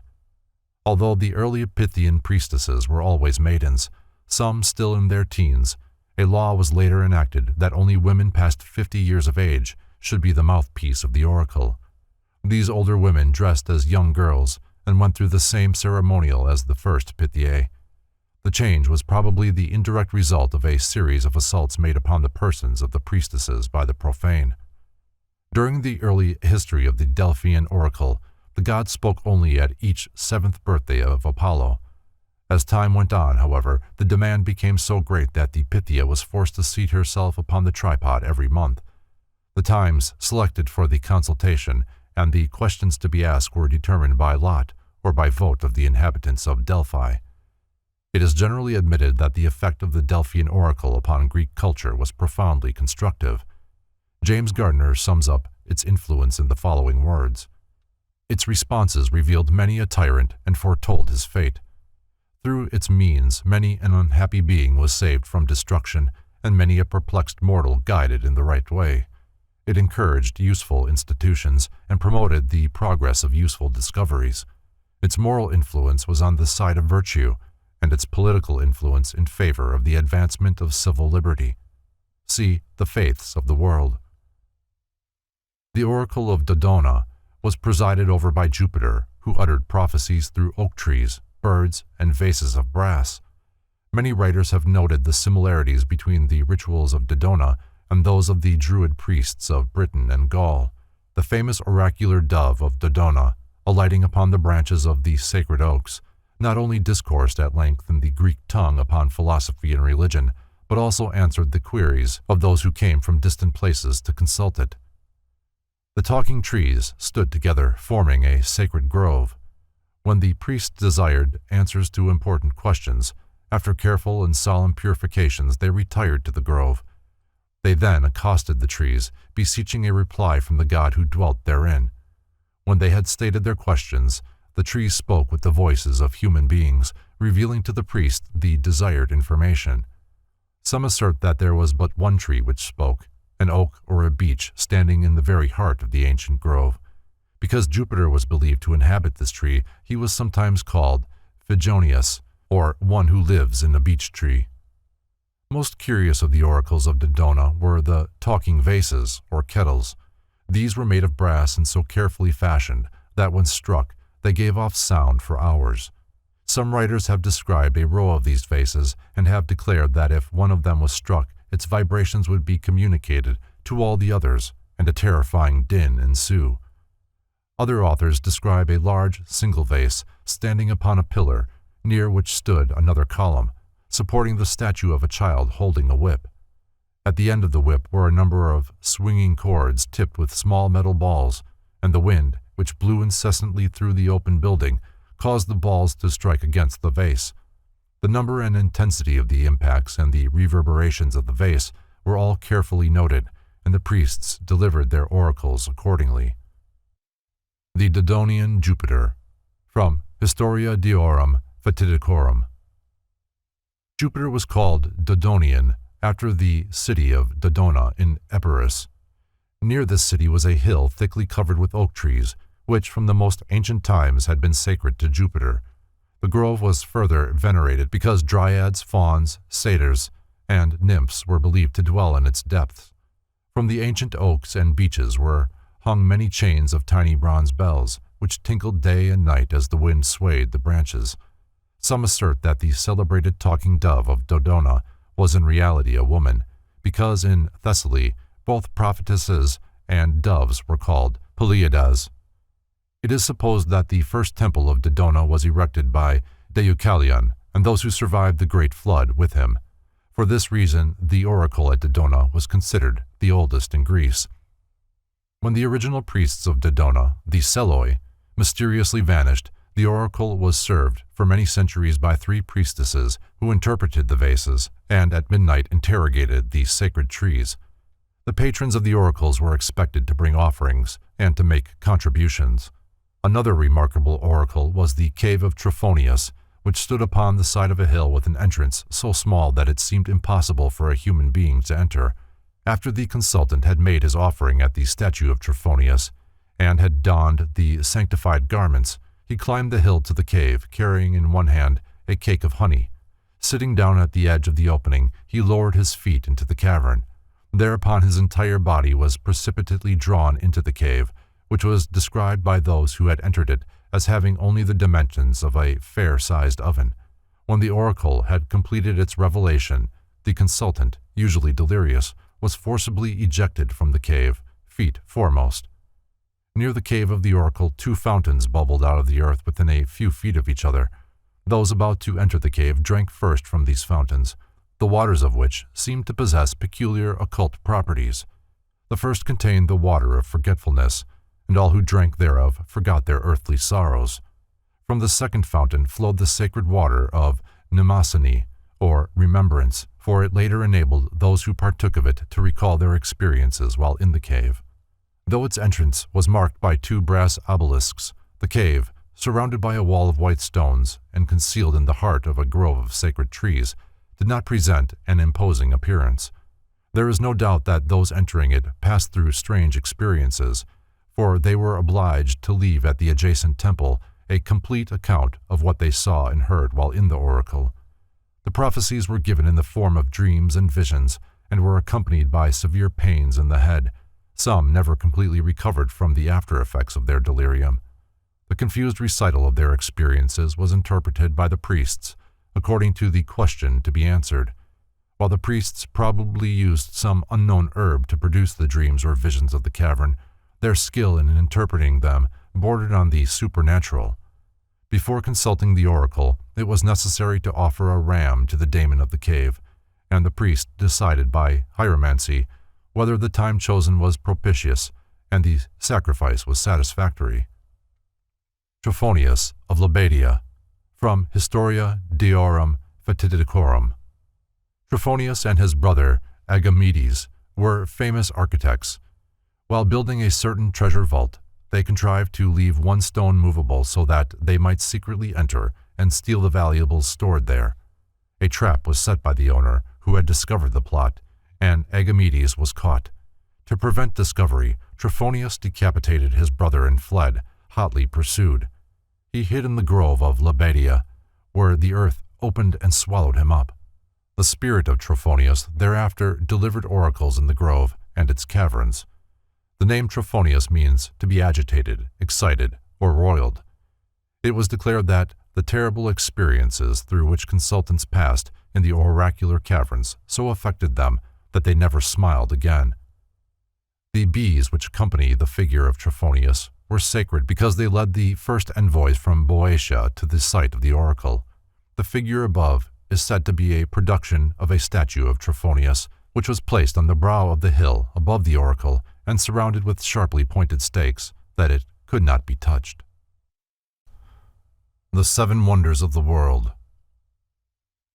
Many of the sculptors and architects of the ancient world were initiates of the mysteries, particularly the Eleusinian rites. Since the dawn of time, the truers of stone and the hewers of wood have constituted a divinely overshadowed caste. As civilization spread slowly over the earth, cities were built and deserted, monuments were erected to heroes at present unknown. Temples were built to gods who lie broken in the dust of the nations they inspired.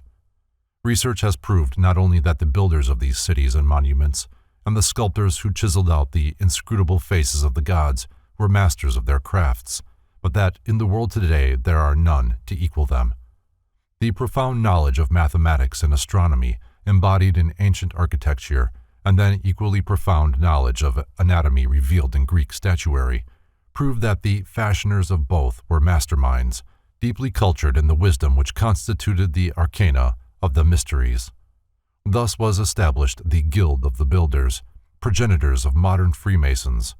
When employed to build palaces, temples, or combs, or to carve statues for the wealthy, those initiated architects and artists concealed in their works the secret doctrine, so that now, long after their bones have returned to dust, the world realizes that those first artisans were indeed duly initiated and worthy to receive the wages of master masons. The seven wonders of the world, while apparently designed for diverse reasons, were really monuments erected to perpetuate the arcana of the mysteries. They were symbolic structures, placed in peculiar spots, and the real purpose of their erection can be sensed only by the initiated. Eliphas Levi has noted the marked correspondence between these seven wonders and the seven planets. The seven wonders of the world were built by widows' sons in honor of the seven planetary genii. Their secret symbolism is identical with that of the seven seals of Revelation and the seven churches of Asia. 1. The Colossus of Rhodes. A gigantic brass statue, about 109 feet in height and requiring over 12 years to build, was the work of an initiated artist, Charles of Lindis. The popular theory, accepted for several hundred years, that the figure stood with 1 foot on each side of the entrance to the harbor of Rhodes and that full-rigged ships passed between its feet, has never been substantiated. Unfortunately, the figure remained standing but 56 years, being thrown down by an earthquake in 224 BC. The shattered parts of the Colossus lay scattered about the ground for more than 900 years. When they were finally sold to a Jewish merchant, who carried the metal away on the backs of 700 camels. Some believed that the brass was converted into munitions, and others that it was made into drainage pipes. This gigantic gilded figure, with its crown of solar rays and its upraised torch, signified, occultly, the glorious Son-Man of the mysteries, the universal Savior. 2. The architect Ctesiphon, in the 5th century BC, submitted to the Ionian cities a plan for erecting a joint monument to their patron goddess Diana. The place chosen was Ephesus, a city south of Smyrna. The building was constructed of marble. The roof was supported by 127 columns, each 60 feet high and weighing over 150 tons. The temple was destroyed by black magic about 356 BC, but the world fixes the odious crime upon the tool by means of which the destruction was accomplished, a mentally deranged man named Herostratus. It was later rebuilt, but the symbolism was lost. The original temple, designed as a miniature of the universe, was dedicated to the moon, the occult symbol of generation. 3. Upon his exile from Athens, Phidias, the greatest of all Greek sculptors, went to Olympia in the province of Elis and there designed his colossal statue of Zeus, chief of the gods of Greece. There is not even an accurate description of this masterpiece now in existence. Only a few old coins give an adequate idea of its general appearance. The body of the god was overlaid with ivory and the robes were of beaten gold. In one hand, he is supposed to have held a globe supporting a figure of the goddess of victory, in the other a scepter surmounted by an eagle. The head of Zeus was archaic, heavily bearded, and crowned with an olive wreath. The statue was seated upon an elaborately decorated throne. As its name implies, the monument was dedicated to the spirit of the planet Jupiter, one of the 7 Logi who bow before the Lord of the Sun. 4. Eliphas Levi includes the Temple of Solomon among the 7 wonders of the world, giving it the place occupied by the Pharos, or Lighthouse of Alexandria. The Pharos, named for the island upon which it stood, was designed and constructed by Sostratus of Cnidus during the reign of Ptolemy, 283 to 247 BC. It is described as being of white marble and over 600 feet high. Even in that ancient day, it cost nearly $1 million. Fires were lighted in the top of it and could be seen for miles out at sea. It was destroyed by an earthquake in the 13th century, but remains of it were visible until AD 1350. Being the tallest of all the wonders, it was naturally assigned to Saturn, the father of the gods, and the true illuminator of all humanity. 5. The mausoleum at Halicarnassus was a magnificent monument erected by Queen Artemisia in memory of her dead husband, King Mausolus, from whose name the word mausoleum is derived. The designers of the building were Satyrus and Pythis, and 4 great sculptors were employed to ornament the edifice. The building, which was 114 feet long and 92 feet wide, was divided into 5 major sections, the senses, and surmounted by a pyramid, the spiritual nature of man. The pyramid rose in 24 steps, a sacred number, and upon the apex was a statue of King Mausolus in a chariot. His figure was 9 feet 9.5 inches tall. Many attempts have been made to reconstruct the monument, which was destroyed by an earthquake, but none has been altogether successful. This monument was sacred to the planet Mars and was built by an initiate for the enlightenment of the world. 6. The Gardens of Semiramis at Babylon, more commonly known as the Hanging Gardens, stood within the palace grounds of Nebuchadnezzar, near the Euphrates River. They rose in a terrace-like pyramid, and on the top was a reservoir for the watering of the gardens. They were built about 600 BC, but the name of the landscape artist has not been preserved. They symbolized the plains of the invisible world and were consecrated to Venus as the goddess of love and beauty. 7. The Great Pyramid was supreme among the temples of the mysteries. In order to be true to its astronomical symbolism, it must have been constructed about 70,000 years ago. It was the tomb of Osiris and was believed to have been built by the gods themselves, and the architect may have been the immortal Hermes. It is the monument of Mercury, the messenger of the gods, and the universal symbol of wisdom and letters. The Life and Philosophy of Pythagoras.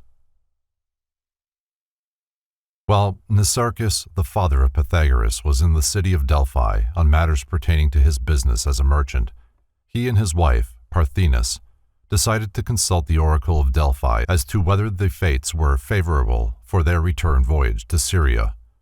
When the Pythoness, prophetess of Apollo, seated herself on the golden tripod over the yawning vent of the oracle, she did not answer the question they had asked, but told Nisarchus that his wife was then with child, and would give birth to a son who was destined to surpass all men in beauty and wisdom, and throughout the course of his life would contribute much to the benefit of mankind. Nisarchus was so deeply impressed by the prophecy that he changed his wife's name to Pythasis, in order of the Pythian priestess. When the child was born at Sidon in Phoenicia, it was, as the oracle had said, a son. Nisarchus and Pythasis named the child Pythagoras, for they believed that he had been predestined by the oracle. Many strange legends have been preserved concerning the birth of Pythagoras. Some maintained that he was no mortal man, that he was one of the gods who had taken a human body to enable him to come into the world and instruct the human race. Pythagoras was one of the many sages and saviors of antiquity for whom an immaculate conception is asserted. In his Anacalypsis, Godfrey Higgins writes, "The first striking circumstance in which the history of Pythagoras agrees with the history of Jesus is that they were natives of nearly the same country, the former being born at Sidon, the latter at Bethlehem, both in Syria. The father of Pythagoras, as well as the father of Jesus, was prophetically informed that his wife should bring forth a son, who should be a benefactor to mankind.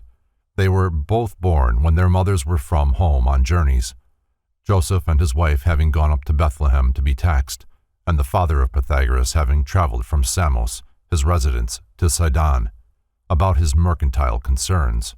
Pythasis, the mother of Pythagoras, had a connection with an Apolloniacal specter or ghost, the god of Apollo, or god, soul. Of course, this must have been a Holy Ghost, and here we have the Holy Ghost, which afterward appeared to her husband, and told him that he must have no connection with his wife during her pregnancy, a story evidently the same as that relating to Joseph and Mary. From these peculiar circumstances, Pythagoras was known by the same title as Jesus, namely, the Son of God, and was supposed by the multitude to be under the influence of divine inspiration. This most famous philosopher was born sometime between 600 and 590 BC, and the length of his life has been estimated at nearly 100 years. The teachings of Pythagoras indicate that he was thoroughly conversant with the precepts of Oriental and Occidental esotericism. He traveled among the Jews and was instructed by the rabbins concerning the secret traditions of Moses, the lawgiver of Israel. Later, the school of the Essenes was conducted chiefly for the purpose of interpreting the Pythagorean symbols. Pythagoras was initiated into the Egyptian, Babylonian, and Chaldean mysteries. Although it is believed that by some he was a disciple of Zoroaster, it is doubtful whether his instructor of that name was the God-man, now revered by Parsis. While accounts of his travels differ, historians agree that he visited many countries and studied at the feet of many masters. After having acquired all which it was possible for him to learn of the Greek philosophers, and presumably become an initiate in the Eleusinian mysteries, he went to Egypt, and after many rebuffs and refusals, finally succeeded in securing initiation in the mysteries of Isis at the hands of the priests of Thebes. Then this intrepid joiner wended his way into Phoenicia and Syria, where the mysteries of Adonis were conferred upon him, and crossing to the valley of the Euphrates, he tarried long enough to become versed in the secret lore of the Chaldeans, who still dwelt in the vicinity of Babylon. Finally, he made his greatest and most historic venture through Media and Persia into Hindustan, where he remained several years as a pupil and initiate of the learned Brahmins of Elephanta and Ellora. See Ancient Freemasonry by Frank C. Higgins, 32nd degree. The same author adds that the name of Pythagoras is still preserved in the records of the Brahmins as Yavankarya, the Ionian teacher. Pythagoras was said to have been the first man to call himself a philosopher. In fact, the world is indebted to him for the word philosopher. Before that time, the wise men had called themselves sages, which was interpreted to mean those who know. Pythagoras was more modest. He coined the word philosopher, which he defined as one who is attempting to find out. After returning from his wanderings, Pythagoras established a school, or, as it had been sometimes called, a university, at Crotona, a Dorian colony in southern Italy. Upon his arrival at Crotona, he was regarded askance, but after a short time those holding important positions in the surrounding colonies sought his counsel in matters of great moment.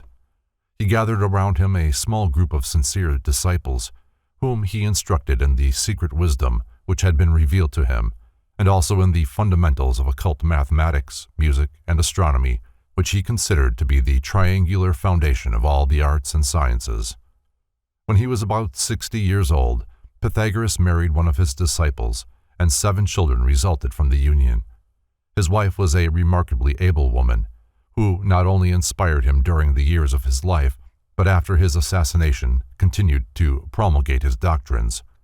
As is so often the case with genius, Pythagoras, by his outspokenness, incurred both political and personal enmity. Among those who came for initiation was one who, because Pythagoras refused to admit him, determined to destroy both the man and his philosophy. By means of false propaganda, this disgruntled one turned the minds of the common people against the philosopher.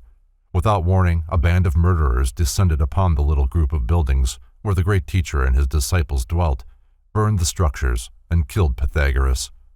Accounts of the philosopher's death do not agree.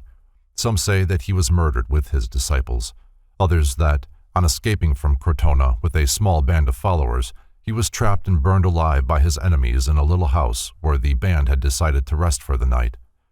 Another account states that, finding themselves trapped in the burning structure, the disciples threw themselves into the flames, making of their own bodies a bridge over which Pythagoras escaped, only to die of a broken heart a short time afterwards, as the result of grieving over the apparent fruitlessness of his efforts to serve and illuminate mankind. Pythagoras, the first philosopher. From Historia Diorum Fatidicorum. During his youth, Pythagoras was a disciple of Pherecydes and Hermodamus, and, while in his teens, became renowned for the clarity of his philosophic concepts. In height he exceeded 6 feet. His body was as perfectly formed as that of Apollo.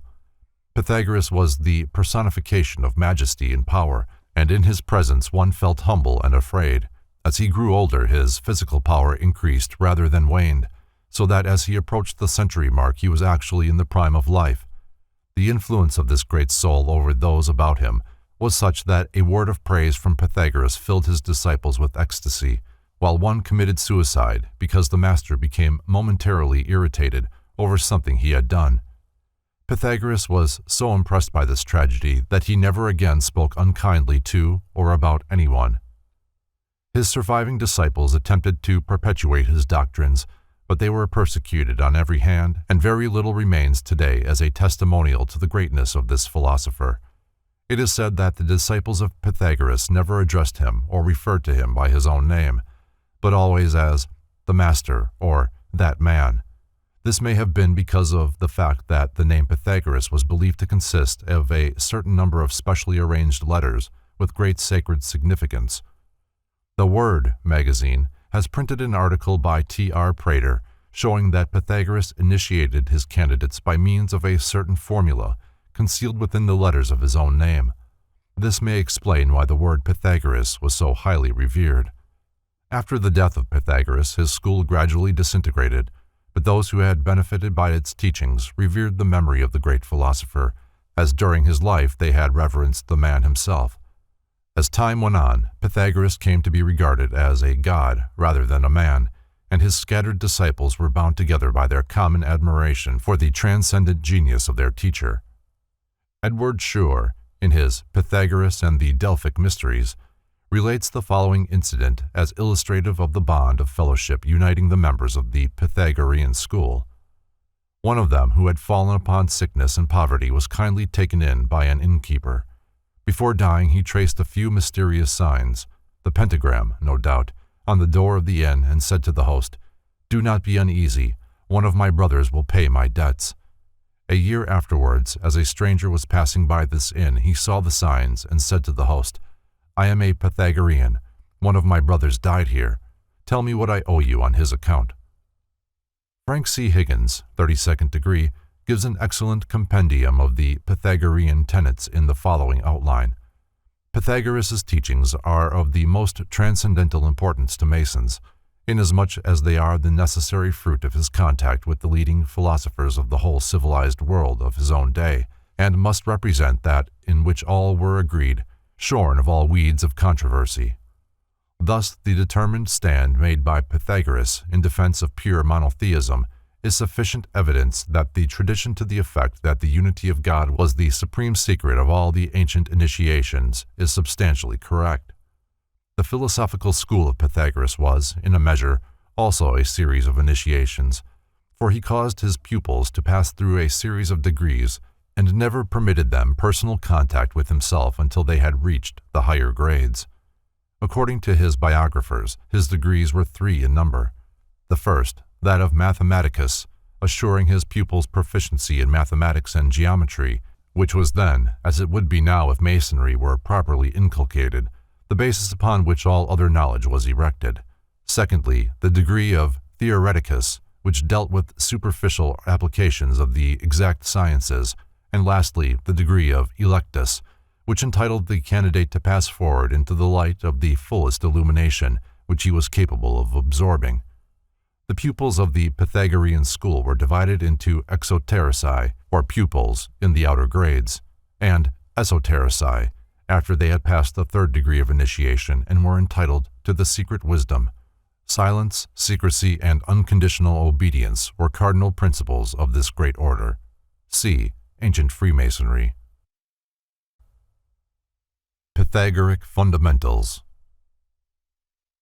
The study of geometry, music, and astronomy was considered essential to a rational understanding of God, man, or nature, and no one could accompany Pythagoras as a disciple who was not thoroughly familiar with these sciences. Many came seeking admission to his school.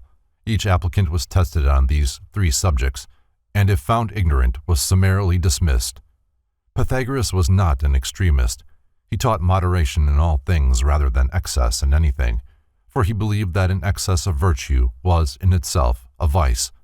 One of his favorite statements was, "We must avoid with our utmost endeavor and amputate with fire and sword, and by all other means, from the body, sickness, from the soul, ignorance, from the belly, luxury, from a city, sedition, from a family, discord, and from all things, excess."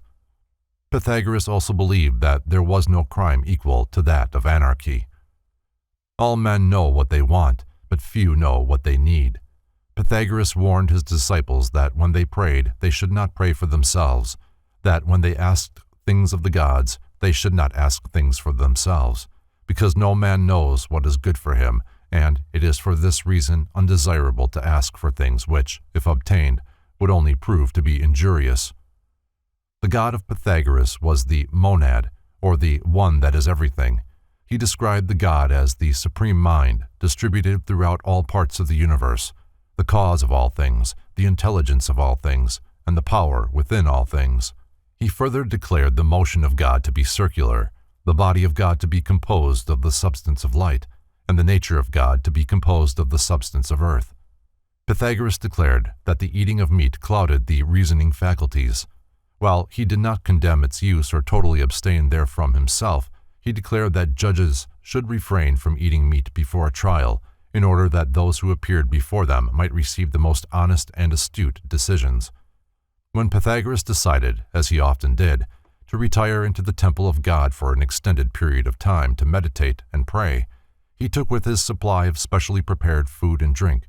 The food consisted of equal parts of the seeds of poppy and sesame, the skin of the sea onion from which the juice had been thoroughly extracted, the flower of daffodil, the leaves of mallows, and a paste of barley and peas.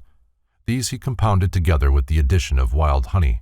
For a beverage he took the seeds of cucumbers, dried raisins, with seeds removed, the flowers of coriander, the seeds of mallows and purslane, scraped cheese, meal, and cream, mixed together and sweetened with wild honey.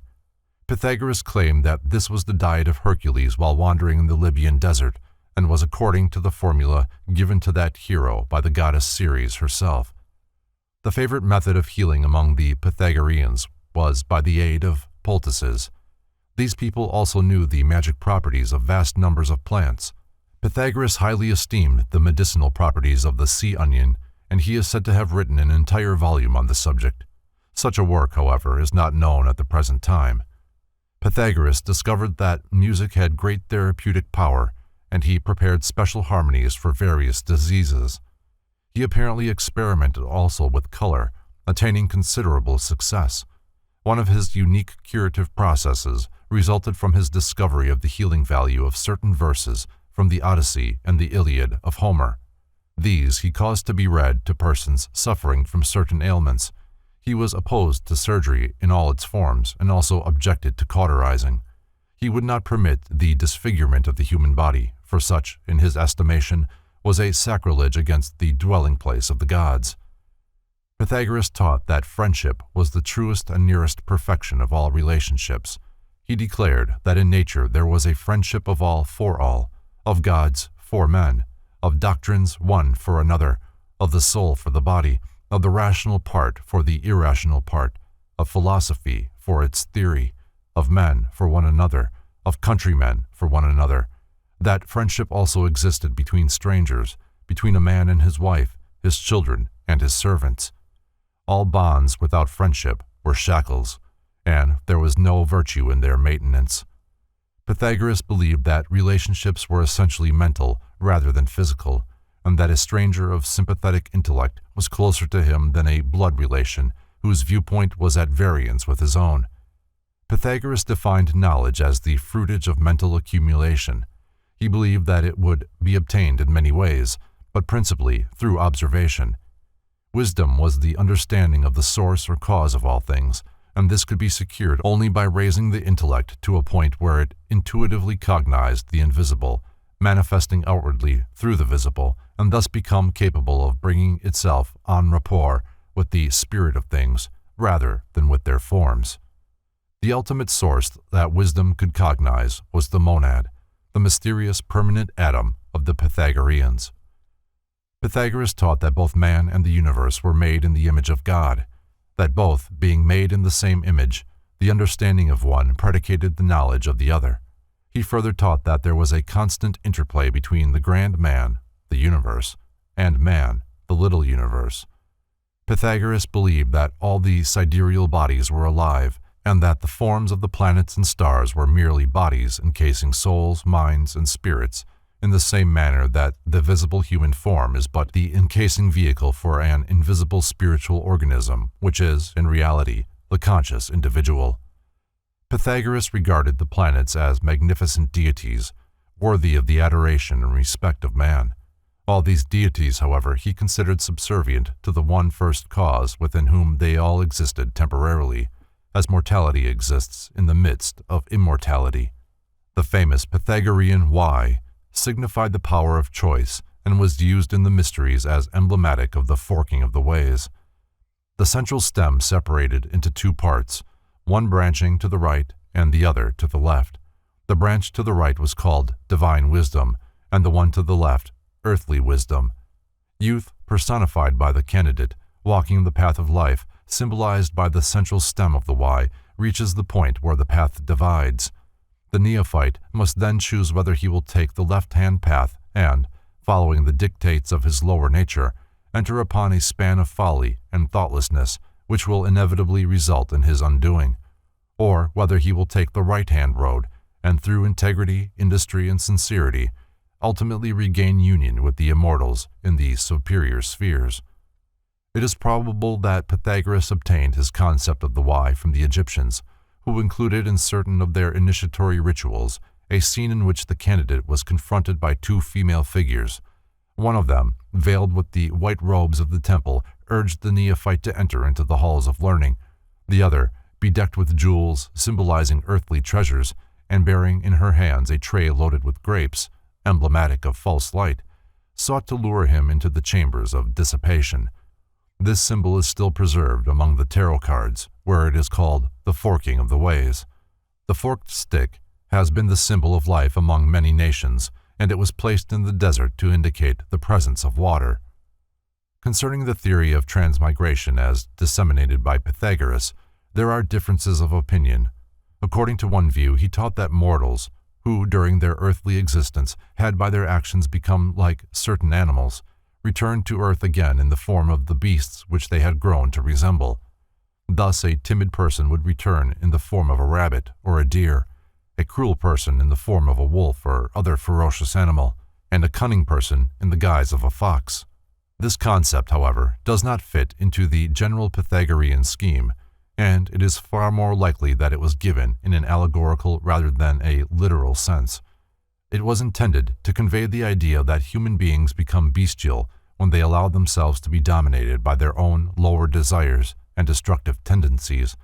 It is probable that the term transmigration is to be understood as what is more commonly called reincarnation, a doctrine which Pythagoras must have contacted directly or indirectly in India and Egypt.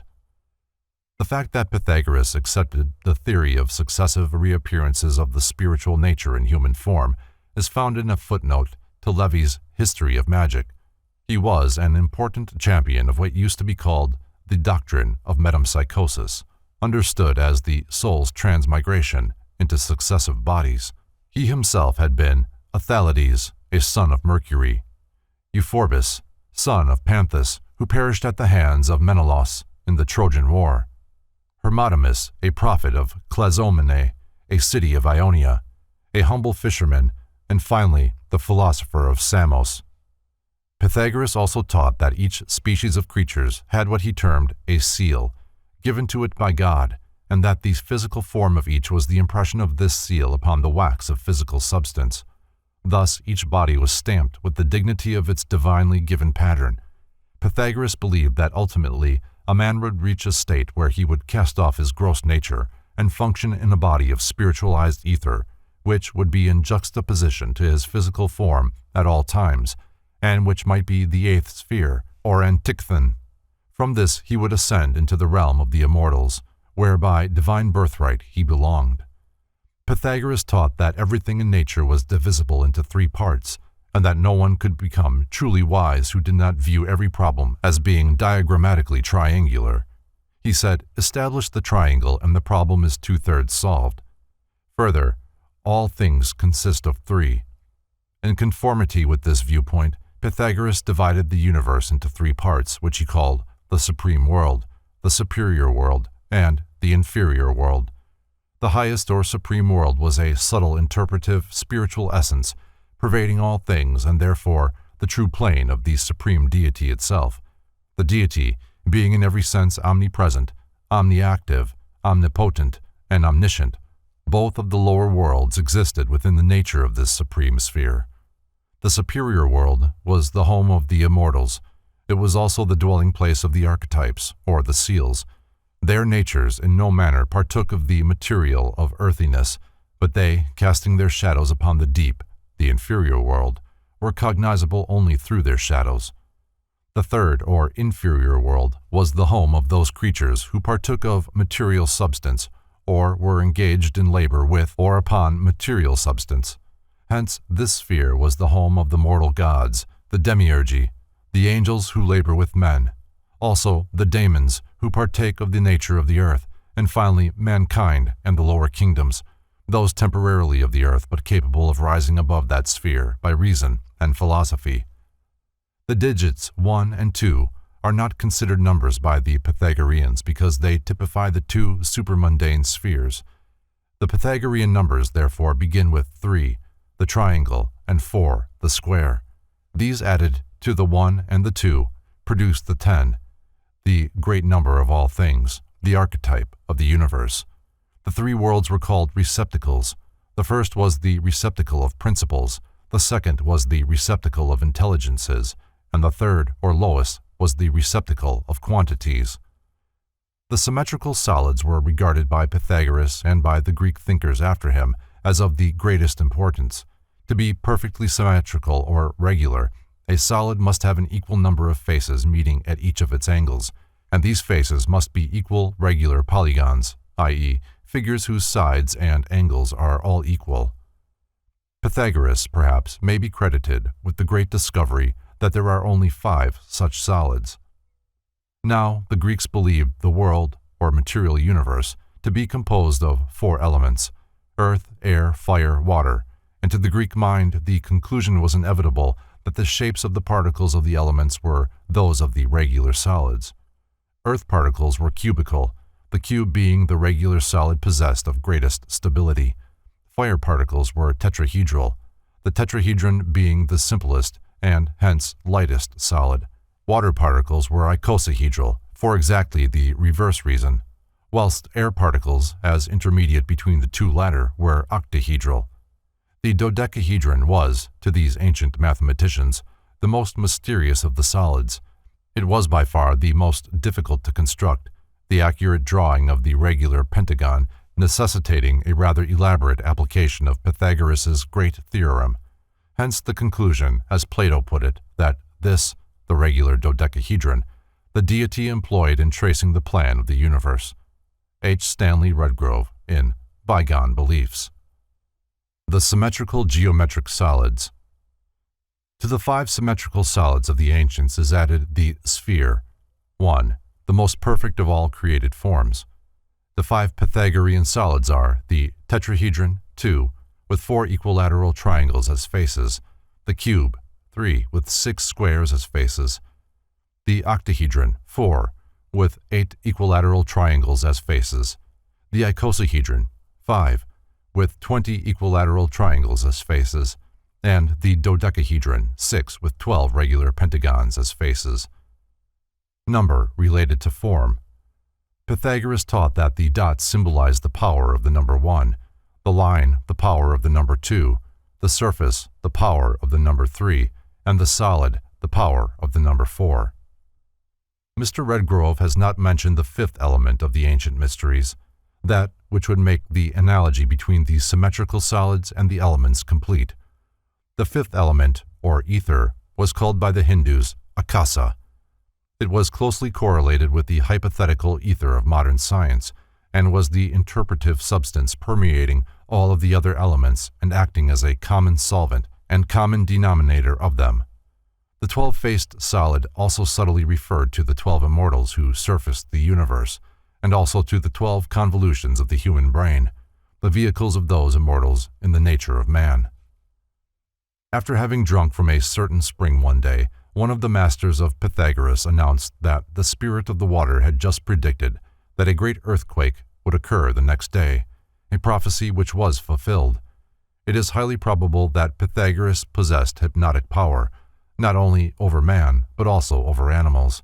He caused a bird to change the course of its flight, a bear to cease its ravages upon a community, and a bull to change its diet by the exercise of mental influence. He was also gifted with second sight, being able to see things at a distance and accurately describe incidents that had not yet come to pass. While Pythagoras, in accordance with others of his day, practiced divination, possibly arithmomancy, there is no accurate information concerning the methods which he used. He is believed to have had a remarkable wheel by means of which he could predict future events, and to have learned hydromancy from the Egyptians. He believed that brass had oracular powers, because even when everything was perfectly still, there was always a rumbling sound in brass bowls. He once addressed a prayer to the spirit of a river, and out of the water arose a voice, "Pythagoras, I greet thee." It is claimed for him that he was able to cause daemons to enter into water and disturb its surface, and by means of the agitations, certain things were predicted. The symbolic aphorisms of Pythagoras. Iamblichus gathered 39 of the symbolic sayings of Pythagoras and interpreted them. These have been translated from the Greek by Thomas Taylor. Aphorismic statement was one of the favorite methods of instruction used in the Pythagorean University of Crotona. 10 of the most representative of these aphorisms are reproduced below with a brief elucidation of their concealed meanings. 1. Declining from the public ways, walk in unfrequented paths. By this it is to be understood that those who desire wisdom must seek it in solitude. 2. Govern your tongue before all other things, following the gods. This aphorism warns man that his words, instead of representing him, misrepresent him, and that when in doubt as to what he should say, he should always be silent. 3. The wind blowing, adore the sound. Pythagoras here reminds his disciples that the fiat of God is heard in the voice of the elements, and that all things in nature manifest through harmony, rhythm, order, or procedure the attributes of the deity. 4. Assist a man in raising a burden, but do not assist him in laying it down. The student is instructed to aid the diligent, but never to assist those who seek to evade their responsibilities, for it is a great sin to encourage indolence. 5. Speak not about Pythagoric concerns without light.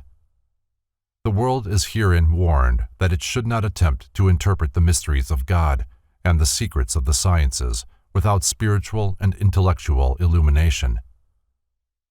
6. Having departed from your house, turn not back, for the Furies will be your attendants. Pythagoras here warns his followers that any who begin the search for truth, and, after having learned part of the mystery, become discouraged and attempt to return again to their former ways of vice and ignorance, will suffer exceedingly. For it is better to know nothing about divinity than to learn a little and then stop without learning all. 7. Nourish a cock, but sacrifice it not, for it is sacred to the sun and moon. 2 great lessons are concealed in this aphorism. The first is a warning against the sacrifice of living things to the gods, because life is sacred and man should not destroy it even as an offering to the deity. The second warns man that the human body, here referred to as a cock, is sacred to the sun, God, and the moon, nature, and should be guarded and preserved as man's most precious medium of expression. Pythagoras also warned his disciples against suicide. 8. Receive not a swallow into your house. This warns the seeker after truth not to allow drifting thoughts to come into his mind, nor shiftless persons to enter into his life. He must ever surround himself with rationally inspired thinkers and with conscientious workers. 9. Offer not your right hand easily to anyone. This warns the disciple to keep his own counsel and not offer wisdom and knowledge, his right hand, to such as are incapable of appreciating them. The hand here represents truth, which raises those who have fallen because of ignorance. But as many of the unregenerate do not desire wisdom, they will cut off the hand that is extended in kindness to them. Time alone can effect the redemption of the ignorant masses. 10. When rising from the bedclothes, roll them together and obliterate the impression of the body. Pythagoras directed his disciples, who had awakened from the sleep of ignorance into the waking state of intelligence, to eliminate from their recollection all memory of their former spiritual darkness. For a wise man, in passing, leaves no form behind him which others, less intelligent, seeing, shall use as a mold for the casting of idols. The most famous of the Pythagorean fragments are the Golden Verses, ascribed to Pythagoras himself, but concerning whose authorship there is an element of doubt. The Golden Verses contain a brief summary of the entire system of philosophy, forming the basis of the educational doctrines of Crotona, or, as it is more commonly known, the Italic school. These verses open by counseling the reader to love God, venerate the great heroes, and respect the daemons and elemental inhabitants. They then urge man to think carefully and industriously concerning his daily life, and to prefer the treasures of the mind and soul to accumulations of earthly goods. The verses also promise man that if he will rise above his lower material nature and cultivate self-control, he will ultimately be acceptable in the sight of the gods, be reunited with them, and partake of their immortality. It is rather significant to note that Plato paid a great price for some of the manuscripts of Pythagoras, which had been saved from the destruction of Crotona. See Historia Diorum Fatidicorum, Geneva, 1675. Pythagorean astronomy. According to Pythagoras, the position of each body in the universe was determined by the essential dignity of that body. The popular concept of his day was that the Earth occupied the center of the solar system, that the planets, including the sun and moon, moved about the Earth, and that the Earth itself was flat and square. Contrary to this concept, and regardless of criticism, Pythagoras declared that fire was the most important of all the elements, that the center was the most important part of every body, and that, just as Vesta's fire was in the midst of every home, so in the midst of the universe was a flaming sphere of celestial radiance. This central globe he called the Tower of Jupiter, the globe of unity, the grand monad, and the altar of Vesta. As the sacred number 10 symbolized the sum of all parts and the completeness of all things, it was only natural for Pythagoras to divide the universe into 10 spheres, symbolized by 10 concentric circles. These circles began at the center with the globe of divine fire. Then came the 7 planars, the Earth, and another mysterious planet called Antichthon, which was never visible. Opinions differ as to the nature of Antichthon. Clement of Alexandria believed that it represented the mass of the heavens. Others held the opinion that it was the moon. More probably, it was the mysterious 8th sphere of the ancients, the dark planet which moved in the same orbit as the Earth, but which was always concealed from the earth by the body of the sun, being in exact opposition to the earth at all times. Is this the mysterious Lilith concerning which astrologers have speculated so long? Isaac Meyer has stated, "The Pythagoreans held that each star was a world having its own atmosphere, with an immense extent surrounding it of ether." See the Kabbalah. The disciples of Pythagoras also highly revered the planet Venus because it was the only planet bright enough to cast a shadow. As the morning star, Venus is visible before sunrise. As the evening star, it shines forth immediately after sunset. Because of these qualities, a number of names have been given to it by the ancients. Being visible in the sky at sunset, it was called Vesper, and as it arose before the sun, it was called the false light, the star of the morning, or Lucifer, which means the light-bearer. Because of this relation to the sun, the planet was also referred to as Venus, Astarte, Aphrodite, Isis, and the mother of the gods. It is possible that, at some seasons of the year in certain latitudes, the fact that Venus was a crescent could be detected without the aid of a telescope. This would account for the crescent which is often seen in connection with the goddesses of antiquity, the stories of which do not agree with the phases of the moon. The accurate knowledge which Pythagoras possessed concerning astronomy he undoubtedly secured in the Egyptian temples, for their priests understood the true relationship of the heavenly bodies many thousands of years before that knowledge was revealed to the uninitiated world. The fact that the knowledge he acquired in the temples enabled him to make assertions requiring 2,000 years to check proves why Plato and Aristotle so highly esteemed the profundity of the ancient mysteries. In the midst of comparative scientific ignorance, and without the aid of any modern instruments, the priest-philosophers had discovered the true fundamentals of universal dynamics. An interesting application of the Pythagorean doctrine of geometric solids, as expounded by Plato, is found in the Canon. Nearly all the old philosophers, says its anonymous author, devised a harmonic theory with respect to the universe, and the practice continued till the old mode of philosophizing died out. Kepler, 1596, in order to demonstrate the Platonic doctrine that the universe was formed of the 5 regular solids, proposed the following rule: the earth is a circle, the measurer of all. Round it describe a dodecahedron. The circle enclosing this will be Mars. Round Mars describe a tetrahedron. The sphere enclosing this will be Jupiter. Describe a cube round Jupiter. The sphere containing this will be Saturn. Now inscribe in the earth an icosahedron. The circle inscribed in it will be Venus. Inscribe an octahedron in Venus. The circle inscribed in it will be Mercury. Mysterium Cosmographicum, 1596. This rule cannot be taken seriously as a real statement of the proportions of the cosmos, for it bears no real resemblance to the ratios published by Copernicus in the beginning of the 16th century. Yet Kepler was very proud of his formula and said he valued it more than the electorate of Saxony. It was also approved by those 2 eminent authorities, Tycho and Galileo, who evidently understood it. Kepler himself never gives the least hint of how his precious rule is to be interpreted. Platonic astronomy was not concerned with the material constitution or arrangement of the heavenly bodies, but considered the stars and planets primarily as focal points of divine intelligence. Physical astronomy was regarded as the science of shadows, philosophical astronomy the science of realities.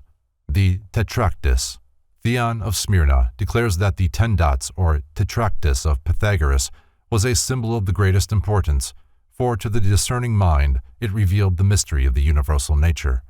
The Pythagoreans bound themselves by the following oath: by him who gave to our soul the Tetractys, which hath the fountain and root of ever-springing nature. The cube and the star. By connecting the 10 dots of the Tetractys, 9 triangles are formed. 6 of these are involved in the forming of the cube. The same triangles, when lines are properly drawn between them, also reveal the 6-pointed star with a dot in the center. Only 7 dots are used in forming the cube and the star. Kabbalistically, the 3 unused corner dots represent the threefold, invisible causal nature of the universe, while the 7 dots involved in the cube and the star are the Elohim, the spirits of the 7 creative periods. The Sabbath, or seventh day, is the central dot.